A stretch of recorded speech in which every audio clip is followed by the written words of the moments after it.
Chapter 1, Grandfather's Gift. Xiao Shi, my dear grandson, I have just slain a divine dragon and brought some for you to savor. As the ancient voice faded, Lin Shi jolted awake, turning his gaze toward the bedside table, lost in contemplation. On the table lay a plate of glistening meat, radiating a golden hue, quietly awaiting his attention. Without a moment's hesitation, Lin Shi dove in, exclaiming, "Grandfather, this isn't as delicious as the last spirit pig. This meat is rather dry." Of course, Lin Shi was fully aware that his grandfather, Lin Lao Lu, could not hear him. 2 months prior, Lin Lao Lu had visited Lin Shi in a dream, revealing that he had traversed to a realm known as Xiantian continent, possessing the body of a youth named Mu Rong Lao Lu, who had cultivated for 2 centuries and attained the status of an immortal. Moreover, a year on Blue Star equated to a century on Xiantian continent. Lin Shi could not be mistaken. His grandfather had passed away precisely 2 years ago, hinting that he might have indeed journeyed to another world. Today marked the 2nd month since Lin Shi had been diagnosed with advanced bone cancer. According to the doctors, he would not survive beyond 20 days. Yet here he was, having lived for 50 days and even feeling his condition improve. Lin Zai's family had once been well off. His father and friend Zhao Dachun owned a company named Nujiang Real Estate Development Company Limited. However, misfortune struck when his parents mysteriously vanished, leaving Zhao Dachun to assume control of the company. In a bid to swindle Lin Shi out of his shares, Zhao Dachun was even willing to marry his daughter, Zhao Lily, to Lin Shi. Though it was framed as a marriage, it was publicly declared that Lin Shi willingly entered the Zhao family. Furthermore, prior to Lin Zai's cancer diagnosis, he single-handedly managed the household chores for the Zhao family, cooking and cleaning without exception. Upon learning of Lin Zai's illness and subsequent hospitalization, he received a divorce agreement while lying in bed. Zhao Lily candidly expressed her desire to avoid the label of widow on her records, insisting on divorcing Lin Shi before his demise. As a man on the brink of death, Lin Shi found little reason to contest. Without hesitation, he signed the divorce papers. After all, throughout their 2 years of marriage, he and Zhao Lily had only shared the title of husband and wife without any genuine connection. In this world, there was little left for Lin Shi to mourn, perhaps only the fate of his still missing parents. Lost in thought, Lin Shi drifted back into slumber. Dear grandson, I have just slain an immortal and discovered something intriguing from him. It should be capable of healing your ailment. And now I bring it to you. Something intriguing? In the next moment, Lin Shi felt the world spin around him as a mysterious force surged into his mind. Host binding successful. Detecting abnormal health conditions. Would you like to initiate immediate clearance? Lin Shi was taken aback, but chose yes. After all, he had nothing to lose. Suddenly, his face contorted in agony as a searing pain enveloped his entire being, accompanied by the excruciating sensation of countless needles piercing his heart. 2 months prior, Lin Shi had dreamt of his grandfather, and after consuming the gifts from him, he had ceased to feel the pain of bone cancer. Why then did he feel it now? Could it be that this system lacked any true healing abilities? The pain was unbearable. He would rather succumb to death. Yet, the thought of his missing parents, still unaccounted for, fortified his resolve to survive. With a primal roar, Lin Shi clenched his fists, his expression a mask of fierce determination. Time lost meaning as Lin Zai's jaw gradually relaxed, leaving him a mere puddle of exhaustion upon the hospital bed. At that moment, he realized his hospital gown was completely drenched. Even the mattress was not spared. Upon closer inspection, he detected a foul odor emanating from his sweat, suggesting it was more than mere perspiration. After resting for a moment, Lin Shi rose from the bed, slipping on his slippers. Was his body no longer in pain? Standing upright, he scrutinized himself and discovered not only was he free from discomfort, but he also felt invigorated. Host's health has been restored. Shall the system proceed with further loading? Seeing that his body truly seemed to have recovered, Lin Shi confirmed with yes. The system began loading. 20, 50, 80. Congratulations, host. You have successfully bound the Supreme Celestial Master System. Ding! You have been granted a pair of yin-yang eyes. Scanning nearby, detected one ghost. Yin-yang eyes? A ghost within 100 meters? Lin Shi was skeptical. He turned away, intending to tidy the bed and return to sleep, but the very next moment, he froze in shock. Lying on his bed was a gray-green entity. Ghost information acquired. Sickly ghost. It can possess humans, induce diseases, and siphon the patient's fear to enhance its own strength. Current level, Junior Ghost. Recommended course of action, subjugate. Subjugate? Damn system. Am I supposed to catch it by hand? Don't worry, boss. Your little brother is here to present you with a beginner's gift. System grants host a beginner's gift package. Celestial Master Body, Demon Subduing Gourd. Celestial Master Body. The host can draw symbols with chi anytime, anywhere, bypassing ceremonial restrictions. Beginner Demon Subduing Gourd. Can directly subdue junior ghosts. Other weaker spirits can also be captured. Incantation. Gourd, gourd, heed my will. With a thought, Lin Shi found a purple golden gourd in his hand. Facing this sickly ghost, the system indicated it was a junior ghost, which should be easily subdued. As Lin Shi contemplated this, he uncorked the gourd and aimed it at the sickly ghost, silently reciting the incantation imparted by the system. A beam of golden light shot forth, and the sickly ghost let out a wretched wail before being drawn into the gourd. Congratulations, boss! You have subdued a junior ghost and gained 5 experience points. At that moment, Lin Shi noticed a row of experience points displayed on the system. 5100, Celestial Master level 1100. So, I am merely a level 1 waste Celestial Master. It was undeniable that Lin Lao Lu understood his grandson's interests. Lin, she had always been fascinated by the supernatural, drawn to the heroic figures in martial arts tales. Now, with the Celestial Master system, he too could embody those noble ideals. However, it turns out my bone cancer was caused by this sickly ghost. No wonder the doctors could do nothing. As he pondered, Lin Shi shook the demon-subduing gourd, sensing something within. Perhaps akin to the gourds in Journey to the West, it transforms captured entities into liquid? Boss, I am merely the default system. You may now select any service mode. A. Lowly B. Mature woman C. Shota. Current system mode, Shota mode. At that moment, Lin Shi realized why the system had a youthful voice and consistently referred to him as Boss. It was indeed a Shota. Chapter 2. Recovery. As an exemplary adult male, Lin Shi could not let this opportunity slip by. He promptly selected option A. Brother, your little sister will now attend to you. Upon hearing that voice, Lin Shi felt a delightful shiver run through him. It was simply too enchanting. Who could resist a system that called him brother in such a sweet, lowly voice? Yet this system was remarkably advanced. Lin Shi had encountered many systems in literature, typically cold and robotic. Thus, filled with a tinge of excitement, Lin Shi reclined back on the hospital bed. Strangely enough, after capturing that sickly ghost, he found the previously damp sheets and pillow had become significantly drier.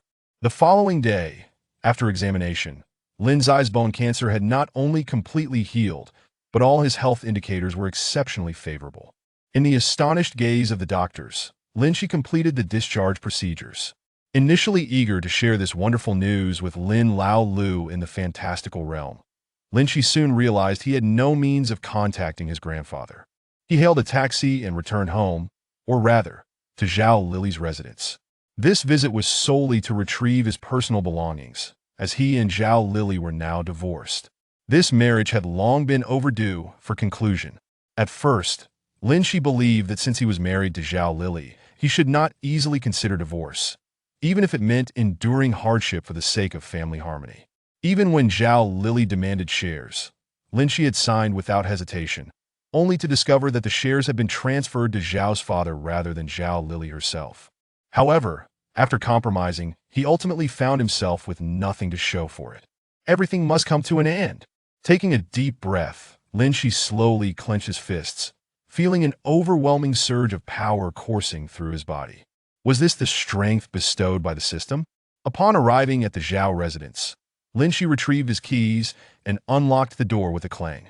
Fortunately, the locks had yet to be changed. It was not difficult for him to enter and gather his belongings. Perhaps the 3 members of the Zhao family had not anticipated Lin Zai's survival and subsequent discharge, hence their lack of urgency in changing the locks.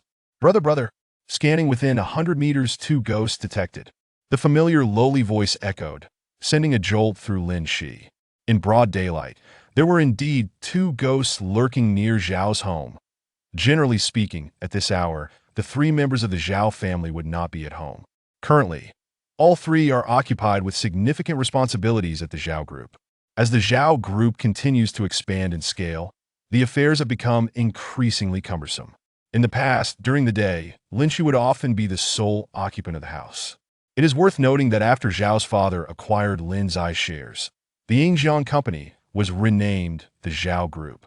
In truth, Lin Shi does not particularly wish to remain at home rather. It is she who manages the household chores and the laundry of the three Zhao family members. After completing these tasks, she must also prepare ingredients for dinner. Thus, Lin Shi is indeed quite busy. However, upon entering the house, Lin Shi seemingly heard an incongruous sound, a delicate moan from a young woman. At this moment, there was surprisingly someone at home. Lin Shi slowly ascended to the second floor, initially believing that the sound originated from the bedroom. Yet, upon reaching the second floor, she was utterly astonished by the scene before her. A man and a woman were engaged in an indecorous act in the living room. Moreover, the woman appeared to be thoroughly enjoying herself, completely oblivious to Lin Zai's arrival. It was the man who first noticed Lin Shi. The moment he laid eyes on her, a flicker of shock crossed his face, which quickly morphed into a mocking smile as he hastened his movements. "Oh, are you so ill that you thought you could come home for a visit?" Upon hearing this, Zhao Lily turned with curiosity to glance back. In the instant their eyes met, Zhao Lily instinctively grabbed her discarded coat, wrapping it around her body. "What are you afraid of, Lily? You've already divorced this worthless man. Even if he discovers our relationship, what of it?" As the man spoke, he arrogantly pulled Zhao Lily into his embrace. Although she felt a twinge of pain, she still obediently lay in his arms. This man was named Wang Fan, the heir of the Wang Group. It is important to note that the Wang Group is significantly larger than the Zhao Group, firmly positioning itself as one of the four major conglomerates in Diaomin City. "What are you still doing standing there? Looking for a thrill? Get lost. We are no longer married." Zhao Lily seemed reluctant to see Lin Shi, persistently urging her to leave quickly. Unfazed, Lin Shi turned to depart, only to be halted in her tracks by Wang Fan's voice. "Hey, since you're already here, why not take a look? I hear you don't have much time left. I won't hold it against you today." With that, Wang Fan fastened his pants and approached Lin Shi. "Come, sit aside and watch." At this moment, Lin Zai's gaze was fixated on Wang Fan, for she observed a diminutive figure, entirely red, entwined around Wang Fan's neck, seemingly sucking on something. Wang Fan reached out to pull Lin Shi, yet she remained unmoved. Frowning, Wang Fan exerted all his strength to try to drag Lin Shi, but she stood as immovable as a statue. He assumed that perhaps his previous exertions had drained his energy, making it difficult to budge her. In front of Zhao Lily, such humiliation was unacceptable. He needed to teach Lin Shi a lesson. "You sickly wretch! How dare you disregard my commands?" With that, Wang Fan launched a punch towards Lin Shi. It is known that he places great importance on fitness, often frequenting gyms, and his physical prowess is commendable. Even if Lin Shi were not ill, his physical capabilities would far exceed hers. However, just as Wang Fan's fist was about to strike Lin Shi, he felt a sharp pain in his abdomen. The agony caused him to feel dizzy, and he staggered, collapsing to the ground. "If you wish to survive, stop causing me trouble." With that, Lin Shi reached out to grasp Wang Fan's neck, and the creature let out a piercing shriek. Witnessing this scene, Zhao Lily was left speechless, unable to utter a word. Just months ago, when she visited the hospital, Lin Shi was gravely ill, unable to move. But now, Lin Shi had, with astonishing swiftness, knocked Wang Fan to the ground. Moreover, what was that sound? A beast? Zhao Lily curled up in a corner, trembling uncontrollably. "Lin Shi, how dare you strike me? Do you have any idea of the consequences?" At this moment, Wang Fan's face contorted with rage, his words forced through gritted teeth. "You've lived with your wife for 2 years without touching her, but she has been my lover for 3 years. During many of those times you were unaware, she and I were in hotels." Chapter 3. Disturbing the hornet's nest. Before Wang Fan could finish his words, Lin Shi unleashed another punch, striking Wang Fan squarely in the face. Wang Fan slid several meters across the smooth floor. Do you have a penchant for masochism? You can't match me in strength, and now you're provoking me. Aren't you just asking for a beating? Lin Shi's expression remained unchanged. To him, Zhao Lily had been irrelevant since yesterday. No matter what she had done in the past, it no longer concerned Lin Shi. Yet here was Wang Fan, flaunting past grievances in front of him. This was unacceptable. As a man, dignity was of utmost importance. Lin Shi, you truly have some nerve. How dare you strike Wang Fan? You do realize the forces backing him, don't you? I have no connection with you now. Why would you fight him on my behalf? For you? Lin Shi scoffed. I merely find him displeasing with that. He turned and strode into a bedroom, locking the door behind him, and tossed the ghostly entity he had been holding onto the floor. Brother, this is a lustful spirit, nearing the threshold of becoming an intermediate minor ghost. You must first suppress it with a talisman before you can capture it with the demon-ensnaring gourd. Talisman? But I don't know how to draw talismans. Although Lin Shi possessed the innate ability of a celestial master, enabling him to create talismans without any external aid or ritual altar, he had rarely encountered yellow paper talismans in modern society. Let alone drawn one. Brother, don't fret. I will teach you how to draw the suppression talisman. No sooner had the system spoken than an intricate image of a yellow paper talisman appeared in Lin Shi's mind. It seemed that crafting this talisman would take him several days. Brother, give it a try. Just concentrate on the incantation and you will be able to draw it. Upon hearing this, Lin Shi silently recited the incantation for the suppression talisman. Heaven has its heavenly generals. Earth has its earthly spirits, wise and upright, impartial and fair. Vanquish evil and eliminate malice. Resolve crises and ensure safety, like the wrath of the divine. Turn bones to ashes. With a powerful shout, Lin Shi conjured a suppression talisman that materialized out of thin air and launched towards the lustful spirit. The moment the spirit saw the talisman, a look of horror crossed its face, and it immediately fled, causing Lin Shi's talisman to miss its mark. However, the spirit began to wail, its cries sending chills down the spines of Zhao Lily and Wang Fan, who were outside the door. Their legs weakened, and they scrambled back to the corner of the living room. Could it be that Lin Shi has died and returned as a vengeful spirit? Zhao Lily's face turned pale. Her fear stemmed from the many wrongdoings the Zhao family had committed in the 2 years Lin Shi had been with them. No one in the Zhao family had treated him kindly. What do you mean we? It was your Zhao family that treated him unjustly. Upon learning of Lin Shi's parents' disappearance, you attempted to seize his family shares in the company. I did nothing. Wang Fan raised his voice, seemingly trying to ensure Lin Shi heard him, hoping to distance himself from the trouble. Upon hearing Wang Fan's attempt to absolve himself, Zhao Lily could no longer contain her anger. She stood up and slapped Wang Fan. You scoundrel! When I was Lin Shi's girlfriend, you had your fair share of fun at my expense, and now you dare claim no connection to me. A man despises being cheated on, and you are the root cause. If anyone is to die, it should be you first. The two continued to argue in the living room, but Lin Shi had no interest in their quarrel. He scrutinized the ghostly creature and noticed it was missing an ear. Then he looked at the spot where the spirit had been, where he found a triangular object, so the talisman hadn't been entirely ineffective. It had merely struck the spirit's ear. Brother, a friendly reminder. To maximize the effect, aim for the ghost head with the talisman. Lin Shi nodded, observing that the spirit had some awareness and was attempting to hide in the wardrobe, knowing he would use the talisman against it. You little rascal, hiding while causing harm. With that, Lin Shi swiftly approached and yanked the spirit out, tossing it onto the floor. The ghost wailed in pain. You can't escape now. My experience points. He hurled the talisman at the spirit once more. And this time it could not evade. Boom! A dull thud echoed as the spirit collapsed on the floor. Absorb! Lin Shi brandished the demon-ensnaring gourd, calling out to the spirit. Yet, despite the golden light emanating, the spirit did not get sucked into the gourd. What is going on, brother? This spirit is incomplete. You must have it hold its ear for the gourd to absorb it. Lin Shi nodded, but the sight of the dark green liquid oozing from the spirit, along with its severed ear, repulsed him. He was reluctant to touch it. Seeing that the spirit still had some fight left in it, Lin Shi shouted, Pick up the ear. Pick it up. The spirit stared at Lin Shi with wide eyes, seemingly unwilling to submit to the human before it. What if it couldn't be absorbed due to its incompleteness? Don't worry, brother. We can simply disperse its soul, though there won't be any experience points as a reward. Disperse its soul? Is that your plan? Lin Shi smirked, the corners of his mouth curling upward as he stepped closer to the spirit. The spirit seemed to understand Lin Shi's intent, dragging its battered body toward the ear. Yet it just stood there, staring at the ear without picking it up. Lin Shi's patience wore thin. I said pick up the ear. At his command, the spirit, like a child caught misbehaving, immediately bent down to retrieve the ear. Seeing this, Lin Shi opened the demon ensnaring gourd and sucked the spirit inside.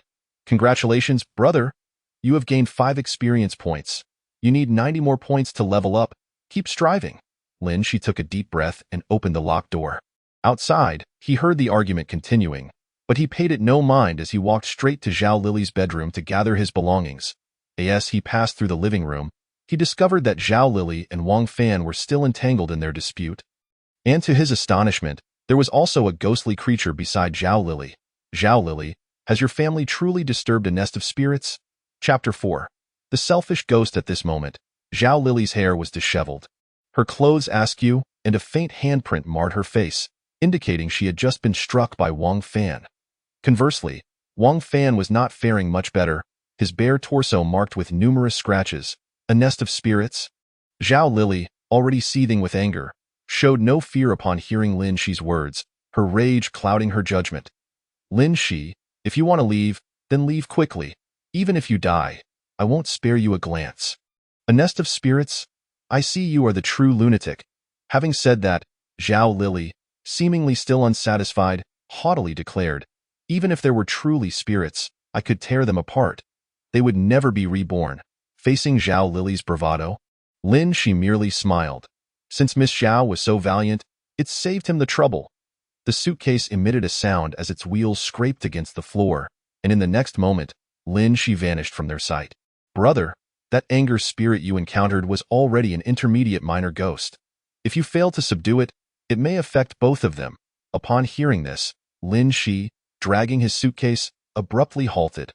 Would it endanger their lives? Despite the current rift between him and Zhao Lily, he still wished for her safety. The anger spirit's presence is simply to feed on rage. If a person has no vital signs, how could they generate anger? However, once targeted by an anger spirit, the host will become easily provoked and act irrationally. In other words, the higher the level of the anger spirit, the more likely the host is to engage in disputes. Irrational actions? Lin Shi thought that while Zhao Lily was indeed unreasonable, she had never resorted to violence. Her recent altercation with Wang Fan might have been influenced by the anger spirit. As this realization dawned on him, Lin Shi felt a flicker of satisfaction. Perhaps this was a punishment from the heavens for Zhao Lily. Brother, you need to reach at least level 5 to deal with intermediate minor ghosts. If you had confronted that anger spirit earlier, it would not have yielded good results, and the spirit would have targeted you, affecting you due to your insufficient level. What? Why didn't you say so earlier? Had Zhao Lily not uttered those hurtful words, Lin Shi would have intervened to eliminate the anger spirit. Had he done so, he might now be embroiled in a quarrel like the village's old ladies. Arguing on the roadside, hee. I saw that you had no intention of intervening, so I didn't say much. After all, I'm just a quiet and lovely girl. Sighing deeply, Lin Shi made his way to the roadside, only to discover a new dilemma. There were hardly any taxis in this area. This was a villa district. It seemed unlikely that taxis would venture here for fare. However, in the next moment, Lin Shi noticed a turquoise taxi parked not far from the edge of the park. If Lin Shi remembered correctly, this was the very taxi he had called earlier. Why was it still here? Lin Shi quickened his pace and approached the taxi. There was no driver in sight, and after glancing around, he saw no one nearby. Finally, his gaze settled on a public restroom several dozen meters away.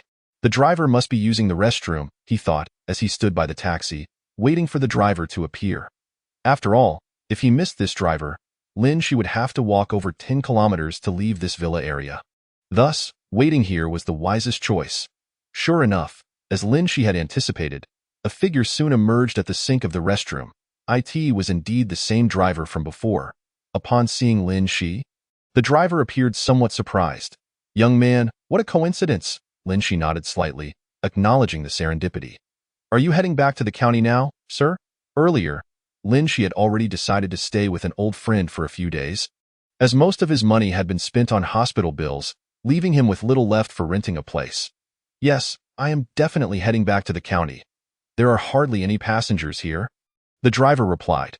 Young man, are you going to the county as well? I can give you a ride, no charge since it's on my way. She firmly opposed the driver's offer of a free ride. But the driver's enthusiasm was hard to resist. He insisted that it was merely on the way, and the money was of no consequence. So she had no choice but to get in the car and follow the driver back to the county. However, not long into their journey, an elderly woman suddenly flagged down the taxi at the entrance of the villa area. The driver pointed to the display on the dashboard, which indicated that he was already occupied. Glowing a deep red, she expected the woman to retreat, but to his surprise, she walked straight to the car, opened the door, and sat down. Driver, take me to Lyoku Experimental Primary School. The driver seemed displeased with the woman's actions and merely replied, Two unknown passengers cannot share a ride. There is already someone in the car. Someone? Humph. You're letting me on your car as a favor. Do you even know who my son is? He is the sales manager of the renowned Wang Group. If it weren't for my grandson's urgent matter today, I wouldn't be riding in your shabby taxi. The woman's words dripped with arrogance, clearly dismissing both Shi and the driver. Just as the driver was about to respond, Shi interjected, Driver, since we're both heading to the county, why not take her along? After all, if there's a fare involved, you don't need to be so strict about it, right? Hearing this, the driver sighed in relief. Calming down a bit, buckle up, he said, clearly addressing the elderly woman. She, however, ignored his request and urged him to drive faster, insisting she had urgent business. Ma'am, there's no need to rush. Although this young man is willing to share a ride with you, we must respect the order of boarding. He got in first, so I must drop him off first. Upon hearing this, the elderly woman was furious. What kind of pathetic car and driver are you? I'm here to handle my grandson's transfer paperwork. If you delay even a moment and the principal leaves, I'll have to reschedule. And can you bear the consequences? The driver abruptly halted the car, turning to argue with the elderly woman, but she quickly spoke up, Driver, I'm not in a hurry. Please take this lady to the school first. After all, the child's matters are urgent. The driver still glared at the elderly woman. But with Shi's insistence, he managed to temper his anger a bit. At that moment, Shi noticed that the elderly woman was accompanied by a small, entirely yellow spirit. Brother, that's a selfish little ghost. Still at the initial level and can be captured at any time. An initial level ghost. It seems my experience points are about to increase. However, given the circumstances in the taxi, capturing it was not feasible. After all, neither the elderly woman nor the driver could see the ghost. If Shi made any sudden movements, he would surely be deemed insane. Moreover, the confined space of the car made it difficult for him to act freely. Chapter 5. The Taxi, Part 1. 15 minutes. You must get me there, or I will be late. Drive faster. Although Shi was not particularly familiar with the surrounding area, he knew that Lyoku Experimental Primary School was still in the county, and it was no less than several kilometers away. Thus, reaching it in 15 minutes was utterly impossible. Madam, I must clarify, it is impossible to cover 15 kilometers in just 15 minutes. The driver's tone was still somewhat disgruntled. He frequently encountered difficult passengers, but the woman's haughty demeanor today only added to his irritation. Hurry up and drive. The more you talk, the more time you waste. The lady was growing impatient, her eyes darting toward the driver. I'm just letting you know in advance. You certainly won't make it in time. The driver suppressed his rising anger and attempted to explain once more. I tell you, my matters are very important. Please hurry. Hey, why are we slowing down here? Shi glanced out the window and saw that they were at a congested intersection. Madam, I must inform you that it is not safe to speed through intersections.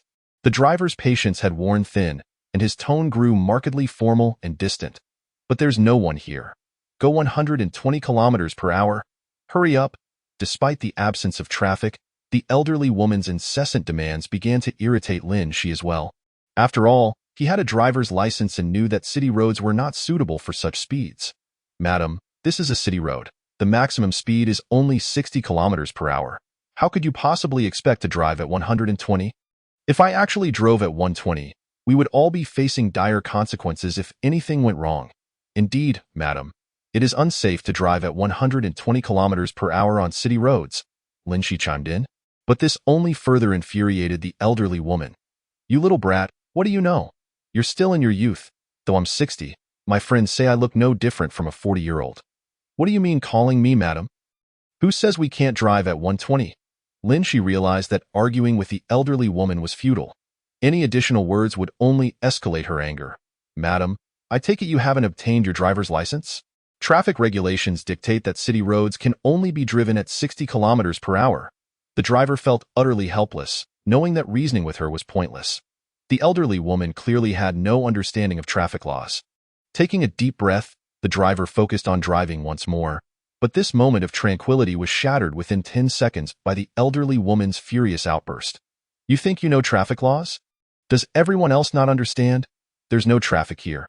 Is it so hard to drive faster? Or is it that your skills are lacking, and you can't drive fast? Frustrated, she leaned forward, grabbing the driver's collar.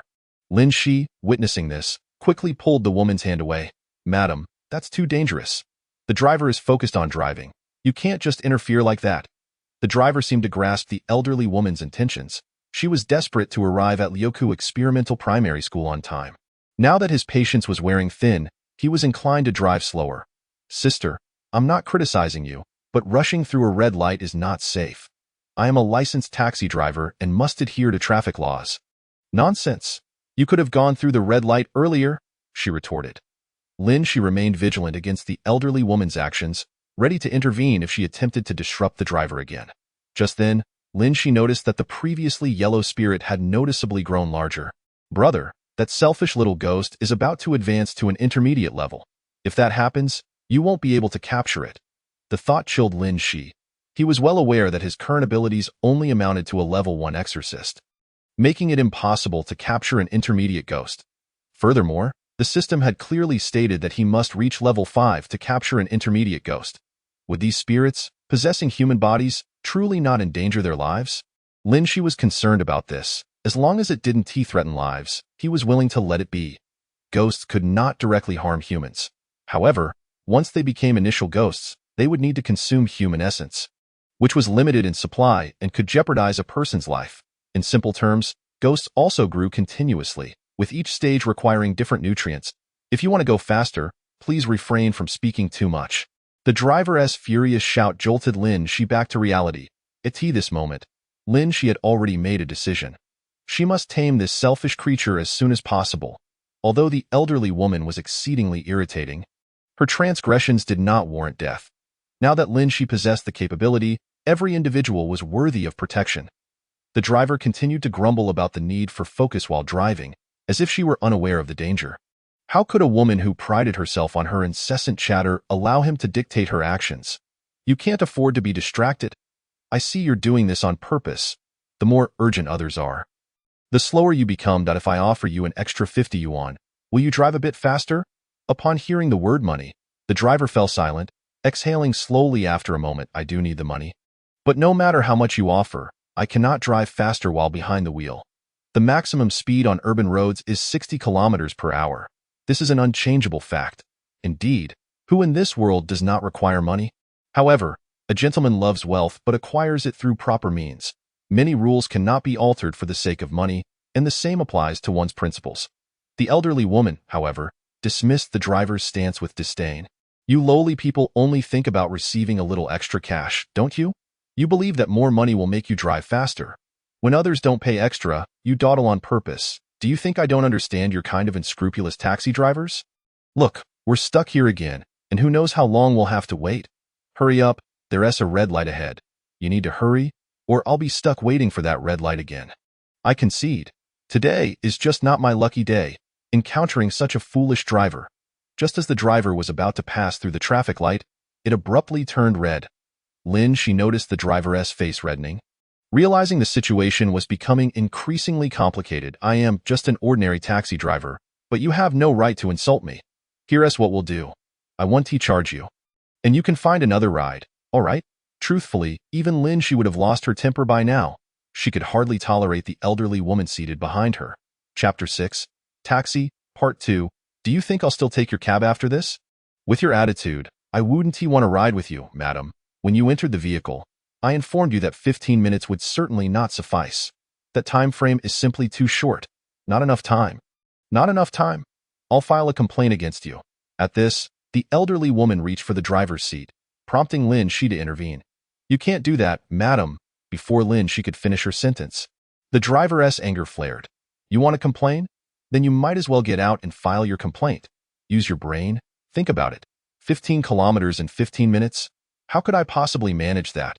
As he spoke, the driver pulled over to the side of the road. "Whether or not you can make it is your issue. Since you accepted this fare, you must fulfill it. Otherwise, what was the point of me getting in?" With the vehicle halted, Lin Shi suddenly conceived an idea. If this elderly woman got out now, perhaps she could seize the opportunity to subdue this little demon. "Did I want to take this ride? You were the one who insisted on getting in, and I clearly informed you from the start that we wouldn't make it. Just look at all this traffic on city roads. It's impossible to speed up, right? Stop wasting my time with your excuses and just drive already." The driver had now rolled down the window and lit a cigarette, clearly unwilling to continue accommodating the elderly woman. "Get out. I'm not driving anymore." After taking a puff, the driver seemed to have calmed down considerably, but the elderly woman was not pleased. "Now you want me to change cabs mid-journey? Don't you know how hard it is to hail a taxi? If you refuse to drive, then you owe me compensation." The driver exhaled another smoke ring. "Compensation for what? You didn't reach your destination, and we exceeded the time limit. Do you think you deserve compensation? Brother, this selfish creature is about to reach her breaking point. Madam, do you still have any shame? The driver has done nothing wrong. You've been the one disturbing him while he's south trying to drive. How about this? Since we're already late, I'll call the police and let them mediate. However, once the police arrive, who knows how long the mediation will take? Perhaps school just got out?" As soon as Lin Shi uttered these words, the elderly woman's expression darkened, her eyes darting as if pondering something. "Damn it, what bad luck to run into you two calamities with that." The elderly woman slammed the door and stormed off. The driver then extinguished his cigarette and rolled up the window. "Thanks, young brother. Where are you headed?" "I can take you now."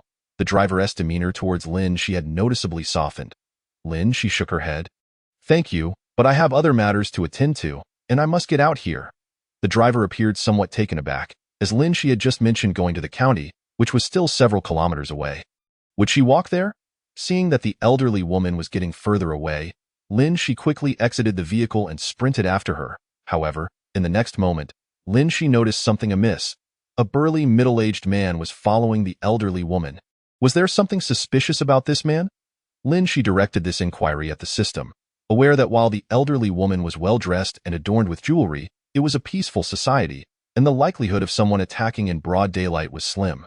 "Brother, that man exudes a sinister aura, a demonic presence."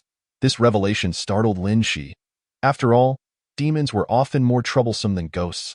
"Brother, my name is Xiaoling. You can call me that from now on." Xiaoling is indeed a lovely name.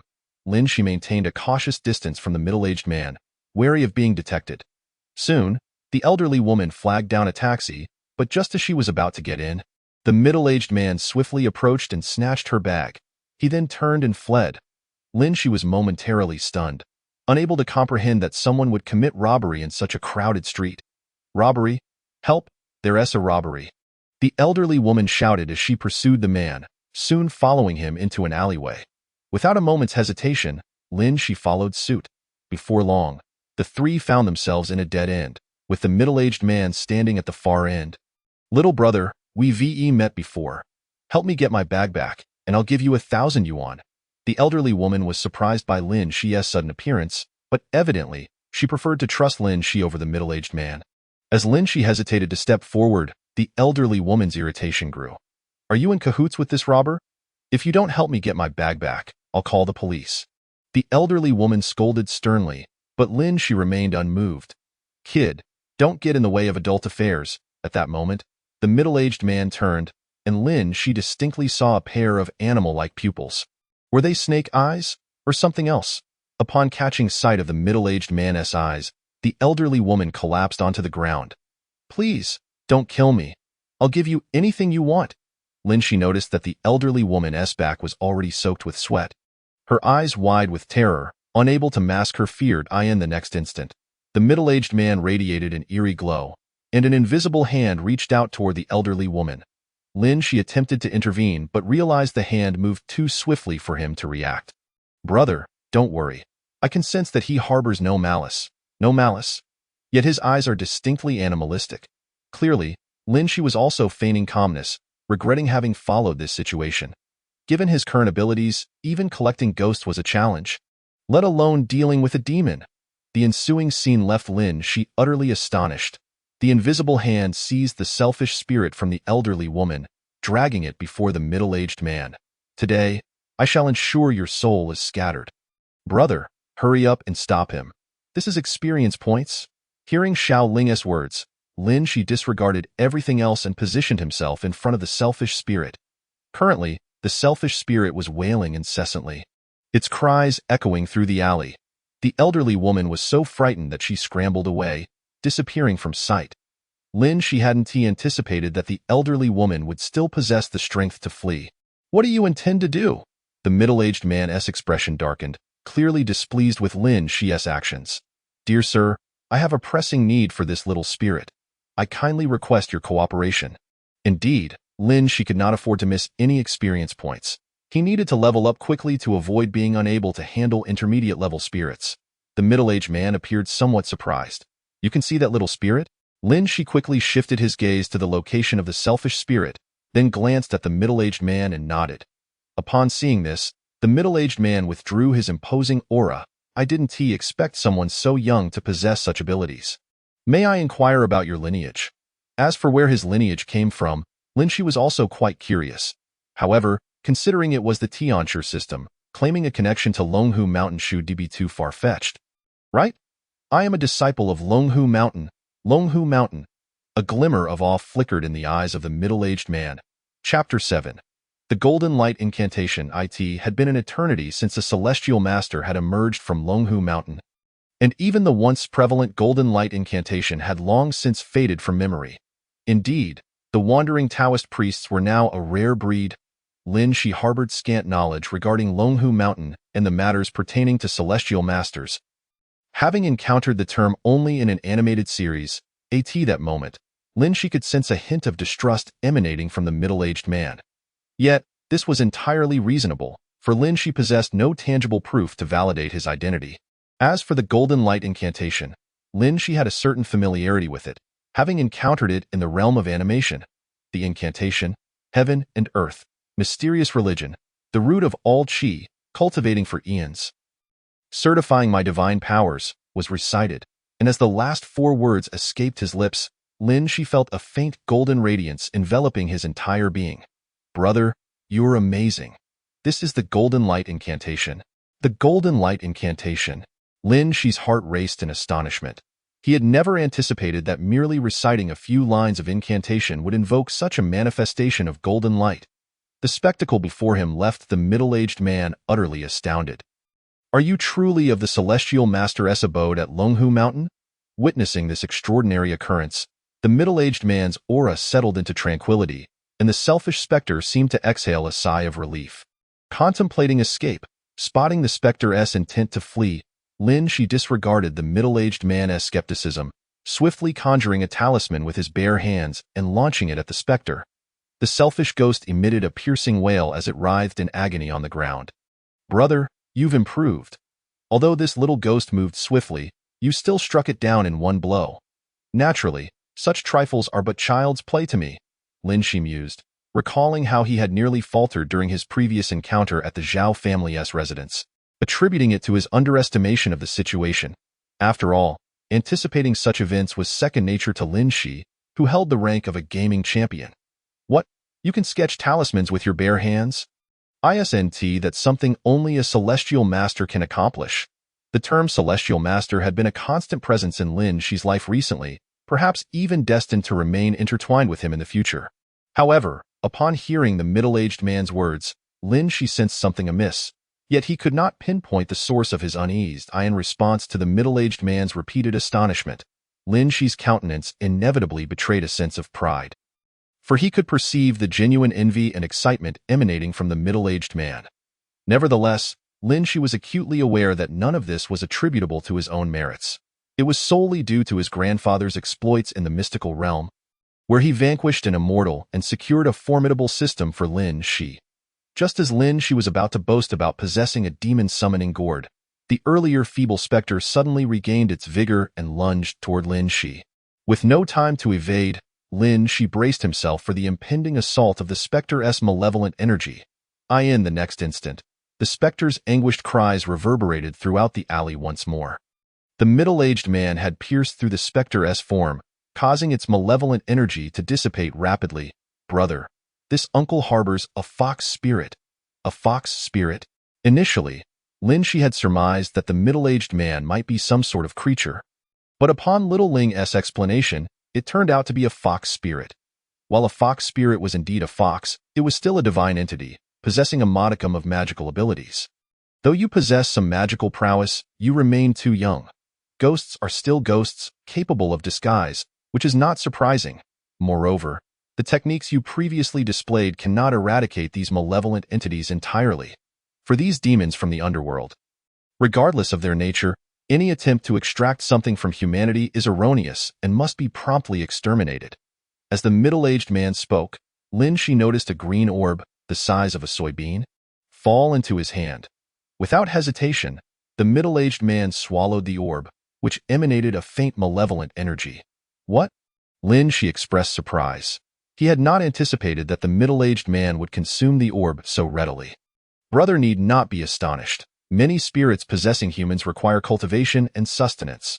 The reason these little ghosts can move about is that they harbor spiritual energy within them, hence the presence of a spiritual orb within them.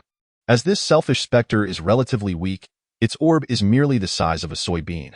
Following little Ling's explanation, Lin Shi gained considerable insight. Capturing little ghosts would grant him experience points, while the middle-aged man could bolster his own strength by vanquishing them. Furthermore, Lin Shi's understanding expanded to encompass the term Jumasian. Are you a Jumasian? Lin Shi, who had previously been rather indiscreet in his speech, had tempered his impulsiveness since acquiring the Celestial Master System. However, upon encountering such an enigmatic middle-aged man, he instinctively voiced his thoughts. Jumasian? That is one way to describe it. The world refers to me as such. Upon hearing the middle-aged man's voice once more, Lin Shi finally discerned the source of the oddity. The middle-aged man, standing a robust 1.85 meters tall, emitted a distinctly feminine voice. No wonder Lin Shi had felt something amiss. The inconsistency stemmed from here. Noticing the perplexity on Lin Shi's face, the middle-aged man seemed to grasp the situation. You humans can discuss your matters amongst yourselves with that. He settled into a meditative posture. Closing his eyes, and a white mist slowly began to emanate from his back. Young brother. Before long, the middle-aged man reopened his eyes, seemingly unchanged, save for the roughened timbre of his voice. It appeared that his throat had grown somewhat parched, prompting him to clear his throat before continuing. Young brother, my name is Mo Fan. I hail from the north. The former sitting middle-aged man now strode forth with the confident gait characteristic of a northern man. Extending his right hand toward Lin Shi, out of courtesy, Lin Shi reciprocated, introducing himself. I am Lin Shi, from the south. A candid smile adorned the middle-aged man's face as he continued to engage Lin Shi. Brother Lin Shi, the fox spirit has already informed me that at such a tender age, you can sketch talismans like a celestial master and have mastered Longhu Mountain's supreme golden light incantation. Your future is boundless. Faced with the middle-aged man's repeated compliments, even Lin Shi, whose confidence was akin to that of a rhinoceros, felt a tinge of embarrassment. I merely grasped the basics. I am nowhere near as formidable as you. Brother Imofan, Chapter 8, Jumasian. Indeed, at present, Lin Shi was merely a level 1 celestial master, his abilities undeniably inferior to those of a Jumasian, for Jumasians reach their peak as soon as they commence their journeys. A hint of awkwardness crossed Imofan's face. What abilities do I possess? It is solely due to my ancestors' virtue that I have this opportunity to become a fragrant child. Lin Shi paid little attention to the term fragrant child, as it likely bore a similar connotation to furnished tripod within the context of fantasy novels. Without the fox spirit's assistance, I would be an ordinary person. Ah, Brother Lin Shi, did you also come here sensing the stirrings of malevolence in this locale? Stirrings of malevolence? Lin Shi was not. He merely sought to find his childhood friend and secure a place to stay. The Southern Ghost Emperor has released numerous little ghosts to wreak havoc across Blue Star, aiming to cultivate a cadre of elite troops before the impending Great War. Great War? Southern Ghost Emperor? Elite troops? Lin Shi was thoroughly bewildered, unable to comprehend the middle-aged man's discourse. Brother Lin Shi, are you not descending the mountain due to the rampaging little ghosts? Noticing the confusion in Lin Shi's eyes, the middle-aged man realized that Lin Shi might be entirely unaware of the events unfolding in the underworld. Lin Shi chuckled sheepishly, spreading his hands to convey his ignorance. Perhaps the matter arose so suddenly that your master did not have the opportunity to elucidate. The recent increase in the number of little ghosts is indeed linked to the Southern Ghost Emperor. Within the underworld, there exist 4 great ghost emperors, their powers even surpassing those of the 10 Yama kings. Yet, due to their status as ghosts, they have never been acknowledged by the King of Hell. As the King of Hell's time draws near, the 4 ghost emperors have begun to act in secret to vie for his position. I believe you possess the discerning eye to perceive everything. You must have noticed the significant uptick in the number of little ghosts these days, yes? As the middle-aged man spoke, Lin Shi began to comprehend the situation. In the underworld, there existed 4 formidable ghost emperors. Yet due to their ghostly nature, they had never garnered the genuine regard of the true ruler of the underworld, King Yama, and had persistently been suppressed. Now, as King Yama faced an impending demise for reasons unknown, the 4 ghost emperors, who had once held a measure of trepidation towards him, found themselves emboldened by his imminent departure. Consequently, the previously tranquil realm of the underworld began to stir with hidden currents. Although Lin Shi had never been able to perceive the supernatural in the past, he was now certain that there had indeed been an increase in the presence of these malevolent spirits that fed on human desires. Take Zhao Lili as an example. She would never have displayed such a loss of composure previously. Perhaps it was the influence of these lesser spirits. In summary, while desire is an intrinsic aspect of humanity, once it is ensnared by these spirits, it becomes far more susceptible to provocation. Indeed, having lived here since childhood, Lin Shi had never witnessed such a multitude of lesser spirits. Nodding in agreement with the middle-aged man's words, Lin Shi understood that the Southern Ghost Emperor was the first to take action. He sought to expedite the growth of his subordinates, thereby enhancing their combat prowess, and consequently unleashed numerous lesser spirits to siphon off human desires. The Southern Ghost Emperor. Even without a detailed description, Lin Shi knew that the title suggested a formidable adversary. Brother Mo Fan, do you not have a fox spirit accompanying you? Would it not be more effective to summon the fox spirit to confront the Southern Ghost Emperor? Capture the leader before pursuing the minions. A timeless principle. Lin Shi asserted confidently, believing that if the Ghost Emperor were to be vanquished by the fox spirit, the lesser spirits would surely scatter in disarray. However, upon hearing Lin Shi's suggestion, Mo Fan could only smile wryly. If the esteemed fox spirit were capable of dealing with the Ghost Emperor, I would not be here, tirelessly capturing lesser spirits. With a sigh, he continued, though the fox spirit's powers are indeed impressive, they still pale in comparison to those of a Ghost Emperor. While the kings of the underworld may lack the opulence of the celestial beings of Lingxiao Hall, in terms of strength, even the 10 Hall kings are formidable figures within the heavenly realm. Despite the might of the 10 Hall Yama, they remain unable to contend with the Ghost Emperors, rendering the fox spirit powerless against them. Lin Shi nodded in understanding. Brother, if the fox spirit struggles even against advanced lesser spirits, how could it possibly confront a Ghost Emperor? At that moment, Lin Shi envisioned a hierarchy of spirits, from lesser spirits to intermediate spirits, advanced spirits, corporeal spirits, true spirits, demons, ethereal spirits, spirit kings, and finally, Ghost Emperors. Little Ling, are you saying that Ghost Emperors are 5 stages above advanced lesser spirits? Would that not mean the fox spirit would be courting death? Lin Shi expressed skepticism towards Little Ling's assertion. The strength of a spirit is determined by its classification as a so-called animal spirit, and the fox spirit accompanying Mo Fan was situated between intermediate and advanced lesser spirits. To rapidly enhance its power, it would require forging good relationships and performing virtuous deeds, but more crucially, it must absorb the ghostly essence known as Ghost Dan, the glowing bead from earlier. Ghost Dan represents the essence of lesser spirits and is the source of their power, thus aiding the fox spirit in its cultivation. After hearing Little Ling's explanation, Lin Shi nodded, albeit with lingering confusion. On this journey, I am accompanied by 2 adept spirit practitioners. Brother Lin Shi, do you have any thoughts on joining us? Your participation would undoubtedly enhance our efficiency. Lin Shi found himself intrigued by the prospect of aiding others and ridding the world of malevolence. Yet, Lamentably, his current cultivation level was woefully inadequate. If he accompanied Mo Fan and the others, it was likely that he would not even have the opportunity to summon the demon-slaying pot before the lesser spirits were already vanquished, leaving Lin Shi with little chance to gain any experience. Brother, you need not worry. There are many ways to acquire experience beyond merely subduing spirits. Other methods? Establishing a good rapport with Brother Mo Fan would also benefit you, for once the lesser spirits grow powerful, they will inevitably target individuals of cultivation like yourselves. Your essence is a true tonic for them. The reason no lesser spirits have approached you thus far is that the entities we've encountered lack the strength to overpower us. Without needing Little Ling to elaborate, Lin Shi understood the value of friendship. After all, one relies on friends when venturing into the world, a principle that is indisputable. Brother Mo Fan, as practitioners of the path, it is our duty to vanquish evil. I firmly believe that if we join forces against these malevolent beings, our task will become significantly easier.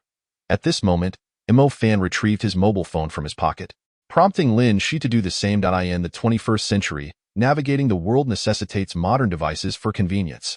Brother Lin Shi, let us add each other on WeChat. During our time in the South, should we require your assistance, we will reach out. Of course, if you need our help, do not hesitate to ask. With the sound of confirmation, Lin Shi successfully added Mo Fan on WeChat.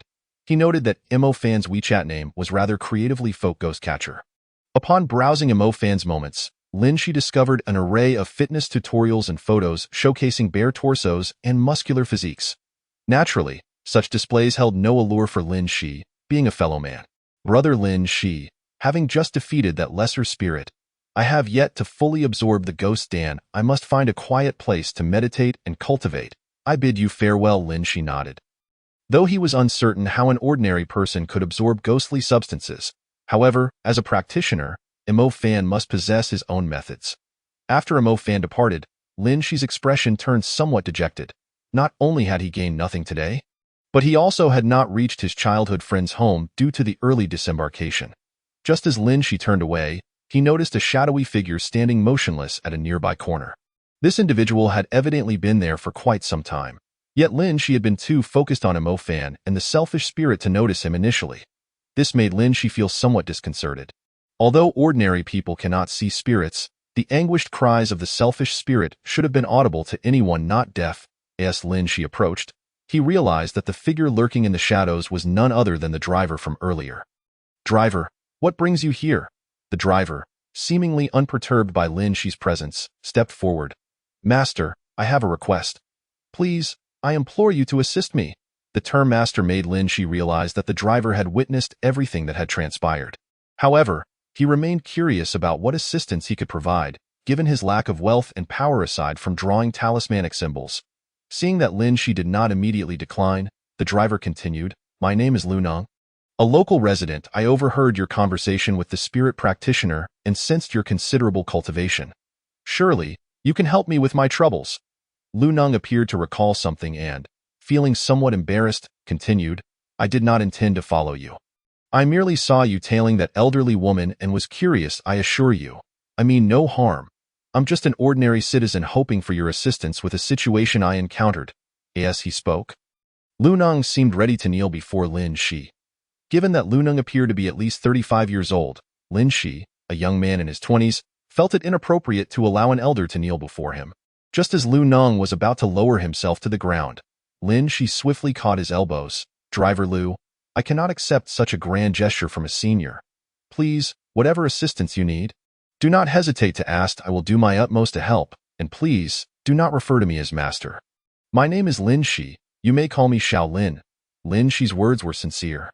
He owed his presence in this location to Lu Nong's kind offer of a ride. Without that, he would have required at least half a day to reach this point on foot. Upon hearing Lin Shi's words, Lu Nong's eyes glistened with unshed tears, a clear sign of genuine emotion. Ah, this matter cannot be easily explained in a short time. If it is convenient for you, please visit my home. Once there, you will understand everything. My home is in the county, not far from where you are headed. Seemingly anxious that Lin Shi might decline, Lu Nong added, Since you have agreed to help me, I would not dare let you refuse. The two men wandered for a few minutes before returning to the spot where the taxi had previously parked. He and his accomplices stole my bag. Upon hearing the commotion, Lin Shi turned to see three men clad in police uniforms approaching him, guided by the earlier elderly woman. Lin Shi, not one to be easily fooled, quickly grasped the situation. The elderly woman had mistaken him for a companion of Mo Fan. "Comrade, you are implicated in a robbery case. Please accompany me to the station for an investigation." One of the officers stepped forward, raising his right hand in a salute directed at Lin Shi and Lu Neng. "Officer, I believe there has been a misunderstanding. This young man was just in my car and has only recently disembarked. How could he possibly be connected to a robbery?" Lu Neng interjected, glancing between the officer and Lin Shi. "This is simply impossible." At that moment, the elderly woman advanced a few steps, positioning herself before Lin Shi. "It was undoubtedly him. He and the robber cornered me and forced me into a dead end, robbing me." Faced with the elderly woman's exaggerated claims, Lin Shi felt a sense of helplessness. He regretted not having intervened sooner to reclaim her wallet. And now she was insisting to the police that he was in league with the robber. "Officer, you should act swiftly. My son is the department manager at Wang's group. If he learns that you have neglected your duties and allowed a criminal to escape, you will find yourselves in quite a predicament." Chapter 10. The police station. The elderly woman's threat clearly irked the officers. The foremost officer responded to her with a stern reprimand. "If he is innocent, he shall not be wronged. If he is guilty, we shall ensure he faces the consequences. This has nothing to do with who your son is. We are here to serve the people, regardless of whose rights have been violated. We will strike hard against any lawbreaker." He then turned his attention to Lin Shi. "Young man, we kindly ask for your cooperation. We will not place handcuffs on you." Lin Shi nodded in agreement. As a lifelong admirer of the police, he was more than willing to assist. "Lu Shifu, please leave me your phone number. Once I have cooperated with the investigation, I will reach out to you."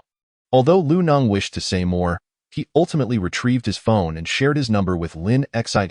As the sun dipped below the horizon, casting its golden rays upon Lin Shi's face, he diligently recorded his account of the day's events. In doing so, he was careful to omit any supernatural elements, lest he be deemed insane. Thus, he documented that he had witnessed a man snatch the elderly woman's bag, and in his effort to assist, the man had discarded the wallet and fled over a high wall, leaving Lin Shi waiting for the elderly woman, who never returned, prompting him to take a taxi home. Regardless of how Lin Shi presented his narrative, the police were unable to verify it, as Mo Fan had fled into a dead end devoid of security cameras, making it impossible to ascertain Lin Shi's involvement. Moreover, the elderly woman had sustained no injuries, and her wallet was soon found at the end of the alley, leading to Lin Shi's release. Upon exiting the station, the night had fully enveloped the city. Lin Shi took a deep breath, contemplating where to have dinner, only to realize he had no money on him.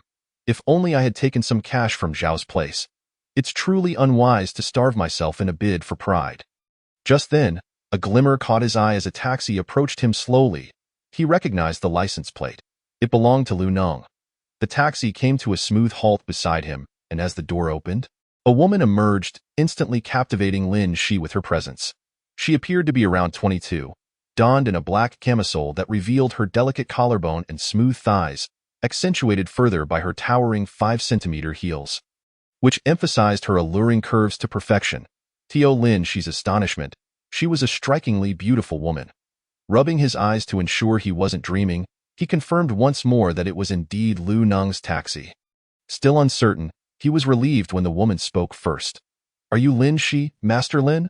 Though her words were laced with respect, her tone suggested she held Lin Shi in low regard. Lin Shi nodded affirmatively. "Yes, I am Lin Shi. Did Lu Shifu send you?" The woman stepped closer, scrutinizing him as if searching for something elusive. "You appear to be around my age. I never expected my uncle to mistakenly believe that a lad in his 20s could be a master." As she spoke, a disdainful smile crossed her lips, yet she gestured for Lin Shi to enter the car. Just as she turned to return to the driver's seat, Lin Shi heard a startled yelp and instinctively rushed forward to support her. It turned out that the heel of her high-heeled shoe had inexplicably broken. Losing her balance, she instinctively wrapped her arms around Lin Shi, her body trembling slightly. Lin Shi, caught off guard, was unsure where to place his hands. And as he inhaled the unique fragrance emanating from her, his mind began to swirl, feeling somewhat lightheaded. The warmth radiating from her was overwhelming, and he felt a stirring within himself. This unexpected turn of events was quite startling. "Should I assist you inside?" Lin, she offered hesitantly. Her response was immediate as she pushed him away and began to adjust her clothing and hair. You lecher! How dare you take advantage of me? While Lin Shi's gaze lingered on her, he also noticed the culprit responsible for her broken heel. A roadblock spirit. Information flooded his mind about these spirits, known for tormenting passers-by to feed off their negative emotions. Often lazing about for days on end without moving. Miss, it was thanks to me that you didn't fall. How can you claim that I took advantage of you? Besides, it was you who held on to me. I was the one at a disadvantage. Lin Shi's face bore a hint of exasperation. Although he had been married, he was still quite inexperienced. Realizing her fault, the woman refrained from saying more. As she attempted to enter the driver's seat, she discovered that her ankle had twisted due to the broken heel, rendering her incapable of driving. Hey, can you drive? I can't do it now. You need to take over. Her commanding tone irked Lin Shi, but adhering to the traditional virtue of not quarreling with a woman, he acquiesced. I'll drive. You take the passenger seat. However, she remained rooted to the spot, prompting Lin Shi to glance at her ankle. Piecing together the situation. Need assistance? Confronted with Lin Shi's inquiry, she hesitated momentarily before replying, if not, get in the car. Lu Shifu seems rather anxious today. We shouldn't delay his matters. Lin Shi's urging seemed effective, as the woman bit her lip, evidently grappling with her decision. Come here. Support me. Her tone remained brusque, treating Lin Shi as though he were a mere servant. Nevertheless, Lin Shi exited the vehicle, intending to assist her into the passenger seat. Don't think I will let you take advantage of me. Only hold my wrist. Lin Shi chuckled awkwardly.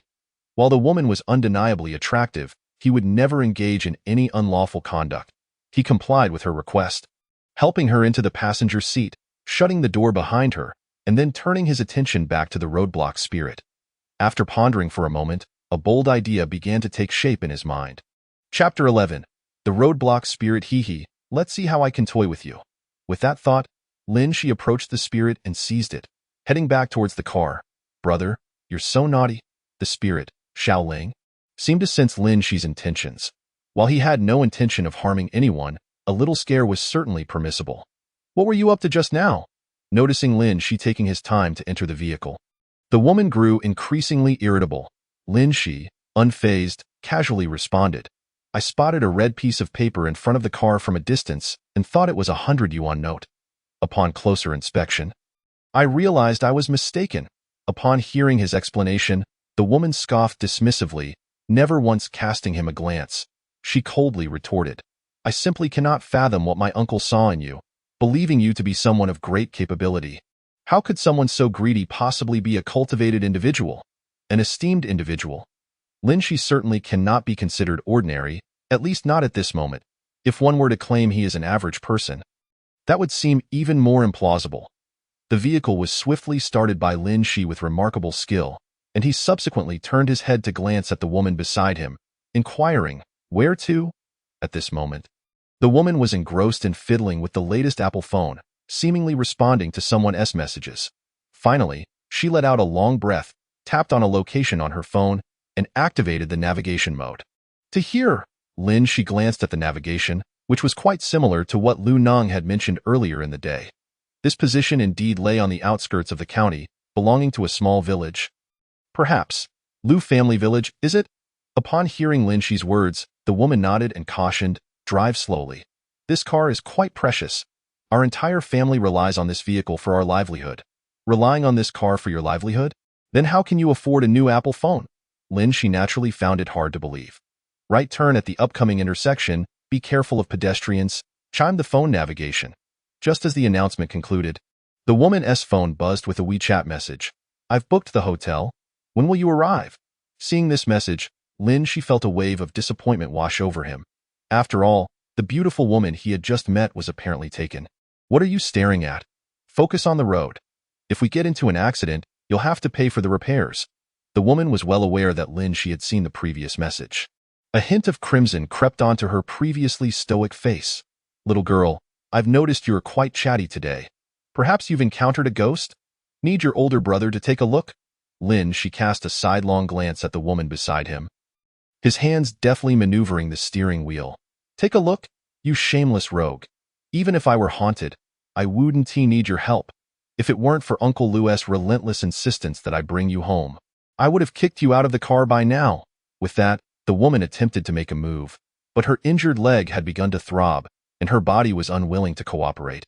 While the woman was distracted, she swiftly drew a small talisman for exorcism and cast it at the roadblock ghost.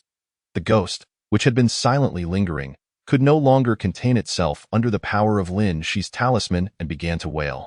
It is known that even ordinary people can hear a ghost's cries. The wailing echoed within the confined space of the taxi, sending the woman's complexion pale as a sheet. "What is that sound? Do you keep a wolf dog?" She shrank back against the seat, her gaze locking onto she. "The wolf dog? You must be jesting. I didn't bring any pets when I got in. Even if there were a wolf dog? This is your vehicle, so it should belong to you, right?" She's tone was serious, and the woman began to scrutinize the interior of the car. She could ascertain that aside from she and herself, there were no other creatures capable of producing sound. Could it be that? At this moment, an ominous premonition crept into her mind as she regarded she with a mix of unease and curiosity. Are you a ghost or a human?" The woman's question caught she off guard. He never expected she would consider him a ghost. This woman certainly had a peculiar knack for surprises. In the brief moment of silence between them, she suddenly turned and made a ghostly face. The woman screamed, her body trembling uncontrollably. The car doors swung open, but overwhelmed by fright, she found herself unable to muster the strength to flee, especially with her right foot still injured. "Please don't harm me. I have an elderly father at home who needs my care. He cannot be without me." Since the car door had opened, she naturally brought the vehicle to a halt, casting a triumphant glance at the woman. It turned out that even an ice-cold beauty could be reduced to a frightened little bird. "Brother, you truly are quite wicked." Realizing the woman's mental state was deteriorating, she seized the opportunity to close the car door and start the engine once more. "I am not a ghost. But there are indeed ghosts within this vehicle." Upon uttering these words, the woman's hands, which had been covering her face, parted slightly to reveal her gaze fixed on she, still laced with skepticism. "Now, there are only you and me in this car. If you don't believe me, do you still believe in ghosts? Besides, if I were a ghost, could you really escape now?" Indeed, the woman was now thoroughly paralyzed by fear. Utterly unable to escape she's grasp, a well-bred young lady, "I cannot simply allow you, a male ghost, to toy with me at will. I must resist. You must be a lecherous ghost, a notorious libertine in life. Even in death, you cannot find peace." In his university days, she was indeed a dashing young man. Although he had certain thoughts during his adolescence, he had never acted upon them, which could be considered virtuous. To think that he would now be described as a libertine. It seems that being a man necessitates a touch of wickedness. Otherwise, one could be labeled a perpetual bachelor for a millennium and still be called a playboy. At this moment, she leaned closer to the woman, feeling her warm breath against him. "You've hit the nail on the head. I truly am a lecherous ghost. Be proactive and lower your clothes. Otherwise, I cannot guarantee whether you will leave here alive." To emphasize his point, she donned a sinister grin, causing the woman to stiffen. Noticing her lack of response, she displayed a hint of impatience. "Shall I assist you then?"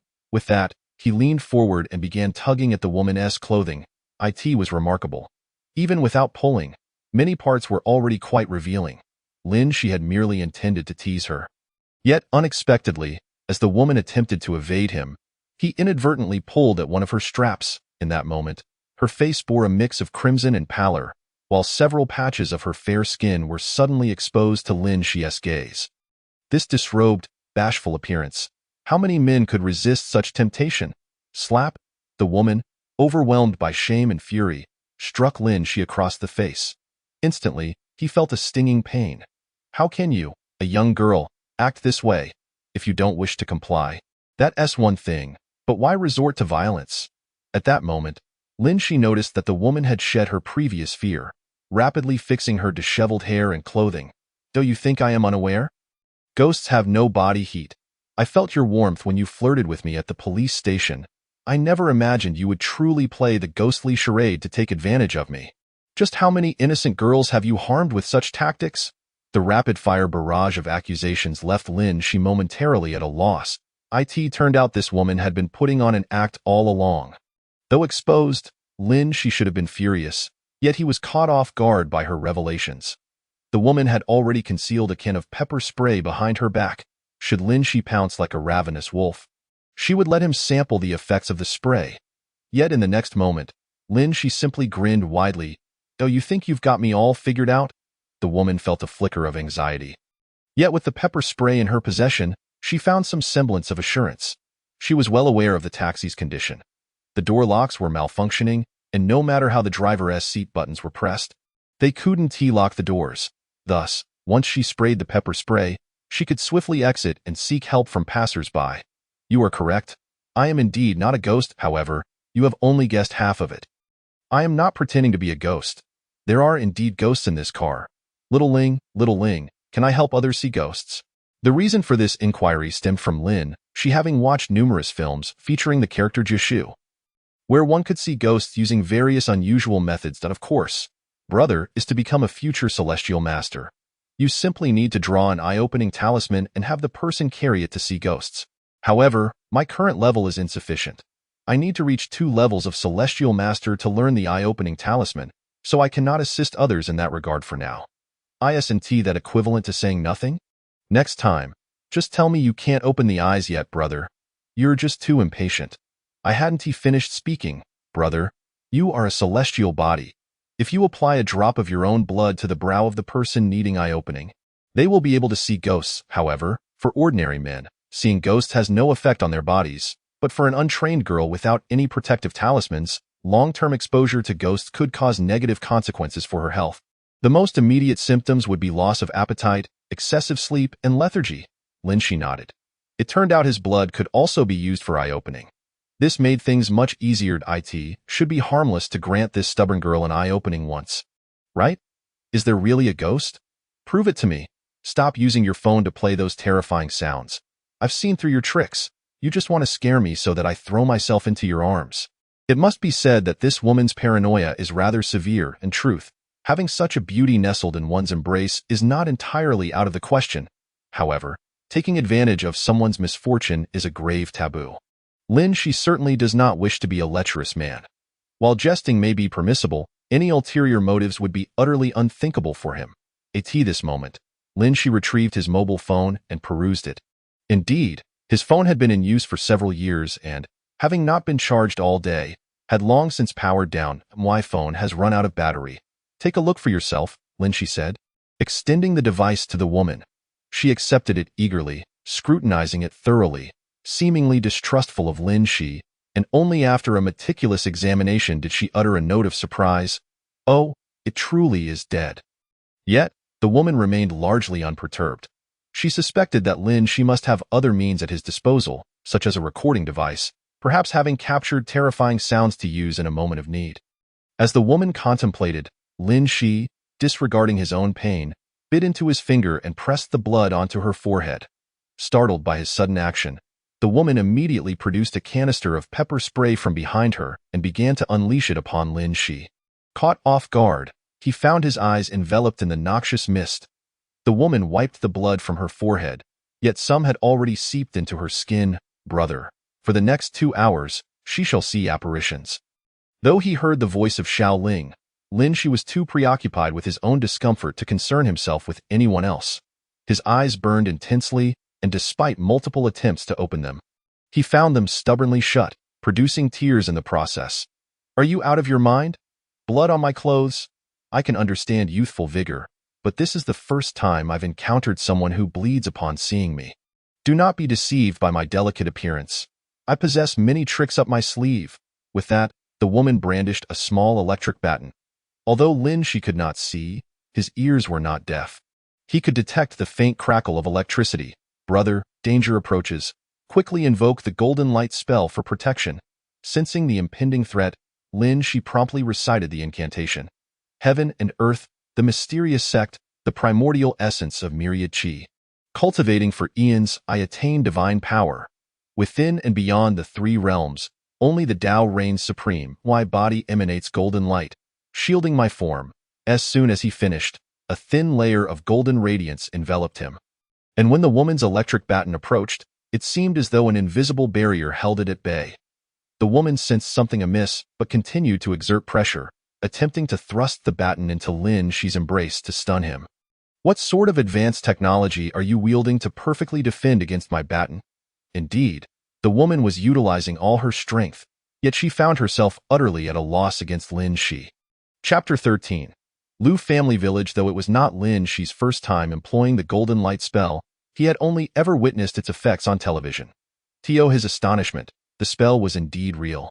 He murmured in disbelief, observing his form cloaked in a gentle golden glow, rendering the electric baton utterly ineffective. You charlatans should perish. With a renewed fervor, the woman exerted even greater force, but Lin Shi remained unfazed.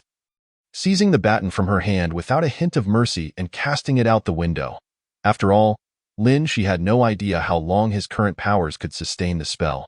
And should the baton still possess charge, he would be in grave danger. The woman, however, did not panic. Instead, she recoiled slightly. Are you not a fraud? I am a materialist and a graduate of Southern University.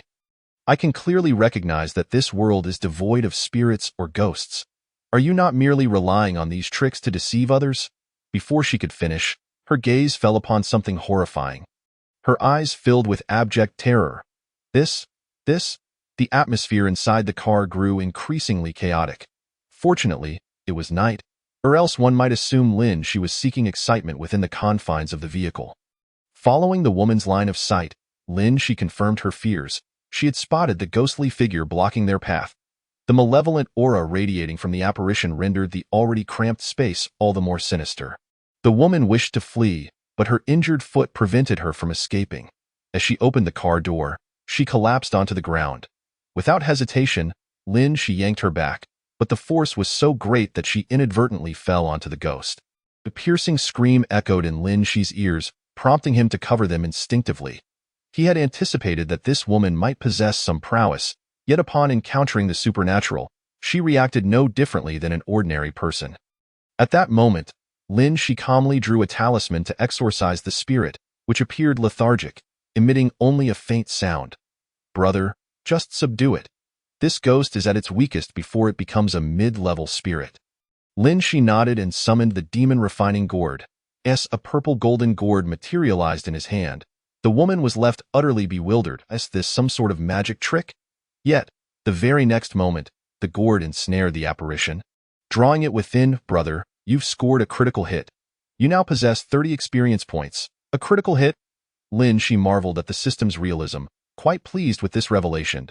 As he contemplated this newfound knowledge, Lin Shi glanced at the car's clock. 9:23 p.m. It's rather late. Perhaps we should grab a bite to eat? While pondering, he turned to the woman, whose face was pale, clearly still reeling from the earlier events. Hey, is there anything to eat around here? The woman's silence was pierced by Lin Shi's call. Let's head home. I'll prepare something for you. Prepare? She replied, seemingly amenable, as Lin Shi had no money on him, and any opportunity for a meal was welcome. For the next several minutes, the woman remained silent, occasionally stealing glances at Lin Shi. These subtle actions did not escape his notice. Ling Er, given my current abilities, how long can I sustain the golden light spell? Time. A first-level celestial master can maintain a simple defense with the golden light spell for about 10 minutes. If you advance to second-level celestial master, you could wield it for 15 minutes. Ah, now it made sense. No wonder Lin Shi felt his strength waning after casting the golden light spell. It could only be maintained for 10 minutes, as the rain began to pour in the southern region. The persistent downpour could last for weeks, and the remote location of Lu Family Village had resulted in numerous landslides. Lin Shi deemed his driving skills commendable, yet he found himself jostled on the muddy roads. The woman beside him could no longer contain herself and rolled down the window to vomit. If you can't drive, then don't. Having seemingly recovered from her earlier fright, her tone had regained a hint of defiance. Lin Shi felt exasperated. Did the condition of the road not affect everyone equally? Moreover, it was late at night, leaving little room for improvement. A gust of cool wind blew in, carrying with it a damp chill that was quite uncomfortable. Yet, closing the window was unthinkable, as some required fresh air before long. Lin Shi spotted a stone tablet in the distance. Lu Family Village. However, as he drove past the village entrance, he sensed something amiss. A dense aura of death loomed above Lu Family Village. Such a potent miasma, lingering without dissipating, could only indicate the work of a powerful practitioner setting up a formation. Lin Shi murmured this observation. And the woman overheard him. She said nothing, merely directing Lin Shi to turn left and right until they arrived at a two-story villa. It was not that the woman hailed from a wealthy family. Rather, despite its remoteness, every villager in Lu family village resided in two-story houses, which struck Lin Shi as peculiar. Given the current economic growth in the country, it seemed unlikely that an entire village could be so affluent. Moreover, the feng shui of such a place would surely be good. Yet, why was it shrouded in such murky energy?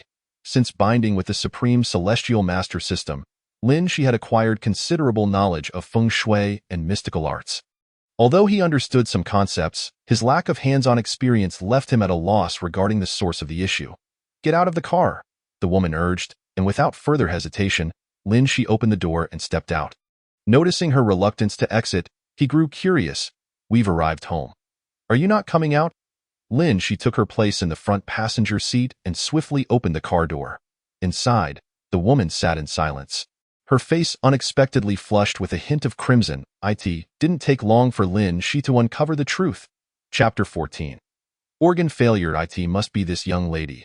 Her earlier attitude towards Lin Shi had been rather unfriendly, and now that she had sprained her ankle, she was utterly unable to exit the car by herself. She wished to ask Lin Shi for assistance, but felt too embarrassed to do so. "I'm not one to hold grudges over trivial matters." With that, Lin Shi extended his hand, intending to help the woman rise from her seat. Just then, the door of the villa swung open, revealing Lu Nong, the taxi driver from earlier in the day. "Oh dear, it's still raining outside. You two should hurry inside." As he spoke, Lu Nong retrieved two umbrellas and approached Lin Shi, glancing at the woman in the car. "Ruo Shui, come on down. It's the plum rain season. The humidity outside is quite heavy, and with the rain, you might catch a cold. Uncle Lu, I've sprained my ankle. Could you please help me into the house?" Lu Nong's gaze quickly fell upon the woman's right ankle, which was indeed swollen and red. Could Master Lin help us hold the umbrella? I'll carry Ruo Shui inside." Naturally, Lin Shi would not refuse, as it was a simple task. Seeing Lin Shi accept the umbrella, Lu Nong promptly picked Ruo Shui up and made his way into the house. "Uncle Lu, that hurts." Lu Nong chuckled. "This is a trivial matter. Your Uncle Lu is quite adept at this. Back in the village, when people worked in the fields with me and sprained their ankles, I was the one who treated them." Having spent his childhood in Lu family village, Lu Nong often sprained his ankle while working in the fields. In those days, the first choice was certainly not to see a doctor, but to treat it oneself, using specific techniques passed down through generations. Along with a bit of safflower oil for relief, Lu Nong skillfully carried Ruo Shui into the house. Lin Shi paused, for he noticed the night wind sweeping through the mountains, carrying with it a thick plume of smoke. Since the villa was situated at the foot of the mountain, he could also catch a faint scent in the air, reminiscent of burning yellow paper, mingled with the fragrance of incense. "Master Lin, come inside." Lu Nong placed Ruo Shui on the sofa and, noticing Lin Shi lingering at the entrance, sprinted back to his side. Lin Shi cast one last glance at the back mountain before following Lu Nong into the villa. This villa was not merely ostentatious. Its exterior design was commendable, and even the interior furnishings were uniquely exquisite. Having previously resided in a villa, Lin Shi recognized the high cost of such decor, certainly no less than 100,000. After serving Lin Shi a cup of hot tea, Lu Nong squatted down in front of Ruo Shui. "Ruo Shui, it might hurt a bit at first. Bear with it." Ruo Shui nodded, and in that instant, Lu Nong took action, realigning her sprained ankle. All done, Lu Nong let out a sigh of relief, stood upright, and went into another room to fetch a bottle of safflower oil, beginning to apply it to Ruo Shui's injury. "Uncle, is it really going to be okay?" "Yes, it's fine. Ruo Shui, just rest on the sofa and don't move around." Faced with Lu Nong, Ruo Shui obediently nodded. Lin Shi sat a short distance away, observing the scene unfold. Were it not for Ruo Shui addressing Lu Nong as uncle, Lin Shi might have mistaken her for Lu Nong's daughter. "Master Lin, I apologize for making you wait," Lu Nong said with a hint of regret as he sat beside Lin Shi. Lin Shi waved his hand dismissively. "No need to apologize, Master Lu. My time is quite flexible now." Indeed, during his time at the Zhao family, time was a concept fraught with urgency for Lin Shi. A moment's delay in preparing breakfast would result in incessant nagging from Zhao's mother. If the clothes washed on one day were still damp the next, no matter the reason, Lin she would endure humiliation. Such days, however, were now but a distant memory. Having been accustomed to a life of strict schedules, Lin she felt quite unaccustomed to his newfound freedom, yet he relished the sensation. For Lin she, time had transformed into a mere abstraction. No longer a relentless cycle of giving and bearing burdens. Master Lu, what was it that you called me here for? Lin she inquired. He had entered the police station with the expectation that Lu Neng might not seek him out. Yet he had encountered Ruo Shui immediately upon leaving, who brought him to Lu family village. Lu Neng glanced at Ruo Shui, and his expression grew notably somber, as if lost in thought. Ruo Shui's father is ill. And we wish for you to help. Ill? Lin Shi's brow furrowed. Although he had acquired numerous skills, he believed that healing was best left to qualified physicians. Master Lu, I genuinely lack knowledge in treating ailments. You should consult a doctor. With modern advancements, both traditional and Western medicine can offer remarkable solutions, even for complex conditions. Upon hearing Lin Shi's words, Ruo Shui scoffed derisively. Uncle Lu, I am unaware of what tricks this Lin Shi has employed to deceive you. But he is far too young to die in a world where supernatural beings truly exist. At his age, he would merely be courting death. Ruo Shui's words clearly expressed her skepticism towards practitioners of the mystical arts. Even though she had witnessed Lin Shi subdue a ghost moments ago, she still regarded him with doubt. Lu Neng shot Ruo Shui a disapproving glance before turning his attention back to Lin Shi, evidently harboring limited expectations. After all, in the realm of the supernatural, age often equated to experience. Older practitioners had failed to yield results, let alone Lin Shi. Ruo Shui, do not speak so.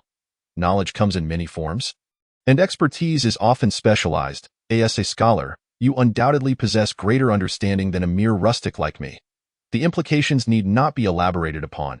Indeed, although Lin Shi was youthful, desperate times called for desperate measures. Master Lin, Ruo Shui is young and inexperienced. Please do not let her words trouble you. Lin Shi, however, would not be angered by a few remarks. Having promised Lu Neng, he was determined to exert every effort to assist him. Yet, when it came to healing, Lin Shi was utterly at a loss. Master Lu, I wish to help, but I truly do not know how to heal. Lin Shi spoke candidly, recognizing that pretending to possess knowledge he did not have could jeopardize vital treatment opportunities. Alas, Lu Neng sighed deeply at Lin Shi's admission. Master Lin, we've sought help from every hospital. The doctors all say it's organ failure, and he may only have a year left. Organ failure. Lin Shi was somewhat familiar with this condition, having spent months in an intensive care unit. Many organs could indeed be transplanted, provided suitable donors were available. Which organs are failing specifically? All of them. All of them. This disease was a first for Lin Shi. He had only heard of kidney failure or heart failure before. Chapter 15. The blind man Lu Neng lowered his head and sighed heavily. This matter is no longer merely strange. In Lu family village, it seems that every year, one villager succumbs to total organ failure. Once one villager is afflicted, another soon follows. Initially, I was indifferent, as Lu family village has several thousand residents. It is a sizable village. And when someone passes, relatives gather to mourn for a few days and share in the funeral feast. However, experiencing this annually without fail is truly terrifying. Lu Neng's gaze gradually lifted to meet Ruo Shui's pale countenance. Now it's Ruo Shui's father, Lu Jin Shui de it first. I scoffed at the idea. We are wealthy enough to seek medical help everywhere, believing that if we could just endure this year, everything would improve. But with only 2 months left, the doctors have told us to bring Lu Jin Shui home to prepare for final arrangements, as staying in the hospital serves no purpose. During this time, a blind man visited the village and uttered ominous words in the assembly hall, prompting the village chief to expel him to the dilapidated temple on the western edge of the village. I couldn't help but think that the events unfolding in the village mirrored the blind man's words. A desperate attempt. I sought him out at the temple, where he proclaimed that the village was cursed and that we must follow his orders to break it. A curse? Lin Shi fell into deep contemplation. The notion of a curse might indeed hold validity, especially given the oppressive ghostly energy looming over Lu family village. He was eager to learn what the blind man had instructed. And then? What did the blind man say? Lin Shi inquired with keen curiosity. Noticing Lin Shi's interest, Lu Neng felt encouraged to share more, hoping that Lin Shi could demonstrate his abilities to save Lu Jin Shui. He told me that the 18th ancestor of Lu family village was cursed. because nearly everyone in the village is related. Even those more distantly connected share blood ties. According to the family tree, I am now the 21st generation. Indeed, Lin Shi, now a first-rate celestial master, possesses a certain understanding of the profound mysteries involved. Although it does not involve cursing through direct blood relations, encountering formidable formations can still yield significant effects. Lin Shi nodded in affirmation of the blind man's assertions. If it were merely an ordinary illness, why would there be annual insinuations of death and sickness? Initially, I harbored doubts regarding this matter. However, the blind man's subsequent words compelled me to admire his remarkable abilities. The blind man proclaimed, "The golden basin gathers the wealth, year after year. It seeks the souls of men. Though my education is limited, I could barely grasp the essence of these words, for Lu family village lacks capable individuals, yet each year, they unexpectedly receive a windfall. Last year, someone won the lottery, a staggering 5 million. That is enough for an ordinary person to live a lifetime." In the early days, there was land reform, which led to the government allowing a road to be built, resulting in a compensation of 1 million for merely moving the house a few meters. Under normal circumstances, such a substantial compensation would be utterly impossible. I had seen these events reported on television. Indeed, current demolition subsidies are nowhere near as generous, let alone for merely relocating a few meters. Even more outrageous, some villagers, in their quest to store grain, began digging cellars, astonishingly unearthing a deep pit filled with treasures of gold and silver, complete with documents proving they were ancestral inheritances. After listening to Lu Neng's account, Lin Shi surveyed the opulent decorations surrounding the villa, and a sense of understanding began to dawn upon him. "Master Lu, did you become wealthy through winning the lottery or discovering your ancestors' legacy?" "Yes," Lu Neng replied. "This Lu family village appears remote and unremarkable, hardly a place where wealthy individuals would dwell, yet here stand magnificent villas." Lu Neng shook his head, tears welling in his eyes. "No, my fortune stemmed from purchasing a substantial insurance policy for my mother.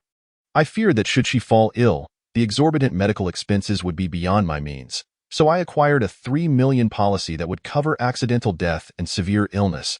As he recalled this, Lu Neng could no longer contain his grief. "Little did I know, on the very day the policy took effect, my mother was tragically killed by a drunk driver. Because of this incident, the police investigated me, suspecting I had orchestrated her death for insurance money. But she was my mother. If I needed money, I would never resort to sacrificing her life." Lin Shi believed Lu Neng's account, for it is rare for a child to contemplate harming their own mother for financial gain. All these coincidences were too extraordinary. At that time, our family was the least prosperous in the village. After my mother's demise, my circumstances improved. The village chief insisted that I build a villa like everyone else. Lest my presence disrupt the harmony, I found it peculiar why every villager inexplicably grew wealthy, so I relentlessly pursued the clues. Because the family tree was unclear, I questioned the village elders to uncover the identity of the 18th generation ancestor of Lu family village. Finally, a month ago, I found him. The blind man had guided me to the location of the 18th ancestor, and when I visited the dilapidated temple at the village entrance, I was astounded to see him. The blind man, who could now open his eyes, despite their whiteness, seemed to possess vision and no longer needed a cane, adorned in the yellow robe typically worn by Taoist priests on television. The sight of the blind man in a yellow robe instantly evoked images of Maoshan Taoists in Lin Shi's mind. Though such priests are exceedingly rare in modern times, they certainly exist. Otherwise, where would the footage for those films come from? Do they also wear the distinctive Shifeng shoes, characterized by their rounded openings and black and white striped patterns? Lin Shi could not resist inquiring. Indeed. Furthermore, they carry floating talismans and wear copper coin swords at their waists. I was instructed to lead the way to find Lu Sanyuan, the direct descendant of Lu family village's 18th ancestor. Dressed so regally, could it be that Lu family village harbors unclean entities? Lin Shi chose to remain silent, listening intently. If indeed there were malevolent forces at play, he naturally desired to subdue them. Chapter 16. Opening the coffin. Alas, the act of exhuming graves is no simple endeavor.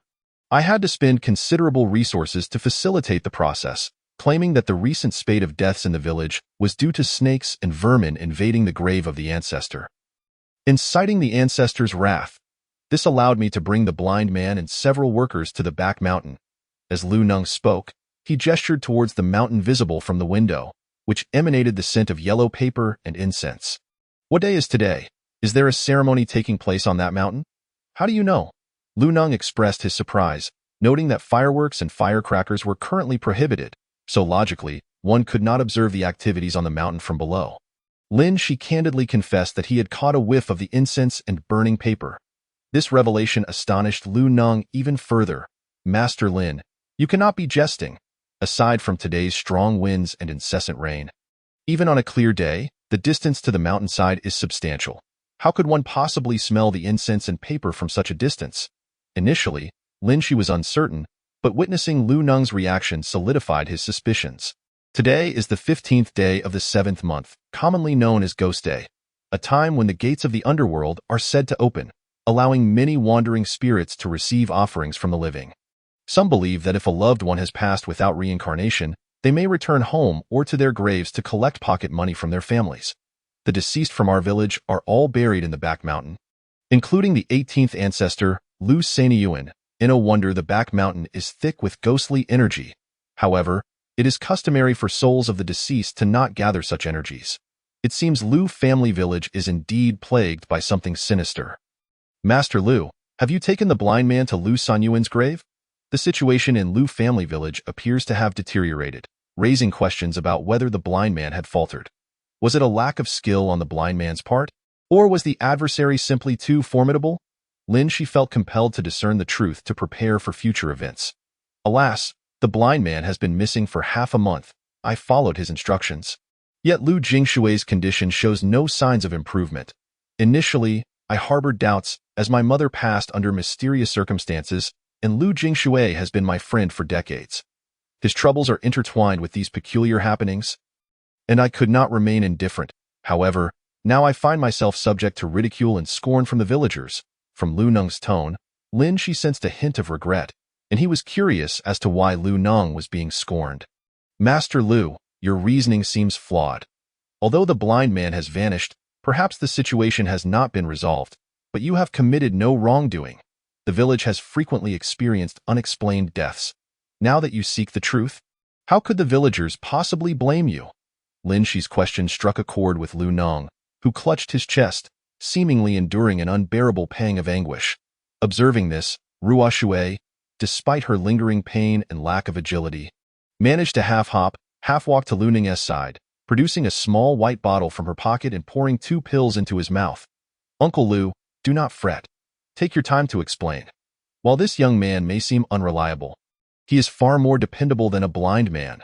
Though Ruo Shui spoke thus, Lin Shi was no fool. The disdain in her gaze was unmistakable. Lin Shi, I sincerely hope you possess genuine abilities. Otherwise, I will not spare you. This sentiment made Lin Shi consider turning away, for he had come to assist, yet had received no benefits and was now being threatened. After taking the medicine, Lu Neng's complexion improved considerably, and his hand, which had been clutching his heart, gradually relaxed. Ruo Shui, you must not speak that way. Master Lin has come with good intentions to help us, even if things do not go as planned. Can we blame him? Lu Neng acted as a mediator, preventing Lin Shi from losing his temper. Ultimately, Lin Shi was merely a young man in his early 20s, struggling to manage his emotions, much like how he had teased Ruo Shui in the taxi. Master Lin may be unaware, but that day, under immense pressure from the villagers, I approached Lu Sanyuan's grave. The laborers I had hired, under the blind man's direction, began the excavation, following his precise instructions for depth and width. Before long, they unearthed Lu Sanyuan's coffin. That moment, the blind man waved his hand, signaling everyone to withdraw.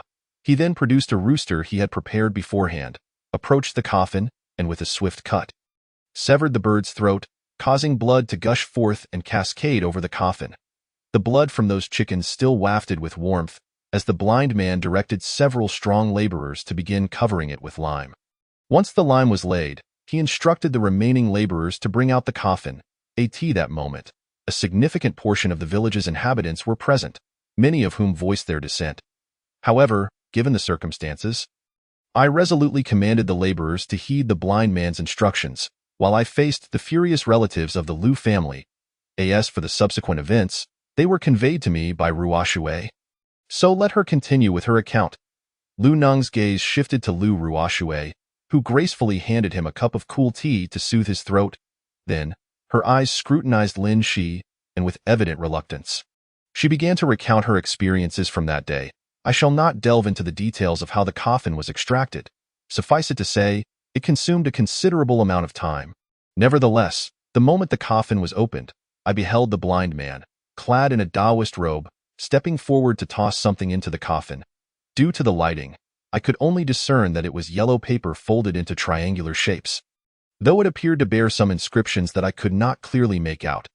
Furthermore, I held the belief that disturbing the grave of an ancestor was inherently ill-fated, so I refrained from inquiring further, opting instead to proceed with the task at hand. If it yielded no results, then it would simply be the work of a charlatan. The term charlatan was seldom heard by Lin Shi. Yet after encountering Lu Ruoxue, it seemed to have morphed into a catchphrase that echoed in her ears. However, the concept of the triangular yellow paper lingered in Lin Shi's mind. Brother, those are pre-made talismans. Their functions vary according to the patterns inscribed upon them. Lin Shi was well aware of this, as Xiao Ling's memories were intertwined with her own.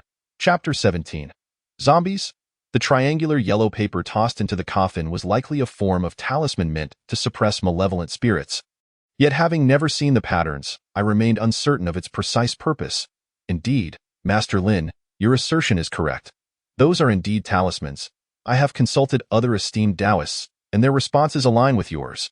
Lu Neng's words made Lin Shi feel somewhat embarrassed, as he addressed her as Master Lin, making her seem far more capable than she truly was. Please, Lu Shifu, just call me Lin Shi. Addressing me as Master Lin feels excessive given my youth. Lin Shi's point was valid. Any feng shui master or Maoshan Taoist still active in the world would typically be middle-aged. Someone as young as Lin Shi would be considered merely an assistant, unworthy of such a title. Yet you dare not embellish your own reputation. Now that you realize the gravity of the situation, Lu Ruoxue remarked, her tone indicating a strong opinion of Lin Shi. Lu Neng refrained from further commentary, casting Lu Ruoxue a reproachful glance before nodding in agreement. And then, what transpired after the coffin was opened? Lu Ruoxue inquired, clearly reluctant, yet the matter pertained to her father's illness. So she begrudgingly complied with Lin Shi. What did we do next? Nothing of note. After the blind man cast the talismans, he began to act mysteriously, using his fingers to perform calculations and instructed the laborers to cover the coffin once more. He claimed that the current hour was unsuitable for opening the coffin and that we must wait until the next day's hour.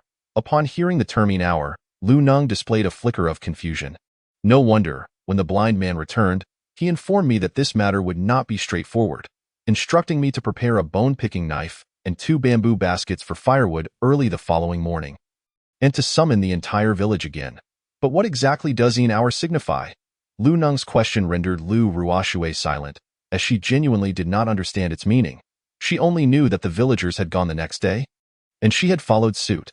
The hour is not fixed. It refers to the time just before dawn, varying with the seasons. Upon hearing Lin Shi's explanation, both individuals seemed to recall that when they ascended the mountain that day, only then did the roosters crow die in truth.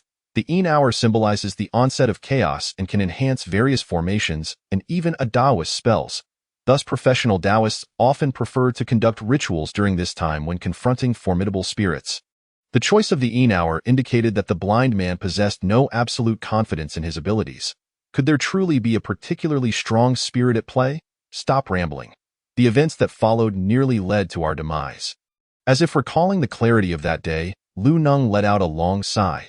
The next day, I was also present, so I shall continue the tale at that time. The blind man instructed several strong laborers to reopen the coffin. Nearly all the villagers of Lu family village were gathered, but almost everyone gasped in shock. Lying within the coffin, Lu Sanyuan appeared to have a rosy complexion, even more spirited than he had been in life. At that moment, Lin Shi's heart sank, for if the corpse showed no signs of decay, it could very well become a zombie. If it were indeed a zombie, Lin Shi might find himself at a loss, given that even dealing with minor spirits was a challenge for him now. Zombies, by their very nature, seemed far more formidable than petty spirits. Xiao Ling, at my current level, could I contend with a zombie? Brother, you need not worry about facing a common zombie. You can certainly defend yourself. Should you encounter a purple zombie, you might even be able to subdue it. At that moment, A plethora of knowledge regarding zombies flooded Lin Shi's mind, categorizing them into 8 distinct levels, from lowest to highest: purple zombie, white zombie, green zombie, hairy zombie, flying zombie, wandering corpse, lying corpse, and uncorrupted bones. Yet, the rosy-faced Lu Sanyuan lying in the coffin clearly could not be classified as a purple, white, or green zombie. Lin Shi's heart raced with alarm.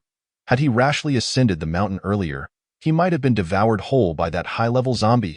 However, the pressing question remained. Why were Lu Neng and Lu Ruoxue still sitting before him, seemingly unscathed, despite the presence of such a formidable zombie? Lin Shi's internal musings were interrupted as Lu Neng's voice once again broke the silence. At that moment, no one dared to approach. Only the blind man stood before the coffin, continuously wielding a floating charm, pacing around it. Then, it appeared that the blind man bit his own tongue and spat a mouthful of blood onto Lu Sanyuan's corpse. Instantly, thick clouds of black smoke erupted. The presence of black smoke signified the existence of malevolent energy. At the very least, Lu Sanyuan's corpse was not an auspicious entity. Lin Shi was quite certain of this. Observing that none dared to approach, the blind man called me to his side, a request I was loath to fulfill. However, since I had invited him, I felt compelled to cooperate, lest no one else dared to do so. With a tinge of trepidation, I stepped forward, shrinking behind the blind man. I caught a glimpse of Lu Sanyuan lying within the coffin. He had been deceased for decades, and now, he appeared as though he were merely asleep. It was truly uncanny. Moreover, I noticed some of the triangular papers emitting black energy, presumably the talismans the blind man had cast the previous day. Lin Shi nodded. Since they were malevolent objects, anything associated with Taoist practices would react accordingly, and the emission of black energy was but one manifestation. Contemplating, Lin Shi turned his gaze towards the back mountain. Currently, the black energy there was not particularly dense. If all the issues stemmed from Lu Sanyuan, then the source of the black energy should logically be located on the back mountain. Why, then, was it concentrated at the village entrance? Upon his arrival at Lu family village, Lin Shi had already noticed that it was shrouded in black energy. Yet the area above the stone tablet at the village entrance was the most saturated with deathly energy. Many villagers believed it to be a zombie and demanded immediate cremation of the corpse. However, some argued that the 18th ancestral figure of Lu family village was a reincarnation of a deity, which was why the corpse remained uncorrupted. This notion contributed to the villagers' prosperity. Ultimately, the latter argument succeeded in persuading the former, as they noticed their lives improving daily since Lu Sanyuan's passing. Perhaps Lu Sanyuan truly was a reincarnated deity, having returned to heaven to continue serving after his earthly demise, thereby bestowing blessings upon Lu family village. Though this explanation seemed tenuous at best, faced with the increasing wealth, the villagers were willing to remain in their ignorance. Chapter 18. Flesh Scraping. After the coffin was opened, did the corpse react? This was Lin Shi's primary concern. Typically, ordinary zombies do not move during the day, yet to maintain a rosy complexion and exhibit no changes from their former selves, a zombie must possess a certain level of sentience. If it sought to move during the day, it would not pose a significant challenge. Moreover, the villagers of Lu family village had effectively disrupted the tranquility of its resting place. Surely, it would not be so easily resolved, right? The corpse showed no immediate response. Yet as I drew closer, I distinctly sensed it was breathing. Of course, I dared not linger, for suddenly, it could open its eyes and lunge for my neck. As Lu Neng spoke, he instinctively touched his own neck, as if he had truly been bitten by a zombie. The fear of the unknown is a perfectly normal human reaction. If a zombie were to stand before Lin Shi at that moment, even the most mundane would send a chill down his spine, for he had only ever encountered zombies through the screen.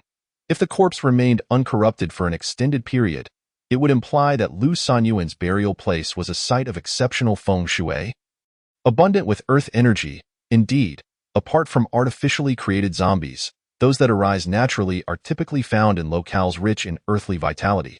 What does earthly vitality mean? At this moment, Lu Neng's thirst for knowledge appeared exceedingly intense, causing him to momentarily forget his previous courteous expressions. However, without the customary Master Lin to initiate the conversation, Lin Shi felt a greater sense of ease. The term earthly vitality refers to the spiritual essence contained within the land and mountains. However, the vitality varies from one location to another. The chosen sites by geomancers are generally deemed auspicious due to their abundant earthly vitality. Lu Ning nodded, then remarked, "The earthly vitality here is indeed overwhelming. It seems that Lu Sanyuan's body still emanates warmth. What ritual did the blind man perform, or what formation did he set up?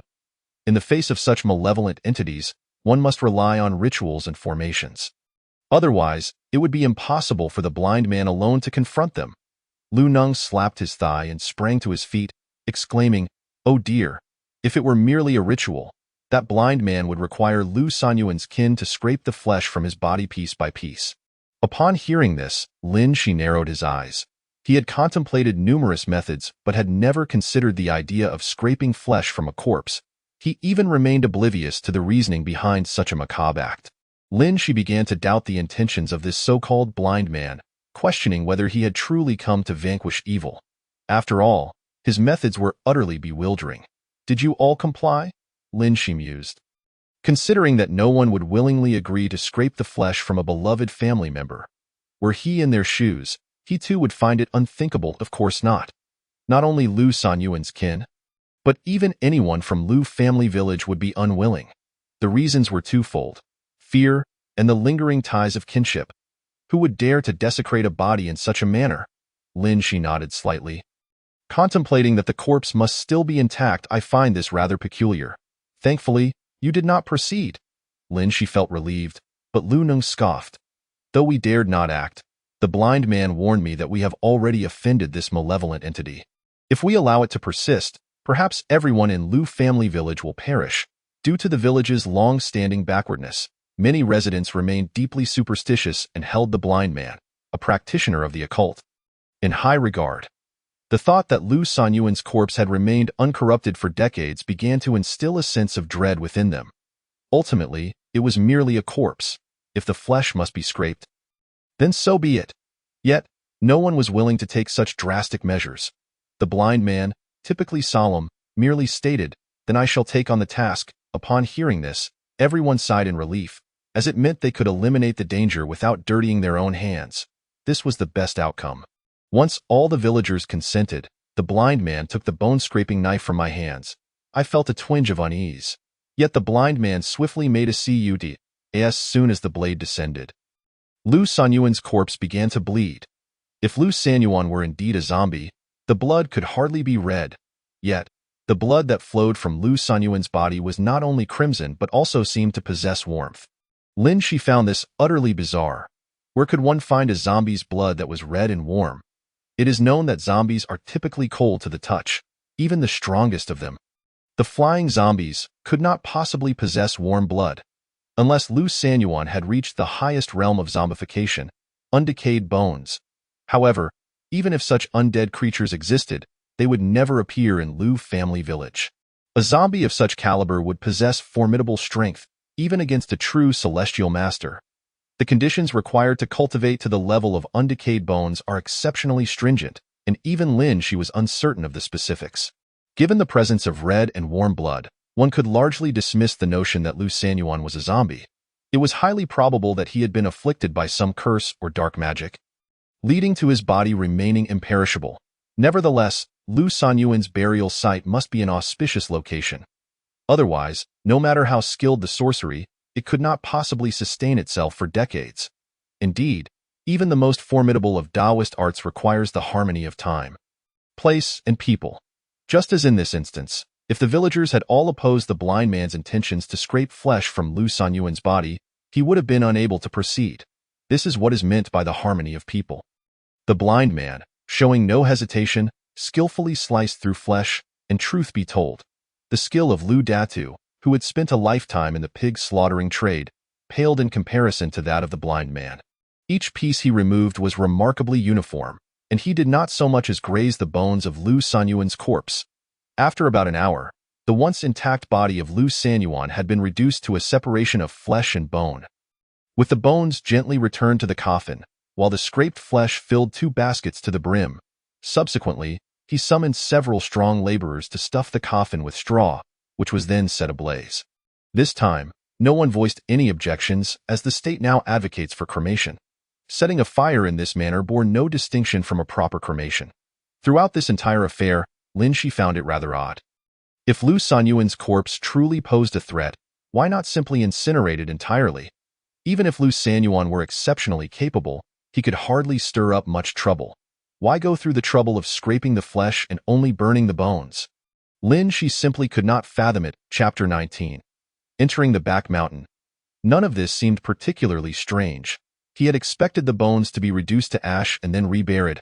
However, the blind man stepped forward, waving his hand, and the remaining bone ash instantly vanished without a trace. It is worth noting that such an act would undoubtedly be met with disapproval from the villagers of Lu family village.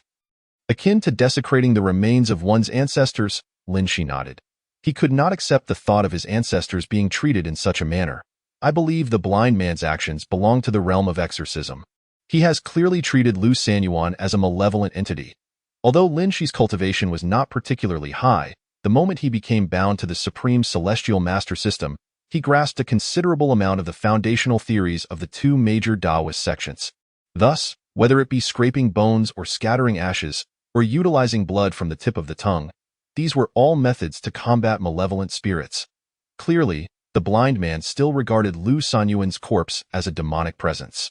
The methods employed by the blind man were fundamentally rooted in the Maoshan techniques of the Zhengyi sect, suggesting that he was likely affiliated with them. In the realm of Blue Star, Taoism is divided into the Zhengyi and Chuanjin sections. Zhengyi encompasses schools like Maoshan, Tianxin, Tai, and the Longhu sect of the Celestial Master, while Chuanjin is primarily composed of the Suishan and Inxian sections. Among these, the most formidable is undoubtedly the Celestial Master of the Longhu sect, who has essentially reached a level akin to that of an immortal, adept at vanquishing demons with ease. Yet, it is said that the Longhu Mountain has not seen a true Celestial Master in a long time. Only an acting Celestial Master remains, the highest-ranking Zhang Xiaohu, whose strength falls far short of that of a true Celestial Master. The loss of the Celestial Master title and the decline of Longhu Mountain remain mysteries to the outside world. Indeed, Lu Sanyuan was merely the 18th ancestor of Lu family village, and he had not transformed into a zombie. Scraping flesh and scattering ashes is bound to bring misfortune. At this moment, Lin Shi had begun to piece together the situation. Lu Sanyuan was undoubtedly problematic, or perhaps the blind man himself was suspect. However, without witnessing the events firsthand, Lin Shi found it difficult to make a definitive judgment. Master Lu, did the blind man employ any other methods at Lu Sanyuan's grave? Please, could you take me to see it?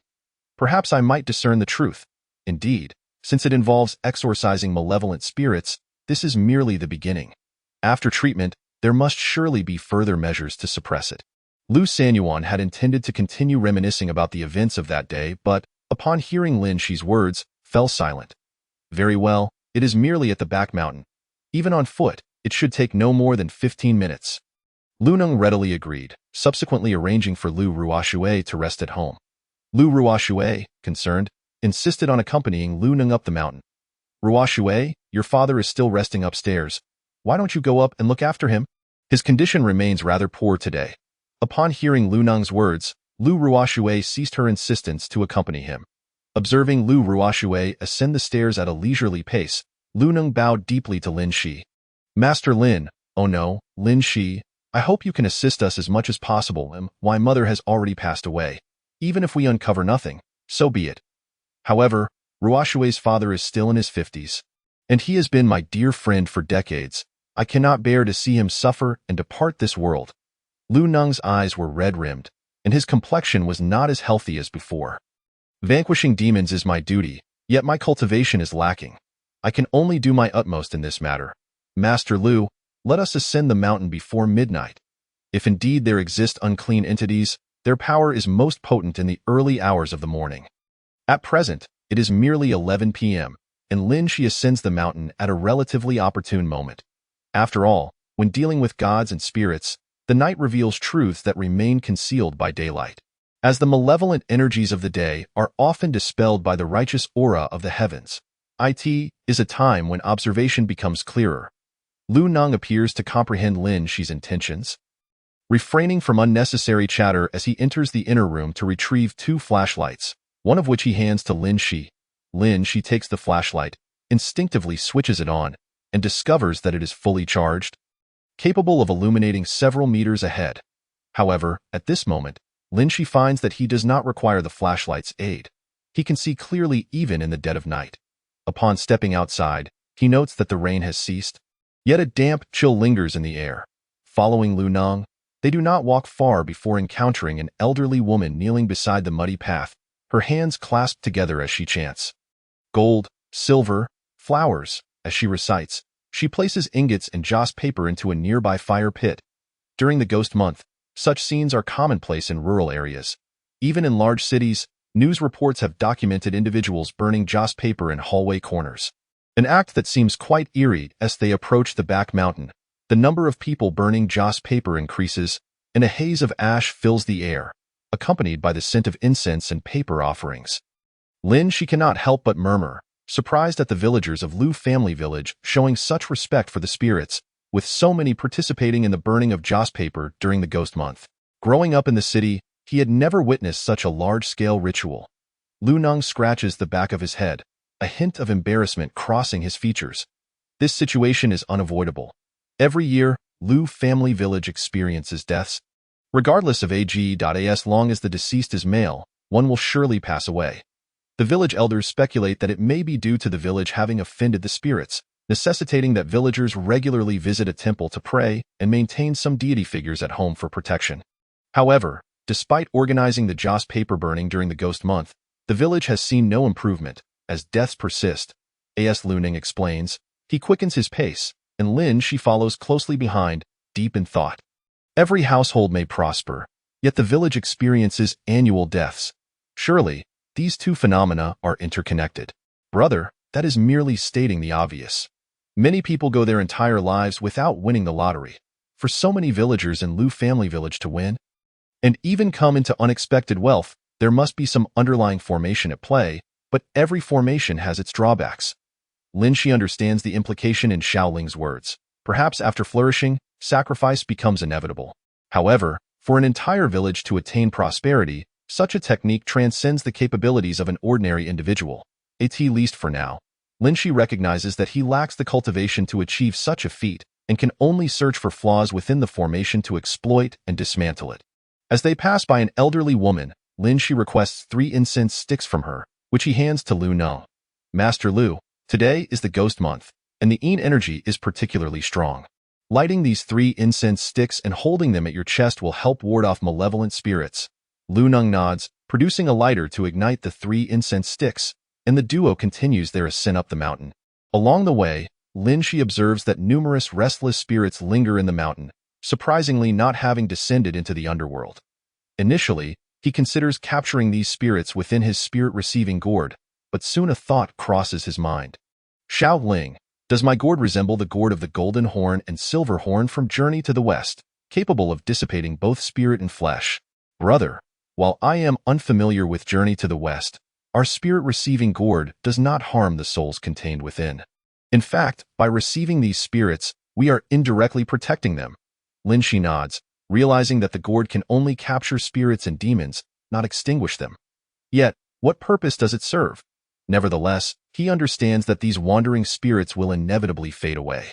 Should they absorb some heavenly treasure and transform into malevolent beings, they could pose a danger to the living. It is far better to contain them within the gourd.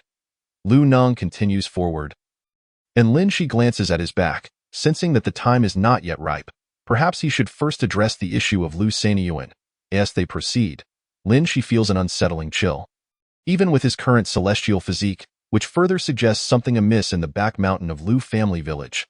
Soon, they arrive at a hillside, surrounded by crops, vegetables, and clusters of pine trees and bamboo. The sounds of small animals scurrying about can be heard, but most prevalent are the tombstones, indicating that this is the burial ground for the ancestors of Lu family village. In a prominent location, Lin Shi spots 7 peach trees. Given the flat terrain of the hillside, these 7 peach trees stand out as the only ones present. Is this the fated spot? Lin Shi points toward the peach trees and speaks to Lu Nong, who stands ahead. Lu Nong glances at the direction Lin Shi is indicating, then rushes to his side.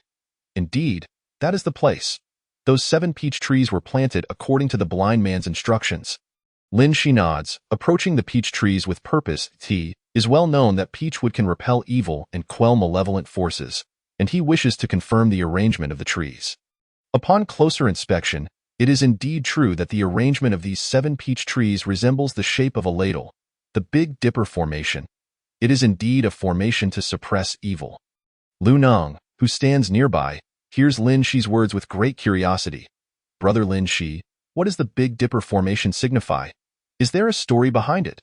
The Big Dipper Formation is a commonly employed method for suppressing malevolent spirits. Coupled with the 7 peach trees, its potency is significantly enhanced. Observe how the stars of the Big Dipper in the sky form a ladle-like arrangement. The positions of these 7 peach trees mirror that configuration. As Lin Shi speaks, he gestures, sketching the connections and basic outlines of the 7 peach trees. Lu Neng looks up, but the dense clouds obscure any visibility of the stars. Nevertheless, he has heard of the Big Dipper and grasps its significance. To think that the grave of Lu Sanyuan, now reduced to ashes, required the planting of 7 peach trees. It appears that Lu Sanyuan indeed harbors numerous issues. Lin Shi, feeling somewhat uncertain, begins to ponder deeply. If true malevolence exists, he may not be able to ensure both his and Lu Neng's safety. Alas, I find myself in a predicament. The entire village demands an explanation from me. Ever since Lu Sanyuan was reduced to ashes, the fortunes of Lu family village have significantly declined, leaving them bereft of any luck. Everyone seeks an answer from me, especially since I am the one who invited the blind man. Lu Neng's expression darkens. But this reaction is entirely understandable. If the village's fortunes were indeed reliant on Lu Sanyuan, then the demise of his corporeal form would naturally lead to the disappearance of their prosperity. Rumors abound that even if one does not perish, lacking wealth is akin to being dead. Lin Shi has encountered such sentiments online. While life remains, the absence of wealth renders existence burdensome. However, when faced with the choice between life and wealth, one would surely hesitate. Brother Lin Shi, do you not think it possible that this blind man is merely playing tricks? After all, prior to his arrival, Lu family village experienced annual deaths without any other issues. And the villagers lived in considerable prosperity. Now, with the blind man's interference, my brother Lu Jinshui's condition shows no signs of improvement, and we are left wondering if more will perish in the coming year. Clearly, the fortunes of Lu family village have diminished. I even suspect that this blind man possesses some skill, believing that this location has excellent feng shui and thus wishes to drive Lu Sanyuan away. Intending to arrange for his relatives to be buried here to enhance their own fortunes. If Lin Shi were an ordinary individual, he might entertain such thoughts. However, this scenario is evidently implausible. Lin Shi crouches and scoops a handful of soil from the grave mound, carefully attuning himself to its energy. The likelihood of that is minimal, for this area is indeed a prime feng shui site. Similar to the principles of residential feng shui, the expansive and open burial grounds possess their own merits. In the widely circulated teachings of feng shui, it has always been believed that an open and broad Mingtang, bright hall, fosters the nurturing of talent, career development, and the elevation of fortune. Thus, feng shui practitioners must not only ascend the mountain to observe the water source, but also enter the burial site to inspect the Mingtang. The concept of Mingtang is straightforward, indicating that a burial plot should be situated before a vast and level expanse of land to ensure a prosperous future. Upon hearing Lin Shi's explanation, Lu Neng nods in partial understanding, then surveys the area surrounding Lu Sanyuan's grave. He notes that other graves are somewhat obstructed or situated on uneven terrain, while Lu Sanyuan's resting place overlooks an endless stretch of farmland. But can such conditions truly benefit the entire village? Lu Neng naturally harbors this doubt. Surely, an open Mingtang alone cannot guarantee the prosperity of the entire village. After all, achieving an open Mingtang is not a particularly difficult task. Regarding this matter, Lin Shi was naturally aware that for many affluent individuals, acquiring even a mere plot of land before a grave was trivial, let alone purchasing several miles around it. Ensuring an expansive burial site was exceedingly simple. However, having an open burial site was merely a fundamental requirement and did not genuinely guarantee the prosperity of wealth. Chapter 21. The clue. Lin Shi lowered his gaze, his eyes narrowing into a slit, seemingly intent on uncovering some clue near Lu Sanyuan's burial site. An expansive burial site, while it might seem advantageous for one's family, was rather difficult to ensure, as this type of geomantic practice was merely rudimentary. Achieving it did not necessarily yield tangible results. Even the most optimal feng shui configuration could not possibly bless an entire village, unless a highly skilled geomancer employed formations to augment it. However, such expertise typically came at a steep price, and to alter the destiny and fortunes of a large area would require a harrowing sacrifice. In modern society, we often witness such painful consequences. For instance, many fortune tellers end up childless or suffer severe disabilities, becoming deaf or lame, with the most common affliction being blindness. Lin Shi seemed to have discovered a breakthrough. Was not the Taoist Lu Neng had found a blind man? Moreover, Lu Neng mentioned that the blind man opened his eyes the day after being found in the temple. Perhaps what he opened was not merely his eyes, but rather the celestial eye technique of Mao Shan. Forcing open the eyes consumes one's vital energy, yet accurately captures the traces of ghostly energies, facilitating better spellcasting. The true power of the celestial eye technique lies not only in its ability to capture ghostly energies, but also in its capacity to suppress malevolent spirits. Akin to the celestial eye of the revered Erlang Shun, which emanates fierce vital energy. Using the celestial eye technique is quite cumbersome. Even a moderately skilled Taoist requires the time of 2 incense sticks to successfully open their eyes.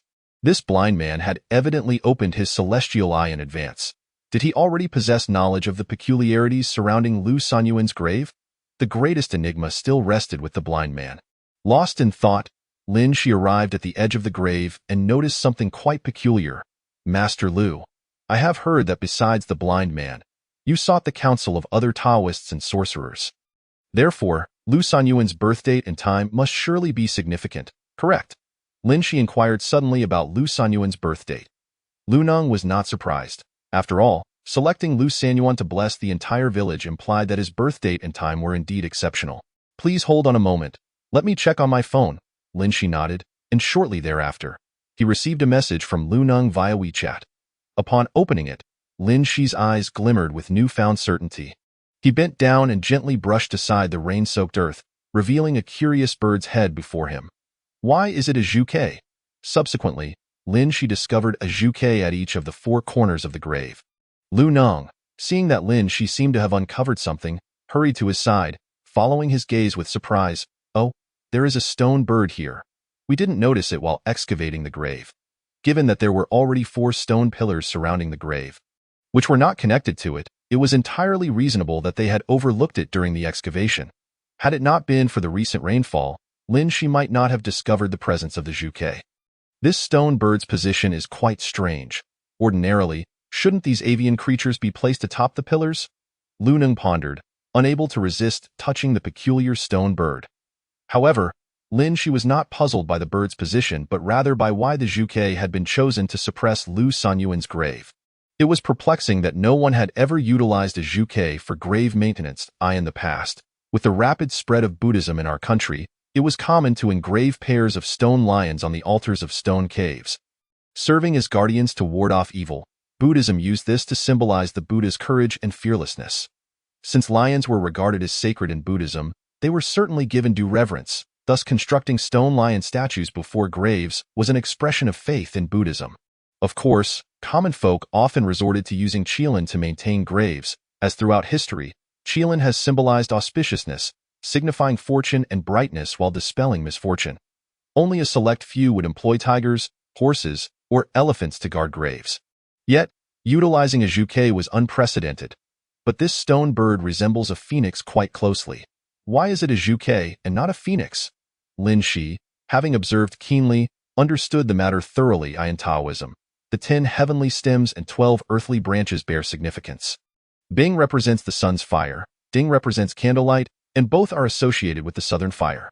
Lu Sanyuan was born in the year of Bing Shan in 1956, where fire corresponds to the southern Bing and Ding essence, and the southern spirit of zhuke is manifested. With the embellishment of the sun's fire, an ordinary bird transforms into a zhuke, while a phoenix, being a 5-colored bird, requires more than just the sun's fire. Lin Shi briefly explained, not caring whether Lu Neng comprehended or not, and continued to inspect Lu Sanyuan's grave. Seeing Lin Shi so engrossed, Lu Neng refrained from interrupting and instead utilized his flashlight to illuminate the area Lin Shi was examining. I suspect there is more to this grave's surroundings. After a meticulous examination, Lin Shi reached this conclusion, and in his heart, he was already certain of what this geomantic formation and arrangement entailed. He merely needed to verify it to avoid errors. More things? Lunan glanced around, then looked back at Lin Shi. We currently lack any tools. Perhaps tomorrow during the day, I could summon a few strong hands to come up with some equipment and dig a bit? Lin Shi smiled faintly. We, practitioners of Taoism, need not go through such trouble. I have ways to verify. Lin Shi stepped forward a few paces, using his fingers to measure certain elements, before retreating 2 meters in front of Lu Sanyuan's tombstone and stepping onto the cement slab with his foot. This is the spot. Behind Lin Shi stood a sapling, which appeared so wilted that it was difficult to discern its species. If we uproot this wudong tree, we will unveil the grave's original appearance. Lu Neng was naturally astonished. He had not anticipated that Lin Shi could recognize the wilted wudong tree at a glance. This might not be wise. I heard that when they originally repaired Lu Sanyuan's grave, they found this wudong tree growing upright in front, believing it to signify good fortune and prosperity, so they preserved it while pouring cement. Perhaps due to the cement's impact, this wudong tree had remained wilted and lacking in nutrients over the years. Although Lu Neng expressed this sentiment, Lin Shi held a differing opinion. This wudong tree is the key to this formation and feng shui. Thus, the one who set up this formation would never allow the villagers of Lu family village to damage it. However, the wudong tree itself is indeed a symbol of prosperity. Many refer to it as a wealth tree. Yet in this formation, it serves as the primary focal point of feng shui. Chapter 22. The divine bird locks the heavenly gate. Lin Shi approached the wudong tree, exerting both hands, yet he could not budge it in the slightest. Brother Lin, if this tree were to be deliberately damaged, would this feng shui not become ineffective? Lin Shi nodded in response to Lu Neng's inquiry. He then bit his finger and began to draw symbols on the tree trunk. However, this feng shui was already compromised when Lu Sanyuan's coffin was exhumed. Now, it is irrelevant whether this wudong tree exists or not. Since it has been enchanted, uprooting it may require certain methods. Upon finishing his words, Lin Shi ceased his actions, and a vivid blood-red talisman appeared on the tree trunk. Curious, Lu Neng stepped closer to observe. Due to the malevolent nature of this formation, it can only be treated as an evil spirit. This is the talisman of suppression. Master Lu, now you and I shall uproot this wudong tree together. Lu Neng hesitated momentarily, but seeing Lin Shi ascend the hill while he merely stood by watching was not a viable option. So he also stepped forward, gripping the tree trunk with both hands. With the talisman of suppression in hand, the wilted sapling was effortlessly uprooted by the two. Lu Neng observed that the moment the wudong tree was uprooted, blood began to flow. Moreover, there were signs of burning at the roots of the wudong tree. As the wudong tree was extracted, the cement ground beneath their feet began to tremble, revealing a long crack, and the two edges of the cement slab lifted, exposing an incredibly smooth piece of blue stone beneath. Lu Neng had never witnessed such a phenomenon and involuntarily took a few steps back. Is this wudong capable of causing such a commotion? At that moment, Lin Shi paid no heed to Lu Neng's reaction. Instead, he focused on the blue stone beneath. He had already ascertained that this formation was named the divine bird locks the heavenly gate. Standing upright, Lin Shi approached Lu Neng, his expression grave as he spoke. Master Lu, I have now fully understood. This formation is called the divine bird locks the heavenly gate. It is a top-tier feng shui formation, and perhaps in this world, no more than 10 individuals could conceive of such a formation. It is said to have been imparted to Su Fu by an immortal during the era of the first emperor when many ministers sought divine guidance and remedies in ancient times. The significance of the vermilion bird extended far beyond that of a mere mythical creature, in the mural paintings of the Shiwan Han tomb. The vermilion bird serves as a divine avian guide, leading the souls of the deceased to ascend to the heavens. This reflects the tomb owner's yearning for an immortal soul and the aspiration to transcend into immortality after death. Lu Sanyuan possesses an exceptionally rare fire element in his birth chart, particularly the fire of the sun, which aligns perfectly with this formation. However, the divine bird that seals the heavenly gate requires the absorption of the yang fire from living beings to preserve the deceased's body from decay. It is said that after absorbing the yang fire from 49 living souls, the tomb owner could be resurrected. Upon hearing this, Lin Shi felt a wave of uncertainty wash over him. Given the current state of Lu family village, he was unsure whether Lu Sanyuan could indeed be revived. Yet, it was a fact that the village experienced deaths annually. Does this imply that the fatalities in the village are indeed related to Lu Sanyuan's tomb? Lu Neng had not anticipated that such a minor feng shui matter could exert control over human fate. one could almost surmise that the organ failures may stem from the siphoning of yang fire. Since the deaths have been somewhat elucidated, how should one interpret the villagers' unexpected wealth? Lin Shi inquired, Brother Lin. Regarding your mention of the divine bird sealing the heavenly gate, it might influence the health of the villagers in Lu family village. But what could account for their sudden windfalls? At this point, Lin Shi had already gleaned some insight upon encountering the phoenix tree. Each formation possesses not only primary effects but also secondary ones. The phoenix tree, known as the tree of fortune, serves as a talisman to suppress the feng shui nexus, thus facilitating the villagers' acquisition of wealth during the formation's operation. What perplexes me is why Lu Sanyuan, who should have passed away peacefully, would resort to employing such a sinister formation as the divine bird sealing the heavenly gate. Master Lu, you mentioned that Lu family village was once impoverished. Surely there was little of value to cling to. Could it be a reluctance to part with loved ones? This might be the crux of establishing the divine bird sealing the heavenly gate. However, it is evident that Lu Nong cannot provide Lin Shi with an answer. Moreover, with Lu Sanyuan's corpse now compromised, the formation holds no efficacy. Logically, Lu Jinshui's condition should have improved. So why has Lu Jinshui's ailment persisted? Suddenly, Lin Shi pondered a pressing question. Master Lu, I recall you mentioning that after Lu Sanyuan's flesh was removed, the bones and coffin were cremated into ashes. Where, then, did Lu Sanyuan's blood and flesh go? Indeed, Lin Shi had been so preoccupied with the formation of Lu Sanyuan's tomb that he had overlooked this crucial detail. Lu Neng sighed heavily. Brother Lin, do you know why Ruo Shui and Lu Jinshui reside in my home? Lu Jinshui's family circumstances are actually better than mine. He frequently won the lottery in previous years. Yet now, he has even sold his house, primarily to purchase a new burial plot for Lu Sanyuan. No, to be precise, it was for Lu Sanyuan's flesh that a grave was procured. Upon hearing this, Lin Shi felt a surge of bewilderment. Although the divine bird sealing the heavenly gate is exceedingly sinister, once the host absorbing the yang energy is destroyed, the entire formation should become ineffective. Why, then, would they renter Lu Sanyuan's flesh? Even a blind man would recognize the ominous nature of the divine bird sealing the heavenly gate. Otherwise, they wouldn't treat Lu Sanyuan as a malevolent force. Yet, why employ such a convoluted method to address this issue? Where is that grave now? Lin Shi was intensely curious. If a new burial site was to be chosen, what form would it take? At this moment, he also sensed a growing malevolence in the surroundings. Checking the time on his phone, he realized it was already 1 a.m. That hardly qualifies as a burial site. It's situated on a cliff, on the western side of this mountain. Lu Neng then gestured towards a distant mountain, which, to the naked eye, appeared to tower more than twice the height of the Lu family village's rear mountain. A cliff? Lin Shi struggled to comprehend why such a location would be chosen. Where is the blind man now? Perhaps only by locating the blind man could Lin Shi unravel his doubts. At that moment, Lu Neng's expression shifted to one of surprise. Did I forget to mention? That blind man passed away several months ago, and right inside that dilapidated temple, at the time, I assumed he had resolved my issues. But the effects did not manifest promptly. I even buried him in the woods beside the temple. The blind man is dead? Lin Shi couldn't recall if Lu Neng had previously mentioned it. But what was said was inconsequential. What mattered was that the blind man had died under such mysterious circumstances. Chapter 23. The blind man is dead initially. Lin Shi believed that finding the blind man and confronting him would lead to a swift resolution of all matters. However, it now seemed that he would have to navigate this mystery step by step on his own. Lin Shi had largely unraveled the secrets of Lu Sanyuan's tomb.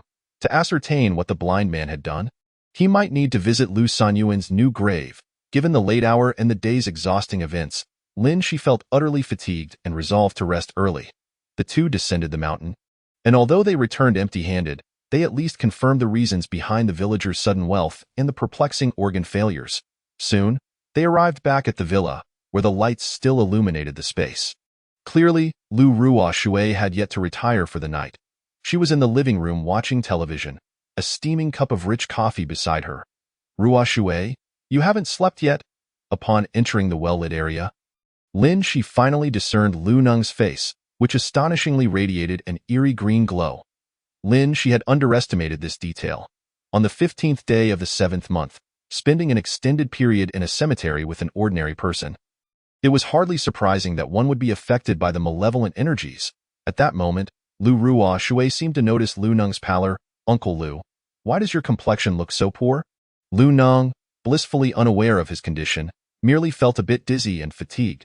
He touched his forehead, seemingly checking for a fever. "It's a minor issue, likely just a cold from the strong winds on the mountain tonight."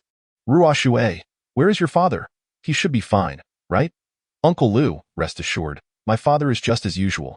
Nothing out of the ordinary occurred today." For Lu Jinshui's current state, the absence of any unexpected incidents was considered a positive outcome. Lu Ning nodded in relief and settled into a corner of the sofa. That moment, Lu Ruo Shui's gaze shifted to Lin Shi, her expression considerably softer than during the day, lacking the previous hostility. "Did you discover anything while accompanying Uncle Lu up the mountain?" Yet Lin Shi's focus was not on Lu Ruo Shui, but rather fixated on Lu Neng, seeking to glean something from him.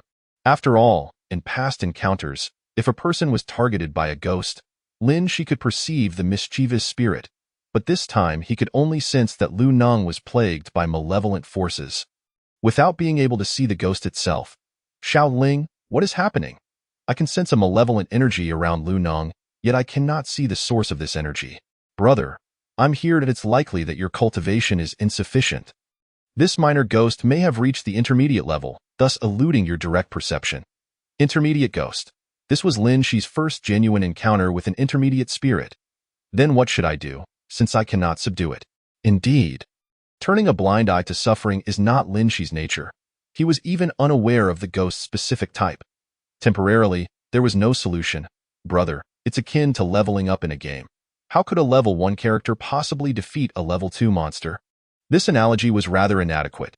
Lin Shi often managed to overcome stronger foes in games due to superior equipment. However, Lin Shi currently possessed only one artifact, the Demon Refining Gourd, which could not assist him in overpowering an intermediate ghost.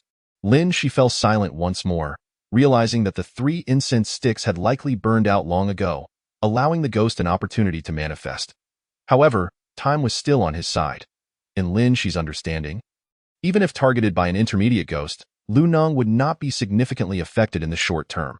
Nevertheless, whether for the sake of others or himself, Lin Shi needed to enhance his abilities swiftly.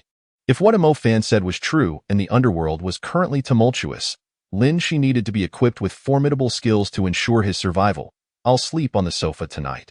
Ruo Shui, please tidy up my room for Brother Lin Shi to stay in." Lu Neng, utterly exhausted, could hardly keep his eyes open.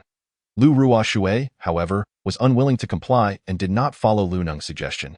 "Uncle Lu, you've had a long day. How can you rest properly on the sofa? You must sleep in a bed. As for him, isn't there an inn in the village? Book him a room there." Lu Neng abruptly opened his eyes, gazing incredulously at Lu Ruo Shui, seemingly displeased with her words. "Yes, our guest. How can we make Brother Lin Shi stay in a hotel? Besides, Brother Lin Shi has helped us resolve a significant dilemma." While on the mountain, although Lin Shi did not display extraordinary abilities beyond the ordinary, the mere fact that she could identify the feng shui eye of the divine sparrow locking heaven gate with just a glance was indeed remarkable. At the very least, Lin Shi was not a novice. She possessed a certain level of skill. Nevertheless, residing in a hotel suited Lin Shi just fine. Otherwise, staying at someone else's home would invariably present some inconveniences. "Master Lu, it's all right that I am accustomed to being independent, so please allow me to stay at the hotel." Lu Ruo Shui remained frozen in place, as she was astonished by Lu Neng's assertion that Lin Shi could truly resolve the troubles caused by Lu Sanyuan's grave. Lu Neng stood up, eager to persuade Lin Shi to stay, but her resolve was unwavering, expressing her need for a tranquil environment to contemplate the intricacies of the situation. Why would an ordinary villager from Lu family village receive the assistance of a formidable sorcerer to set up the divine sparrow locking heaven gate at a grave? "Very well, Ruo Shui, take Lin Shi to the Hakalai Hotel. Remember to secure the best room," Lu Neng repeatedly instructed Lu Ruo Shui, who felt a surge of curiosity about what her Uncle Lu and Lin Shi had discovered. Understood. In light of Lu Neng's goodwill, Lin Shi did not persist in her refusal. After all, Lu Neng was unencumbered, possessing a wealth of several million, and certainly did not lack for pocket money. Moreover, despite his newfound wealth, Lu Neng remained committed to his original profession, which was indeed commendable. Were it Lin Shi, a sudden windfall would surely lead to a sense of inflation. She would undoubtedly seize the opportunity to indulge in experiences previously unknown to her. After concluding their conversation, Lu Neng appeared particularly fatigued and sank back onto the sofa. A hint of concern flickered in Lin Shi's eyes. While Lu Neng was not in immediate danger, the toll on his body was undoubtedly significant. The later the intermediate ghost departed, the greater the impact on Lu Neng's health would be. Chapter 24. The last room this time, Lu Ruoshui did not drive. Instead, she deftly led the way. With the rain having ceased, the dark clouds overhead seemed to have dispersed considerably, revealing a luminous moon. The full moon of the mid-July was particularly round, yet the moonlight, shrouded in a veil of misty darkness, imbued the scene with an eerie quality. Lin Shi seemed to recall something, biting her finger once more before stepping forward to grasp Lu Ruoshui's swinging right hand, forcibly inscribing a talisman upon it. Ouch, that hurt, Lu Ruoshui exclaimed, quickly retracting her hand. She then noticed a large character inscribed on her palm, accompanied by some incomprehensible patterns emanating a crimson glow. What have you drawn on me? Lu Ruoshui appeared quite displeased with Lin Shi's unilateral action. Attempting to wipe away the talisman, only to be halted by Lin Shi's cold retort. I don't have time to indulge your whims. If you wish to be followed by an intermediate ghost like Master Lu, then go ahead and erase this talisman. Lin Shi's words caused Lu Ruoshui to lower her hand, suspicion and fear flickering in her eyes. What do you mean? Uncle Lu is being targeted by an intermediate ghost? Lin Shi seemed disinclined to elaborate, casting her gaze ahead to where a small supermarket was illuminated by 5 glaring yellow characters in the dark night. Hakalai Hotel. Do not remove this talisman until we return home. Otherwise, on this mid-July night, you might attract a malevolent spirit. At that point, it will seek to absorb your young energy, and my cultivation will be powerless to intervene. Although Lu Ruoshui remained skeptical, the image of Lu Neng's pallid face haunted her thoughts. Thus, the two proceeded into the Hakalai Hotel. At that moment, the Hakalai Hotel was deserted, seemingly devoid of both guests and staff. However, as Lu Ruoshui approached the desk and rapped on it, a bald-headed middle-aged man emerged from beneath the counter. Ah, a rare visitor. I didn't expect you to come stay at the hotel, Ruoshui, he remarked, his lecherous gaze roving over Lu Ruoshui's alluring figure. Lu Lair, spare me the pleasantries. I require the best room you have for 150 yuan. With that, Lu Ruoshui withdrew 2 banknotes from her wallet and slapped them onto the counter, her eyes radiating disdain. Of course. Only then did Lu Lair's attention shift to Lin Shi, a hint of discontent apparent in his expression. Ruoshui, is this your boyfriend? As he spoke, Lu Lair scrutinized Lin Shi once more, noting his youthful appearance. While he appeared well-groomed, such a young man likely lacked the abilities of a seasoned practitioner. Before Lin Shi could respond, Lu Ruoshui interjected, Lu Lair, do not speak carelessly. This is a Taoist priest invited by my uncle Liu. Be cautious with your words, lest he uses a minor trick to leave you destitute. Clearly, Lu Lair did not believe her. After all, standing before him was Lin Shi, who seemed barely over 20. Surely he could not possess any real knowledge of the craft. With a begrudging expression, he handed Lin Shi a key. Room 407. 4th floor. Lin Shi nodded slightly, indicating her understanding. You may go up now. As a lone man and woman, I shall refrain from accompanying you upstairs. Lin Shi glanced at Lu Ruoshui, who was clad in a lace nightgown. Her fair skin barely concealed. It was no wonder Lu Lair harbored unsavory thoughts. Were Lin Shi in a confined space, resisting such temptation would be quite the challenge. Upon returning, prepare some ginger and mugwort for Master Lu to soak his feet. This will help dispel the cold. Consuming some fresh ginger will also benefit Master Lu's current health. After issuing her instructions, Lin Shi intended to ascend the stairs, yet Lu Ruoshui remained rooted in place, seemingly grappling with something she wished to say. Upon reaching the corner, just before the 2nd floor, Lin Shi sensed Lu Ruoshui's hesitation. Do you have something you wish to ask me? Lin Shi, disliking circumlocution, opted for a direct approach. Lu Ruoshui's cheeks flushed, seemingly enhancing her feminine allure. Then come up. I don't wish to stand here and converse. Master Lu is tired, and so am I. Lin Shi's words caused Lu Ruoshui's face to redden further. She had not anticipated spending time alone with a man she had only met a few hours earlier. Aware of the impulsiveness often associated with men, she hesitated, but soon realized Lin Shi had already vanished from sight, compelling her insatiable curiosity to follow. Hey, Lin Shi, wait for me. The dim light surrounding them, coupled with the occasional cawing of crows outside, sent a shiver down Lu Ruoshue's spine. At that moment, Lin Shi had reached the 4th floor, where the corridor was dimly lit by a solitary incandescent bulb, casting an unusually eerie atmosphere. A middle-aged woman's voice called out from behind Lin Shi, causing a cold sweat to break out along his spine. While he could ascertain that she was no ghostly entity, one could never underestimate the fear that humans could instill. "Young man, are you headed to room 407? That is the last room in this inn. When opening the cabinet, be sure to knock 3 times. Do not open any cabinets that are unused, and leave a little room unexposed to light." Knock 3 times? Lin Shi understood that long-abandoned places often harbored other entities. The last room, being the most saturated with yin energy, could attract peculiar beings. Knocking upon entry served to announce one's presence to any lurking entities, signaling them to retreat. Lin Shi paid it no mind but expressed gratitude for the woman's warning. Upon arriving at room 407, he noticed 2 pairs of slippers at the entrance, seemingly prepared for guests.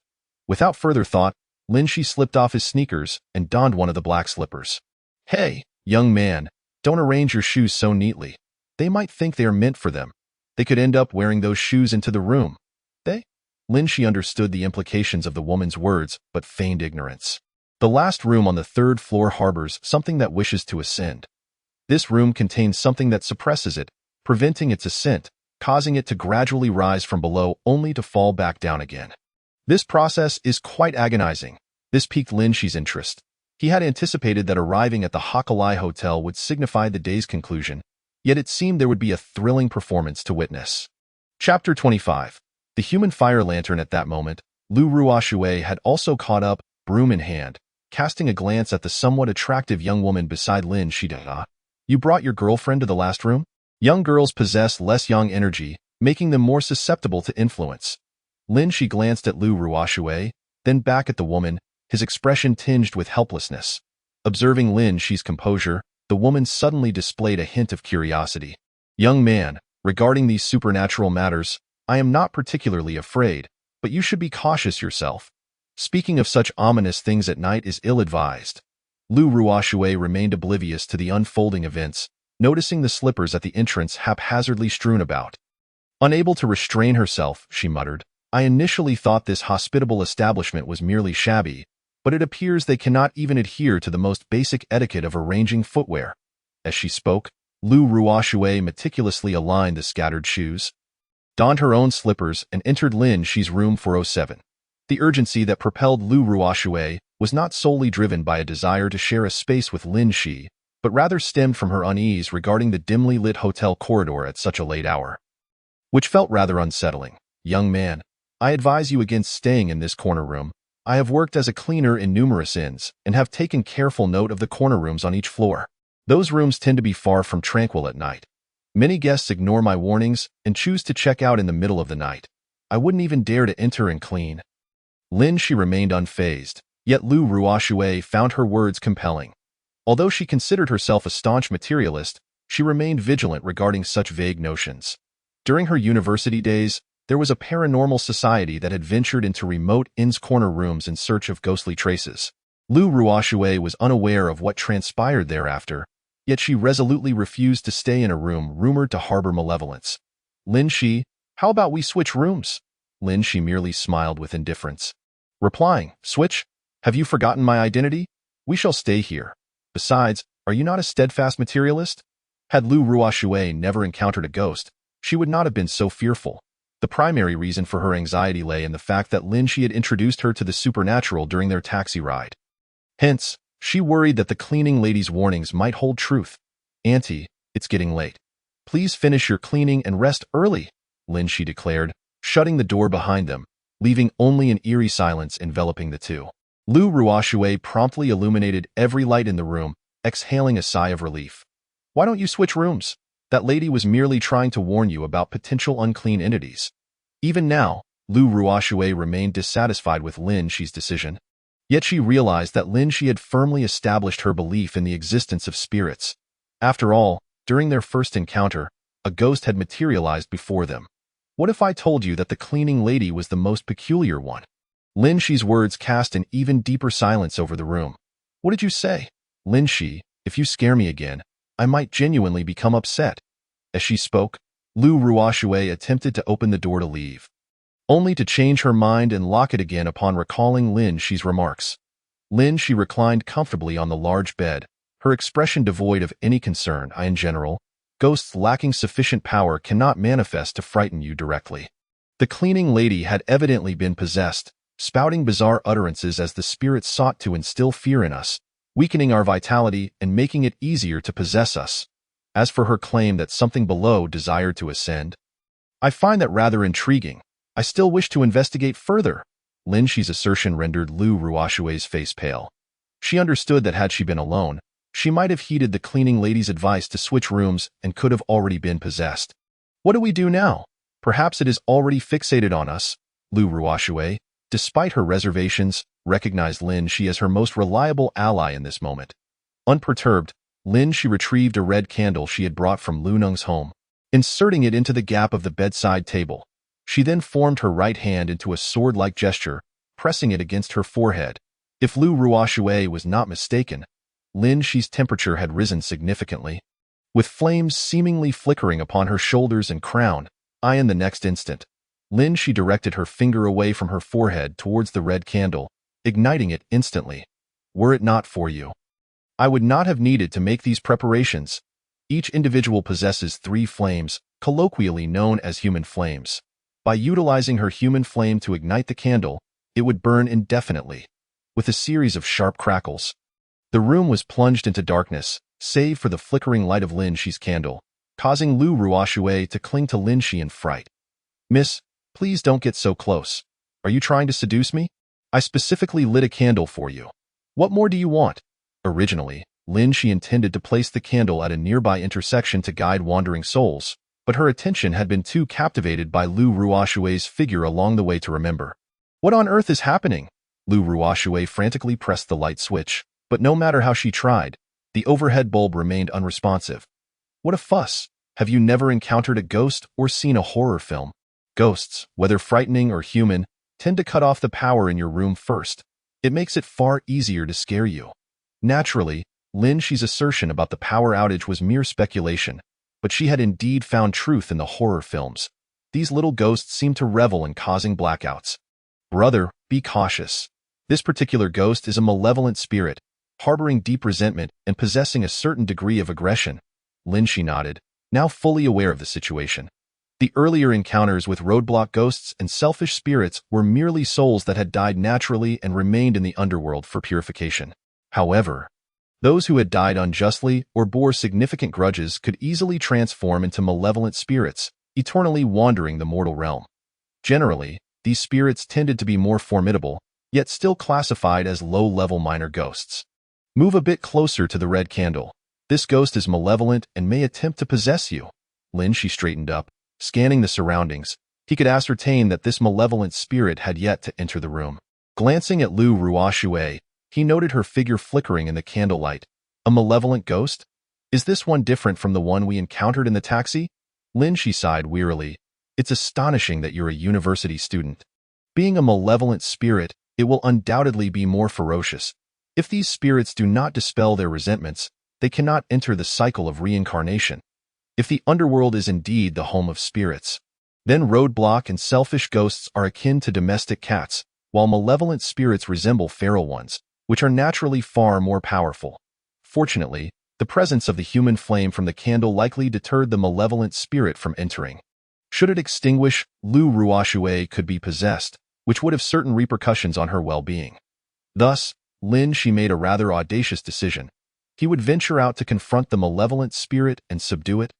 Ensuring a peaceful night for them, I am going out to capture that malevolent spirit. You remain here. As long as this human flame candle remains lit, you shall be entirely safe. Although Lin Shi used the term entirely safe, Lu Ruoxue seemed oblivious, her grip tightening around his arm. Miss, we must maintain a respectful distance between the genders. Please let go. Lin Shi's voice rose several decibels, prompting Lu Ruoxue to finally realize how she had unconsciously latched onto his arm. Her ears flushed crimson, and she quickly released her hold. Yet her underlying fear and concern kept her pressed close to Lin Shi. What if you go out, and that malevolent spirit sneaks in? Lu Ruoshui's anxiety was not unfounded. After all, the strength of the human flame was finite. If the malevolent spirit were to expend its soul energy to possess Lu Ruoshui, the candle's light would not suffice to protect her. At that moment, Lin Shi recalled that Lu Ruoshui still bore the talisman he had inscribed with his own blood. It was known that talismans drawn with the blood of a celestial master held even greater potency. More than enough to contend with a low-level ghost. Your right palm still carries my talisman. Do not worry. If you sense anything amiss, simply use the talisman against that spirit. It should prove quite effective. The use of should stemmed from Lin Shi's lack of prior experience in employing his blood to enhance a talisman. Lu Ruoshui's palm bore the evidence of his first attempt. Concerned that the malevolent spirit might escape and wreak havoc on others, Lin Shi did not wait for Lu Ruoshui's response and promptly sprang into action, rushing outside. The sole remaining light in the corridor had long since extinguished, yet the surroundings were eerily quiet. Lin Shi cautiously approached the staircase, his eyes keenly observing every detail, as he sought to spot the movements of a low-level ghost. Perhaps it had already departed. Lin Shi speculated that the malevolent spirit might have deemed him and Lu Ruoshui too formidable and sought out others to siphon their vitality.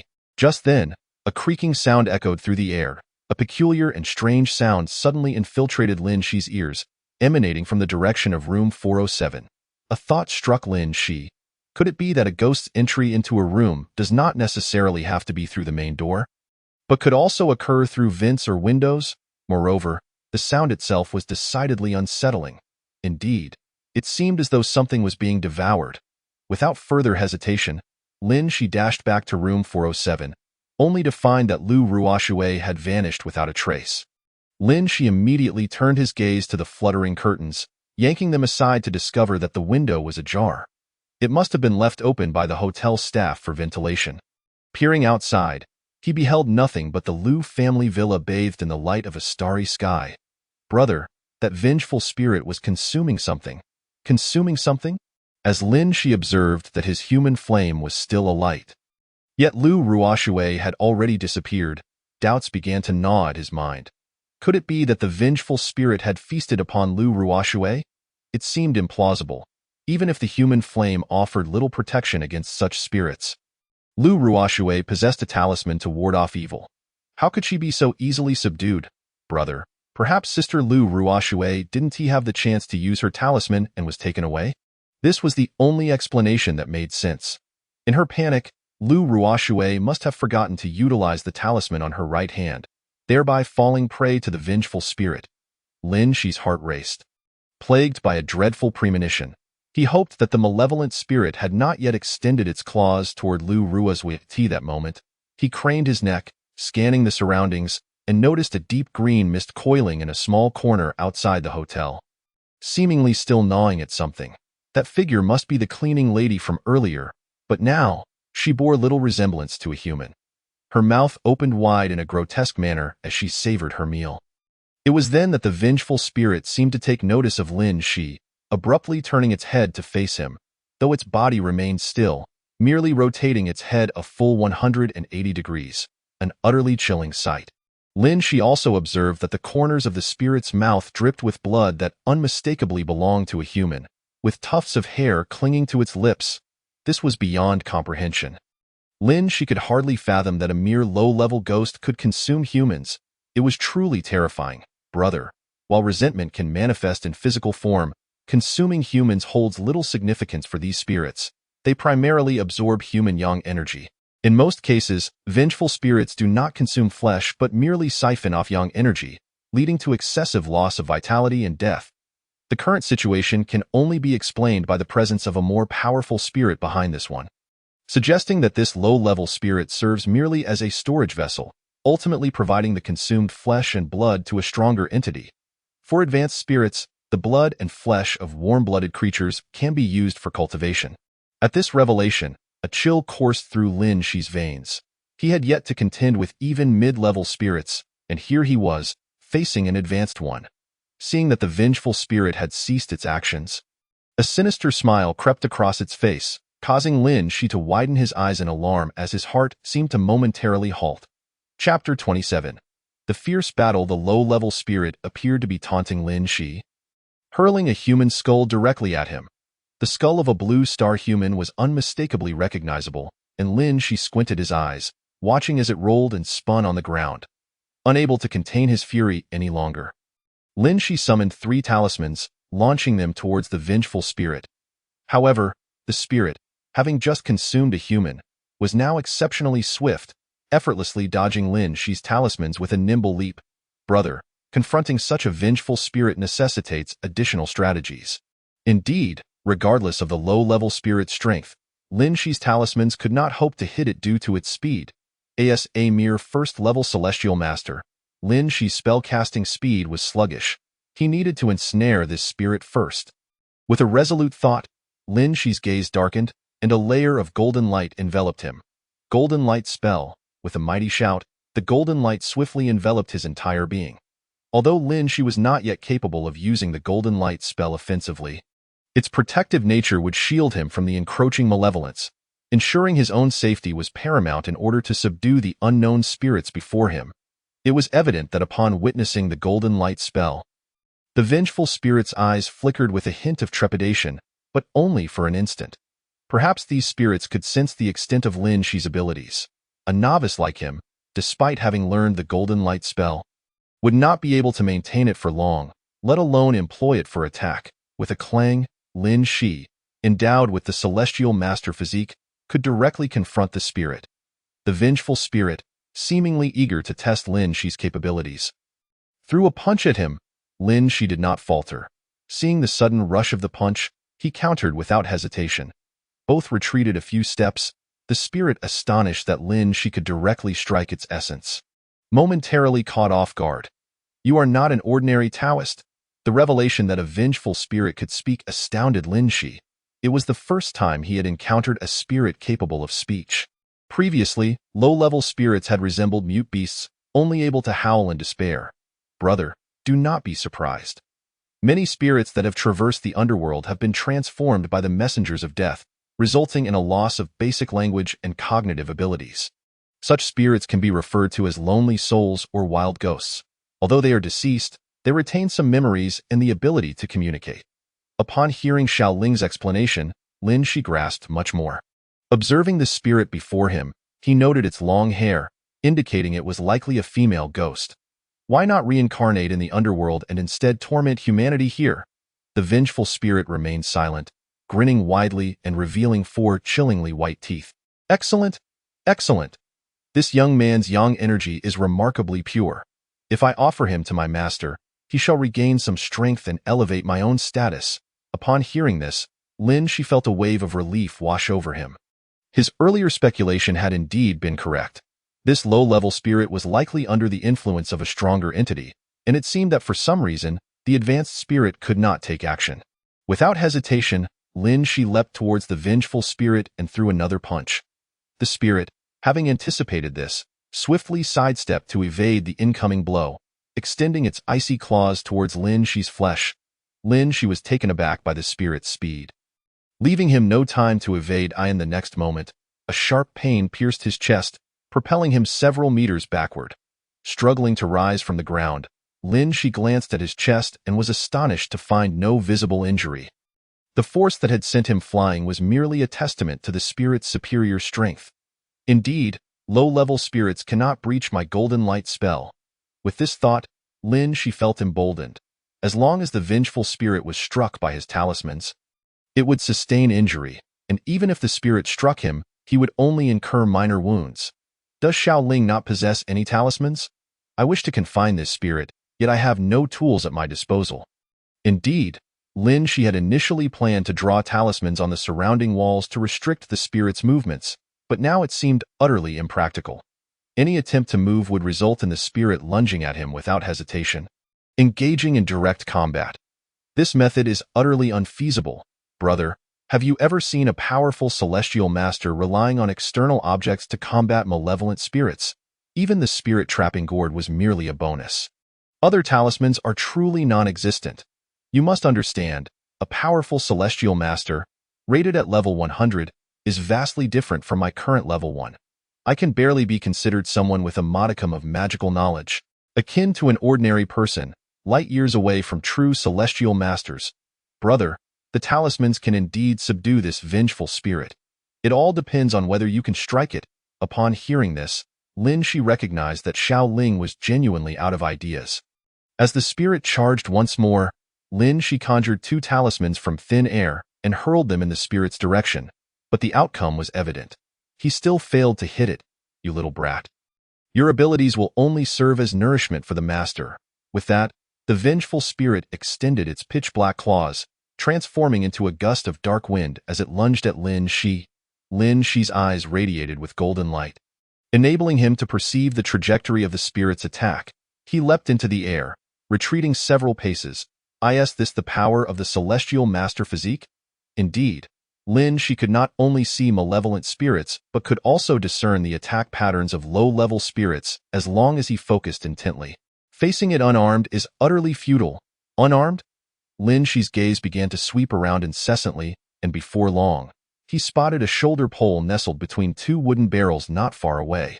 Without a moment's hesitation, Lin Shi executed a series of rolls, swiftly arriving near the barrels. At that moment, he was nearly overwhelmed by a sudden and foul odor, almost causing him to swoon. This is actually human fertilizer. To think that Lu family village has become so affluent that it would collect human waste for agricultural purposes. Perhaps this is the embodiment of the hardworking spirit ingrained in our people. Despite the stench, Lin Shi felt compelled to seize the shoulder pole. Chapter 28. The vanished Lu Ruoxue. The instant Lin Shi grasped the shoulder pole, a chill coursed through him. It was the sinister claws of a malevolent spirit nearly grazing his cheek. Once more evading the attack, Lin Shi swung the shoulder pole toward the malevolent spirit. Yet it passed right through its form. The spirit remained stationary, a wicked grin spreading across its face, as it extended a greenish-black tongue that twisted and turned, seemingly mocking Lin Shi for his ineptitude in exorcising spirits as a Taoist priest. Did it truly think he was powerless? Lin Shi understood well that while capturing this spirit might not yield significant consequences, its fixation on his vital yang energy meant it would not relinquish its pursuit easily. Therefore, under normal circumstances, he was not worried about its escape. Moreover, upon entering the Hakalai Inn, Lin Shi had been somewhat careless, failing to notice the presence of spiritual energy on the 3rd floor, although it was exceedingly faint. When Lin Shi turned to glance at the Hakalai Inn, he discerned signs of movement in that dark aura. Could it be that the spirit was intent on reaching the 4th floor but was hindered by some reason?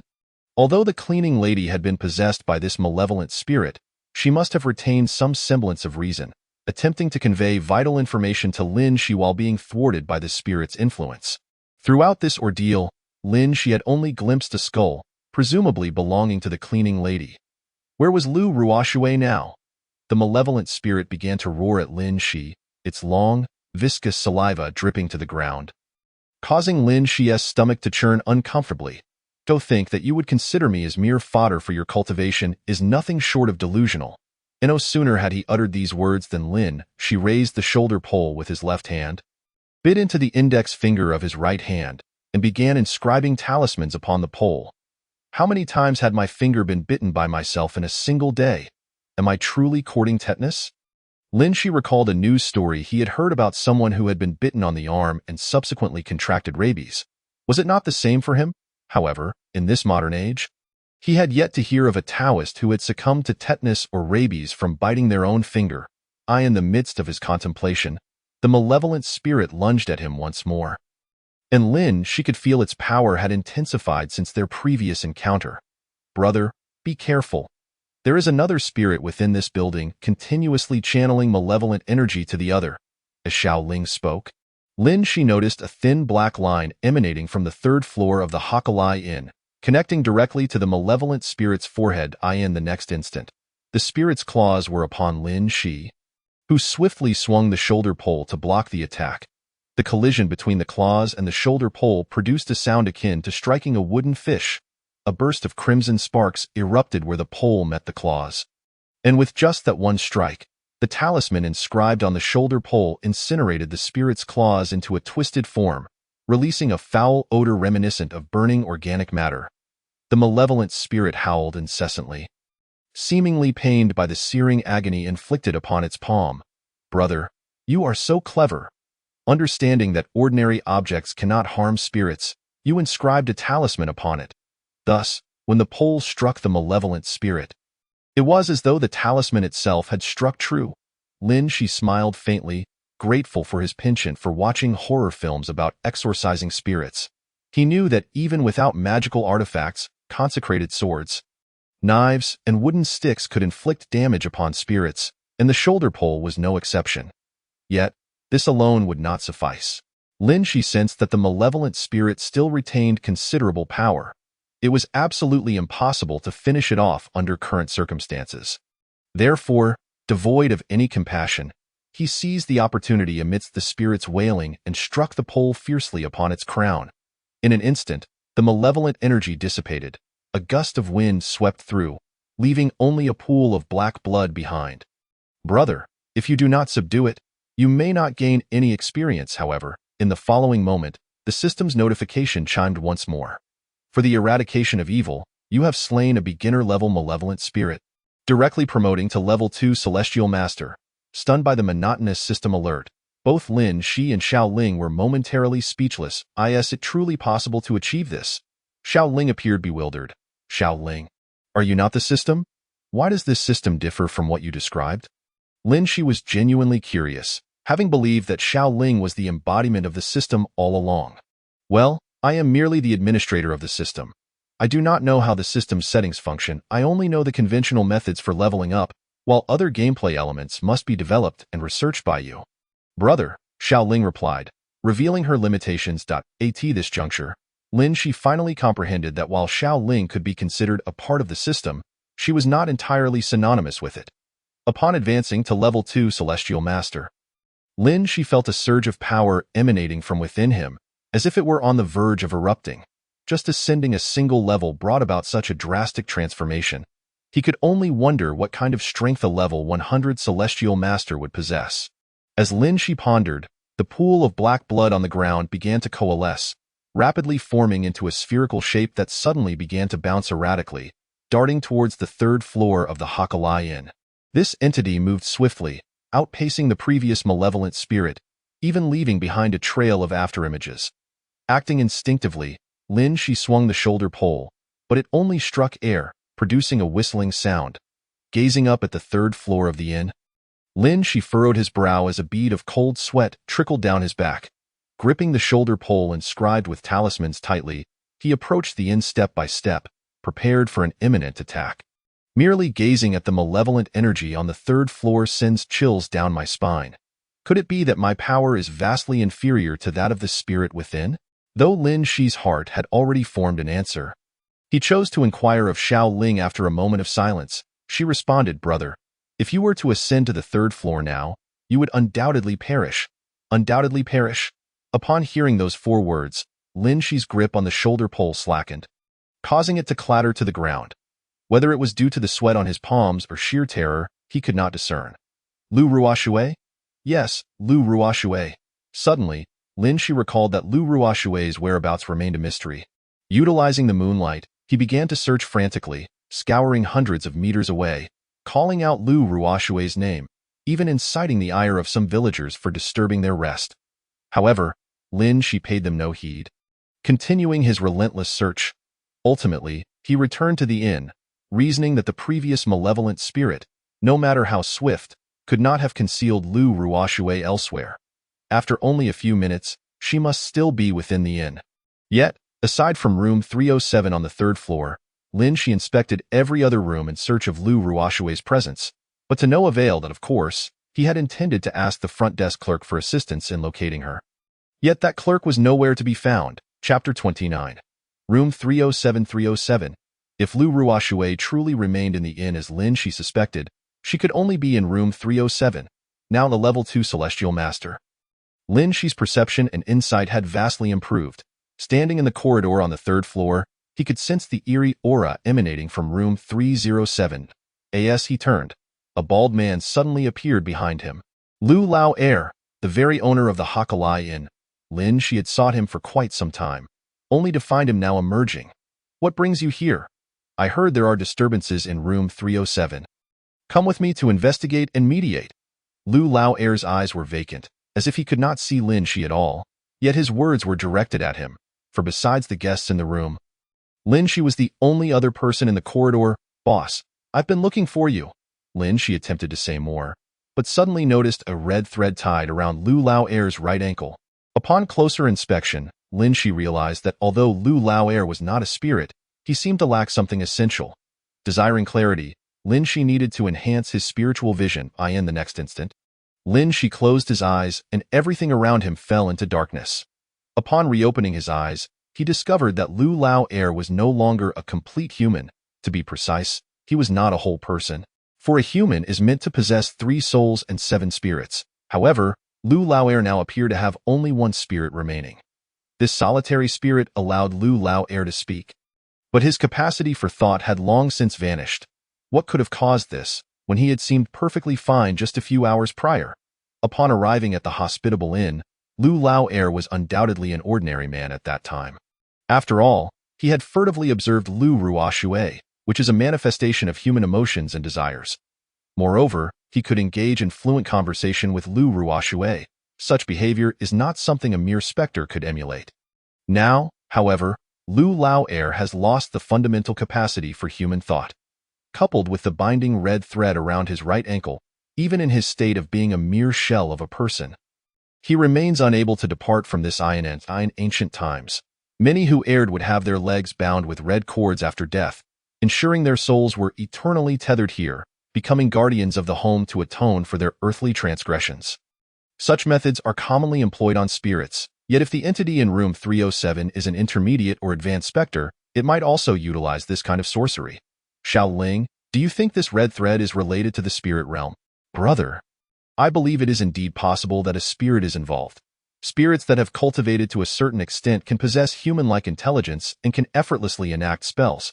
Possessing such intelligence, the creature within room 307 does indeed appear to possess some degree of power. Until now, of all the specters Lin Shi has encountered, the earlier malevolent spirit exhibited a semblance of wisdom by provoking him, while the others merely exhibited fear, a simple dread of death. The most pressing question at hand is whether Lin Shi should venture into room 307 to uncover the truth. As it stands, while the creature in 307 possesses certain abilities, it seems unlikely that it could inflict direct harm upon Lin Shi. Hence, it resorted to deceiving him by using the soulless Lu Lao Er to lure Lin Shi into room 307. Lin Shi cast a glance at the dazed Lu Lao Er, then shifted his gaze to the red thread binding his ankle. Perhaps it would be prudent to investigate where this red thread leads to identify the source of the issue. Lin Shi formed a blade-like gesture with his hand and decisively severed the connection between the red thread and Lu Lao Er. The ensuing silence was punctuated by the sound of Lu Lao Er collapsing to the ground, his body rendered limp. This may indeed be what is referred to as a living corpse. Indeed, as long as that fragment of a soul persists, Lu Lao Er will exhibit vital signs even in a hospital. Yet he shall never awaken again. Lin Shi grasped the red thread, gradually retracting it and following it to its origin. Unsurprisingly, the terminus of the red thread led directly to room 307. Lin Shi stood at the threshold of the room. Hesitating momentarily, Lin Shi, come quickly to save me, please. Just then, amidst his contemplation, Lin Shi heard a series of desperate cries emanating from within room 307. It was Lu Ruoxue's voice, brother. That voice may not necessarily be Lu Ruoxue's. Many spirits can mimic human voices to ensnare the unwary.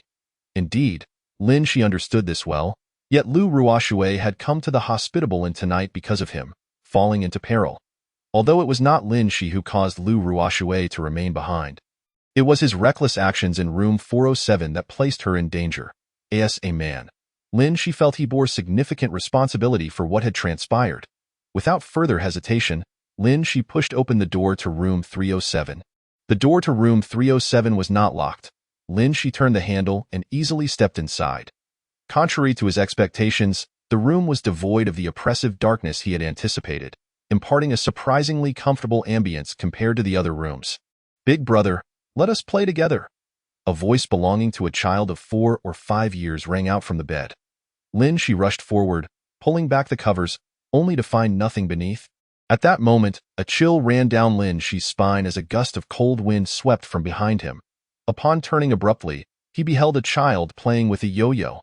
The yo-yo spun ceaselessly in the child's hands, performing a dazzling array of tricks and maneuvers. "It's your turn, big brother." At that moment, Lin Shi activated his third eye, realizing that the child before him possessed no more power than that of a novice spirit, merely a recently deceased ghost. It seemed the true entity was not this child after all. Seeing the child so pitiable, having lost his life at such a tender age, Lin Shi was inclined to play with the yo-yo. However, the system entity within Lin Shi, Xiao Ling, immediately interjected. "Brother, you cannot play with him. He is already dead. If you take the yo-yo from him, you might find yourself compelled to play with him endlessly. Should you choose to stop midway, he may harbor inexplicable resentment, potentially becoming a malevolent spirit. The strength of a spirit is entirely contingent upon how much a child values their playmate." Understanding this, Lin Shi retracted his outstretched hand. He realized that a 4- or 5-year-old child would indeed be heartbroken if a friend suddenly ceased to play with them. In the next moment, Lin Shi produced the demon ensnaring gourd and promptly ensnared the child within it. "I hope that one day, I can guide you to peace." Yes, this child was likely a guest of the inn, having met a tragic end due to the specter in room 407. Chapter 30. Thunder magic. Since the demon ensnaring gourd would not prevent the spirit from reincarnating, the best course of action to protect this little ghost from further harm was to contain it within the gourd. "Congratulations, brother, you have gained 5 experience points. You require 95 more experience points to level up." Hearing this, Lin Shi sighed deeply, realizing how tedious it was to level up, requiring a total of 100 points. Although somewhat disheartened, Lin Shi did not halt his efforts. He thoroughly searched the entire room, ultimately fixing his gaze upon the wardrobe in the corner. Listening closely, it seemed there were still some sounds emanating from within. Lin Shi inscribed a talisman of suppression on his left hand, and then reached for the wardrobe door with his right. Creak! The door emitted a piercing sound as it swung open. "Lu Ruoxue?" Lin Shi beheld Lu Ruoxue, who was currently ensnared by wisps of black mist, her complexion visibly paling at an alarming rate. "Brother, quickly use your blood to spray on the black mist, or else Lu Ruoxue will meet the same fate as the previous Lu Lao heir, becoming a soulless entity." Heeding Xiao Ling's warning, Lin Shi disregarded the pain in his tongue, biting down hard and releasing a mouthful of blood. He then sprayed it upon the black mist. The moment Lin Shi's lifeblood made contact, it hissed, as if reacting to the mist, producing a grayish-white fog that began to rise. Following the direction of the fog, Lin Shi discovered a dark hole above the wardrobe, seemingly connecting to the room above. That room above was none other than room 407, where Lin Shi had previously stayed.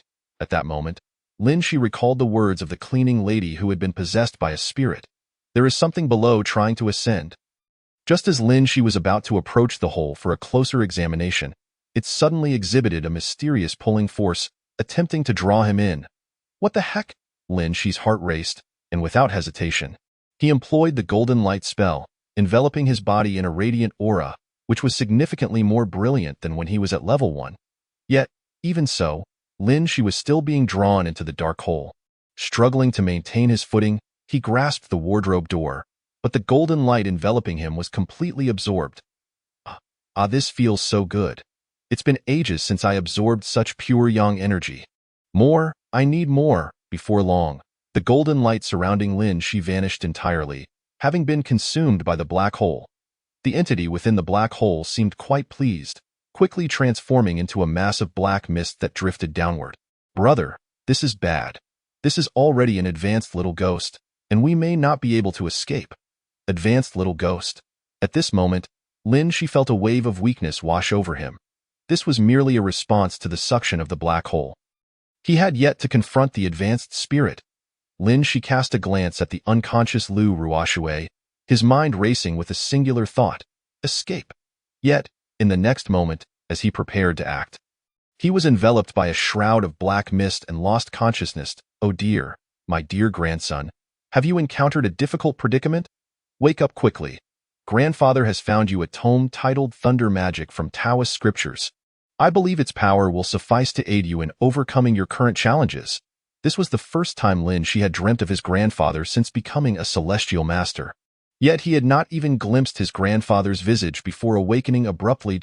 To Lin Shi's astonishment, he found himself confined within a coffin, utterly immobilized.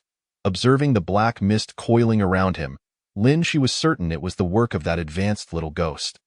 Are you sure he can serve as a better medium than Lu Sanyuan? That voice. It was unmistakably Lu Ruoshue's. Could she have escaped? Yet she was speaking to water, suggesting that she might replace Lu Sanyuan as a medium. What could that possibly mean? She was drenched in perspiration, feeling utterly drained.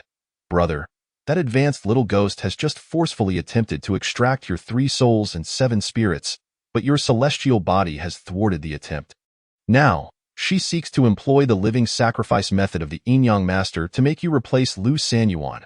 Though I am uncertain of their intentions with Lu Sanyuan, the mysteries are multiplying, and she felt utterly bewildered. However, the most pressing matter was how to escape from this predicament. She made a few attempts, but not only was it impossible to break free from the black mist. Even moving his body proved exceedingly arduous. The thunder magic! She recalled the lightning technique that his grandfather had just bestowed upon him. Perhaps by mastering this technique, he could finally escape. At that moment, she searched his mind for the lightning technique his grandfather had gifted him. He found it. A surge of excitement filled She's heart as he began to practice it within his consciousness. However, after merely skimming the first page, he quickly realized that he might not be able to cultivate it at all. This lightning technique's foundation was, astonishingly, the golden light spell. Only by skillfully manipulating the golden light spell could one fully grasp the spells within the lightning technique. If the practitioner lacked mastery over the golden light spell, they could easily be harmed by their own lightning technique, potentially leading to their demise. The 5 thunder rites encompass 5 distinct types of thunder: the Chaos Divine Thunder, the Heavenly Capital Divine Thunder, the Purple Cloud Divine Thunder, the 3 Pure Divine Thunder, and the Comprehensive Thunder Law.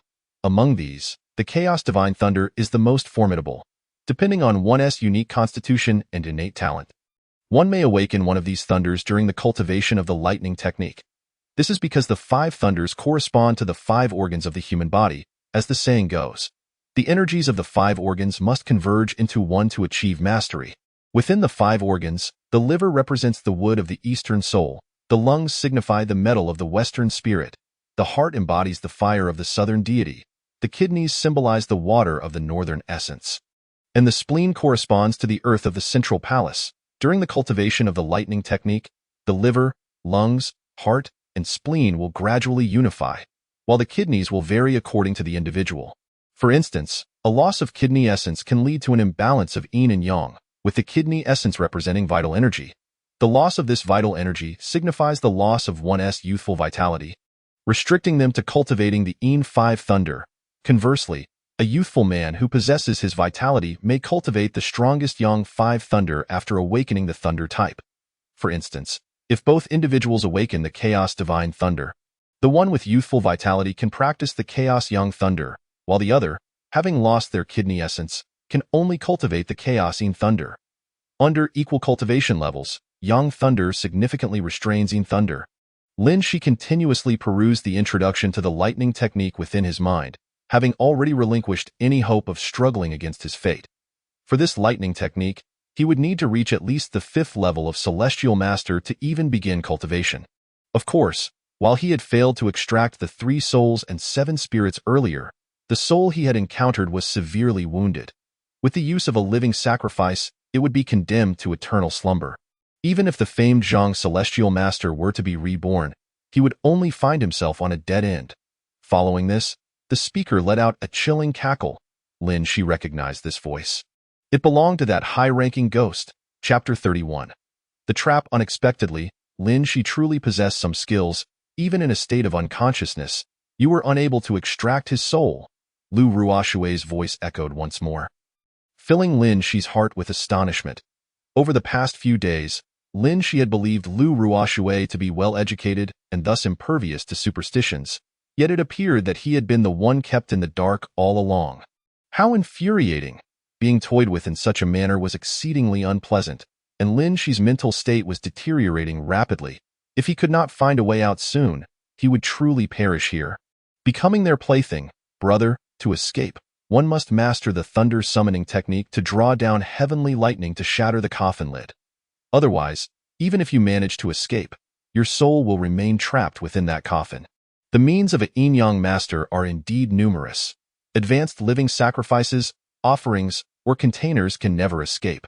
For once they leave the sealed coffin, the spirits of the offerings will remain forever ensnared within.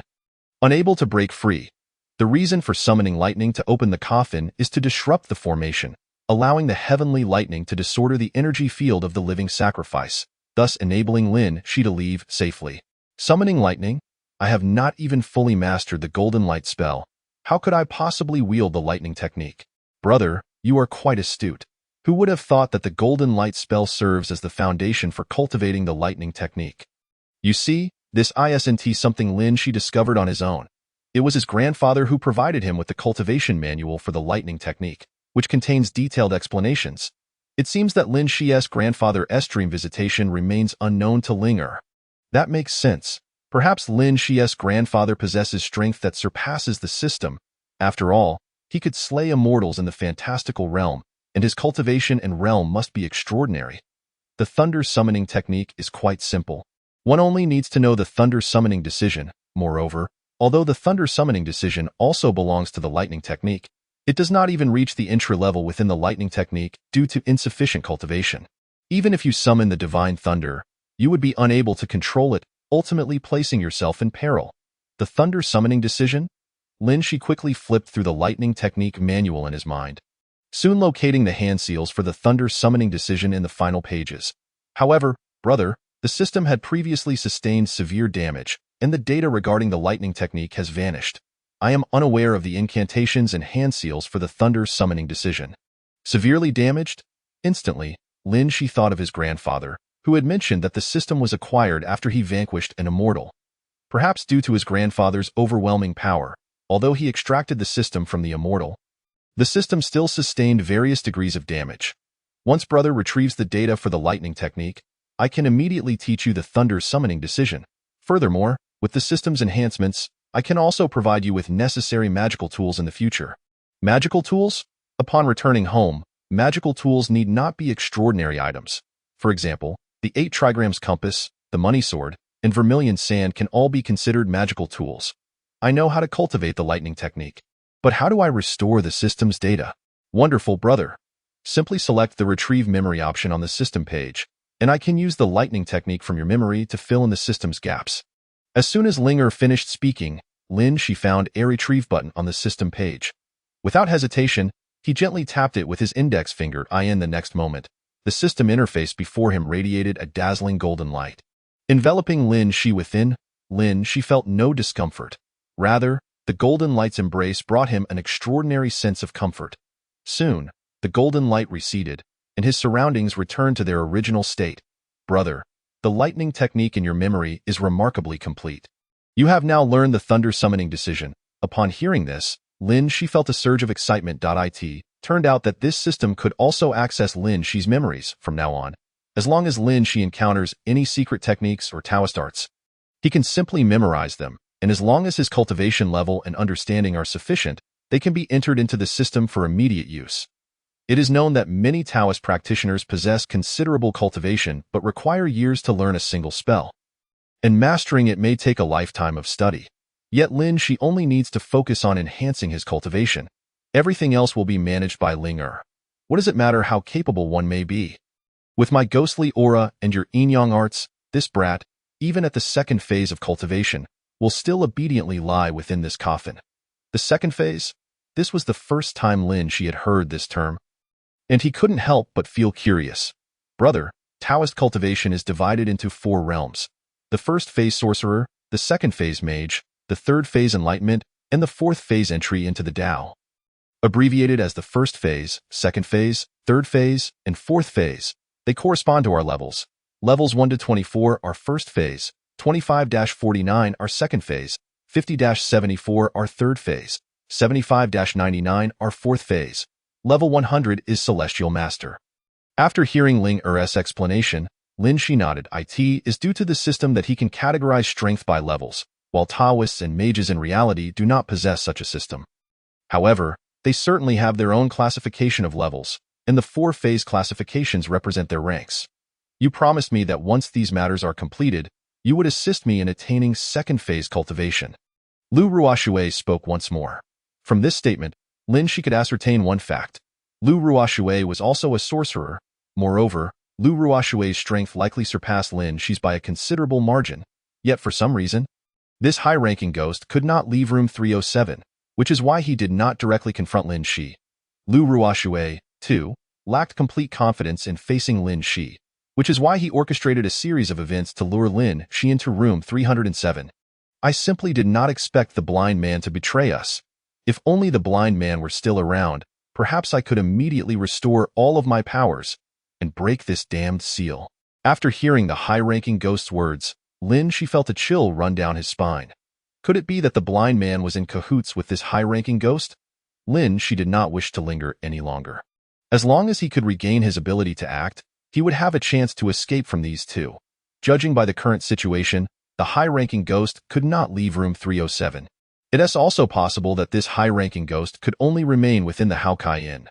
During a conversation with Lu Ruoshui, perhaps the cleaning lady overheard something, leading to her being silenced. However, the cleaning lady still retained a fragment of her soul. Imbued with human reason, so even when possessed, she managed to reveal some information about the high-ranking ghost. This is merely Lin Shi's conjecture. There exists another possibility.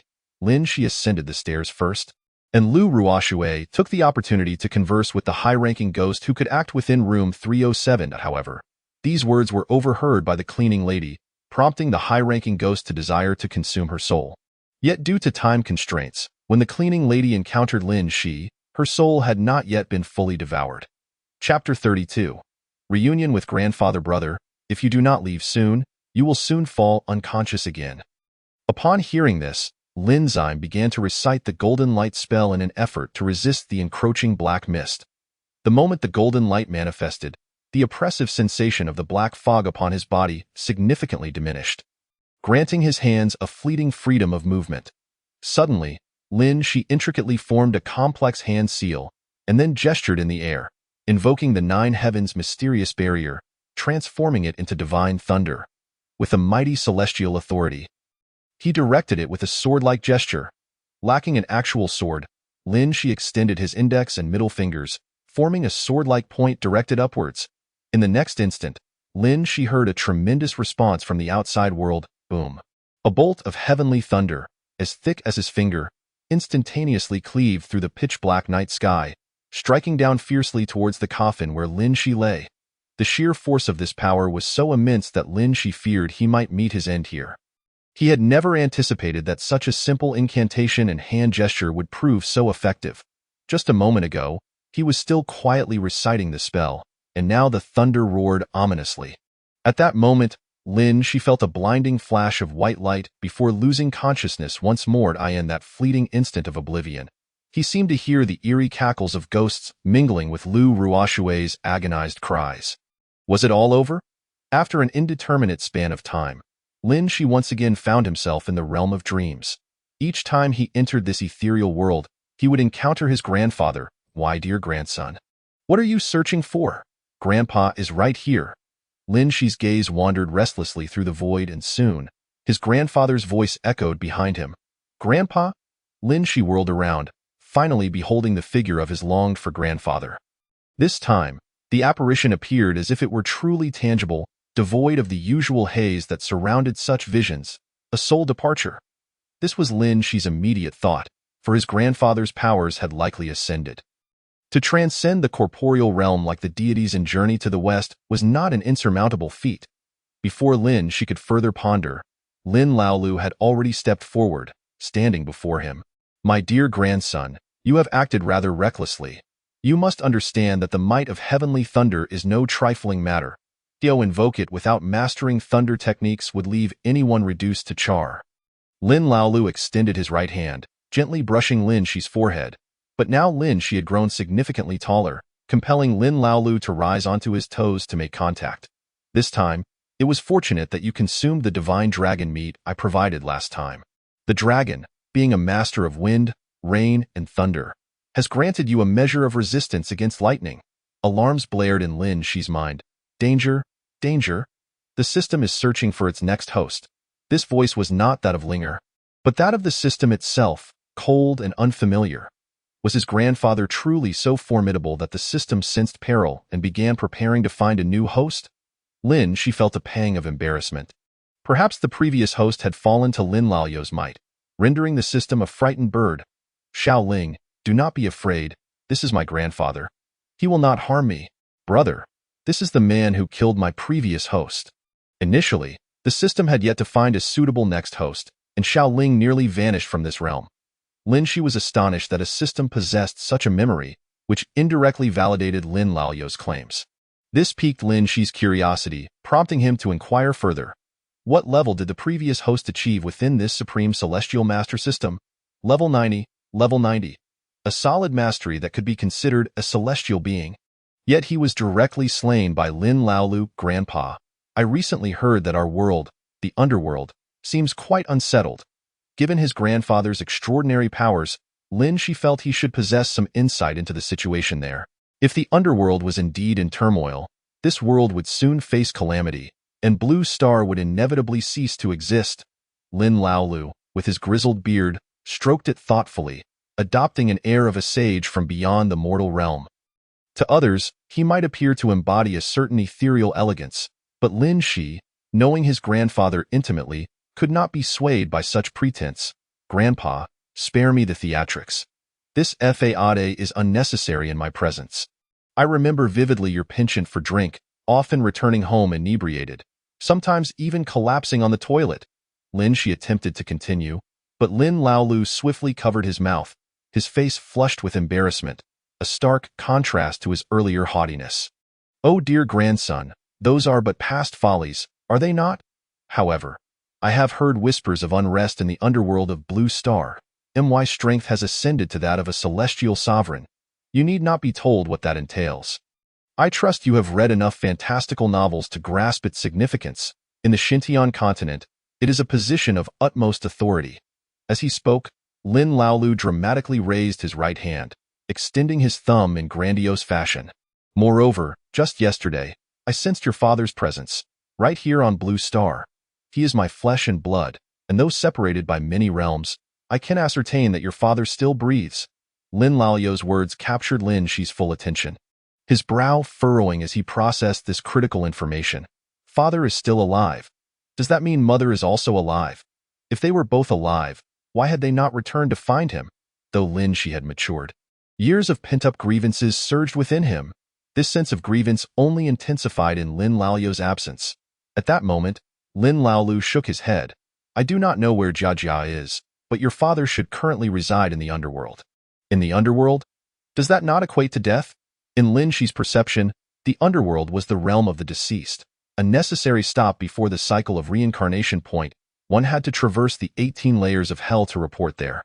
I once believed the same, but while Lin Fugue carries the aura of a ghost, he also retains a human essence, leaving me uncertain of his true state. Half human, half ghost?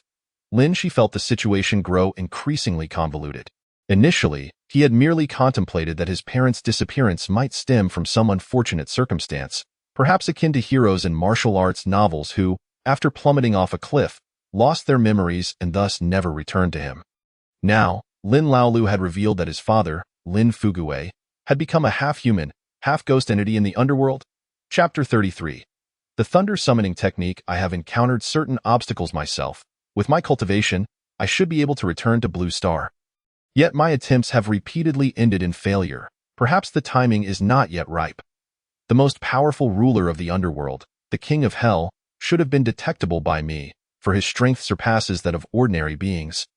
With spirit energy magnitudes greater, however, in recent days, I have noticed his presence waning. His time may soon be at an end. Should a ruler vanish for any reason, his subordinates will inevitably vie for power. Of course, it is also due to these schemers' ambitions that the spiritual energy between the underworld and the mortal realm has been released, allowing me to connect with you, my dear grandson. After hearing all this, Shi's mind became somewhat muddled. However, the grandfather's words mirrored those of the diviner Mo Fan, suggesting that the rampant spirits in the human realm were not mere chance, but rather orchestrated events. If Shi were to become a celestial master, could he not potentially be a savior? Yet for Shi, the notion of being a savior seemed absurd. Throughout, He merely wished to care for his own small family. Indifferent to the plight of others, my dear grandson, my visit is not solely to assist you, but also to instill in you the responsibility of seeking your parents. I can firmly ascertain that they have not yet reincarnated. They remain somewhere on Blue Star, and of course, my perception will weaken considerably upon entering Blue Star, as traversing multiple realms diminishes my abilities. Your father is most likely in the underworld. The underworld, to Lin Shi? The underworld remained an enigma. He only knew that many demons and spirits emerged from there. Currently, he lacked the strength to venture into the underworld, for in both novels and television, it was portrayed as a realm requiring significant cultivation to access. If even someone as weak as Lin Shi could wander into the underworld freely, then surely anyone with the title of Taoist would command the secrets of life and death. Lin Shi appeared deep in thought. But Lin Laolu seemed urgent, eager to finish his words. My dear grandson, I am not currently on Blue Star. If your parents find themselves in peril, it will fall upon you to devise a solution. The 5 thunder technique must be diligently studied. After all, thunder techniques are among the most prestigious arts across any realm. As he spoke, Lin Shi watched as Lin Lao's figure began to blur, eventually vanishing from his dreamscape.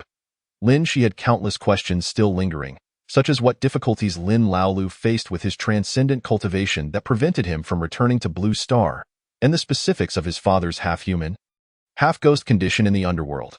However, perhaps it was best left unasked. Lin Laolu might not even know the answers, or else he would have shared them.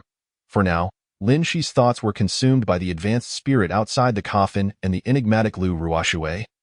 Who understood the ways of yin and yang? Has the influence of the thunder technique rendered it utterly annihilated? Xiao Ling, has that esteemed spirit already perished? Although Lin Shi has awakened, he has yet to open his eyes. As he is still attuned to his surroundings, feeling an unsettling sensation of suspension. Thus, he refrains from making any abrupt movements, longing to confirm with Xiao Ling whether the advanced spirit lingers nearby. Brother, the power of the thunder technique is formidable. Had it not been for the intervention of an adept, even with your celestial physique, you would not have survived. Upon hearing Xiao Ling's words, Lin Shi felt a sense of reassurance. After all, as long as the advanced spirit was absent, the current adversities would soon dissipate. Suddenly, Lin Shi opened his eyes wide, confronted by the sight of collapsed wooden beams, while he found himself precariously dangling from a steel rod. On the verge of falling. Goodness! No wonder I feel suspended. He scanned the vicinity for traces of Lu Ruoxue and the advanced spirit. Even with his celestial sight activated, he could sense no trace of malevolent energy. At this realization, Lin Shi felt a wave of relief. He sought a stable foothold and leaped down to survey his surroundings, determining that he was likely on the 2nd floor. Yes, he contemplated jumping to the entrance of the inn. Distant sounds of sirens and an ambulance reached his ears, causing him to retract his head instantly. The inn, now riddled with destruction, may have claimed numerous lives. Should the police discover Lin Shi unscathed, he would undoubtedly become a prime suspect. Just as he resolved to retreat from the back of the inn, a young officer's voice rang out, "Don't move! Raise your hands!" It must be said, the officer was remarkably swift. Lin Shi had merely paused to ponder, failing to notice anyone ascending from the 1st floor, and yet he was already spotted. Although Lin Shi possessed a celestial physique, even such strength could not shield him from bullets. Furthermore, as a lawful citizen, he had no intention of resisting a police officer. "Brother, please lower your weapon. Let us speak calmly." Lin Shi immediately turned to face the officer, their eyes locking in an unexpected moment of recognition. To his surprise, there truly existed individuals of unwavering integrity in this world.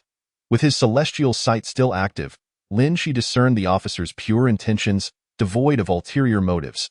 This only deepened Lin Shi's respect for him. Noticing Lin Shi's disheveled appearance, the young officer, recognizing his predicament, lowered his weapon. "What are you doing here?"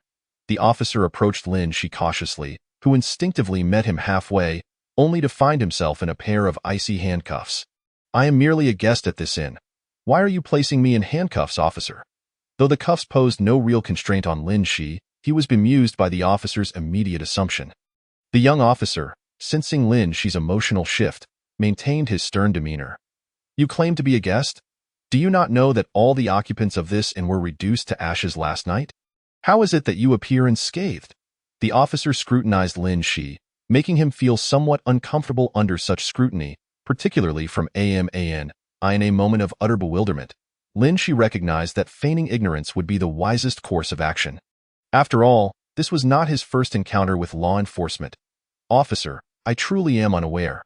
I awoke to find the inn in ruins. I was sound asleep." Chapter 34. The fire basin. The officer was naturally skeptical of Lin Shi's claims. The building was nearly obliterated. How could he have escaped unscathed? "What time is it?"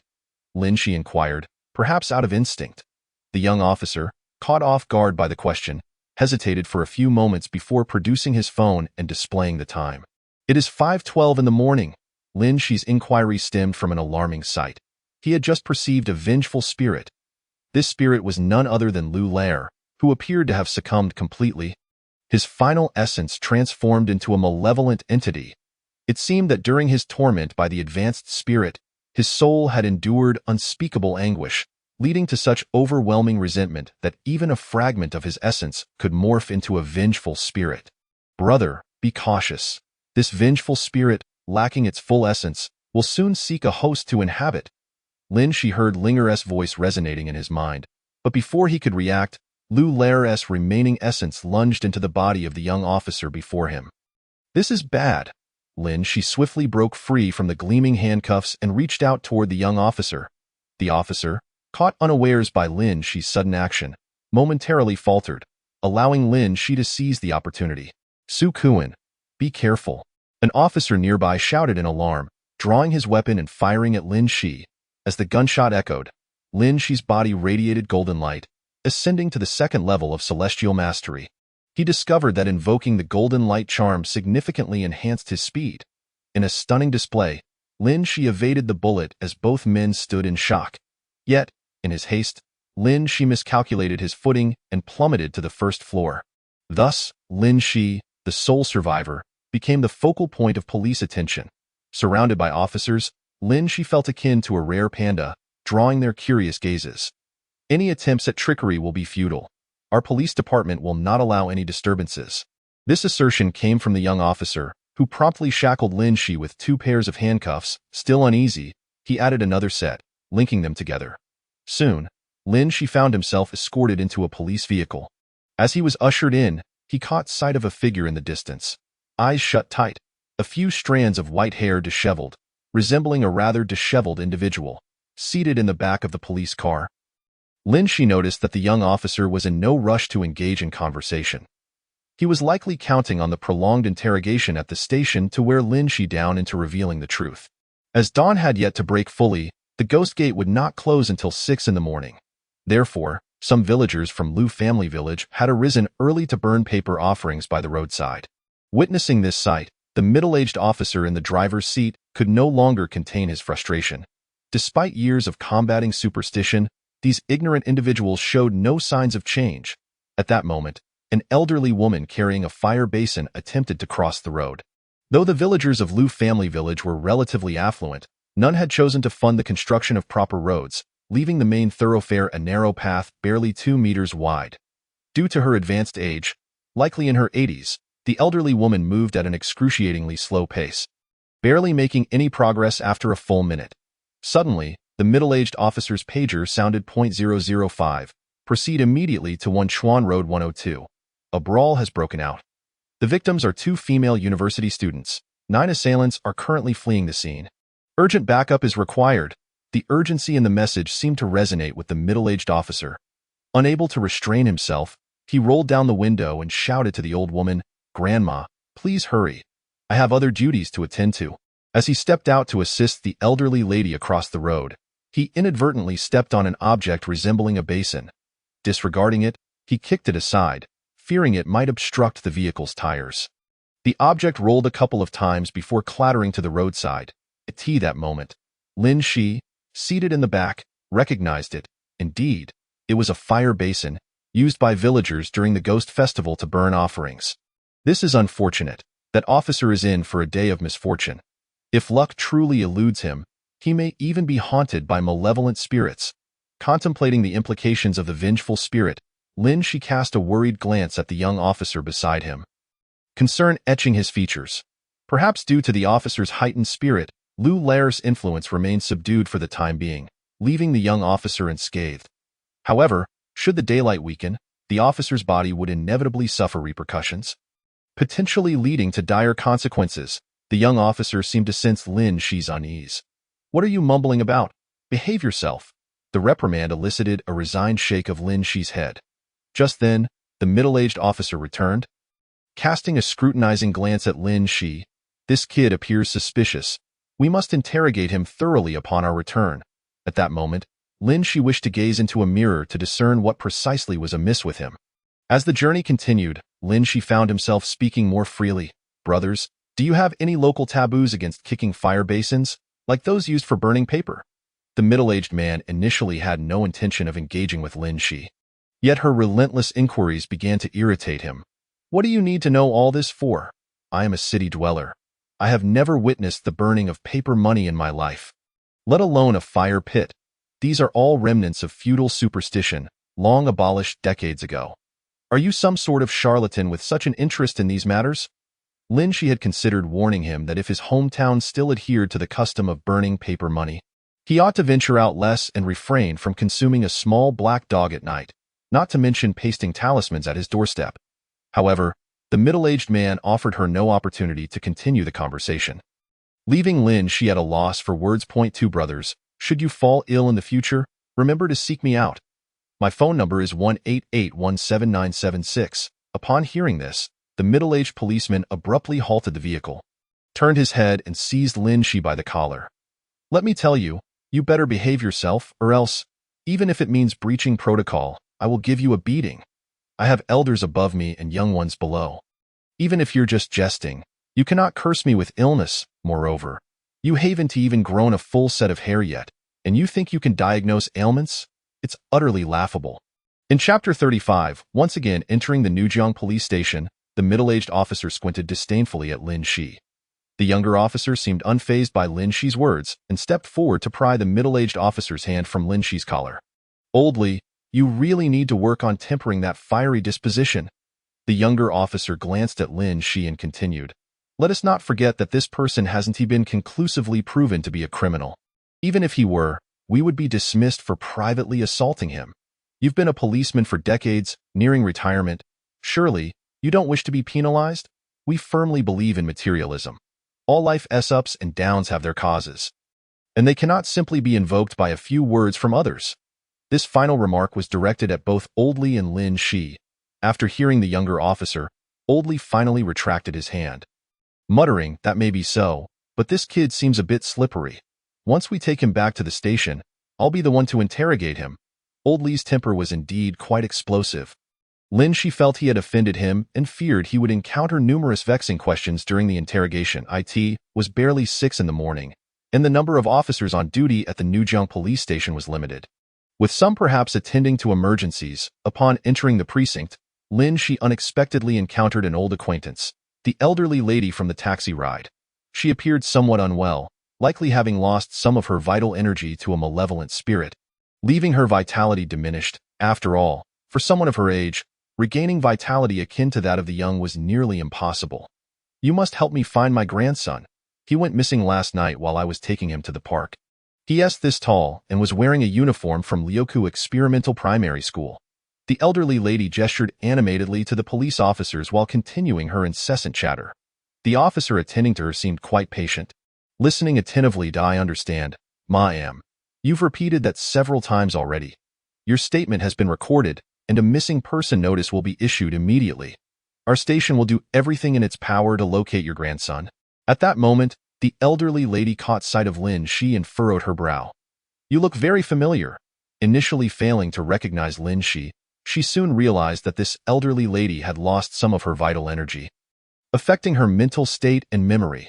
This condition could be easily remedied with a bit of restoration. Within a month, she could regain her former self. Suddenly, a thought seemed to spark in her mind, and she exclaimed, "You're the scoundrel who stole my wallet on the street yesterday." The moment she uttered the word scoundrel, Lin Shi felt his status plummet. Remarkably, despite her diminished state, she still recalled the harm done to her. "Auntie, please don't wrongfully accuse the innocent. This young man did not steal your wallet. We've already investigated, and he is not affiliated with the thief. In fact, he helped you retrieve your wallet.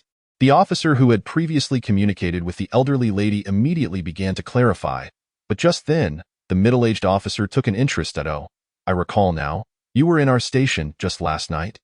Weren't you? Who would have thought you'd return so early today?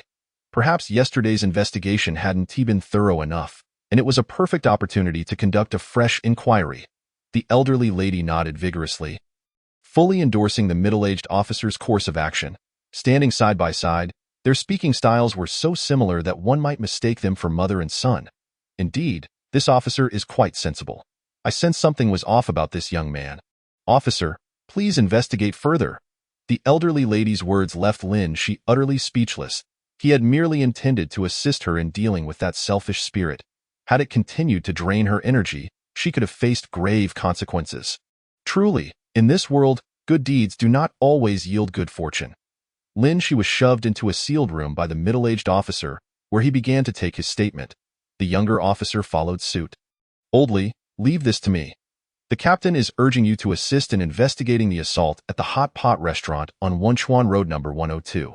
Your skills are superior, making you more effective against those vicious criminals." Upon hearing this, Oldly's previously furious demeanor softened considerably, and he smugly remarked, "Well, I suppose I have no choice but to go. After all, my skills are unmatched in our precinct. Xiao Chun, take your time with the interrogation. If he shows any signs of non-compliance, let me know when I return. I'll ensure he cooperates fully." With that, he handed the documents to the younger officer and exited the room. The younger officer let out a sigh of relief. Settling down across from Lin Shi and activating a camera to record, "I hope you can understand. There were 32 registered guests at the hospitality inn last night, and you are the only one who survived. Therefore, we need to ask you a few questions." Lin Shi surveyed his surroundings. Aside from a door, a light, a table, 2 chairs, and a semi-transparent window, there was nothing more. It was worth noting that during his previous cooperation with the robbery investigation, he had been in the police station's office with tea available, yet now he found himself deprived of all comfort. 31 fatalities in a single incident would be headline news anywhere. Perhaps the higher-ups were under considerable pressure. "Your name is Lin Shi, correct? You visited our station yesterday. What were you doing in Lijiakan? According to our records, you have no friends or relatives residing in Lijiakan. Indeed, why had Lin Shi gone to Lijiakan? Was he there to seek fortune or exorcise spirits? It all seemed rather implausible. Is there something you're hiding? I hope you can answer truthfully. You must fully cooperate with our investigation to prove your innocence. Otherwise, you could face several days of detention." Lin Shi was not particularly afraid of detention, but the deaths of those 31 individuals needed an explanation. There's a taxi driver named Lu Nong in Lijiakan. He asked me to help a friend of his who was ill. Indeed, the explanation regarding medical assistance sounded more plausible. The younger officer nodded, saying, "I forgot to introduce myself. My name is Officer Zhang. And here's my badge." Officer Zhang pointed to his badge on his chest, and then locked eyes with Lin Xit that moment. A blinding light shone in Lin Shi's face, prompting him to shut his eyes in discomfort. In Chapter 36, The Disappearance of Lu Ruoshui, Officer Zhang said, "Xiao Zhang, I'm leaving now. Make sure to turn on that strong light during the interrogation." The middle-aged officer's voice echoed from outside, and soon, the sound of footsteps faded away. Officer Zhang appeared somewhat helpless, but this was standard procedure for interrogations. We've already confirmed that although it wasn't Lu Nung himself who picked you up, the taxi indeed belonged to him. However, as a college student with no medical training, even if you possess some innate talent at your age. Officer Zhang trailed off, clearly expressing his skepticism. Nevertheless, Lin Shi was quite adept at weaving a tale. The truth is, Lu Nung's friend has been given up on by the hospital, so he wanted to try some folk remedies. "I grew up with my grandfather, who was knowledgeable about some herbal remedies for health, and I thought I'd give it a shot." Given Lin Shi's composed response, Officer Zhang harbored no further doubts. "I'll send someone to contact Lu Nung to verify your story." After speaking, Officer Zhang called in a junior officer and handed him the A4 paper he had just recorded, issuing a few brief instructions before returning to face Lin Shi. "Now, what prompted you to stay at the hospitality inn?" "What prompted me? That's rather foolish. Obviously, I had nowhere else to stay. As Officer Zhang has stated, I find myself alone and without any connections in Lijiakan, which leaves me no choice but to reside in a hotel. As for my choice of the Hakalai Inn, it is merely a testament to Master Lu Nung's warm hospitality. After all, Hakalai Inn is renowned as the finest establishment in the area.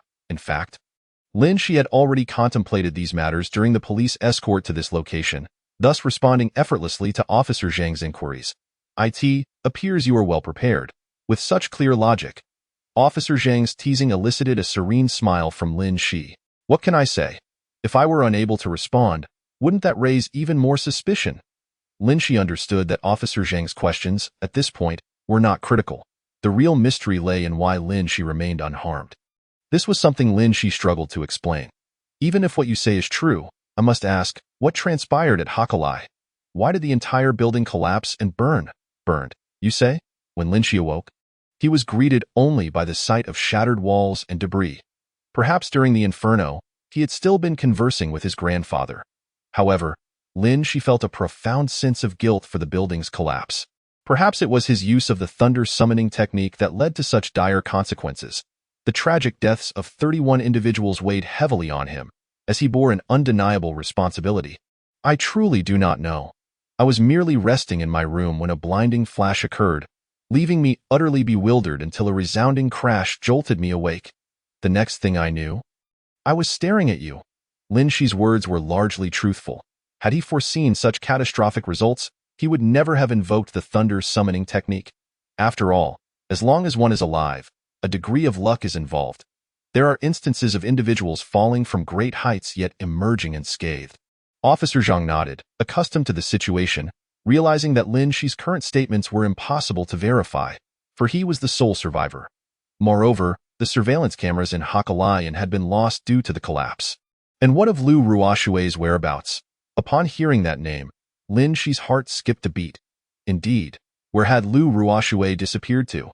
He had no answers, speculating that perhaps her cultivation was insufficient, and she too had perished beneath the thunder summoning technique. This possibility weighed heavily on his mind, given that Lu Ruoshui had mentioned her status as an onmyoji, yet her abilities were only at the first stage. This likely compelled her to strike a deal with a high-ranking spirit, seeking to employ certain dark arts to ascend to the second stage. However, in Lin Shi's understanding, confronting a high-ranking spirit need not require reaching the second stage. He believed that upon reaching level 15, he could contend with an ordinary high-ranking spirit. It is worth noting that level 24 represents the pinnacle of the first stage, suggesting that a high-ranking spirit would lack the capability to elevate Lu Ruoshui to the second stage. After all, how could one who had not yet attained that level assist another in achieving it? This was undeniably illogical. However, when considering the events surrounding the Lu Sanyuan grave incident, it seemed that both of them were intricately connected. Perhaps even the blind man was initially affiliated with Lu Ruoshui.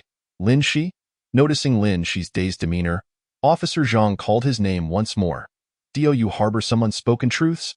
Indeed, it is often the words left unsaid that hold the key to everything. Although Officer Zhang had only graduated from the police academy 2 years prior, he understood this principle quite well. His gaze bore into Lin Shi's, searching for a crack in his composure. That moment, Lin Shi's eyes appeared unusually vacant, his mind racing to recollect the events of that fateful night. Everything that transpired in Lajiakan felt dreamlike. Upon awakening, it seemed that all of it was detached from Lin Shi's reality. "I do not know where Lu Ruoshui has gone, but I firmly believe she is still alive," Lin Shi stated. Yes, having watched countless dramas, he was convinced that someone as enigmatic as Lu Ruoshui would not so easily succumb to death, especially not due to a trivial thunder summoning technique. "Did Lu Ruoshui not accompany you?"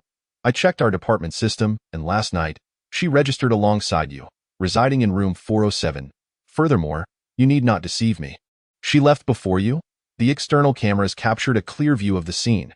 Before Lin Shi awoke today, the police from Nujiang had already accessed all available surveillance footage and conducted a thorough investigation of the individuals entering and exiting the inn.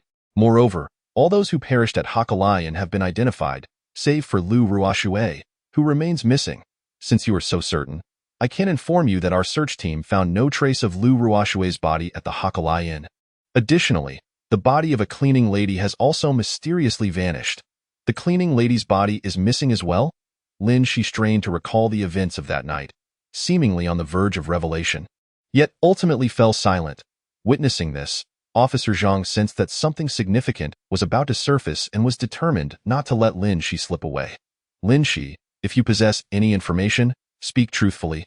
As long as you can prove your innocence in this matter, you may leave. To Officer Zhang, Lin Shi's behavior suggested that he was concealing something. Chapter 37. A Soul.as for the cleaning lady. Lin Shi indeed had some recollection, yet that cleaning lady had been utterly consumed by a vengeful spirit. Only a few eerily white bones remained. As for why that malevolent spirit acted thus, Lin Shi could not comprehend. After all, spirits seeking to absorb human yang energy need not resort to cannibalism. In fact, consuming humans offers no benefits to spirits, as many substances remain indigestible to them. Of course, there exists another possibility, that the vengeful spirit bore a deep-seated grudge against the cleaning lady. However, none of this could be substantiated, as both involved parties had departed from this world. As for the cleaning lady, I cannot say where she is gone. Lin Shi's declaration only served to heighten Officer Zhang's scrutiny, for he now believed Lin Shi possessed knowledge of crucial details. Lin Shi, do not presume my leniency means you can deceive me. If you do not reveal the truth, then the deaths of these 30-plus individuals will be in vain. Officer Zhang slammed his palm on the table, rising abruptly, his eyes wide with fury, a truly terrifying sight. Yet, as Officer Zhang stood, the harsh light momentarily shielded Lin Shi, granting him a fleeting moment of respite. In that instant, Lin Shi perceived a grave issue. Officer Zhang's shadow, illuminated by the light, stretched long. This was no anomaly. However, Officer Zhang remained motionless, and his shadow began to tremble and gradually shrink. This is dire. Lu Lair, this spirit, has already lost a significant portion of its essence and remains restless, seeking to devour other souls to augment its own spiritual power, transforming into a new entity.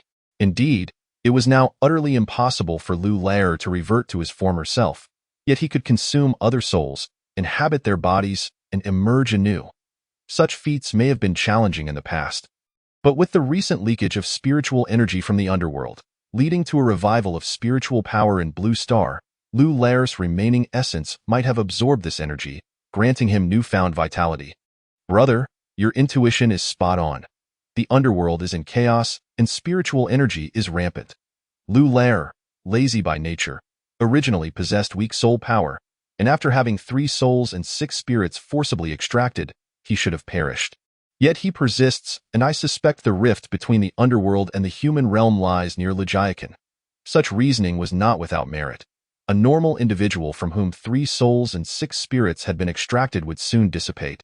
Yet Lu Lair's ability to occupy another's body and sustain himself defied logic.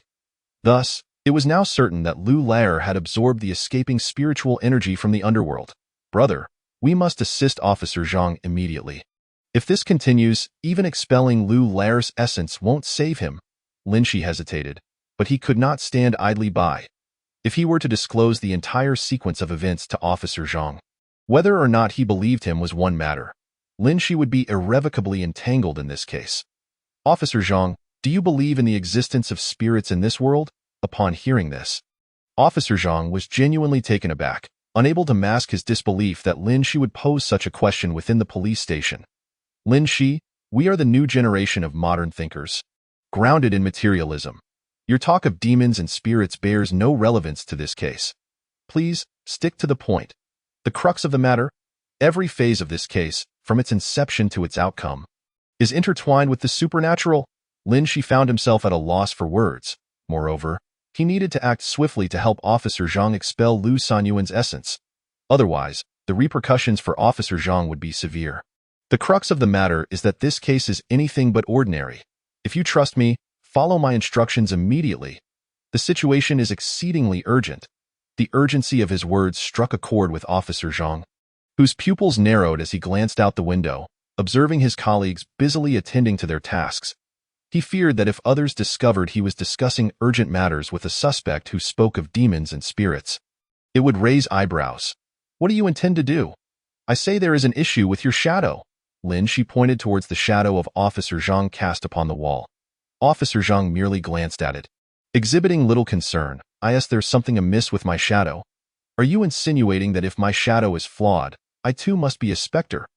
Officer Zhang perceived that Lin Shi was attempting to divert attention. Evading the crux of the matter, aiming to obfuscate the police's focus, a faint smile graced his lips. Having only recently taken up the mantle of a police officer, this was his first occasion conducting an interrogation alone. The fact that he could discern such subtleties made him feel quite accomplished. You are mistaken. Soon enough, you shall be no more than a memory. As Lin Shi's words fell, he pointed once more at Officer Zhang's shadow. You remain motionless, yet your shadow quivers incessantly. As a police officer, your powers of observation ought to be commendable. Surely, you have noticed this? Furthermore, you are gradually fading from view. Have you not realized? Officer Zhang, clearly skeptical of Lin Shi's assertions, could not help but cast his gaze upon his own shadow. This time, he did not merely glance. He stared intently. What is happening? A sense of panic washed over Officer Zhang as he swiftly adjusted the spotlight, believing it to be a mere matter of angle. However, regardless of the angle he chose, Lin Shi's shadow continued to tremble. Although the rate of disappearance was slow, Officer Zhang also recognized the bizarre phenomenon. At that moment, a third of his head had already vanished. Do you not feel a weight upon your head, rendering your thoughts unfocused? As he spoke, Lin Shi deftly unshackled himself from the handcuffs. However, Officer Zhang was too absorbed in the spectacle of his own vanishing shadow to notice how Lin Shi had freed himself. He simply stood there, transfixed, watching as his shadow slowly dissipated from existence. Without hesitation, Lin Shi stepped forward, overpowering Officer Zhang, removing his outer coat and extracting a slender red thread from the police badge on his shoulder, drawing it out to a length of 1 meter. He then picked up the A4 paper that Officer Zhang had provided for his statement, leaving it blank. Lin Shi swiftly folded the paper into the shape of a human figure and inquired, "What is your birth date and time?" Officer Zhang seemed momentarily stunned. Unable to respond to Lin Shi's authoritative demeanor, "I ask you for your birth date and time. Speak." Lin Shi's voice bore an air of command and intimidation, halting even Officer Zhang in his tracks. "I was born on December 1, 1997, at 10:30 a.m. Lin Shi nodded, commencing the calculation of Officer Zhang's birth chart. "You were born in the year of the Ding Chou?" With a fiery nature, the flames within him burned fiercely. "Since your fire is potent, we shall harness it to subdue Lu Lao Air's spirit." Lin Shi inscribed Officer Zhang's birth chart upon the paper figure, plucking a hair from his head to insert it within the paper effigy. Once again, Lin Shi's gaze fell upon Officer Zhang, who appeared on the verge of speaking, but was silenced by Lin Shi's command. "Wait until I have completed my task before you speak. Otherwise, should we attract unwanted attention, I cannot guarantee your safety." Indeed, Lin Shi felt confident in handling Officer Zhang alone, but should other officers arrive, he would find himself outmatched. After all, he was but a level 2 celestial master. In that fleeting moment, Lin Shi wrapped the red thread around Officer Zhang's index finger several times. Although Officer Zhang struggled, he was no match for Lin Shi's strength. Upon completing this, Lin Shi threaded the other end of the red string through the chest of the paper figure and ignited it with his own inner fire. In an instant, the paper figure erupted into flames, the blaze far more intense than ordinary fire. As the paper figure ignited, the flames surged along the red thread towards Officer Zhang. Instinctively, he recoiled, only to be yanked back by Lin Shi. "Brother, a mere paper figure lacks sufficient power. It requires enhancement." At Lin Shi's urging, he exerted pressure on Officer Zhang's finger until a droplet of blood emerged, cascading onto the red thread. In that moment, the shadow cast upon the wall trembled violently, unleashing a piercing wail. This anguished cry shattered the air, compelling the busy officers outside to gather at the interrogation room door. A faint green gas wafted from Officer Lin's form. But with so many witnesses present, Lin Shi refrained from showcasing his abilities or revealing his possession of the extraordinary demon restraining gourd. Instead, he seized Officer Zhang's discarded uniform and, opting not to pierce his own finger, utilized the blood that had already flowed from Officer Zhang to draw a talisman. The talisman was universally effective. To confine a malevolent spirit, it sufficed to inscribe the talisman while preventing direct contact with the entity. Lin Shi enveloped the faint green gas with the uniform, akin to a package, trapping it within. Lu Sanyuan's spirit yearned to break free, yet upon making contact with the talisman, it began to wail in agony. The interrogation room's soundproofing was surprisingly effective, allowing the officers outside to hear only faint echoes. Yet even that was enough to provide a modicum of amusement amidst their monotonous duties. Before long, a few officers rushed in. Xiao Zhang, what transpired here? The scene, strewn with blood and paper ash, indicated a struggle. Officer Zhang, still reeling from the events, was met with questioning glances from his colleagues, who soon noticed the handcuffs on the floor and swiftly grasped the situation. Kid, you refuse to cooperate and dare to assault an officer? One officer, of similar age to Officer Zhang, attempted to confront Lin Shi, but was halted by Officer Zhang. Apologies for the disturbance. A friend sent me a terrifying video on my phone, which interrupted your work. While unshackling him, I inadvertently grazed my finger on the sharp edge of the cuffs.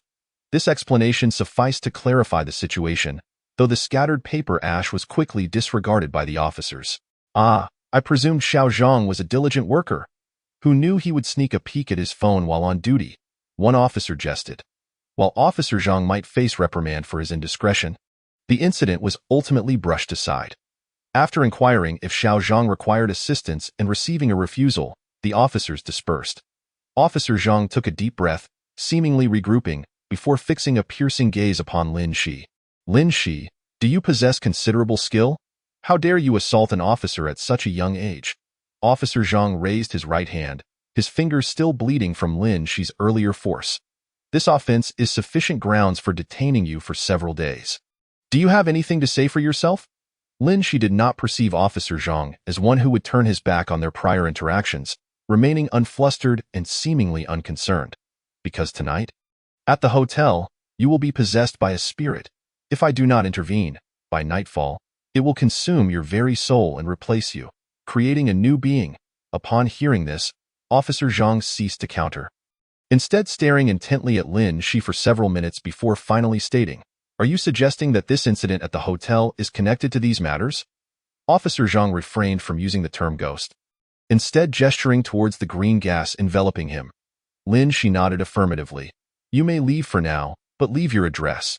The police may visit you at any time. Address? Lin Shi racked his brain, unable to recall any residence. I currently have no place to stay. Surely the police station has discovered this. I recently went through a divorce, and the house belongs to my ex-wife. Officer Zhang appeared to have anticipated this response. No problem. To prevent you from fleeing or obstructing the investigation, you may temporarily reside in my home. Do not worry, it is a 2-bedroom apartment, and I assure you, I am not interested in anything beyond a platonic arrangement. A faint smile broke across Officer Zhang's pale visage. Lin Shi grasped Officer Zhang's intentions, his expression revealing some hesitation. But I cannot afford the rent. Indeed, Lin Shi possessed little more than a few hundred yuan in his payment app. No rent required. Your cooperation with the police investigation is your reward. Thus, Lin Shi was escorted out of the police station by Officer Zhang. Upon exiting, it seemed many colleagues were mocking Officer Zhang, with Lin Shi overhearing remarks about how the usually stoic Officer Zhang had turned pale at a mere video. However, Lin Shi was soon taken to Officer Zhang's apartment. Lin Shi noted the standard of the police badge. The Nujiang police station offers such fine accommodations. They provide such excellent apartments for their officers. Observing the apartment's minimalist and clean decor, he found it quite appealing, even comparable to the 3-star hotels he had frequently stayed in before. This is my own purchase on an installment plan. It wasn't cheap, however. Due to collaboration with the government, the interest is somewhat lower. Officer Zhang smiled calmly and led Lin Shi all the way to the 5th floor. Chapter 39. The Past of Lu Family Village. Although Officer Zhang's words throughout the journey remained as sparse as before, Lin Shi could still perceive a subtle shift in his demeanor. Perhaps a hint of warmth had emerged. However, it must be said that this apartment was not merely a fade. Its interior was quite impressive as well. The usually hard-to-maintain corridor could be described as spotless. Upon witnessing this scene, Lin Shi couldn't help but take a few steps back, stamping her feet in an attempt to leave the mud outside. Yet, with that stamp, Lin Shi soon noticed something amiss. This house was evidently not as perfect as she had imagined. Officer Zhang stood before the door of room 506, retrieved a key, unlocked the door, and gestured for Lin Shi to enter. Lin Shi, not one to be overly fussy, stepped inside without hesitation, only to find the furnishings rather simple. A sofa in the living room, a television, a coffee table, and a dining table with nothing else to speak of. Please rest on the sofa while I fetch you a glass of water. Before Lin Shi could respond, Officer Zhang had already entered the kitchen and opened the refrigerator. Soon, a glass of chilled water, exuding coolness, was placed before Lin Shi. She drank it eagerly, for the weather was indeed sweltering, with temperatures soaring to 35 degrees Celsius, quite unbearable for someone from the south. Officer Zhang seemed to feel the heat as well. He stood up and adjusted the air conditioning to a brisk 20 degrees. The two sipped their water in silence for quite some time until Officer Zhang finally broke the quiet. What exactly transpired in the interrogation room? As Lin Shi had anticipated, Officer Zhang had developed an interest in her actions. Otherwise, he would not have invited her to accompany him back to this apartment. It's nothing. It's already resolved. Recently, I've just been consuming some nourishing foods for vitality, nothing specific, but I do recommend drinking rooster blood. It has the best effects. The word resolved, however, was far too simplistic for what Officer Zhang wished to hear. He drained his glass of ice water and let out a long sigh. You possess any skills in exorcising spirits or capturing demons?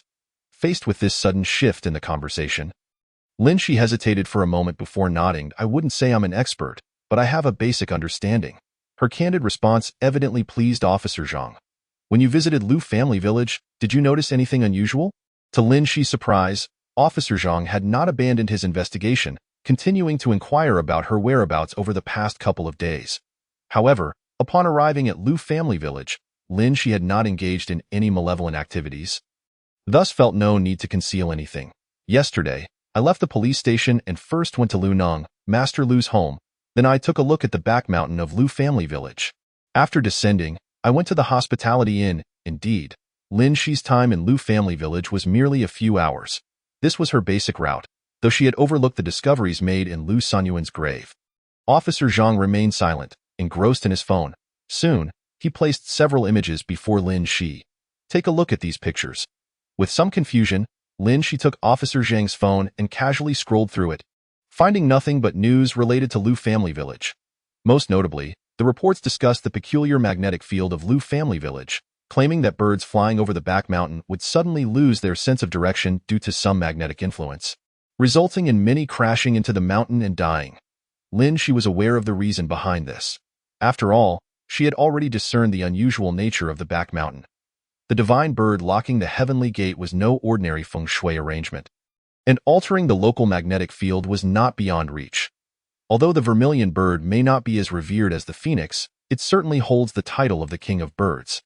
Perhaps those birds were attempting to pay homage but were disoriented by the magnetic field, leading to such a high mortality rate. However, as she flipped through the first two reports, the subsequent one spoke of Lu family village's sudden wealth and the yearly mysterious deaths. It was likely that for many, the prospect of sudden wealth seemed far more credible than the nebulous possibility of illness and death, which explained why no one had moved away from Lu family village. After spending several minutes examining the photos and articles Officer Zhang had provided, Lin Shi felt a sense of melancholy.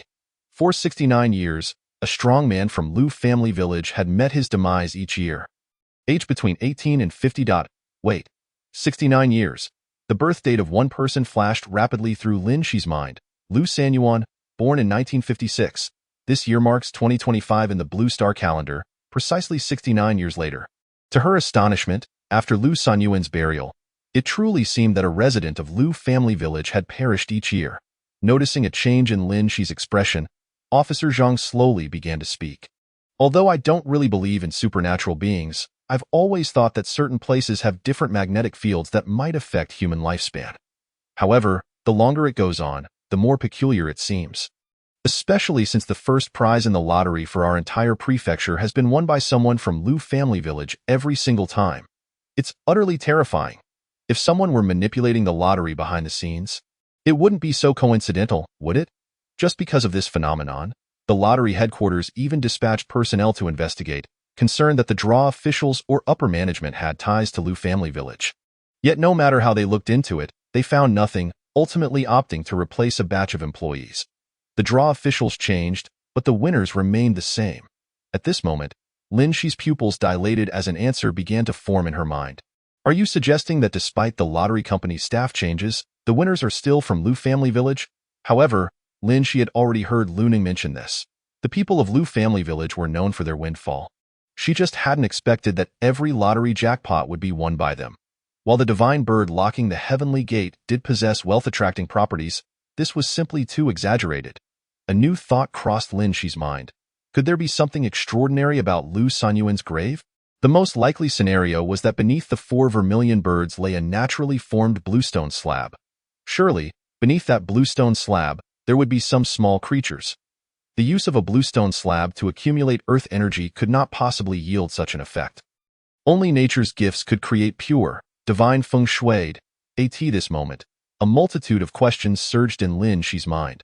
Perhaps it was necessary for her to return to Lu family village for further investigation, while also capturing the wandering souls and wild spirits from the back mountain into her demon-refining gourd. Indeed, that is why I've considered that direction. Chapter 40. The Death-Invoking Talisman. That direction? Yes, I too believe it may be related to the supernatural.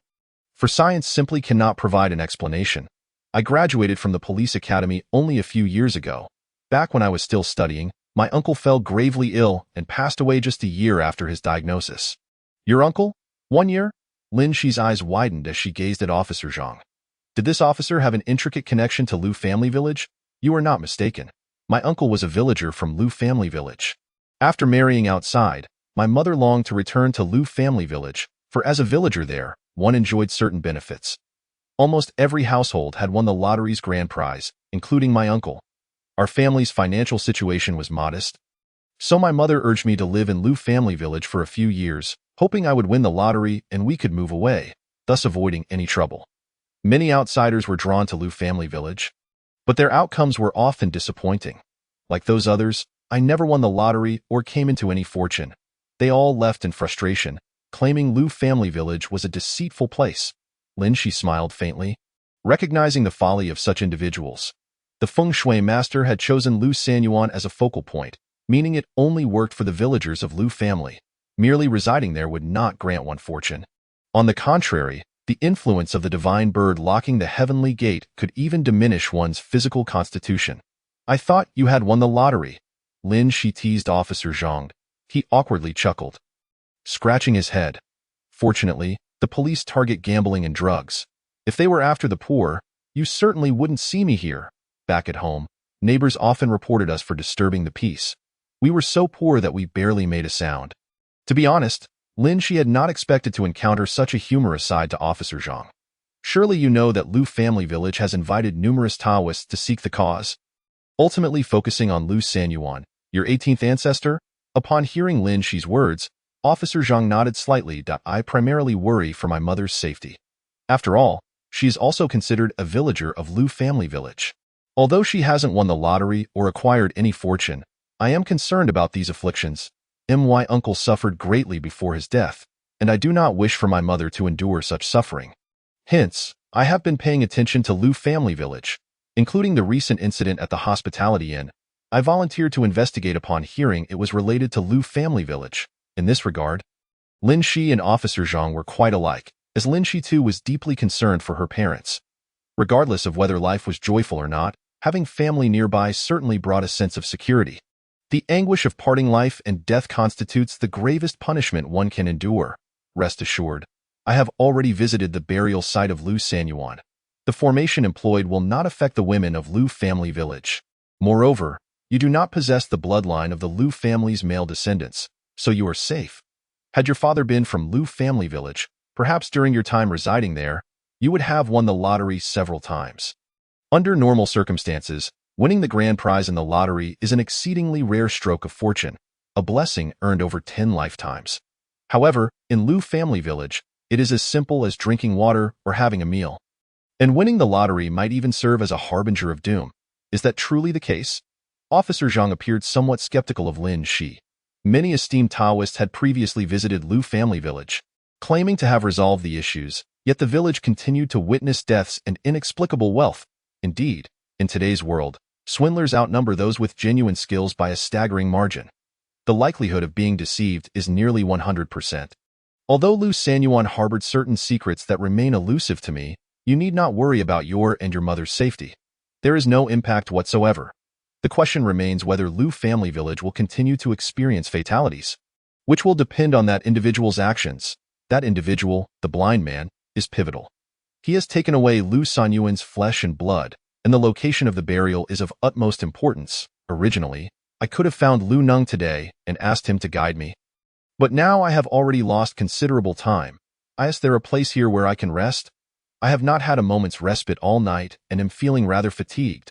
Officer Zhang seemed to have more inquiries. But since Lin Shi had made his statement, he could only allow him to rest first. There are 2 rooms here. One is my bedroom, and the other is unoccupied, originally intended for my mother. However, she prefers the rural ambience, so she chose not to come. The duvet and sheets are brand new.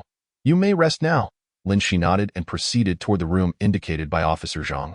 Although it contained merely a bed and a wardrobe, it sufficed as a decent refuge for Lin Shi at this moment.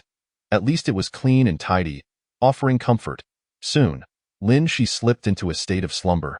This time, he did not dream of his grandfather, but he kept hearing his grandfather's words. I entrust you with the matters concerning your father and mother. Perhaps this was a message conveyed by his grandfather? Lin Shi was no longer an ordinary person. If he wished to ascertain whether his parents were still alive, he merely needed to continuously elevate his level and realm. This way, he would be able to traverse between the realms of the living and the dead. Uncertain how much time had passed, Lin Shi was awakened by the sound of a door opening. He opened his eyes, eager to check the time on his phone, only to find numerous missed calls, over a dozen, each from Lu Nung. Just as Lin Shi was about to return the call, he heard Officer Zhang's voice. Lin Shi, it's time to eat.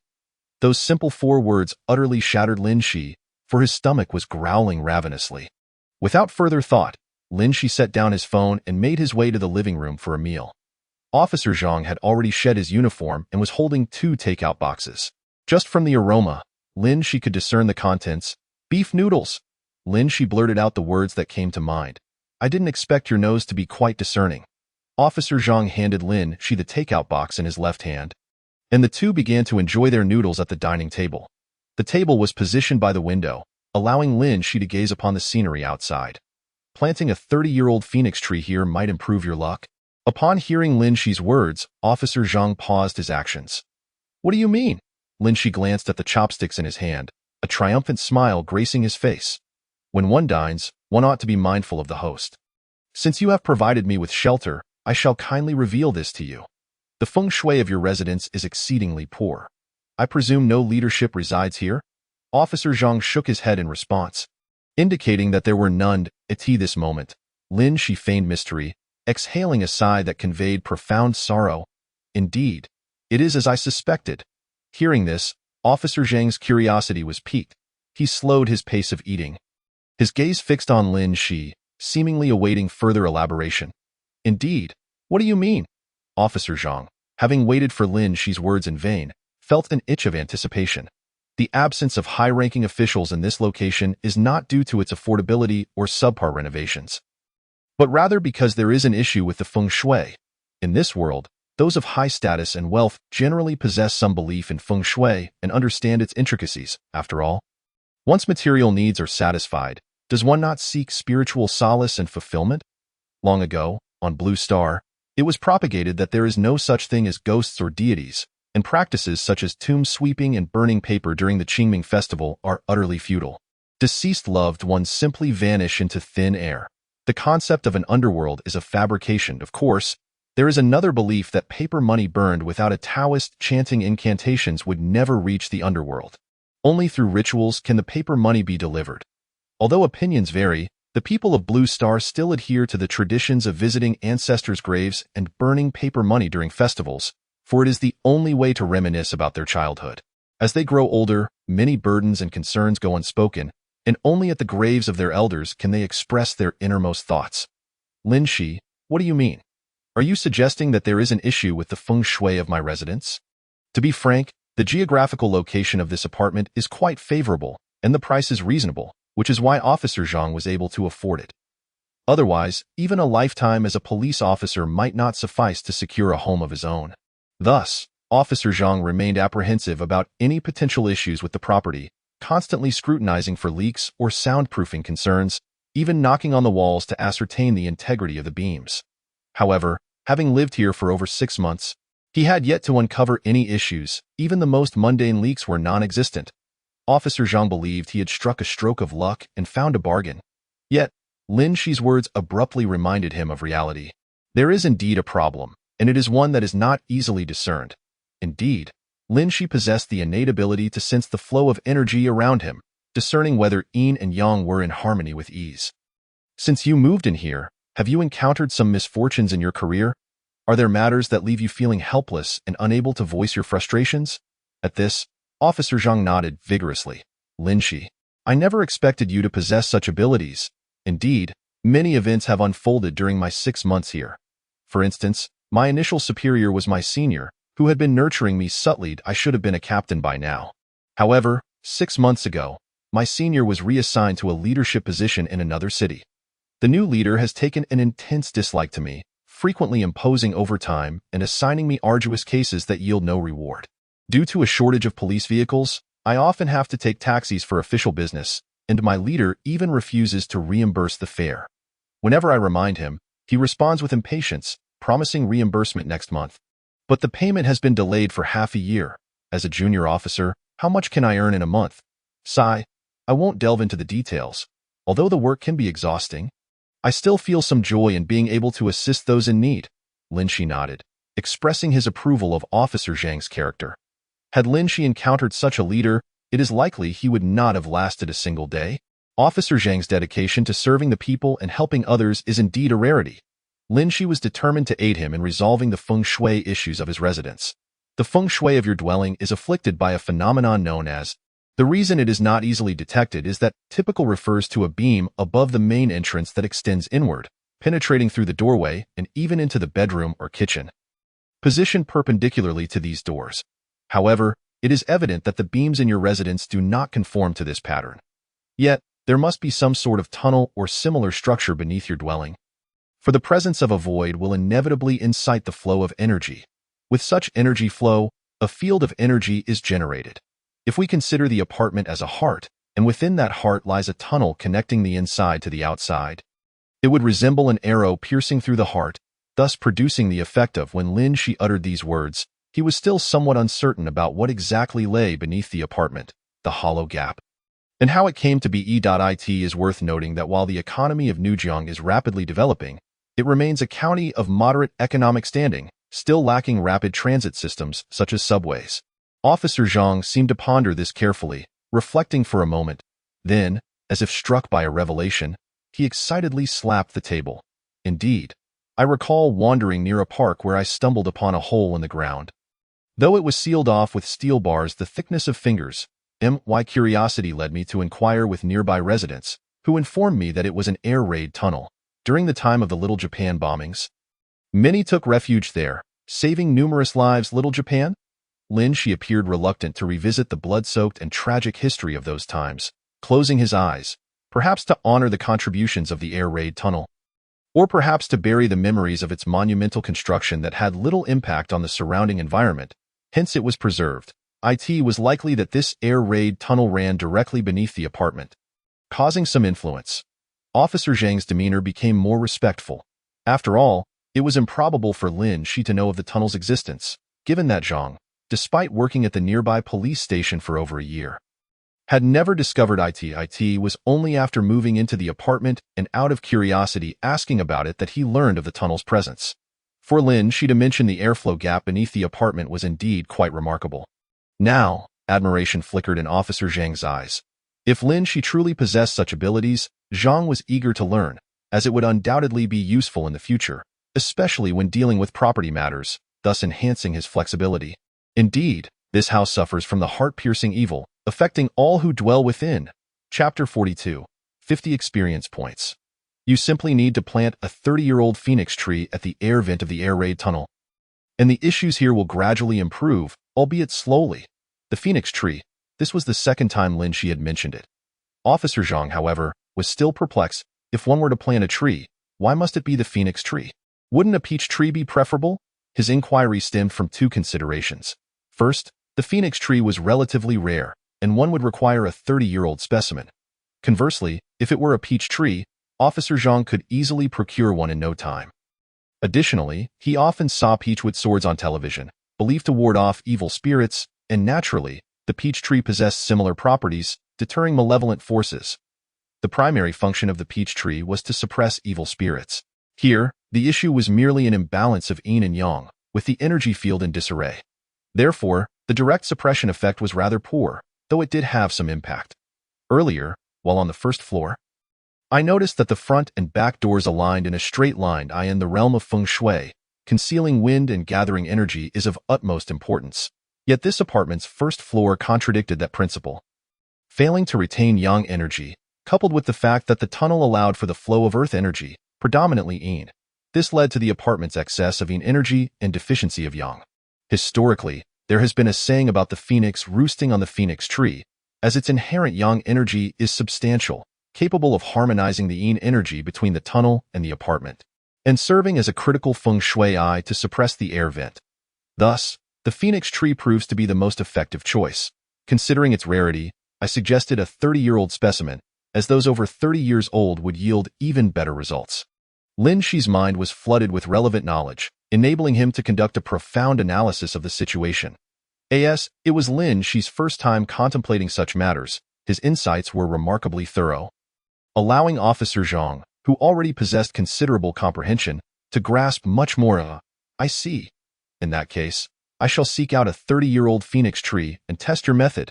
As he spoke, Officer Zhang swiftly finished his bowl of noodles and stood up, eager to find the phoenix tree. However, the moment he stood, he seemed to feel unwell, swaying slightly, and clutched his head, heavily returning to his seat. Don't go. You should rest today. I told you to consume something to replenish your energy. Like chicken blood, yet you refused. If it weren't for your good health, you wouldn't even be able to leave the police station. With Lin Shi's assistance, Officer Zhang returned to his bedroom, and the moment he lay down, he fell into a deep slumber. Lin Shi tidied up the takeout containers and returned to his own room to lie down as well. Unexpectedly, he found himself residing in the home of a police officer. It is important to note that when Lin Shi's parents went missing years ago, the police in the county began their investigation, yet there has been no outcome to this day. However, now Lin Shi knows where to seek answers: the underworld. Indeed, only by becoming stronger can one pursue their desires. Yet at this moment, Lin Shi found sleep eluding him. After tossing and turning, he decided to call Lu Neng. Master Lu. As the call connected, Lin Shi spoke hastily, uncertain of how to convey the situation. Master Lu, where are you? I just learned that you were taken by the police as a suspect, and I rushed to the station, but upon my arrival, they informed me that you had already left. I've called you many times, but you did not answer. From his tone, Lin Shi could indeed sense Lu Neng's urgency. Master Lu, there has been a slight issue with Lu Ruoxue. Lin Shi struggled to articulate his thoughts. Should he reveal that Lu Ruoxue was an accomplice to a malevolent spirit that had caused the deaths of numerous villagers from Lu family village? Were it not for hearing it with his own ears, Lin Shi would never have believed it. He knew that if he shared this with Lu Neng, the latter would likely be incredulous. Which is only natural, I am aware. The police sought out Lu Ruoxue's family, and his father is at my home, so they came to my place. However, I did not inform Jin Shui, as I feared he would not be able to bear the blow. Lin Shi understood that discussing anything further was futile. Now that Lu Ruoxue was missing, if she had indeed perished, there was little to say. If she were still alive, they could clarify matters upon her return. However, the issue regarding Lu Sanyuan remains unresolved, and I still need you to take me to see his new grave when you have the chance. As the saying goes, finish what you started. And since Lin Shi had taken on this matter, he naturally intended to see it through to the end. However, before that, Lin Shi needed to subdue the wandering souls and malevolent spirits haunting the back mountains of Lu family village to bolster his own strength. After all, he believed that there were at least dozens of minor spirits there. Ascending a level shouldn't be too difficult. Each level gained would significantly enhance Lin Shi's abilities. Once he reached level 3, while he might not yet be able to contend with intermediate minor spirits, he was confident he could hold his own for a few exchanges at least. The more he contemplated these matters, the less he could sleep. Let's get to it. I cannot postpone this until tomorrow. With a determined leap, Lin Shi sprang out of bed. Xiao Ling, if I absorb a large number of elementary spirits into the spirit refining gourd in a short period, what effects will it have? Brother, there's no need for concern. There won't be any issues at all. With Xiao Ling's reassuring response, Lin Shi felt an increase in confidence. As he entered the living room, Lin Shi spotted a familiar package. Rather than a package, it resembled a bundle containing Officer Zhang's police uniform. Hidden within was the soul of Lu Lair. Almost forgot about subduing Lu Lair's spirit. Saying this, Lin Shi untied the bundle, and in the next moment, a green mist began to waft out. Upon seeing this, Lin Shi summoned the spirit refining gourd, attempting to subdue it, but after several failed attempts, he was met with Xiao Ling's reminder, "Brother, as I've said, incomplete spirits cannot be subdued, let alone this remaining fragment of a soul." With Xiao Ling's prompt, Lin Shi suddenly realized something. What a pity. I didn't expect to waste experience points again. In order to prevent it from harming others, I must send you on your way. With that, Lin Shi began to inscribe a talisman to suppress evil spirits. Seconds later, a talisman glowed red, manifesting out of thin air. Go. In the next instant, a wail echoed as Lu Lair vanished entirely from this world. Congratulations, brother, you have gained 50 experience points. What? Upon hearing Xiao Ling's words, Lin Shi felt a mix of joy and astonishment. Congratulations, brother, for completing a benevolent deed task. By aiding others in dispelling attached malevolent spirits, you are rewarded with a substantial reward. Wasn't I always doing good deeds? Those spirits that clung to people, I subdued them. Was that not an act of kindness? Lin Shi was somewhat confused, left to await Xiao Ling's response. Brother, tasks are random. This is a hidden task. Hidden tasks yield the highest experience points, so you need to perform more good deeds and fulfill your duties as a celestial master. Chapter 43. Jin Kai. Just then, Lin Shi sensed a pair of eyes watching him from behind.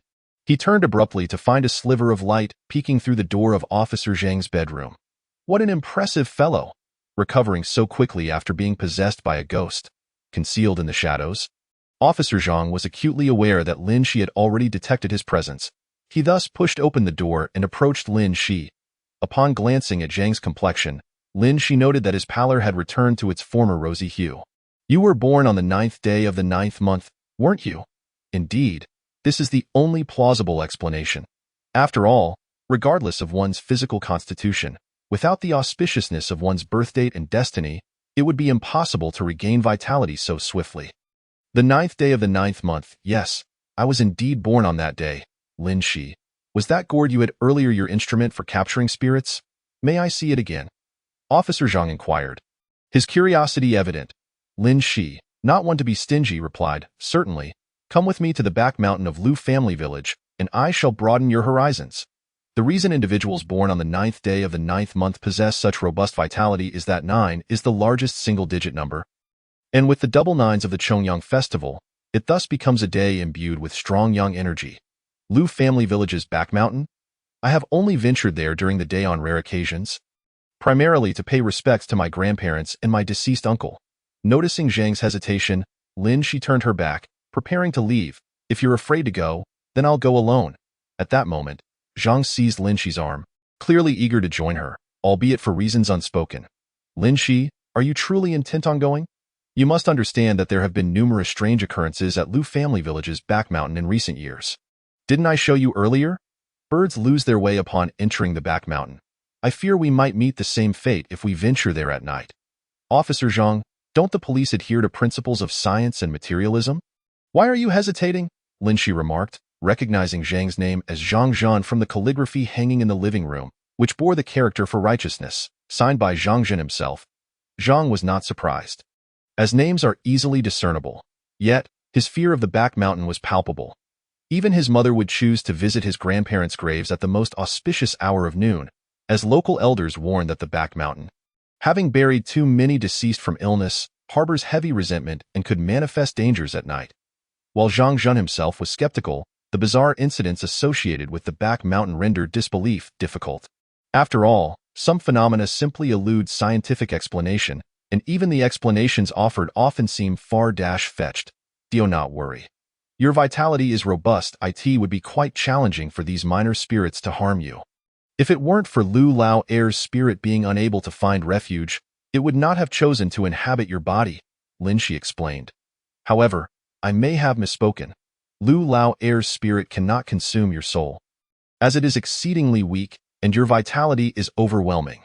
Attempting to absorb your essence would feel akin to being scorched by fire, ultimately leading to its own demise. Lin Shi's assertions held truth. Yet if the situation were not promptly addressed, even a man as vigorous as Zhang Zhan could suffer considerable depletion, languishing in a hospital for days. Spirits, like humans, comprehend fear and the concept of death. Thus, they would not willingly seek their own destruction unless absolutely necessary. So, the spirit that was once within me was Lu Lao Er's. Zhang Zhan seemed to latch onto the crux of Lin Shi's words. Lin Shi had not anticipated that, at this juncture, Zhang Zhan would maintain the acuity and insight characteristic of a police officer. Upon seeing Lin Shi nod, Zhang was taken aback. Lu Lao Er's remains had long since been removed. He could hardly fathom that his spirit lingered nearby. Of course, there was no question regarding Lu Lao Er's corpse, as Lin Shi had encountered him at the inn. Although he had been a mere shell of a man, he was better off in a state of living death than in complete cessation. Had it not been for witnessing Lin Shi's ghost-hunting prowess, Zhang Zhan would have found her claims utterly implausible. After death, the body and soul part company instantaneously, severing their essential connection. However, if one's life has not yet run its course and the soul remains intact, it is indeed possible to borrow a corpse for resurrection. Yet, practitioners capable of executing such formidable spiritual rites are exceedingly rare. Thus, it is generally believed that once the soul departs, the individual is irrevocably deceased. Reflecting on the matter, Lin Shi recognized that even if she wished to achieve such a feat of resurrection, it would be a fanciful notion. Despite her theoretical knowledge and incantations, her cultivation was insufficient to actualize such a process. What is your purpose in going to the back mountain of Lu family village? Lin Shi felt that Zhang Zhan's inquiries were excessive. It had become a one-sided interrogation, and she found it rather tedious. Are we to spend our night capturing spirits for the public good? Or shall we set up a roadside barbecue and roast meat over our own flames? With that, Lin Shi turned the doorknob, opened the door, and stepped outside. Seeing this, Zhang Zhan disregarded his trepidation, swiftly grabbing his car keys to follow her. However, as they exited, Lin Shi noticed that the door of the opposite house was ajar. An elderly man emerged, so frail that he seemed little more than skin and bones, yet his neck bore a surprisingly youthful visage. Appearing no older than 65, with his bright, piercing eyes, Lin Shi found it difficult to ascertain the true age of this peculiar elder. Overall, the sight was quite eerie. Had a timid person encountered him in the dead of night, they might very well be terrified. For Lin Shi, it was merely astonishment. She had not anticipated such a person could exist. At that moment, Zhang Zhan appeared behind her and, noticing Lin Shi's reluctance to leave, curiously inquired, "What is the matter, Lin Shi? Did you not say you would go to the back mountain of Lu family village? If we delay, it will soon be midnight, and I've heard that after 12, the Yin energy intensifies. Will that not complicate matters?" As he spoke, Zhang Zhan's gaze seemed to fall upon the elderly man. The old man appeared somewhat agitated upon seeing Zhang Zhan, hastily shuffling his emaciated limbs towards him. Zhang Zhan seemed to harbor a sense of guilt, deliberately avoiding the old man's gaze. "Grandpa Jean," as Zhang Zhan stuttered, Lin Shi's interest was piqued. Who was this elder? Was he a relative? Zhang Zhan had never mentioned having family residing here. "Officer Zhang, may I inquire about the matter concerning Xiao Jin? Have there been any developments?" Xiao Jin, a name and title Lin Shi was hearing for the first time. Zhang Zhan appeared somewhat troubled. Casting a glance at Lin Shi, "Grandpa Jean, you need not worry. I will do everything in my power to locate Jin Kai. He is not only my colleague, but also my classmate and friend. I will inform you as soon as I receive any news." Upon hearing Zhang Zhan's assurance, the elder said nothing further, instead continuing to shuffle back into his home. As he turned sideways, Lin Shi caught a glimpse of more items within the dwelling. With a mere glance, she discerned a shrine, before which a mound of burning yellow paper money flickered brightly. At that moment, a surge of golden energy surged into Lin Shi's eyes. Upon reopening them, she could see through the side of the shrine, revealing its inner sanctum. Long Pagu Man Tong. Lin Shi was astonished to discover that a residence designated for police officers and their families would harbor such a spirit. By now, the elderly man had closed his door, extinguishing even the faintest glimmer of light from the corridor. Zhang Zhan instinctively stamped his foot, causing the hallway's sensor light to illuminate once more. "What is the matter with that old man?" Lin Shi inquired, casting another glance at the elder's door. Zhang Zhan, clearly feeling guilty, hesitated to speak but ultimately confessed to Lin Shi. That elderly gentleman is my classmate's father. My classmate's name is Jin Kai. After graduation, he began working with me at the Nujiang police station. Just a month ago, he met a girlfriend and mentioned wanting to meet this online acquaintance. Given that both Jin Kai and I are of an age where we should have partners, I encouraged him to pursue this opportunity. After all, if they hit it off, they could see each other often and perhaps even develop a romantic relationship. I never imagined that after he went, he would lose all contact. The same place. Is the girl also in Nujiang? Zhang Jin shook his head in denial. It's in the urban area. We all belong to the same prefecture-level city. So it certainly counts as the same place. To clarify, Linxi City was Huaqing, a prefecture-level city in the south, encompassing 3 county-level cities, Nujiang, Yangqing, and Yishi.at present.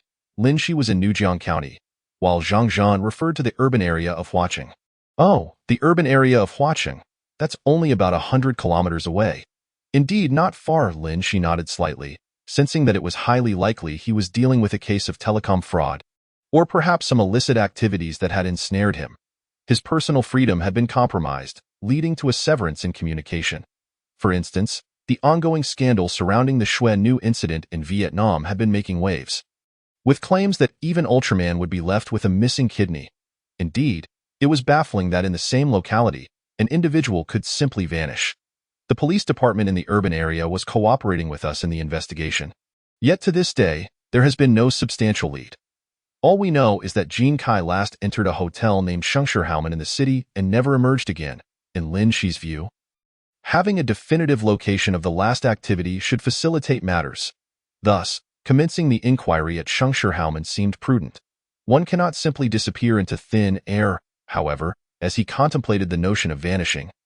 Lin Shi's voice dropped significantly. It is conceivable that some practitioners of Qi Min Dunjia, or those skilled in yin-yang arts, could achieve such an effect with relative ease. Yes, we should begin our investigation from Shengshihaumen, particularly starting with the room where Jin Kai resided. Yet, he never left that room, and when the staff checked, he was already gone.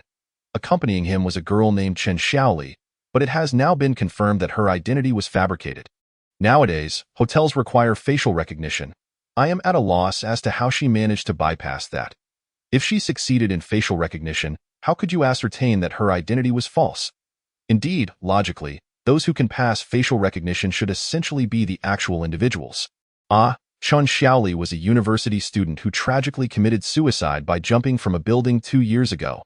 Upon hearing this, Lin Shi felt a twinge of curiosity, his eyes narrowing. He suspected this might again pertain to a suicide incident linked to extraordinary phenomena.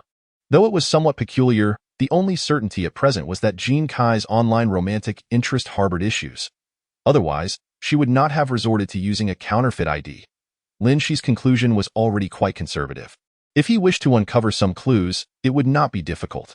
A visit to Shengshihaumen for a thorough investigation would suffice. However, the primary focus now was to bolster his own capabilities. After all, in any endeavor, one inevitably encounters formidable obstacles. The wisdom that there are always greater mountains and people beyond one's own understanding was not lost on Lin Shi. Let us proceed. We shall first attend to your matters in Lujia village, Zhang Jin said, shaking the keys in his hand, indicating that Lin Shi could drive him there. Lin Shi flashed a grin. He was deliberately piquing Zhang Zhan's curiosity. After all, he could not simply walk step by step to Lujia village, which was at least 50 miles away. Lacking funds for a taxi, he needed to employ some tactics to persuade Zhang Zhan to take him along. Let us go.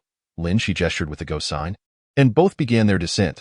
Upon entering the vehicle, Zhang Zhan let out a long sigh. Lin Shi, I would like to ask for your assistance, if possible. Assistance? Lin Shi had ample time, and thanks to Zhang Zhan, he was no longer being interrogated at the police station, especially since the middle-aged man had regarded him with suspicion. If it is within my capabilities, I can certainly assist you. However, Lin Shi waggled his little finger, indicating he would require some financial compensation. That is no issue. Aiding the police in solving a case naturally comes with rewards.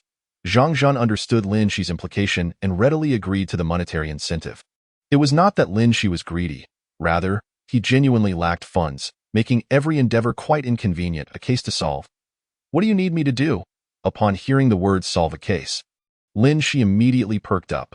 After all, Assisting the police in their investigations could be seen as a benevolent act, and perhaps he could also gain 50 experience points. In your Taoist practices, do you possess any methods for locating individuals? I wish for you to help me find Jean Kai.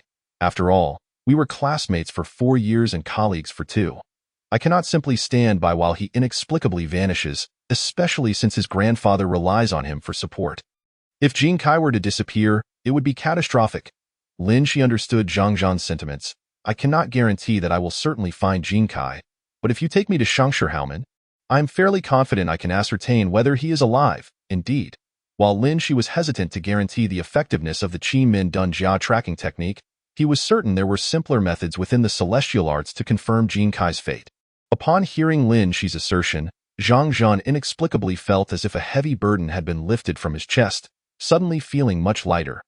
The individual I encountered earlier appeared far older than his years. Since Jean Kai is your classmate, he must be around your age. His father could not possibly be more than 50. Why then did he appear as though he were in his 60s or 70s? Lin Shi recognized that this observation might seem impolite, yet the elderly man's aged appearance surely indicated something amiss. Given that Jean Kai was Zhang Zhan's classmate and colleague, he would undoubtedly possess some knowledge. At this juncture, Zhang Zhan shook his head helplessly. Jean Kai's father, Jean Shinggong, once worked in Thailand in cosmetic distribution. Back then, due to poor transportation and the affordability and efficacy of Thai cosmetics, many in our country sought out compatriots in Thailand for purchases. Business boomed, however, due to various reasons. He became embroiled in a counterfeit scandal and was sued by numerous consumers. You see, once an industry gets entangled with the law, it cannot sustain itself for long. As a result of this ordeal, he not only lost all his savings but also accrued substantial debts, ultimately returning to the country in disgrace. Perhaps it was during that time that Jean Kai's father aged significantly. Zhang Zhan seemed to have finished his account, but Lin Shi had not gleaned the answers he sought and yearned to inquire further. The phenomenon of aging rapidly due to stress was not uncommon. However, it was often sensationalized. The idea of turning gray overnight is scientifically challenging to explain, let alone aging significantly in just a few days. Does their family adhere to any particular beliefs? Although the existence of deities may not wield decisive influence, it can still provide some auxiliary benefits. Given the obvious implication, Zhang Zhan could not possibly be ignorant of it. This moment, Zhang Zhan was waiting at a red light, and even after it turned green, he remained stationary.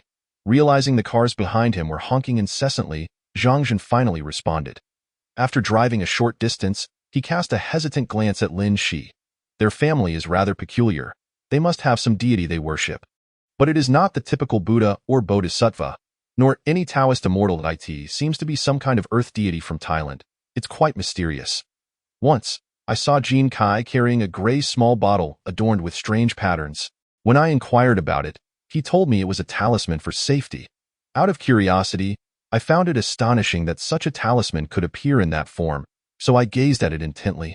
After a few moments of staring, I felt a wave of dizziness wash over me, as if I had just recovered from a serious illness. Lin Shi nodded, realizing this was somewhat related to the information he sought. It could be reasonably concluded that it was indeed a Kumintong, yet it seemed distinct from the ordinary kinds. The small bottle likely contained the ashes of a child. Those patterns were probably mystical inscriptions drawn by Thai masters possessing profound powers. Although they differed from those in our country, their overall efficacy was not lacking. Bone ashes? Upon hearing those two words, Zhang Zhan's face was filled with astonishment. Carrying the ashes of a child for safety? Lin Shi could clearly perceive a tremor in Zhang Zhan's voice as he uttered the words child's ashes. Faced with Zhang Zhan's naivete, Lin Shi could easily empathize. Had it not been for the vast cultural knowledge imparted by the supreme celestial master system, he might have been even more agitated than Zhang Zhan. This was no ordinary child. It was a sacred object referred to as Kumintong by Southeast Asians. Each Kumintong is imbued with the spirit of a child, summoned by masters with great powers, and to achieve optimal results, the Kumintong's form must be crafted from the ashes of a deceased child, allowing for a closer connection to the soul and greater comfort for the Kumintong. Lin Shi's brief explanation provoked a significant reaction from Zhang Zhan. Isn't this akin to raising a ghost? I have only seen it on television, and it is said to be an extremely malevolent practice. Lin Shi shook his head, dismissing Zhang Zhan's assertion. Each Kumintong requires advanced techniques for its consecration. The process must be conducted with rigor, and the master must possess profound powers to respectfully invite the child soul into the Kumintong. It is imperative to remember that this is an invitation, not coercion, and the caretaker must not violate Buddhist principles in the process of nurturing. Conversely, the practice of raising a ghost typically involves cruel methods, wherein sorcerers use talismans and other means to force the child's soul to comply, imprisoning it and preventing its reincarnation, thus condemning the child to eternal suffering. In such circumstances, children are prone to becoming malevolent spirits. Once they break free from the constraints of humanity, it is often their guardians who meet the first fatality. Zhang Zhen, either intentionally or inadvertently, reduced the speed of his vehicle, attentively absorbing Lin Shi's words. He was taken aback by the multitude of interpretations presented. So, the concept of Guman Tong implies that the child's spirit willingly follows, whereas raising a little ghost typically entails the coercive confinement of the child's soul, compelling it to serve its captor. Is that the essence of it? Upon hearing this, Lin Shi nodded once more. Essentially, it still revolves around raising little ghosts, albeit with a more Buddhist approach, and no matter how obedient the spirit, it remains a spirit, and it is inevitable that it may cause harm. When Zhang Jin articulated this thought, it stemmed from a series of hypotheses and dialectics. Just as a loyal dog tasked with guarding a home may, at times, turn rabid and endanger its owner's life, so too could a ghost. Perhaps even a slight provocation could lead it to consume you whole. You are not mistaken. Thus, faith is best nurtured within the heart. When invoking any little ghost into one's home, one must deliberate carefully, for all matters are two-edged swords, bearing both benefits and drawbacks. Jin Kai's father, Jin Shinggong, likely encountered setbacks in his business endeavors in Thailand and, by a twist of fate, learned that Guman Tong could alter a person's destiny. Hence, upon returning home, he sought to invite a Guman Tong into his household. Chapter 46. Re-entering Lu family village earlier. At his doorstep, I observed a statue of Guman Tong. Yet, as you mentioned, merely gazing at that gray vial could induce a sense of dizziness, which seems rather implausible, for I had scrutinized it closely. Jian Shinggong was venerating a Longpa Guman Tong, which is among the most rudimentary types of Guman Tong, providing at most a safeguard for the worshipper's safety. Even when it comes to prosperity, its efficacy is often limited and feeble. Your dizziness might stem from an abrupt drain of vital energy. Indeed, many little ghosts possess such abilities. However, the Longpa Guman Tong lacks any real magical power. Even if it desired to play tricks on you, it could not possibly absorb such a substantial amount of vitality. Zhang Zhen, despite having spent only a day with Lin Shi, did not strike one as someone who would exaggerate facts. Of course, there exists another possibility, yet Lin Shi remains uncertain at this juncture. So, you speak of Guman Tong. I have encountered it on numerous minor websites, yet this is the first time I have heard it classified into several types. Longpa Guman Tong. That name sounds rather impressive. How could it be the weakest of Guman Tong? Indeed, Zhang Zhan's focus consistently diverged from Lin Shi's interests. Just as you articulated, Guman Tong might be considered a means of nurturing little ghosts. The stronger the little ghost, the more it becomes a double-edged sword for the guardian. After all, the temperament of such entities can be capricious. One moment of displeasure could lead them to dispose of you. The Longpa Guman Tong is consecrated in a temple, and although it is voluntarily inhabited by a little ghost, the temple's deities impose significant restrictions, serving to suppress its power. Above the Longpa Guman Tong exists the Aizhan Guman Tong, Ditong Guman Tong, Rintong Guman Tong, and Tian Tong Guman Tong. The nomenclature itself reveals that the Tian Tong Guman Tong possesses the most profound abilities. The Aizhan Guman Tong, unlike those consecrated in temples, is cultivated by sorcerers and practitioners of curses. Given that the powers of sorcerers and curse practitioners are inherently inferior to those of deities, the Aizhan Guman Tong enjoys greater freedom due to fewer restrictions, thus possessing considerably enhanced magical capabilities compared to the Longpa Guman Tong. The most enigmatic is the Ditong Guman Tong, as all beings perishing within the maternal womb can be refined into such. Spirits that die in utero carry a degree of resentment, and for ghosts, the heavier the resentment, the greater the power. Thus, the magical prowess of the Ditong Guman Tong is naturally formidable. Upon hearing this, Zhang Zhan could not help but marvel at Lin Shi's extensive knowledge. It is astonishing that despite our similar ages, you possess such wisdom. There are still two types of Guman Tong. Please, elucidate their origins and powers. Zhang Zhan was thoroughly intrigued by Lin Shi, finding these accounts of the supernatural far more captivating than reading fantasy novels. Lin Shi, naturally, was not one to withhold information. Considering the soaring fuel prices, having a dedicated driver was a boon, and sharing intriguing topics with Zhang Zhan was only fitting. Run Tong Gu Man Tong must be differentiated by gender. Male spirits become Gu Man Tong while female spirits are termed Gu Manly, both representing the souls of children who perished before the age of 12. Some sorcerers capture these souls and employ Buddhist teachings to purify their resentment, transforming them into Gu Man Tong. The necessity of dispelling resentment arises from the fact that these children's souls already possess a certain degree of magical power, which tends to increase with age until adulthood. The resentment of Rentong Gu Man Tong is generally greater than that of Ditong Gu Man Tong. To illustrate, those who have never possessed anything cannot truly lose it. Children who die in utero have yet to form a clear understanding of the world, and their attachment pales in comparison to that of a child who has experienced life for several years. The spirits of children who abruptly pass away without having enjoyed the beauty of the world carry heavier burdens of resentment. Thus, Rentong Gu Man Tong typically undergoes a process of resentment purification. Otherwise, it could be detrimental to the guardian. Lastly, we have the Tian Tong Gu Man Tong, which typically possesses capabilities that surpass those of advanced little ghosts. The veneration of this type involves independent spiritual entities with distinct names, and only a select few masters of the three aspects comprehend the methods of their creation. Ordinary individuals are unlikely to venerate Tian Tong Gu Man Tong, for its power and temperament are beyond the control of common folk. Lin Shi appeared somewhat parched, discovering a can of Sprite in the vehicle, which he promptly opened and drank with gusto. Within moments, the last drop of the clear soda vanished into Lin Shi's mouth, and he set the empty can aside. Now I understand. Even if this world harbors supernatural beings, I firmly believe that the cycle of heavenly law must prevail. After all, the practice of raising little ghosts leans towards the esoteric, obstructing the natural cycle of reincarnation, which surely cannot yield positive outcomes. Regarding Zhang Zhan's mention of the heavenly law of reincarnation, Lin Shi undoubtedly held faith in it. Regardless of the transgressions committed in life or the grievances endured, one should descend to hell sooner rather than later to face judgment. Those deserving of reincarnation must do so, and malevolent individuals who belong in the depths of hell should not be spared. This is the essence of what is referred to as heavenly law. However, what did you mean by the three aspects? I do not believe I have ever heard of it. Lin Shi cast a glance at Zhang Zhan.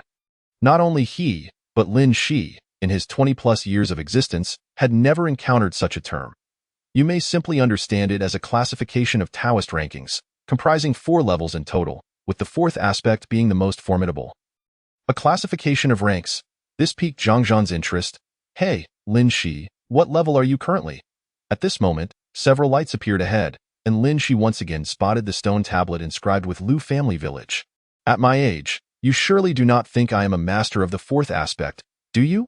Lin Shi refrained from disclosing his own level, concerned that if he revealed he was merely at the 1st aspect, Zhang Zhan might become apprehensive, thus providing an opportunity for malevolent spirits to take hold. Zhang Zhan seemed poised to speak again, but Lin Shi interjected, instructing him to maintain a steady course and proceed directly to the back mountain. At that moment, Lin Shi noticed a dense accumulation of dark energy nearby. Even the originally suspended black mist appeared to be seeping downwards. What could be the cause of this? Lin Shi unleashed all his spiritual power to sense the surrounding changes, but found no extraordinary entities. Merely a few little ghosts. Although some bore resentment due to dying from illness, they remained at the level of little ghosts, and upon encountering Lin Shi, they could only be absorbed into the demon-slaying gourd. Could the issue lie within the back mountain? Chapter 47. The unfading in energy. Of course, another possibility exists. The opponent's spiritual power far exceeds Lin Shi's, rendering him incapable of detecting their presence. Much like the advanced little ghost who had previously visited the inn, Lin Shi sensed something unusual without being able to directly perceive its existence. For a ghost of superior cultivation to conceal its aura from Lin Shi is not a difficult feat. Lin Shi, do you not feel that Lu Family Village has grown exceedingly cold? Zhang Zhan spoke, his teeth chattering involuntarily. It is important to note that this is summer, no matter how chilly the night may be. Such a reaction is unusual. Moreover, Zhang Zhan himself possessed a stronger vital energy than the average person. How could he find summer so frigid? This presents a strange anomaly. Lu family village is becoming increasingly bizarre. Previously, there was a blind man who suppressed Lu Sanyuan, planting 7 peach trees and establishing the Big Dipper Formation. Now Lin Shi ascends the mountain for inspection, and according to the factory's claims, Lu Sanyuan should indeed have been subdued. Perhaps that advanced little ghost still remains.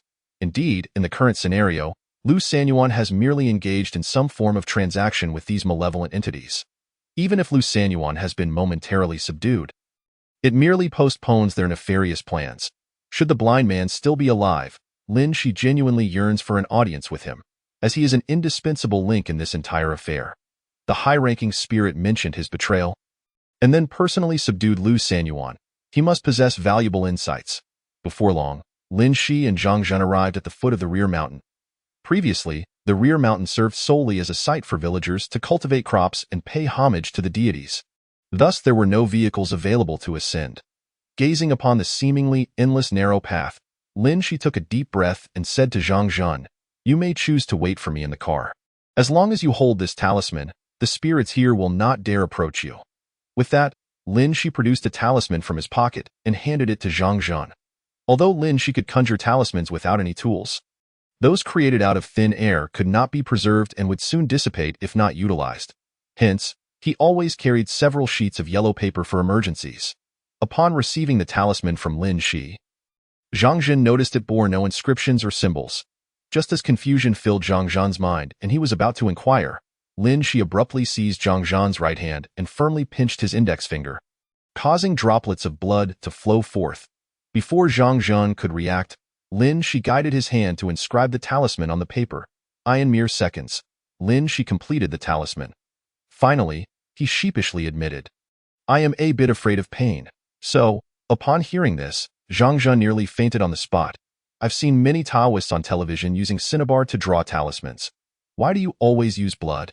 Especially when you fear pain yourself?" At this moment, Zhang Zhen had already placed his index finger in his mouth, sucking on it until the bleeding ceased.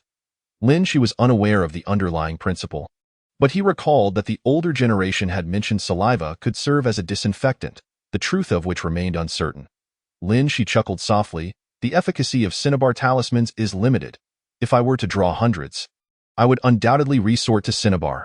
Otherwise, even if my blood were to run dry, I might not finish. Besides, this talisman isn't for my use, but for you, so naturally, it requires your blood." What Lin Shi did not mention was that Zhang Zhen's abundant yang energy made his blood particularly effective for talisman creation. The simplest manifestation of this was that if a talisman were drawn with cinnabar, perhaps only the spirits would be repelled upon sighting it, but if it were crafted with Zhang Zhen's blood, those spirits would not dare approach at all. Zhang Zhen refrained from further protest, realizing Lin Shi's reasoning was sound. However, he still wished to accompany Lin Shi up the mountain. Otherwise, the journey would be in vain. He had intended to broaden his horizons, and now hiding in the car felt rather pointless. "I've decided to ascend the mountain with you." Lin Shi had anticipated this decision, which was why he had prepared the talisman for him. "I am quite curious, though. I've never seen you purchase yellow paper, and during the interrogation at the police station, you were thoroughly searched. You had none on you then, let alone such peculiar items at home. Where did you obtain this yellow paper?" Lin Shi had not anticipated that Zhang Zhen would take such an interest in this matter. Truly, he was a commendable police officer chosen from among the best to serve the people. "Oh, you refer to this yellow paper? Look," Lin Shi pointed to a nearby fire pit, where a few sheets of unburned paper money remained. Given the recent rain, it was entirely normal for them to remain unburned. Generally, malevolent spirits are indifferent to such matters. If they were to pursue a couple of sheets of paper money, it would indeed be a troublesome affair. At this moment, Zhang Zhen suddenly felt a chill run down his spine. This is akin to competing with these spirits for money. Should they seek retribution, I would have no means to resist. Does this mean I've inadvertently spent what rightfully belongs to them? Surely, these spirits will not let me off lightly? Lin Shi, however, remained unfazed. "I'm not certain. After all, they are unburned, and they cannot take them back. Even if they are angered and seek revenge, they would presumably target the one who burned the paper money. Right?" Of course, this was merely to reassure Zhang Zhen. The fire pit used for burning paper money was akin to a bowl belonging to the spirits. Even if the contents could not be consumed, they would not be pleased if someone else took them. It was like possessing something one cannot use. yet feeling reluctant to part with it, even for a stranger. But Zhang Zhan wished to voice further objections. But Lin Shi interrupted. But what? A grown man hesitating and fretting. It has already been used. What more can be done? After all, I have no money to purchase yellow paper. With these words, Lin Shi felt a pang of awkwardness. Indeed, he wished to procure some personal supplies, yet he lacked the funds. Brother, have you forgotten that by perfecting the system's lightning method, you can acquire any tools related to the practice of Taoism? At that moment, Xiao Ling's voice chimed in, and Lin Shi smacked his forehead, suddenly recalling this matter. Right? Why do I need to buy anything when I can request it directly from the system? However, Zhang Zhan was already charging towards him, indignant. Lin Shi, you little rascal. I provided you with food and shelter, and yet you would skimp on a piece of yellow paper, making me use money from the deceased. Zhang Zhan picked up a stick from the roadside and began to chase after Lin Shi. Chapter 48. Subduing the spirits thus, one ran ahead while the other pursued, and soon they reached the mountainside. Lin Shi gradually slowed his pace, and Zhang Zhan quickly caught up, though he was now panting heavily. I never imagined you, looking so delicate, would possess such stamina. At this moment, Zhang Zhan's attention shifted away, while Lin Shi remained fixated on the nearby spirits. Initially, Lin Shi had assumed there would be fewer spirits here than the day before, considering it had been the 15th day of the 7th month. Yet to his astonishment, there were even more spirits present than yesterday. To subdue so many spirits will require several hours, I suppose?